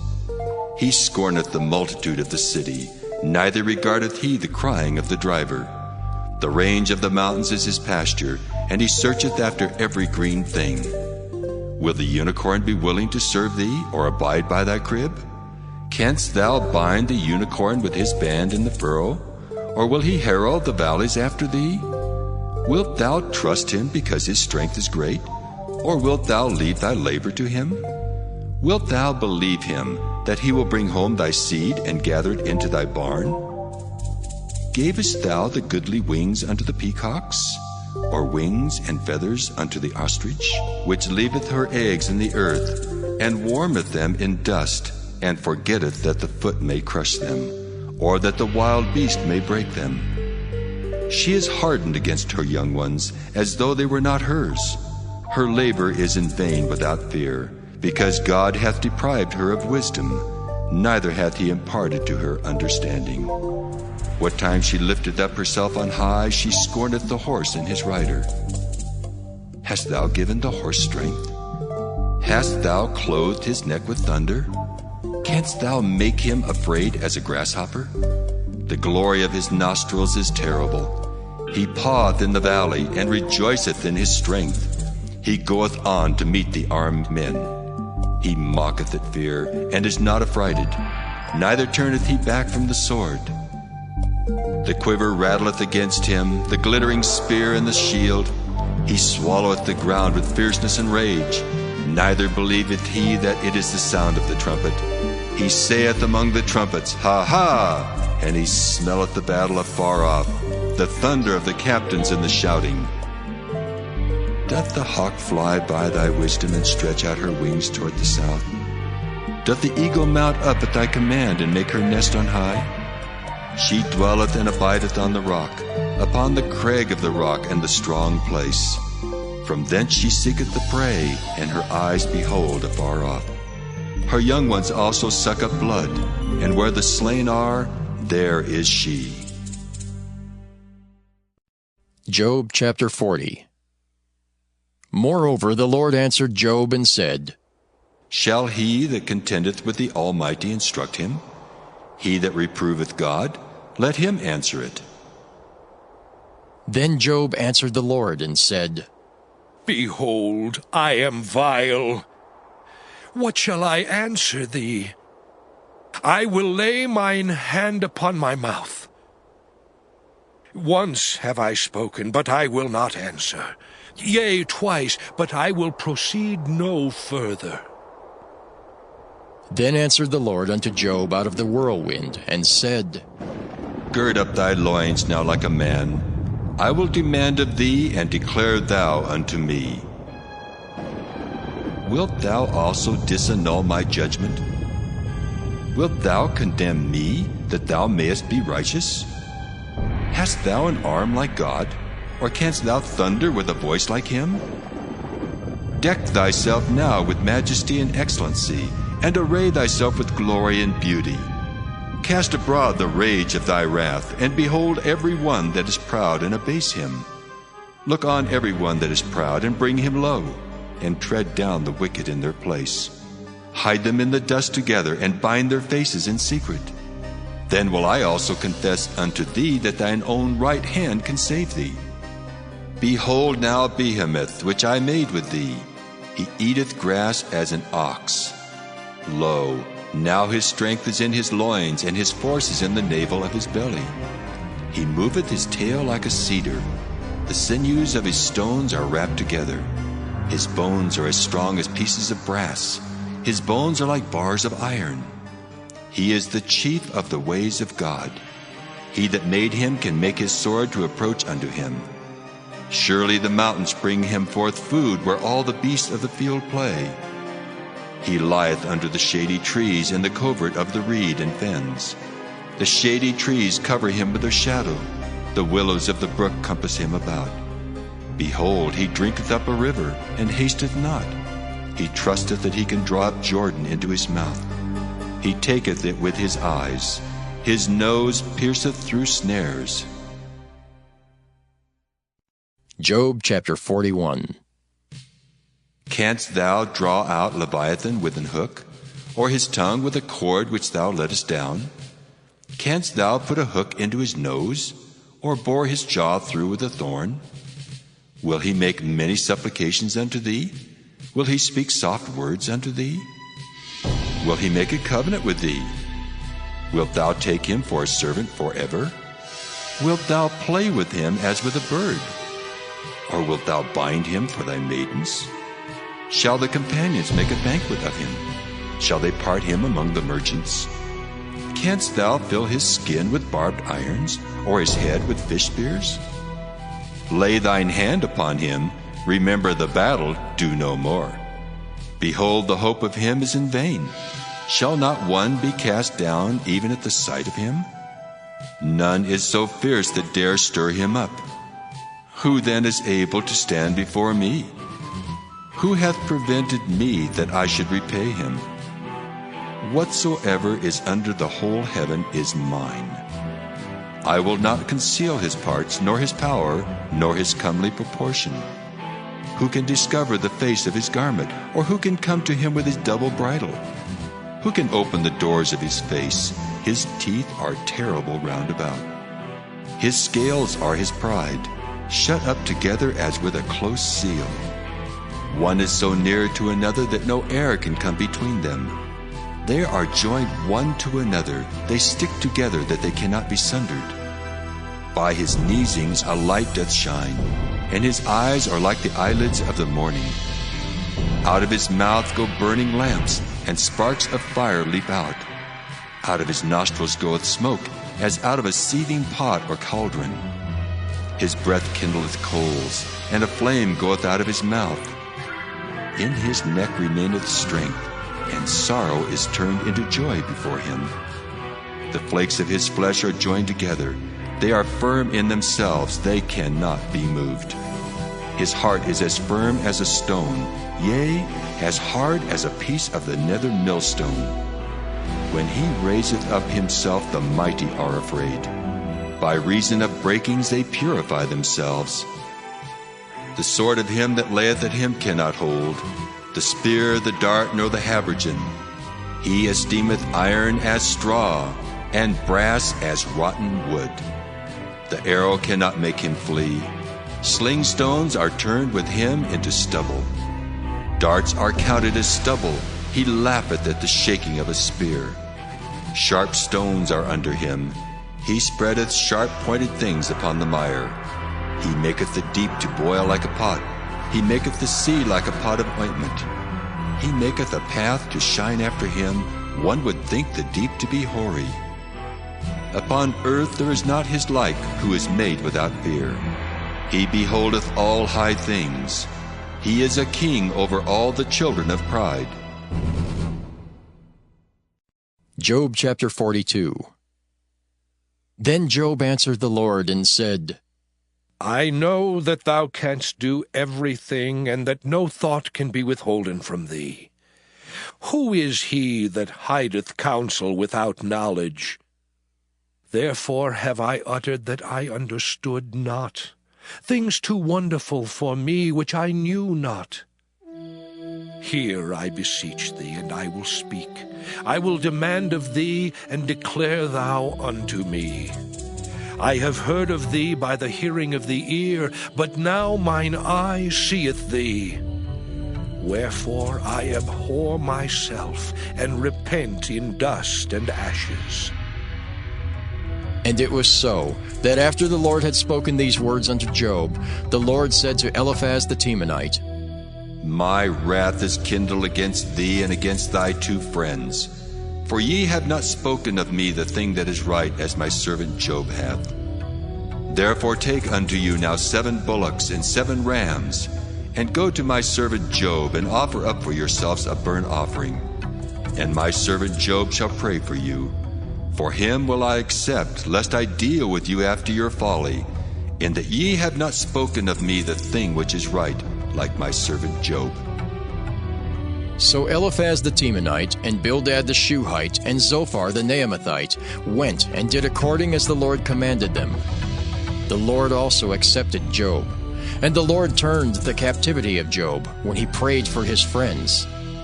Also the Lord gave Job twice as much as he had before. Then came there unto him all his brethren, and all his sisters, and all they that had been of his acquaintance before, and did eat bread with him in his house. And they bemoaned him and comforted him over all the evil that the Lord had brought upon him. Every man also gave him a piece of money, and every one an earring of gold. So the Lord blessed the latter end of Job more than his beginning, for he had 14,000 sheep, and 6,000 camels, and 1,000 yoke of oxen, and 1,000 she-asses. He had also 7 sons and 3 daughters, and he called the name of the first Jemimah, and the name of the second Keziah, and the name of the third Keren-Happuch. And in all the land were no women found so fair as the daughters of Job. And their father gave them inheritance among their brethren. After this lived Job 140 years, and saw his sons and his sons' sons, even 4 generations. So Job died, being old and full of days. The letter to the Hebrews, Hebrews 1. God, having in the past spoken to the fathers through the prophets at many times and in various ways, has at the end of these days spoken to us by his Son, whom he appointed heir of all things, through whom also he made the worlds. His Son is the radiance of his glory, the very image of his substance, and upholding all things by the word of his power. When he had by himself purified us of our sins, sat down on the right hand of the Majesty on high, having become so much better than the angels, as he has inherited a more excellent name than they have. For to which of the angels did he say at any time, You are my son. Today have I become your father? And again, I will be to him a father, and he will be to me a son? When he again brings in the firstborn into the world, he says, Let all the angels of God worship him. Of the angels he says, Who makes his angels winds, and his servants a flame of fire. But of the Son he says, Your throne, O God, is forever and ever. The scepter of uprightness is the scepter of your kingdom. You have loved righteousness and hated iniquity. Therefore God, your God, has anointed you with the oil of gladness above your fellows. And You, Lord, in the beginning laid the foundation of the earth. The heavens are the works of your hands. They will perish, but you continue. They all will grow old, like a garment does. You will roll them up like a mantle, and they will be changed. But you are the same. Your years will not fail. But which of the angels has he told at any time, Sit at my right hand, until I make your enemies the footstool of your feet? Aren't they all serving spirits, sent out to do service for the sake of those who will inherit salvation? Hebrews 2. Therefore we ought to pay greater attention to the things that were heard, lest perhaps we drift away. For if the word spoken through angels proved steadfast, and every transgression and disobedience received a just recompense, how will we escape if we neglect so great a salvation, which at the first, having been spoken through the Lord, was confirmed to us by those who heard? God also testifying with them, both by signs and wonders, by various works of power, and by gifts of the Holy Spirit, according to his own will? For he didn't subject the world to come, of which we speak, to angels. But one has somewhere testified, saying, What is man, that you think of him? Or the Son of Man, that you care for him? You made him a little lower than the angels. You crowned him with glory and honor. You have put all things in subjection under his feet. For in that he subjected all things to him, he left nothing that is not subject to him. But now we don't see all things subjected to him yet. But we see him who has been made a little lower than the angels, Jesus, because of the suffering of death, crowned with glory and honor, that by the grace of God he should taste of death for everyone. For it became him for whom are all things, and through whom are all things, in bringing many children to glory, to make the author of their salvation perfect through sufferings. For both he who sanctifies and those who are sanctified are all from one, for which cause he is not ashamed to call them brothers, saying, I will declare your name to my brothers.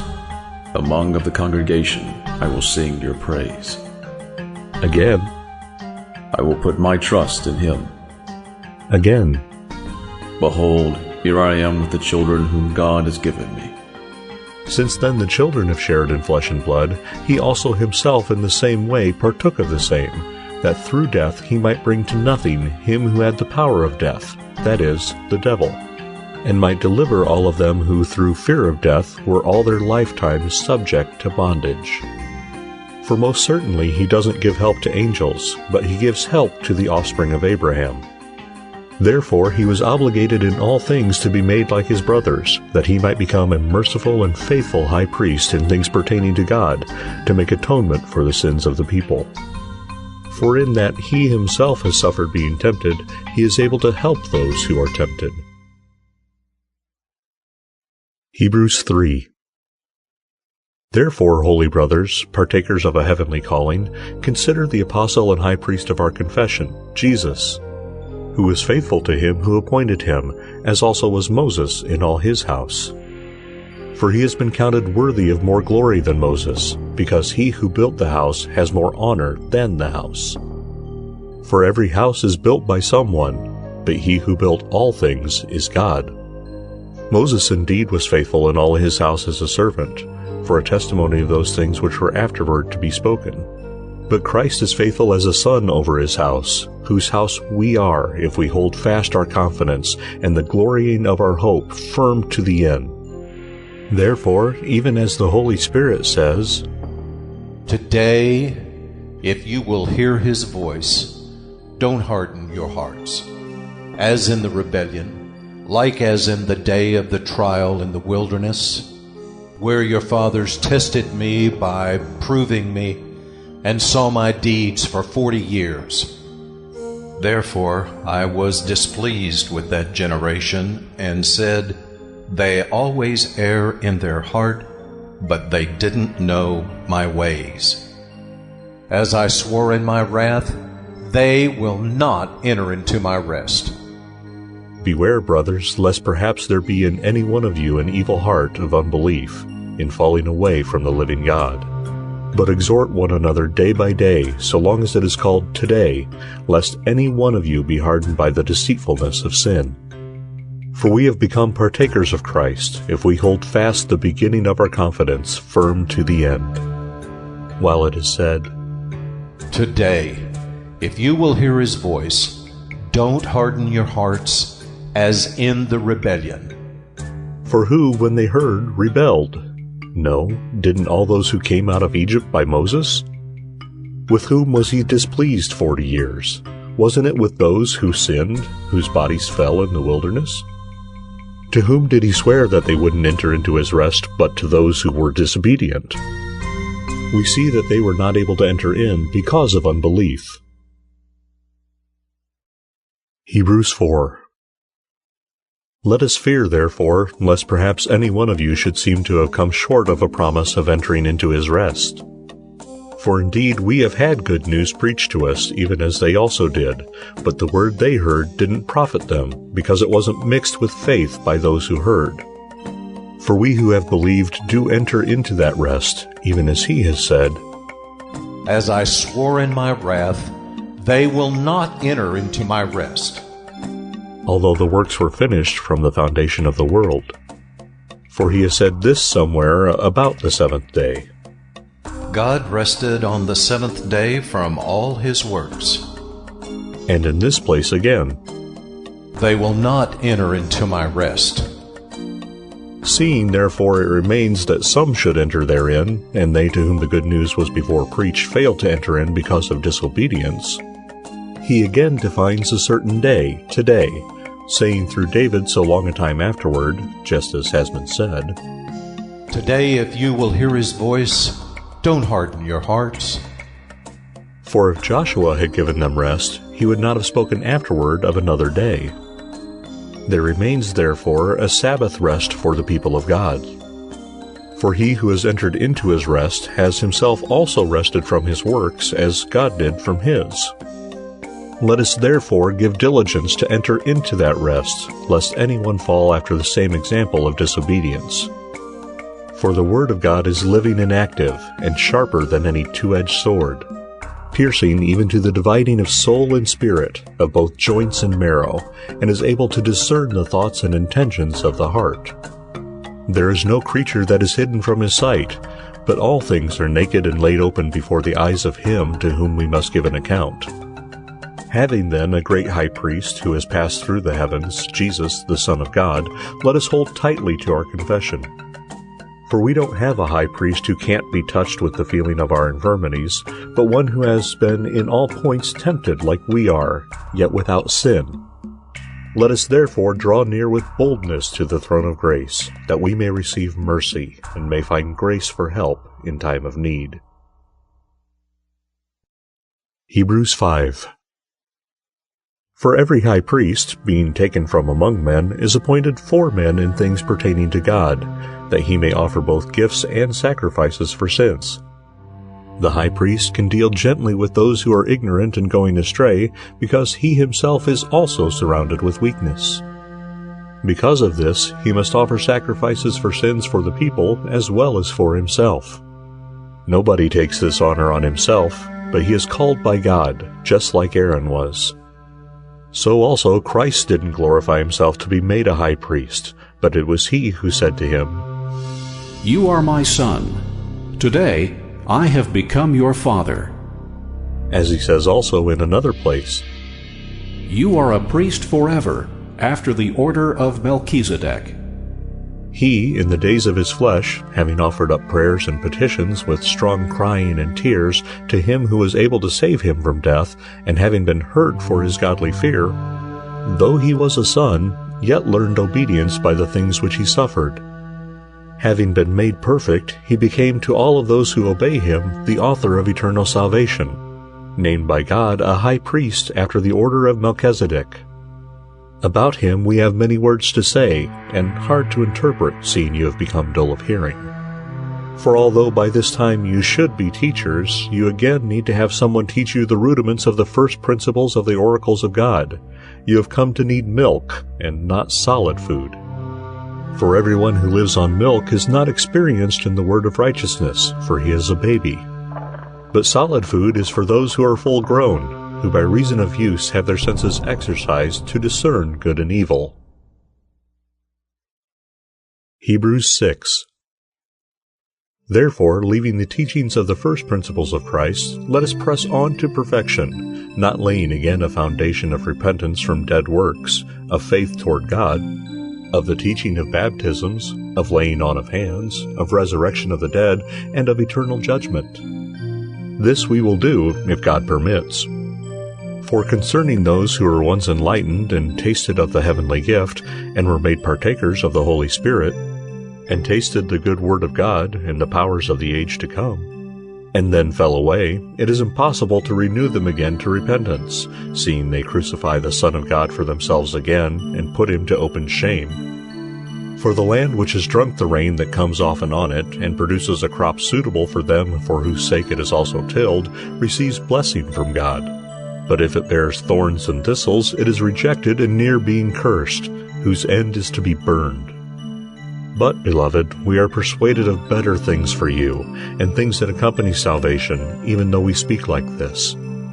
For God is not unrighteous, so as to forget your work and the labor of love which you showed toward his name, in that you served the saints, and still do serve them. We desire that each one of you may show the same diligence to the fullness of hope, even to the end, that you won't be sluggish, but imitators of those who through faith and patience inherited the promises.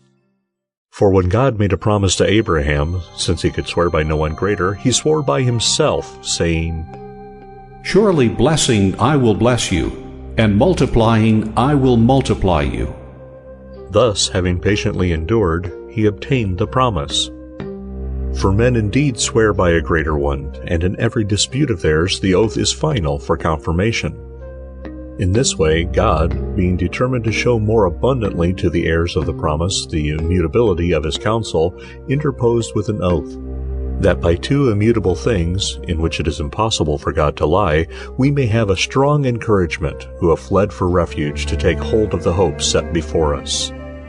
This hope we have as an anchor of the soul, a hope both sure and steadfast, and entering into that which is within the veil, where, as a forerunner, Jesus entered for us, having become a high priest forever, after the order of Melchizedek. Hebrews 7. For this, Melchizedek, king of Salem, priest of God Most High, who met Abraham returning from the slaughter of the kings and blessed him, to whom also Abraham divided a tenth part of all, being first by interpretation king of righteousness, and then also king of Salem, which is king of peace, without father, without mother, without genealogy, having neither beginning of days nor end of life, but made like the Son of God, remains a priest continually. Now consider how great this man was, to whom even Abraham, the patriarch, gave a tenth out of the best plunder. They indeed of the sons of Levi who receive the priest's office have a commandment to take tithes of the people according to the law, that is, of their brothers, though these have come out of the body of Abraham. But he whose genealogy is not counted from them has accepted tithes from Abraham, and has blessed him who has the promises. But without any dispute, the lesser is blessed by the greater. Here people who die receive tithes, but there one receives tithes of whom it is testified that he lives. We can say that through Abraham, even Levi, who receives tithes, has paid tithes. For he was yet in the body of his father when Melchizedek met him. Now if there were perfection through the Levitical priesthood, for under it the people have received the law, what further need was there for another priest to arise after the order of Melchizedek, and not be called after the order of Aaron? For the priesthood being changed, there is of necessity a change made also in the law. For he of whom these things are said belongs to another tribe, from which no one has officiated at the altar. For it is evident that our Lord has sprung out of Judah, about which tribe Moses spoke nothing concerning priesthood. This is yet more abundantly evident if, after the likeness of Melchizedek, there arises another priest, who has been made not after the law of a fleshly commandment, but after the power of an endless life. For it is testified, You are a priest forever, according to the order of Melchizedek. For there is an annulling of a foregoing commandment because of its weakness and uselessness. For the law made nothing perfect, and a bringing in of a better hope, through which we draw near to God, inasmuch as he was not made priest without the taking of an oath. For they indeed have been made priests without an oath, but he with an oath by him that says of him, The Lord swore and will not change his mind. You are a priest forever, according to the order of Melchizedek. By so much Jesus has become the collateral of a better covenant.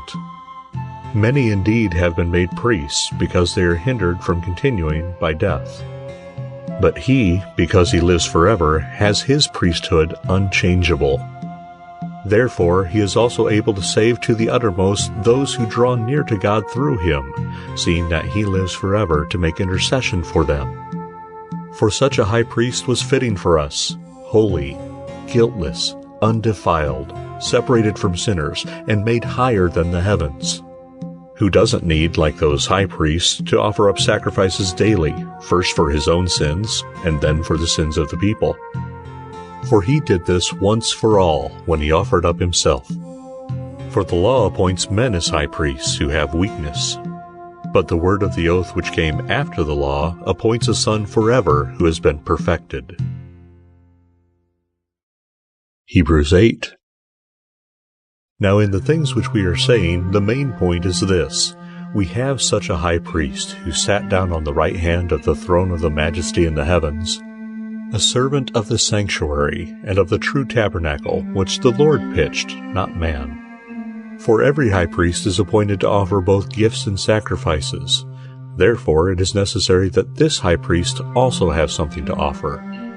For if he were on earth, he would not be a priest at all, seeing there are priests who offer the gifts according to the law, who serve a copy and shadow of the heavenly things, even as Moses was warned by God when he was about to make the tabernacle.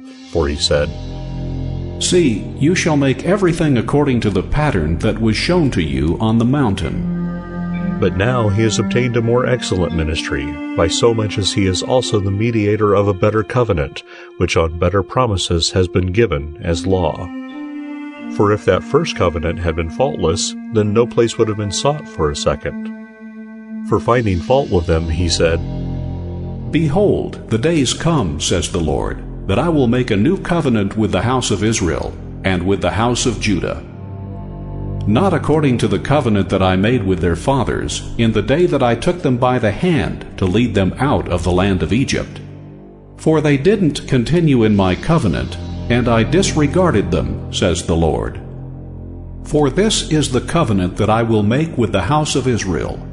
After those days, says the Lord, I will put my laws into their mind. I will also write them on their heart. I will be their God, and they will be my people. They will not teach every man his fellow citizen, and every man his brother, saying, Know the Lord, for all will know me, from their least to their greatest. For I will be merciful to their unrighteousness. I will remember their sins and lawless deeds no more." In that he says, a new covenant, he has made the first old. But that which is becoming old and grows aged is near to vanishing away. Hebrews 9. Now indeed, even the first covenant had ordinances of divine service and an earthly sanctuary. For a tabernacle was prepared. In the first part were the lampstand, the table, and the showbread, which is called the holy place. After the second veil was the tabernacle, which is called the Holy of Holies, having a golden altar of incense, and the ark of the covenant overlaid on all sides with gold, in which was a golden pot holding the manna, Aaron's rod that budded, and the tablets of the covenant. And above it cherubim of glory overshadowing the mercy seat, of which things we can't speak now in detail. Now these things having been thus prepared, the priests go in continually into the first tabernacle, accomplishing the services. But into the second the high priest alone, once in the year, not without blood, which he offers for himself and for the errors of the people. The Holy Spirit is indicating this, that the way into the holy place wasn't yet revealed while the first tabernacle was still standing, which is a symbol of the present age, where gifts and sacrifices are offered that are incapable concerning the conscience of making the worshipper perfect, being only, with meats and drinks and various washings, fleshly ordinances imposed until a time of reformation. But Christ, having come as a high priest of the coming good things, through the greater and more perfect tabernacle, not made with hands, that is to say, not of this creation, nor yet through the blood of goats and calves, but through his own blood, entered in once for all into the holy place, having obtained eternal redemption. For if the blood of goats and bulls and the ashes of a heifer sprinkling those who have been defiled sanctify to the cleanness of the flesh, how much more will the blood of Christ, who through the eternal Spirit offered himself without defect to God, cleanse your conscience from dead works to serve the living God?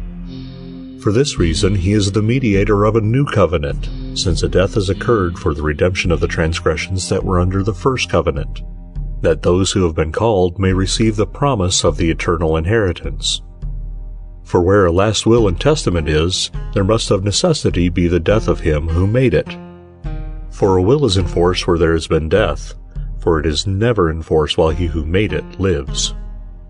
Therefore, even the first covenant has not been dedicated without blood. For when every commandment had been spoken by Moses to all the people according to the law, he took the blood of the calves and the goats, with water and scarlet wool and hyssop, and sprinkled both the book itself and all the people, saying, "This is the blood of the covenant which God has commanded you."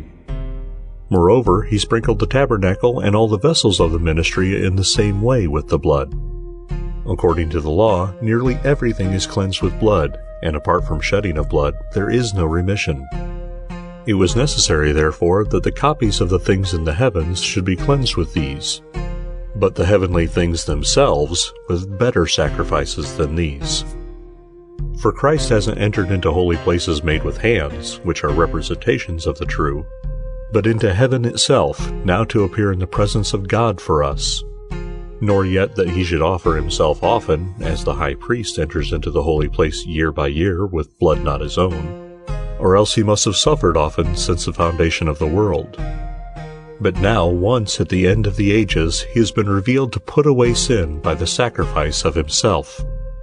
Inasmuch as it is appointed for men to die once, and after this judgment, so Christ also, having been offered once to bear the sins of many, will appear a second time without sin to those who are eagerly waiting for him for salvation. Hebrews 10. For the law, having a shadow of the good to come, not the very image of the things, can never, with the same sacrifices year by year which they offer continually, make perfect those who draw near. Or else wouldn't they have ceased to be offered, because the worshippers, having been once cleansed, would have had no more consciousness of sins? But in those sacrifices there is a yearly reminder of sins. For it is impossible that the blood of bulls and goats should take away sins. Therefore, when he comes into the world, he says, "Sacrifice and offering you didn't desire, but you prepared a body for me. You had no pleasure in whole burnt offerings and sacrifices for sin. Then I said, Behold, I have come. In the scroll of the book it is written of me, to do your will, O God." Previously saying, "Sacrifices and offerings and whole burnt offerings and sacrifices for sin you didn't desire, neither had pleasure in them." Those which are offered according to the law. Then he has said, "Behold, I have come to do your will." He takes away the first, that he may establish the second, by which we will have been sanctified through the offering of the body of Jesus Christ once for all. Every priest indeed stands day by day serving and often offering the same sacrifices, which can never take away sins. But he, when he had offered one sacrifice for sins forever, sat down on the right hand of God, from that time waiting until his enemies are made the footstool of his feet. For by one offering he has perfected forever those who are being sanctified. The Holy Spirit also testifies to us, for after saying, "This is the covenant that I will make with them. After those days, says the Lord, I will put my laws on their heart, I will also write them on their mind." Then he says, "I will remember their sins and their iniquities no more." Now where remission of these is, there is no more offering for sin. Having therefore, brothers, boldness to enter into the holy place by the blood of Jesus, by the way which he dedicated for us, a new and living way, through the veil, that is to say, his flesh, and having a great priest over God's house, let's draw near with a true heart in fullness of faith, having our hearts sprinkled from an evil conscience, and having our body washed with pure water. Let us hold fast the confession of our hope without wavering, for he who promised is faithful. Let us consider how to provoke one another to love and good works, not forsaking our own assembling together, as the custom of some is, but exhorting one another, and so much the more as you see the day approaching. For if we sin wilfully after we receive the knowledge of the truth, there remains no more a sacrifice for sins, but a certain fearful expectation of judgment, and a fierceness of fire which will devour the adversaries. A man who disregards Moses' law dies without compassion on the word of 2 or 3 witnesses. How much worse punishment do you think he will be judged worthy of who has trodden underfoot the Son of God, and has counted the blood of the covenant with which he was sanctified an unholy thing, and has insulted the Spirit of grace? For we know him who said, "Vengeance belongs to me, says the Lord. I will repay." Again, "The Lord will judge his people." it is a fearful thing to fall into the hands of the living God. But remember the former days, in which, after you were enlightened, you endured a great struggle with sufferings, partly being exposed to both reproaches and oppressions, and partly becoming partakers with those who were treated so. For you both had compassion on me in my chains, and joyfully accepted the plundering of your possessions, knowing that you have for yourselves a better possession, and an enduring one in the heavens. Therefore, don't throw away your boldness, which has a great reward. For you need endurance, so that, having done the will of God, you may receive the promise. In a very little while he who comes will come, and will not wait. But the righteous will live by faith. If he shrinks back, my soul has no pleasure in him. But we are not of those who shrink back to destruction, but of those who have faith to the saving of the soul. Hebrews 11.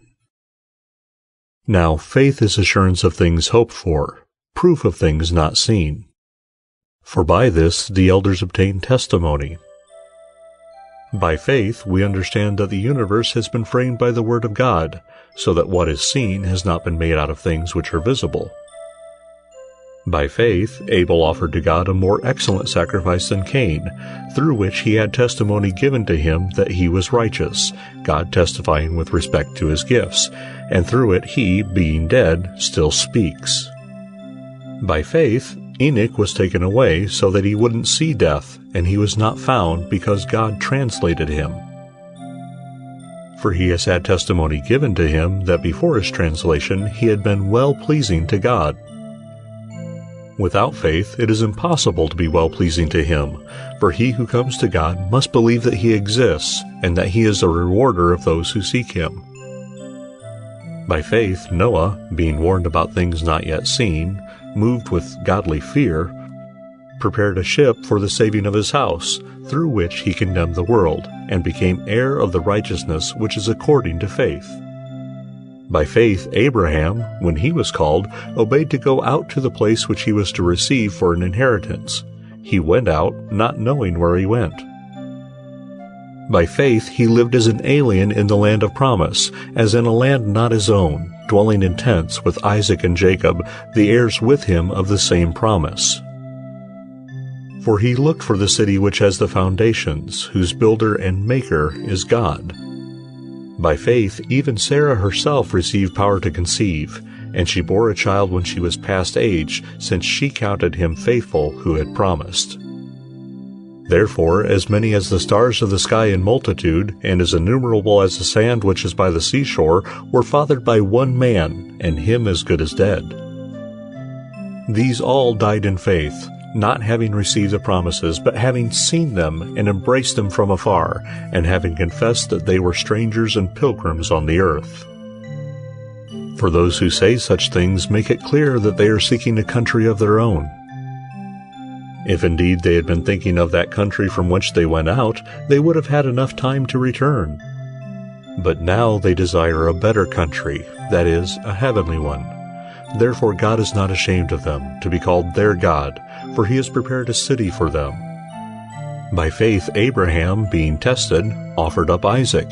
Yes, he who had gladly received the promises was offering up his one and only son, even he to whom it was said, "Your offspring will be accounted as from Isaac," concluding that God is able to raise up even from the dead. Figuratively speaking, he also did receive him back from the dead. By faith, Isaac blessed Jacob and Esau, even concerning things to come. By faith, Jacob, when he was dying, blessed each of the sons of Joseph and worshipped, leaning on the top of his staff. By faith, Joseph, when his end was near, made mention of the departure of the children of Israel and gave instructions concerning his bones. By faith, Moses, when he was born, was hidden for 3 months by his parents, because they saw that he was a beautiful child, and they were not afraid of the king's commandment. By faith, Moses, when he had grown up, refused to be called the son of Pharaoh's daughter, choosing rather to share ill treatment with God's people than to enjoy the pleasures of sin for a time, accounting the reproach of Christ greater riches than the treasures of Egypt, for he looked to the reward. By faith he left Egypt, not fearing the wrath of the king, for he endured as seeing him who is invisible. By faith he kept the Passover and the sprinkling of the blood, that the destroyer of the firstborn should not touch them. By faith they passed through the Red Sea as on dry land. When the Egyptians tried to do so, they were swallowed up. By faith the walls of Jericho fell down after they had been encircled for 7 days. By faith Rahab the prostitute didn't perish with those who were disobedient, having received the spies in peace. What more shall I say? For the time would fail me if I told of Gideon, Barak, Samson, Jephthah, David, Samuel, and the prophets, who, through faith, subdued kingdoms, worked out righteousness, obtained promises, stopped the mouths of lions, quenched the power of fire, escaped the edge of the sword, from weakness were made strong, grew mighty in war, and caused foreign armies to flee. Women received their dead by resurrection. Others were tortured, not accepting their deliverance, that they might obtain a better resurrection. Others were tried by mocking and scourging, yes, moreover by bonds and imprisonment. They were stoned. They were sawn apart. They were tempted. They were slain with the sword. They went around in sheepskins and in goatskins, being destitute, afflicted, ill-treated, of whom the world was not worthy, wandering in deserts, mountains, caves, and the holes of the earth. These all, having had testimony given to them through their faith, didn't receive the promise, God having provided some better thing concerning us, so that apart from us they should not be made perfect. Hebrews 12. Therefore, let us also, seeing we are surrounded by so great a cloud of witnesses, lay aside every weight and the sin which so easily entangles us. And let us run with patience the race that is set before us, looking to Jesus, the author and perfecter of faith, who, for the joy that was set before him, endured the cross, despising its shame, and has sat down at the right hand of the throne of God. For consider him who has endured such contradiction of sinners against himself, that you don't grow weary, fainting in your souls. You have not yet resisted to blood, striving against sin. And you have forgotten the exhortation which reasons with you as with children. My son, don't take lightly the chastening of the Lord, nor faint when you are reproved by him. For whom the Lord loves, he chastens, and scourges every son whom he receives. It is for discipline that you endure. God deals with you as with children. For what son is there whom his father doesn't discipline? But if you are without discipline, of which all have been made partakers, then you are illegitimate and not children. Furthermore, we had the fathers of our flesh to chasten us, and we paid them respect. Shall we not much rather be in subjection to the Father of spirits and live? For they indeed, for a few days, punished us as seemed good to them, but he for our profit, that we may be partakers of his holiness. All chastening seems for the present to be not joyous but grievous. Yet afterward it yields the peaceful fruit of righteousness to those who have been exercised thereby. Therefore, lift up the hands that hang down, and the feeble knees. And make straight paths for your feet, so that which is lame may not be dislocated, but rather be healed. Follow after peace with all men, and the sanctification without which no man will see the Lord, looking carefully lest there be any man who falls short of the grace of God, lest any root of bitterness springing up trouble you, and many be defiled by it. Lest there be any sexually immoral person, or profane person, like Esau, who sold his birthright for one meal. For you know that even when he afterward desired to inherit the blessing, he was rejected, for he found no place for a change of mind, though he sought it diligently with tears. For you have not come to a mountain that might be touched, and that burned with fire, and to blackness, darkness, storm, the sound of a trumpet, and the voice of words, which those who heard it begged that not one more word should be spoken to them. For they could not stand that which was commanded. If even an animal touches the mountain, it shall be stoned. And so fearful was the appearance that Moses said, I am terrified and trembling. But you have come to Mount Zion, and to the city of the living God, the heavenly Jerusalem, and to innumerable multitudes of angels, to the general assembly and assembly of the firstborn who are enrolled in heaven, to God, the judge of all, to the spirits of just men made perfect, to Jesus, the mediator of a new covenant, and to the blood of sprinkling that speaks better than that of Abel. See that you don't refuse him who speaks. For if they didn't escape when they refused him who warned on the earth, how much more will we not escape who turn away from him who warns from heaven, whose voice shook the earth then, but now he has promised, saying, Yet once more I will shake not only the earth, but also the heavens. This phrase, yet once more, signifies the removing of those things that are shaken, as of things that have been made, that those things which are not shaken may remain. Therefore, receiving a kingdom that can't be shaken, let us have grace through which we serve God acceptably, with reverence and awe. For our God is a consuming fire. Hebrews 13. Let brotherly love continue. Don't forget to show hospitality to strangers, for in doing so, some have entertained angels without knowing it. Remember those who are in bonds as bound with them, and those who are ill-treated, since you are also in the body. Let marriage be held in honor among all, and let the bed be undefiled, but God will judge the sexually immoral and adulterers. Be free from the love of money, content with such things as you have, for he has said, I will in no way leave you, neither will I in any way forsake you. So that with good courage we say, The Lord is my helper. I will not fear. What can man do to me?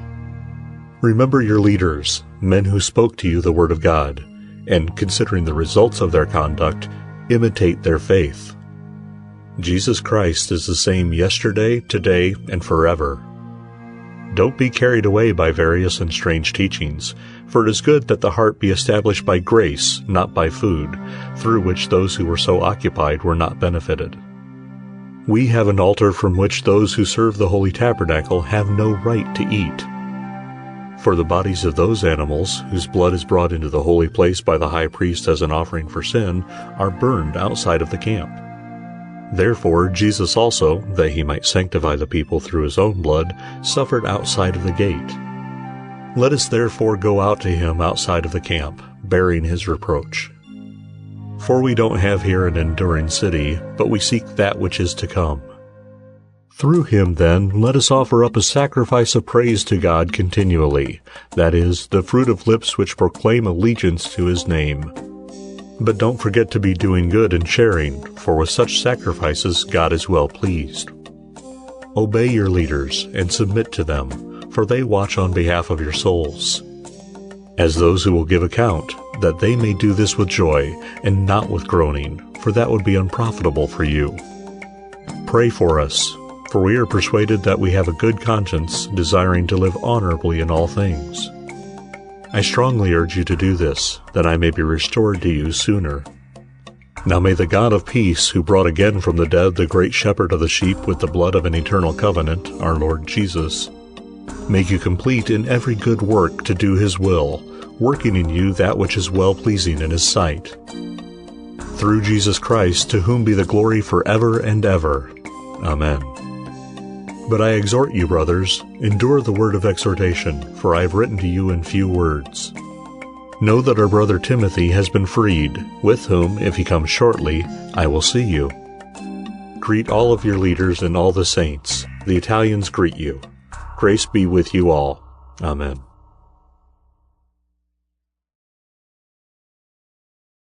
Chapter 20. In the year that Tartan came to Ashdod, when Sargon the king of Assyria sent him, and he fought against Ashdod and took it, at that time the Lord spoke by Isaiah the son of Amoz, saying, Go, and loosen the sackcloth from off your waist, and take your sandals off your feet. He did so, walking naked and barefoot.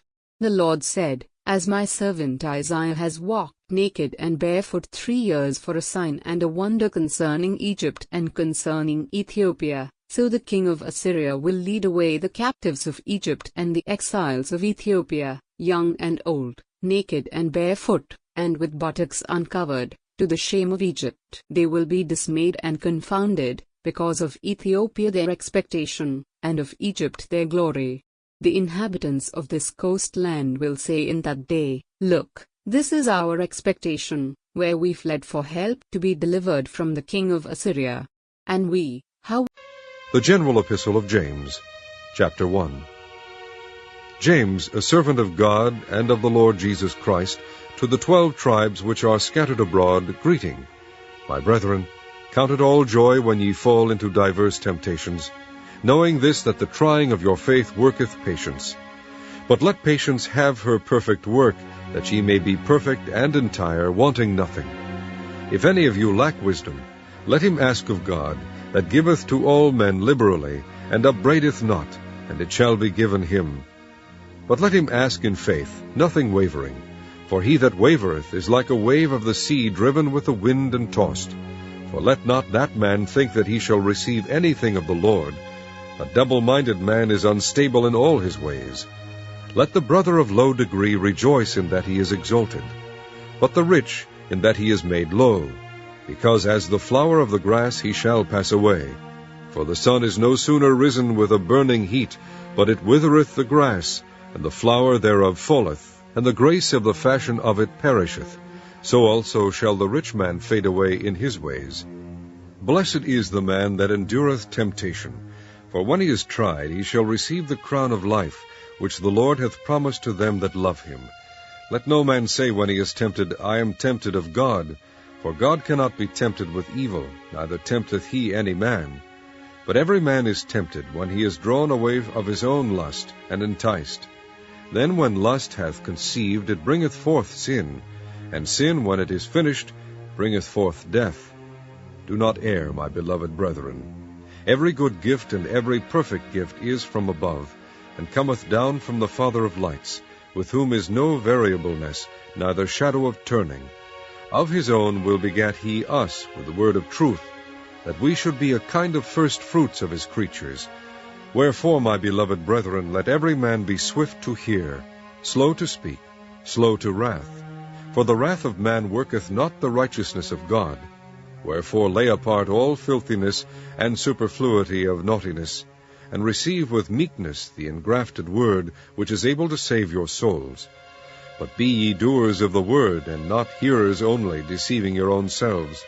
For if any be a hearer of the word, and not a doer, he is like unto a man beholding his natural face in a glass.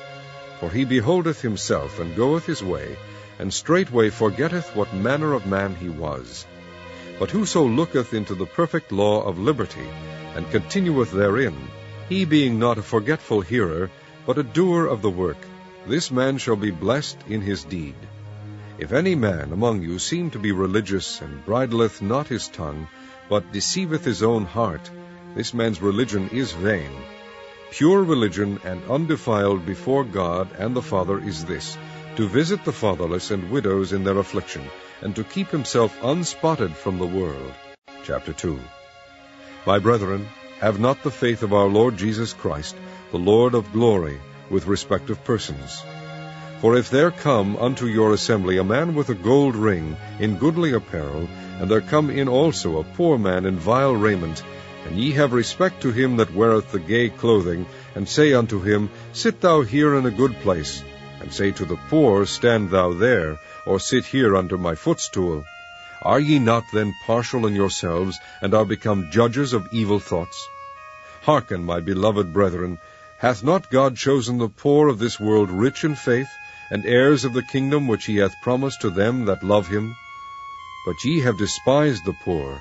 Do not rich men oppress you, and draw you before the judgment seats? Do not they blaspheme that worthy name by the which ye are called? If ye fulfill the royal law according to the Scripture, Thou shalt love thy neighbor as thyself, ye do well. But if ye have respect to persons, ye commit sin, and are convinced of the law as transgressors. For whosoever shall keep the whole law, and yet offend in one point, he is guilty of all. For he that said, Do not commit adultery, said also, Do not kill. Now if thou commit no adultery, yet if thou kill, thou art become a transgressor of the law. So speak ye, and so do, so they that shall be judged by the law of liberty. For he shall have judgment without mercy, that hath shewed no mercy, and mercy rejoiceth against judgment. What doth it profit, my brethren, though a man say he hath faith, and have not works? Can faith save him? If a brother or sister be naked, and destitute of daily food, and one of you say unto them, Depart in peace, be ye warmed and filled, notwithstanding ye give them not those things which are needful to the body, what doth it profit? Even so faith, if it hath not works, is dead, being alone. Yea, a man may say, Thou hast faith, and I have works. Shew me thy faith without thy works, and I will shew thee my faith by my works. Thou believest that there is one God, thou doest well. The devils also believe and tremble. But wilt thou know, O vain man, that faith without works is dead? Was not Abraham our father justified by works, when he had offered Isaac his son upon the altar? Seest thou how faith wrought with his works, and by works was faith made perfect? And the Scripture was fulfilled which saith, Abraham believed God, and it was imputed unto him for righteousness, and he was called the friend of God. Ye see then how that by works a man is justified, and not by faith alone. Likewise also was not Rahab the harlot justified by works, when she had received the messengers, and had sent them out another way? For as the body without the spirit is dead, so faith without works is dead also. Chapter 3. My brethren, be not many masters, knowing that we shall receive the greater condemnation, for in many things we offend all. If any man offend not in word, the same is a perfect man, and able also to bridle the whole body. Behold, we put bits in the horses' mouths, that they may obey us, and we turn about their whole body. Behold also the ships, which though they be so great, and are driven of fierce winds, yet are they turned about with a very small helm, whithersoever the governor listeth. Even so the tongue is a little member, and boasteth great things. Behold, how great a matter a little fire kindleth. And the tongue is a fire, a world of iniquity. So is the tongue among our members, that it defileth the whole body, and setteth on fire the course of nature, and it is set on fire of hell. For every kind of beasts, and of birds, and of serpents, and of things in the sea is tamed, and hath been tamed of mankind. But the tongue can no man tame. It is an unruly evil, full of deadly poison. Therewith bless we God, even the Father, and therewith curse we men, which are made after the similitude of God. Out of the same mouth proceedeth blessing and cursing. My brethren, these things ought not so to be. Doth a fountain send forth at the same place sweet water and bitter? Can the fig tree, my brethren, bear olive berries, either a vine figs? So can no fountain both yield salt water and fresh. Who is a wise man, and endued with knowledge among you?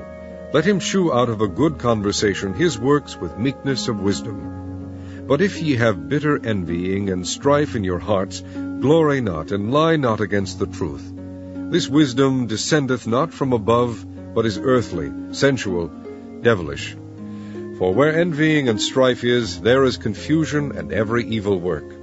But the wisdom that is from above is first pure, then peaceable, gentle, and easy to be entreated, full of mercy and good fruits, without partiality and without hypocrisy. And the fruit of righteousness is sown in peace, and them that make peace. Chapter 4. From whence come wars and fightings among you? Come they not hence, even of your lusts that war in your members? Ye lust, and have not. Ye kill and desire to have, and cannot obtain. Ye fight and war, yet ye have not, because ye ask not.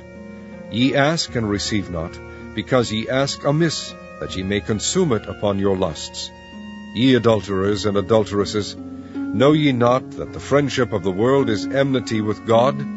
Whosoever therefore will be a friend of the world is the enemy of God. Do ye think that the Scripture saith in vain, The Spirit that dwelleth in us lusteth to envy? But he giveth more grace, wherefore he saith, God resisteth the proud, but giveth grace unto the humble. Submit yourselves therefore to God.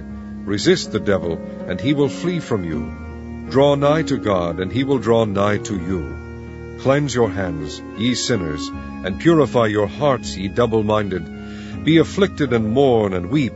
Let your laughter be turned to mourning, and your joy to heaviness. Humble yourselves in the sight of the Lord, and he shall lift you up. Speak not evil one of another, brethren. He that speaketh evil of his brother, and judgeth his brother, speaketh evil of the law, and judgeth the law. But if thou judge the law, thou art not a doer of the law, but a judge. There is one lawgiver, who is able to save and to destroy. Who art thou that judgest another? Go to now, ye that say, Today or tomorrow we will go into such a city, and continue there a year, and buy and sell, and get gain. Whereas ye know not what shall be on the morrow. For what is your life? It is even a vapor, that appeareth for a little time, and then vanisheth away. For that ye ought to say, If the Lord will, we shall live, and do this or that. But now ye rejoice in your boastings. All such rejoicing is evil. Therefore to him that knoweth to do good, and doeth it not, to him it is sin. Chapter 5.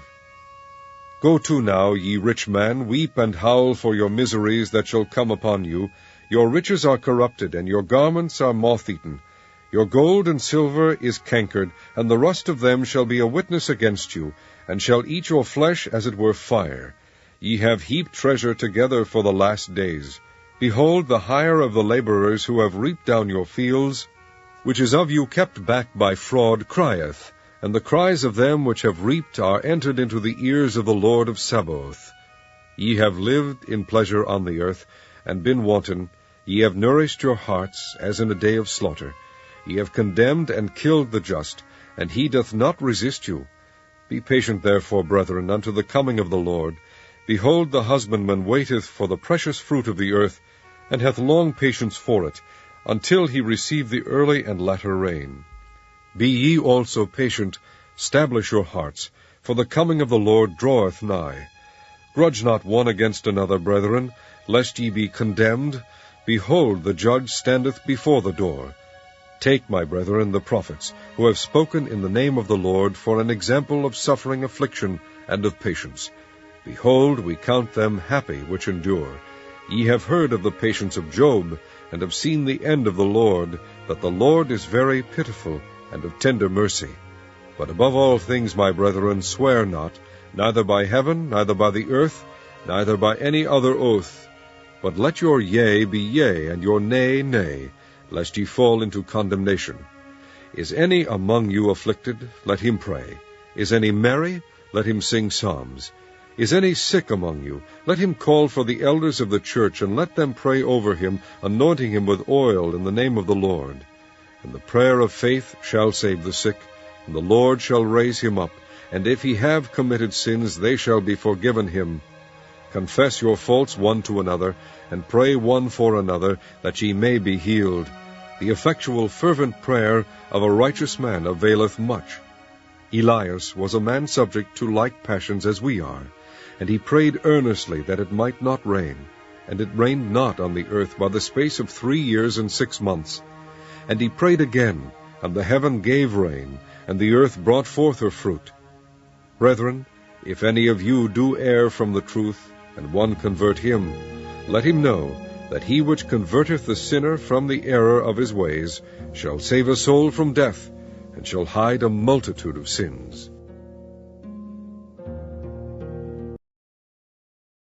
The Book of Psalms, Psalm 1. Blessed is the man that walketh not in the counsel of the ungodly, nor standeth in the way of sinners, nor sitteth in the seat of the scornful. But his delight is in the law of the Lord, and in his law doth he meditate day and night.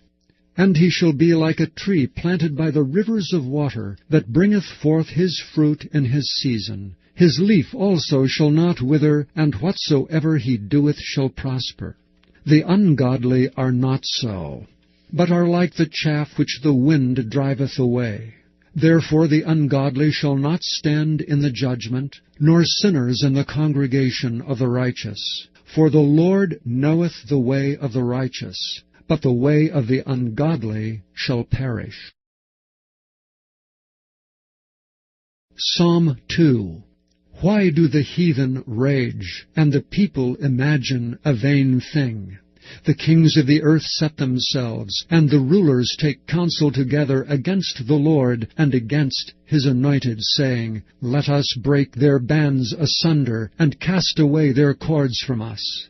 He that sitteth in the heavens shall laugh. The Lord shall have them in derision. Then shall he speak unto them in his wrath, and vex them in his sore displeasure. Yet have I set my king upon my holy hill of Zion. I will declare the decree. The Lord hath said unto me, Thou art my son. This day have I begotten thee. Ask of me, and I shall give thee the heathen for thine inheritance, and the uttermost parts of the earth for thy possession. Thou shalt break them with a rod of iron. Thou shalt dash them in pieces like a potter's vessel. Be wise now, therefore, O ye kings. Be instructed, ye judges of the earth. Serve the Lord with fear, and rejoice with trembling. Kiss the Son, lest he be angry, and ye perish from the way, when his wrath is kindled but a little. Blessed are all they that put their trust in him. Psalm 3, a psalm of David when he fled from Absalom his son. Lord, how are they increased that trouble me? Many are they that rise up against me.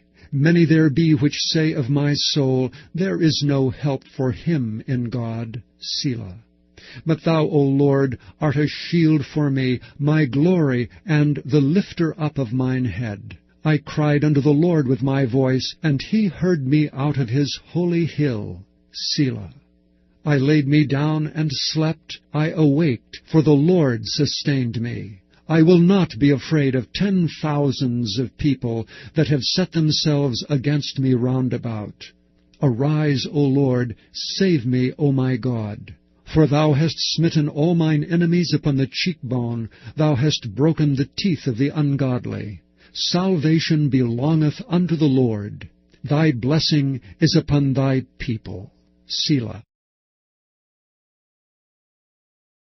Psalm 4. To the chief musician Oneginoth, a psalm of David. Hear me when I call, O God of my righteousness. Thou hast enlarged me when I was in distress. Have mercy upon me, and hear my prayer. O ye sons of men, how long will ye turn my glory into shame? How long will ye love vanity, and seek after leasing? Selah. But know that the Lord hath set apart him that is godly for himself.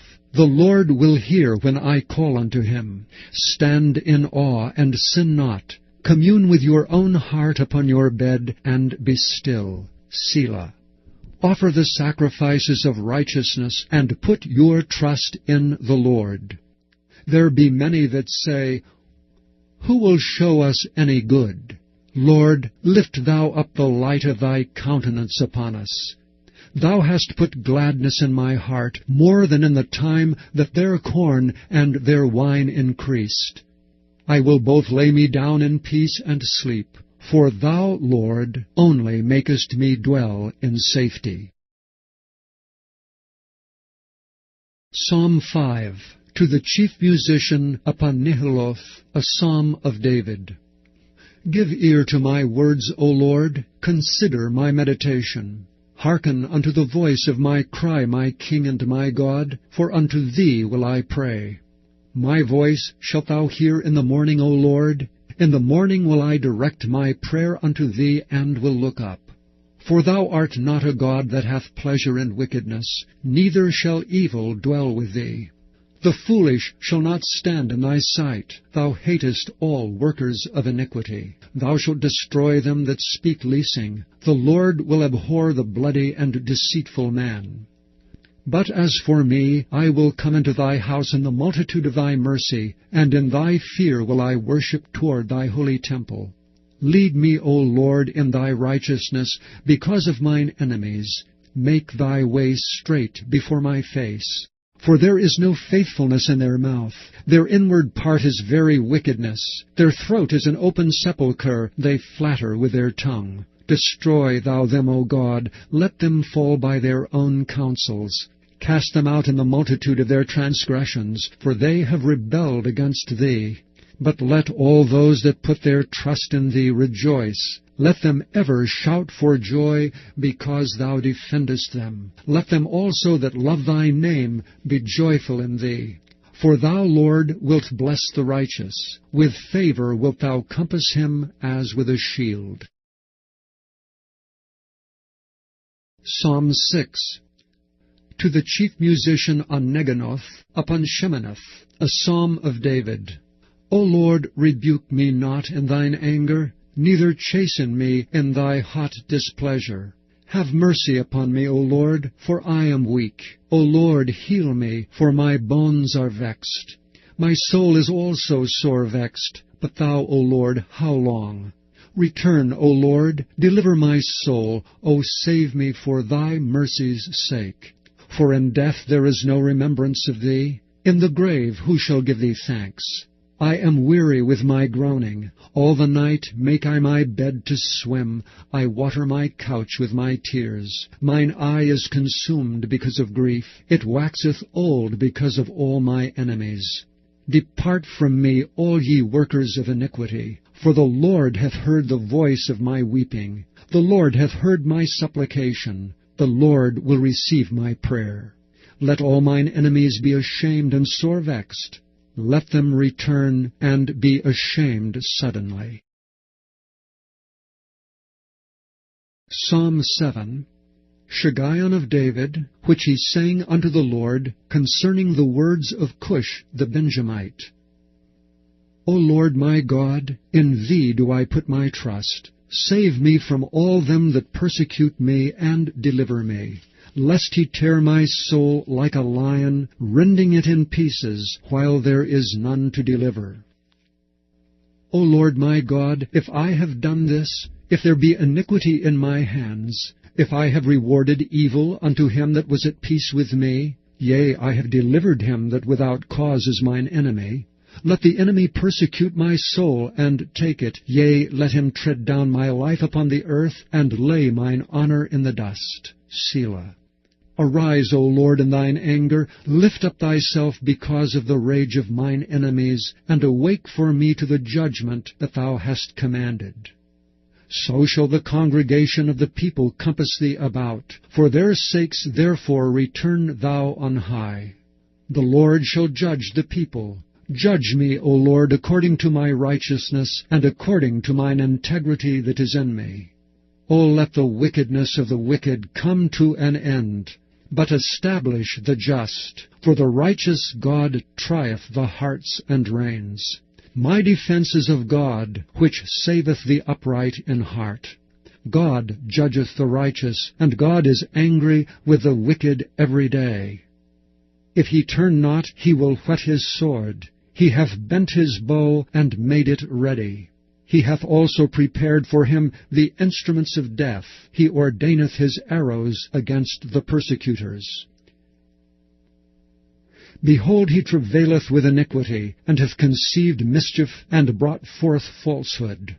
He made a pit, and digged it, and is fallen into the ditch which he made. His mischief shall return upon his own head, and his violent dealing shall come down upon his own pate. I will praise the Lord according to his righteousness, and will sing praise to the name of the Lord Most High. Psalm 8. To the chief musician upon Gittith, a psalm of David. O Lord, our Lord, how excellent is thy name in all the earth, who hast set thy glory above the heavens. Out of the mouth of babes and sucklings hast thou ordained strength because of thine enemies, that thou mightest still the enemy and the avenger. When I consider thy heavens, the work of thy fingers, the moon and the stars which thou hast ordained, what is man that thou art mindful of him, and the son of man that thou visitest him? For thou hast made him a little lower than the angels, and hast crowned him with glory and honor. Thou madest him to have dominion over the works of thy hands. Thou hast put all things under his feet, all sheep and oxen, yea, and the beasts of the field, the fowl of the air, and the fish of the sea, and whatsoever passeth through the paths of the seas. O Lord, our Lord, how excellent is thy name in all the earth. Psalm 9. To the chief musician, upon Muth-labben, a psalm of David. I will praise thee, O Lord, with my whole heart. I will show forth all thy marvelous works. I will be glad and rejoice in thee. I will sing praise to thy name, O thou Most High. When mine enemies are turned back, they shall fall and perish at thy presence. For thou hast maintained my right and my cause. Thou sattest in the throne, judging right. Thou hast rebuked the heathen. Thou hast destroyed the wicked. Thou hast put out their name for ever and ever. O thou enemy, destructions are come to a perpetual end, and thou hast destroyed cities. Their memorial is perished with them. But the Lord shall endure forever. He hath prepared his throne for judgment, and he shall judge the world in righteousness. He shall minister judgment to the people in uprightness. The Lord also will be a refuge for the oppressed, a refuge in times of trouble. And they that know thy name will put their trust in thee, for thou, Lord, hast not forsaken them that seek thee. Sing praises to the Lord which dwelleth in Zion. Declare among the people his doings. When he maketh inquisition for blood, he remembereth them. He forgetteth not the cry of the humble. Have mercy upon me, O Lord. Consider my trouble which I suffer of them that hate me. Thou hast liftest me up from the gates of death, that I may show forth all thy praise in the gates of the daughter of Zion. I will rejoice in thy salvation. The heathen are sunk down in the pit that they have made. In the net which they hid is their own foot taken. The Lord is known by the judgment which he executeth. The wicked is snared in the work of his own hands. Higgaion Selah. The wicked shall be turned into hell, and all the nations that forget God. For the needy shall not always be forgotten. The expectation of the poor shall not perish forever. Arise, O Lord, let not man prevail. Let the heathen be judged in thy sight. Put them in fear, O Lord, that the nations may know themselves to be but men. Selah. Psalm 10. Why standest thou afar off, O Lord? Why hidest thou thyself in times of trouble? The wicked in his pride doth persecute the poor. Let them be taken in the devices that they have imagined. For the wicked boasteth of his heart's desire, and blesseth the covetous, whom the Lord abhorreth. The wicked through the pride of his countenance will not seek after God. God is not in all his thoughts. His ways are always grievous. Thy judgments are far above out of his sight. As for all his enemies, he puffeth at them. He hath said in his heart, I shall not be moved, for I shall never be in adversity. His mouth is full of cursing, and deceit and fraud. Under his tongue is mischief and vanity. He sitteth in the lurking places of the villages. In the secret places doth he murder the innocent. His eyes are privily set against the poor. He lieth in wait secretly as a lion in his den. He lieth in wait to catch the poor. He doth catch the poor when he draweth him into his net. He croucheth and humbleth himself, that the poor may fall by his strong ones. He hath said in his heart, God hath forgotten. He hideth his face, he will never see it. Arise, O Lord. O God, lift up thine hand, forget not the humble. Wherefore doth the wicked contemn God? He hath said in his heart, Thou wilt not require it. Thou hast seen it, for thou beholdest mischief and spite, to requite it with thy hand. The poor committeth himself unto thee, thou art the helper of the fatherless. Break thou the arm of the wicked and the evil man. Seek out his wickedness till thou find none. The Lord is king for ever and ever. The heathen are perished out of his land. Lord, thou hast heard the desire of the humble. Thou wilt prepare their heart. Thou wilt cause thine ear to hear, to judge the fatherless and the oppressed, that the man of the earth may no more oppress. Psalm 11. To the chief musician, a psalm of David. In the Lord put I my trust. How say ye to my soul, Flee as a bird to your mountain? For lo, the wicked bend their bow, they make ready their arrow upon the string, that they may privily shoot at the upright in heart. If the foundations be destroyed, what can the righteous do? The Lord is in his holy temple. The Lord's throne is in heaven. His eyes behold, his eyelids try the children of men. The Lord trieth the righteous, but the wicked and him that loveth violence his soul hateth. Upon the wicked he shall rain snares, fire, and brimstone, and an horrible tempest. This shall be the portion of their cup. For the righteous Lord loveth righteousness. His countenance doth behold the upright. Psalm 12. To the chief musician, upon Sheminith, a psalm of David. Help, Lord, for the godly man ceaseth, for the faithful fail from among the children of men. They speak vanity every one with his neighbor, with flattering lips and with a double heart do they speak. The Lord shall cut off all flattering lips, and the tongue that speaketh proud things, who have said, With our tongue will we prevail, our lips are our own. Who is Lord over us? For the oppression of the poor, for the sighing of the needy, now will I arise, saith the Lord. I will set him in safety from him that puffeth at him. The words of the Lord are pure words, as silver tried in a furnace of earth, purified 7 times. Thou shalt keep them, O Lord, thou shalt preserve them from this generation forever. The wicked walk on every side, when the vilest men are exalted. Psalm 13. To the chief musician, a psalm of David. How long wilt thou forget me, O Lord, forever? How long wilt thou hide thy face from me? How long shall I take counsel in my soul, having sorrow in my heart daily? How long shall mine enemy be exalted over me? Consider and hear me, O Lord my God. Lighten mine eyes, lest I sleep the sleep of death, lest mine enemies say, I have prevailed against him, and those that trouble me rejoice when I am moved. But I have trusted in thy mercy. My heart shall rejoice in thy salvation. I will sing unto the Lord, because he hath dealt bountifully with me. Psalm 14. To the chief musician, a psalm of David. The fool hath said in his heart, There is no God.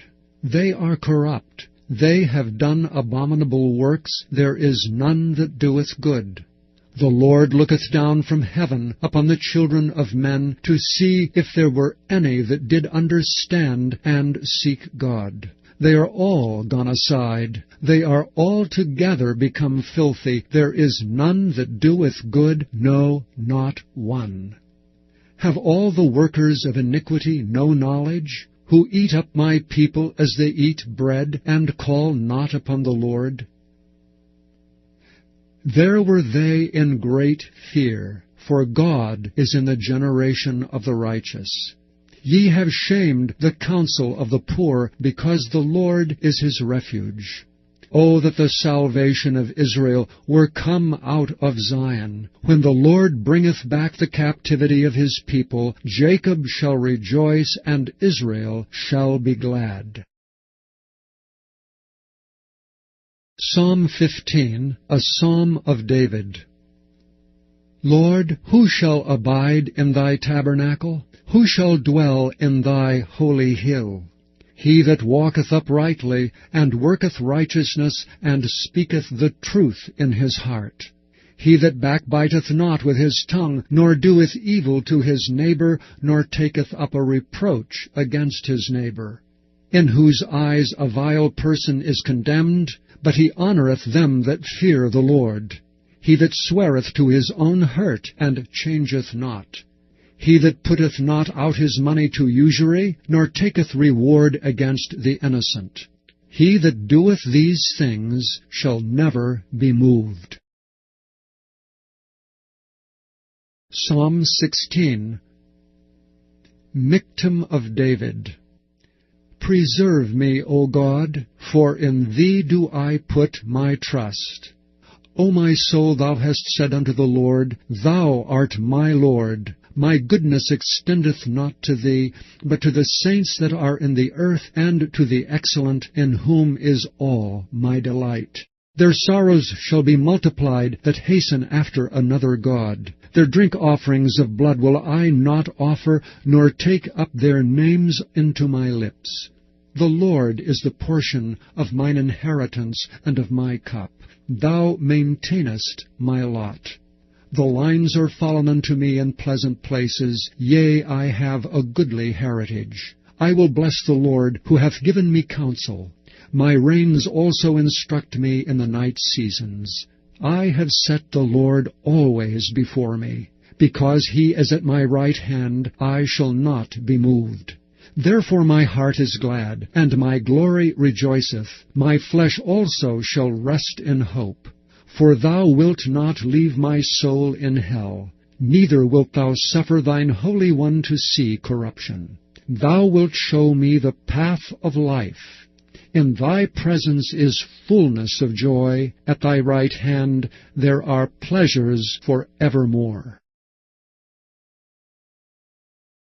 Psalm 17, a prayer of David. Hear the right, O Lord, attend unto my cry, give ear unto my prayer that goeth not out of feigned lips. Let my sentence come forth from thy presence. Let thine eyes behold the things that are equal. Thou hast proved my heart.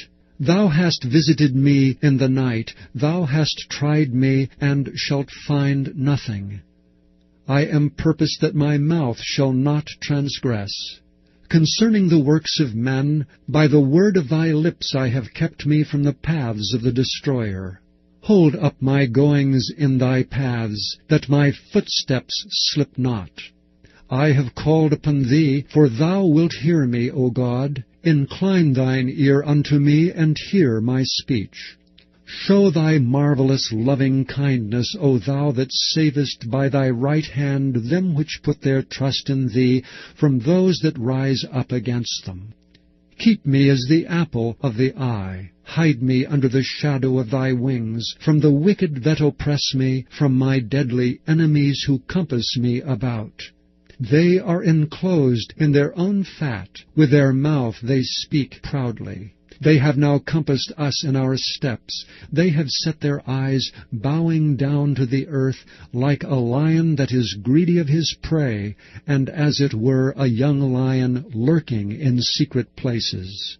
Arise, O Lord, disappoint him, cast him down, deliver my soul from the wicked, which is thy sword.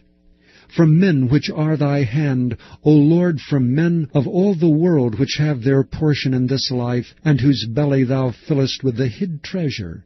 They are full of children, and leave the rest of their substance to their babes.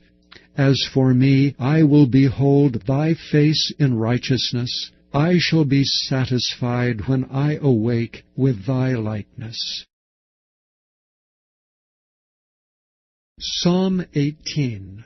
To the chief musician. A psalm of David, the servant of the Lord, who spake unto the Lord the words of this song in the day that the Lord delivered him from the hand of all his enemies, and from the hand of Saul. And he said, I will love thee, O Lord, my strength. The Lord is my rock and my fortress and my deliverer, my God, my strength in whom I will trust, my buckler and the horn of my salvation and my high tower. I will call upon the Lord, who is worthy to be praised. So shall I be saved from mine enemies. The sorrows of death compassed me, and the floods of ungodly men made me afraid. The sorrows of hell compassed me about. The snares of death prevented me. In my distress I called upon the Lord, and cried unto my God. He heard my voice out of his temple, and my cry came before him, even into his ears. Then the earth shook and trembled. The foundations also of the hills moved and were shaken, because he was wroth. There went up a smoke out of his nostrils, and fire out of his mouth devoured. Coals were kindled by it. He bowed the heavens also, and came down, and darkness was under his feet. And he rode upon a cherub, and did fly, yea, he did fly upon the wings of the wind. He made darkness his secret place. His pavilion round about him were dark waters, and thick clouds of the skies. At the brightness that was before him, his thick clouds passed, hailstones and coals of fire. The Lord also thundered in the heavens, and the Highest gave his voice, hailstones and coals of fire. Yea, he sent out his arrows and scattered them. And he shot out lightnings, and discomfited them. Then the channels of waters were seen, and the foundations of the world were discovered at thy rebuke, O Lord, at the blast of the breath of thy nostrils. He sent from above, he took me, he drew me out of many waters. He delivered me from my strong enemy, and from them which hated me, for they were too strong for me. They prevented me in the day of my calamity, but the Lord was my stay. He brought me forth also into a large place. He delivered me, because he delighted in me. The Lord rewarded me according to my righteousness. According to the cleanness of my hands hath he recompensed me. For I have kept the ways of the Lord, and have not wickedly departed from my God. For all his judgments were before me, and I did not put away his statutes from me. I was also upright before him, and I kept myself from mine iniquity. Therefore hath the Lord recompensed me according to my righteousness, according to the cleanness of my hands in his eyesight. With the merciful thou wilt show thyself merciful. With an upright man thou wilt show thyself upright. With the pure thou wilt show thyself pure, and with the froward thou wilt show thyself froward. For thou wilt save the afflicted people, but wilt bring down high looks. For thou wilt light my candle. The Lord my God will enlighten my darkness. For by thee I have run through a troop, and by my God have I leaped over a wall. As for God, his way is perfect. The word of the Lord is tried. He is a buckler to all those that trust in him. For who is God save the Lord? Or who is a rock save our God? It is God that girdeth me with strength, and maketh my way perfect. He maketh my feet like hinds' feet, and setteth me upon my high places. He teacheth my hands to war, so that a bow of steel is broken by mine arms. Thou hast also given me the shield of thy salvation, and thy right hand hath holden me up, and thy gentleness hath made me great. Thou hast enlarged my steps under me, that my feet did not slip. I have pursued mine enemies, and overtaken them. Neither did I turn again till they were consumed. I have wounded them, that they were not able to rise. They are fallen under my feet. For thou hast girded me with strength unto the battle. Thou hast subdued under me those that rose up against me. Thou hast also given me the necks of mine enemies, that I might destroy them that hate me. They cried, but there was none to save them, even unto the Lord, but he answered them not. Then did I beat them small as the dust before the wind. I did cast them out as the dirt in the streets. Thou hast delivered me from the strivings of the people, and thou hast made me the head of the heathen. A people whom I have not known shall serve me. As soon as they hear of me, they shall obey me.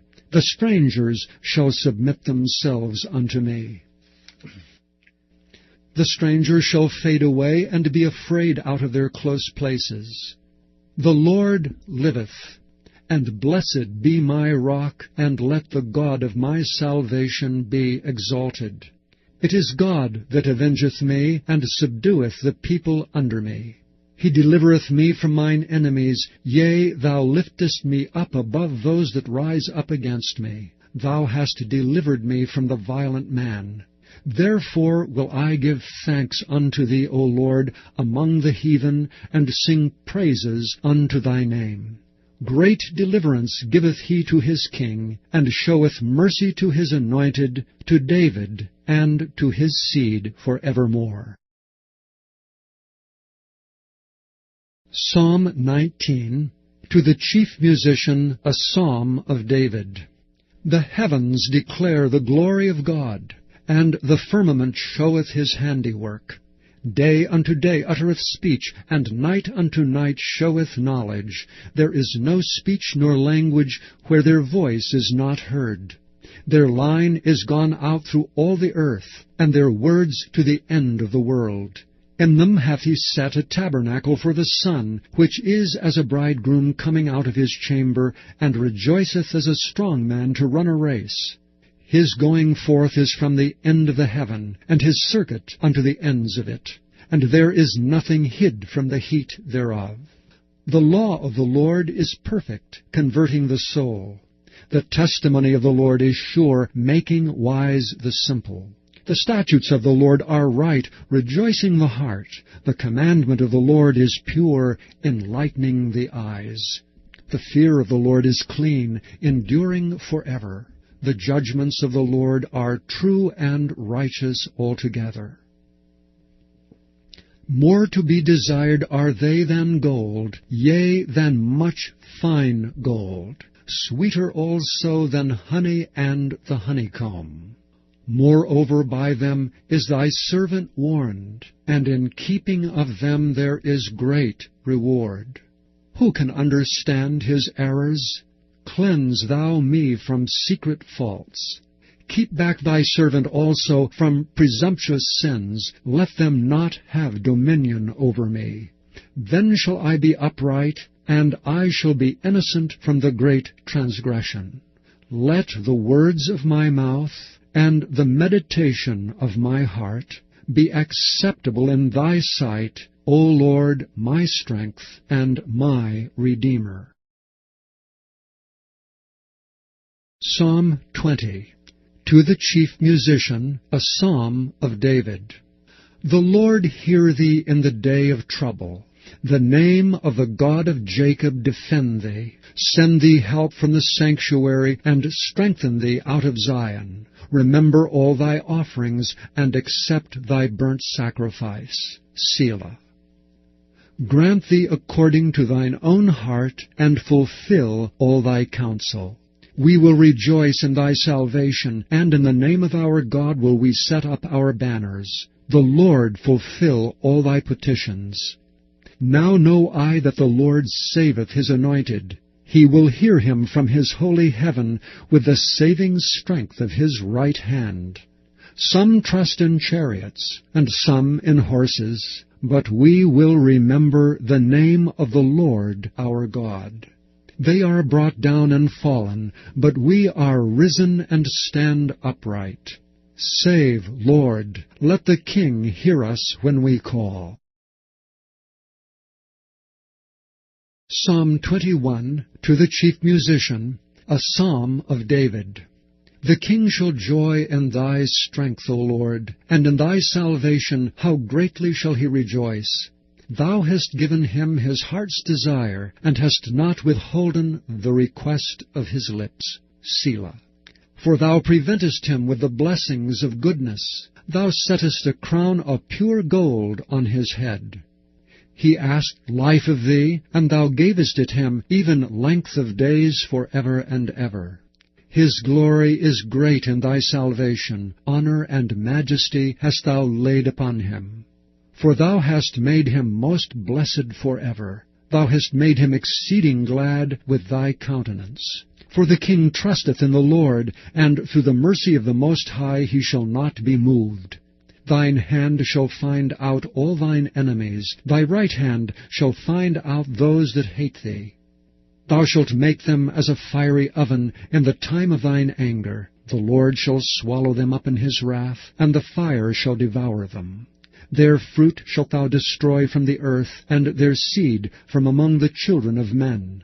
For they intended evil against thee. They imagined a mischievous device, which they are not able to perform. Therefore shalt thou make them turn their back, when thou shalt make ready thine arrows upon the strings against the face of them. Be thou exalted, Lord, in thine own strength.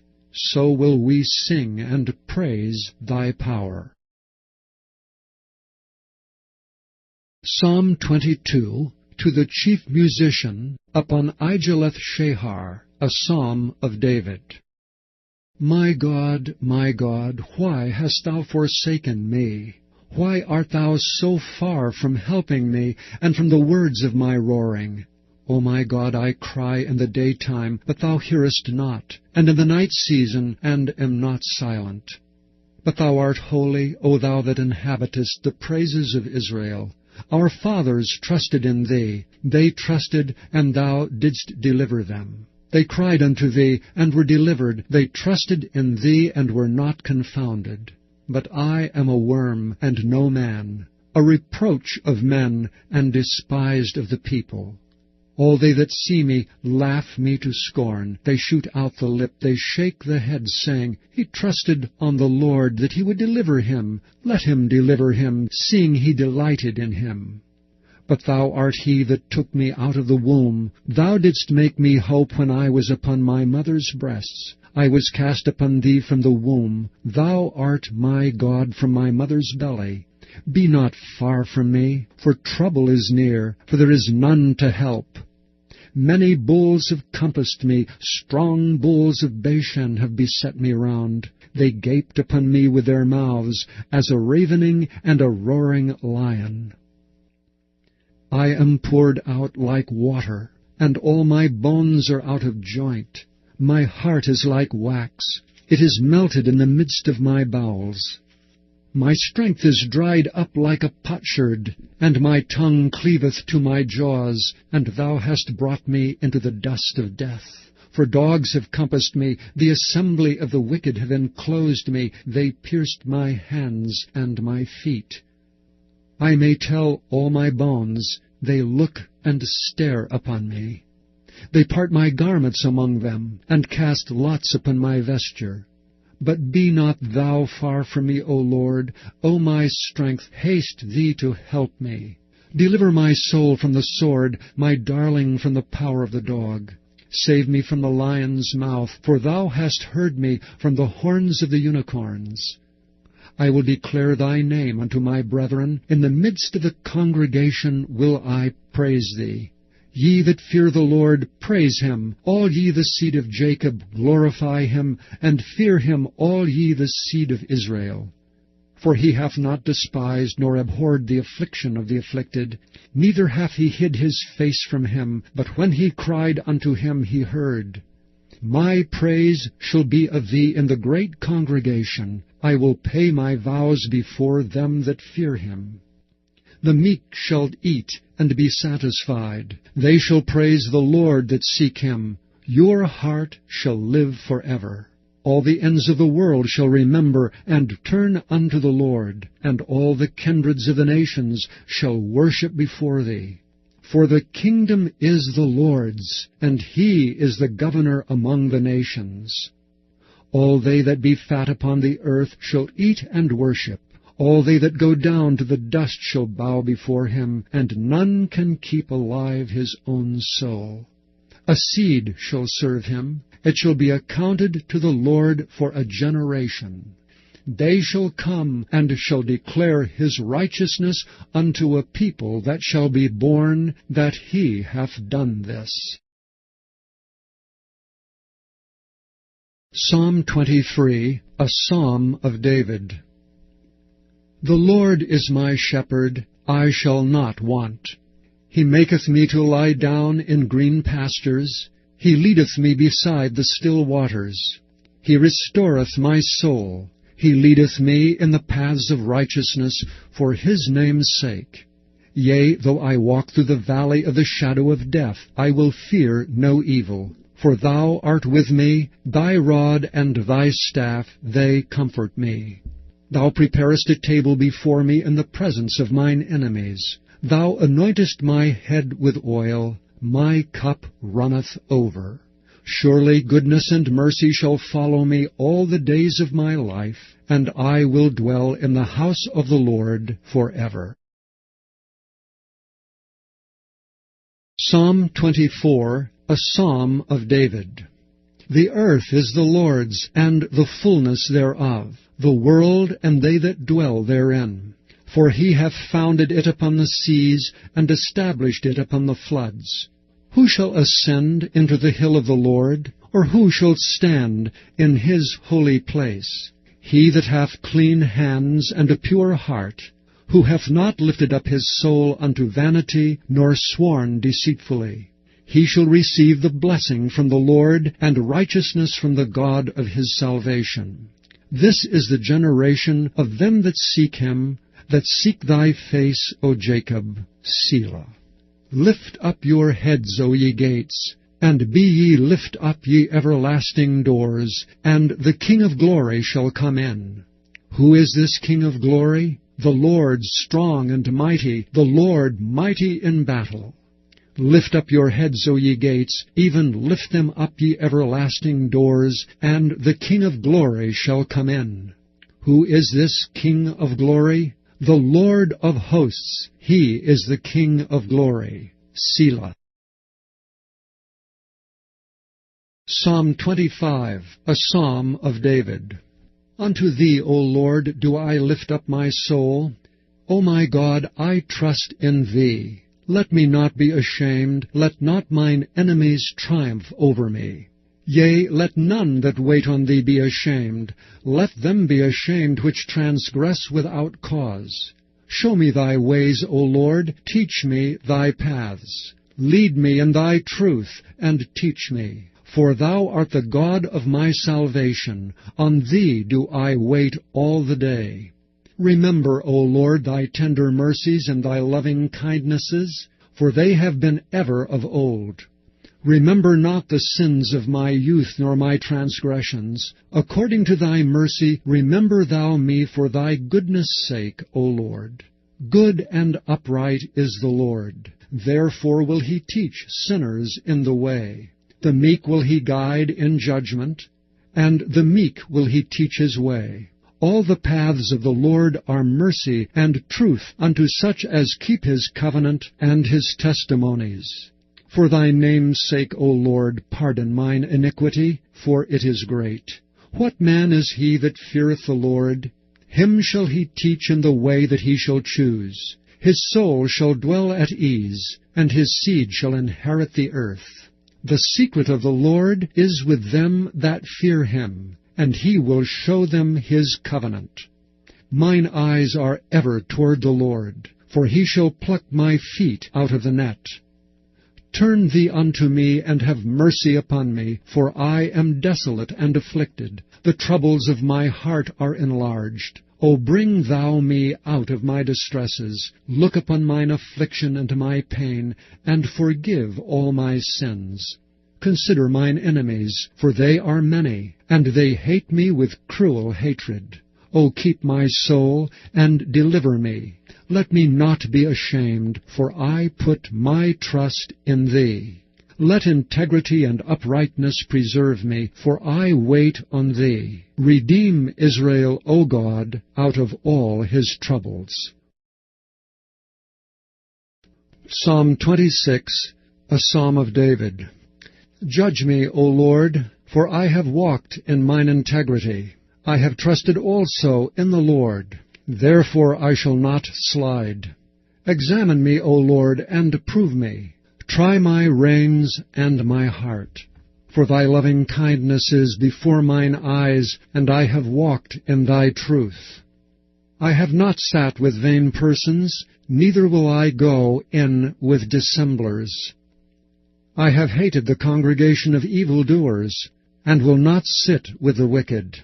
I will wash mine hands in innocency. So will I compass thine altar, O Lord, that I may publish with the voice of thanksgiving and tell of all thy wondrous works. Lord, I have loved the habitation of thy house, and the place where thine honor dwelleth. Gather not my soul with sinners, nor my life with bloody men, in whose hands is mischief, and their right hand is full of bribes. But as for me, I will walk in mine integrity. Redeem me, and be merciful unto me. My foot standeth in an even place. In the congregations will I bless the Lord.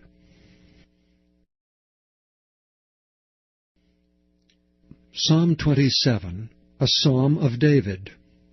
The Lord is my light and my salvation. Whom shall I fear? The Lord is the strength of my life. Of whom shall I be afraid?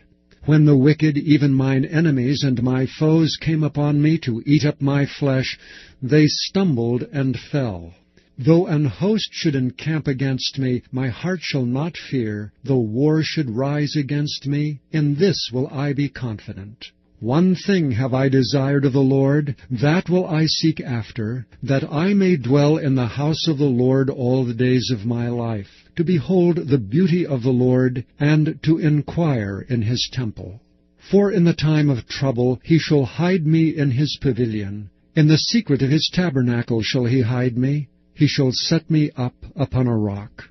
And now shall mine head be lifted up above mine enemies round about me. Therefore will I offer in his tabernacle sacrifices of joy. I will sing, yea, I will sing praises unto the Lord. Hear, O Lord, when I cry with my voice. Have mercy also upon me, and answer me. When thou saidst, Seek ye my face, my heart said unto thee, Thy face, Lord, will I seek. Hide not thy face far from me. Put not thy servant away in anger. Thou hast been my help. Leave me not, neither forsake me, O God of my salvation.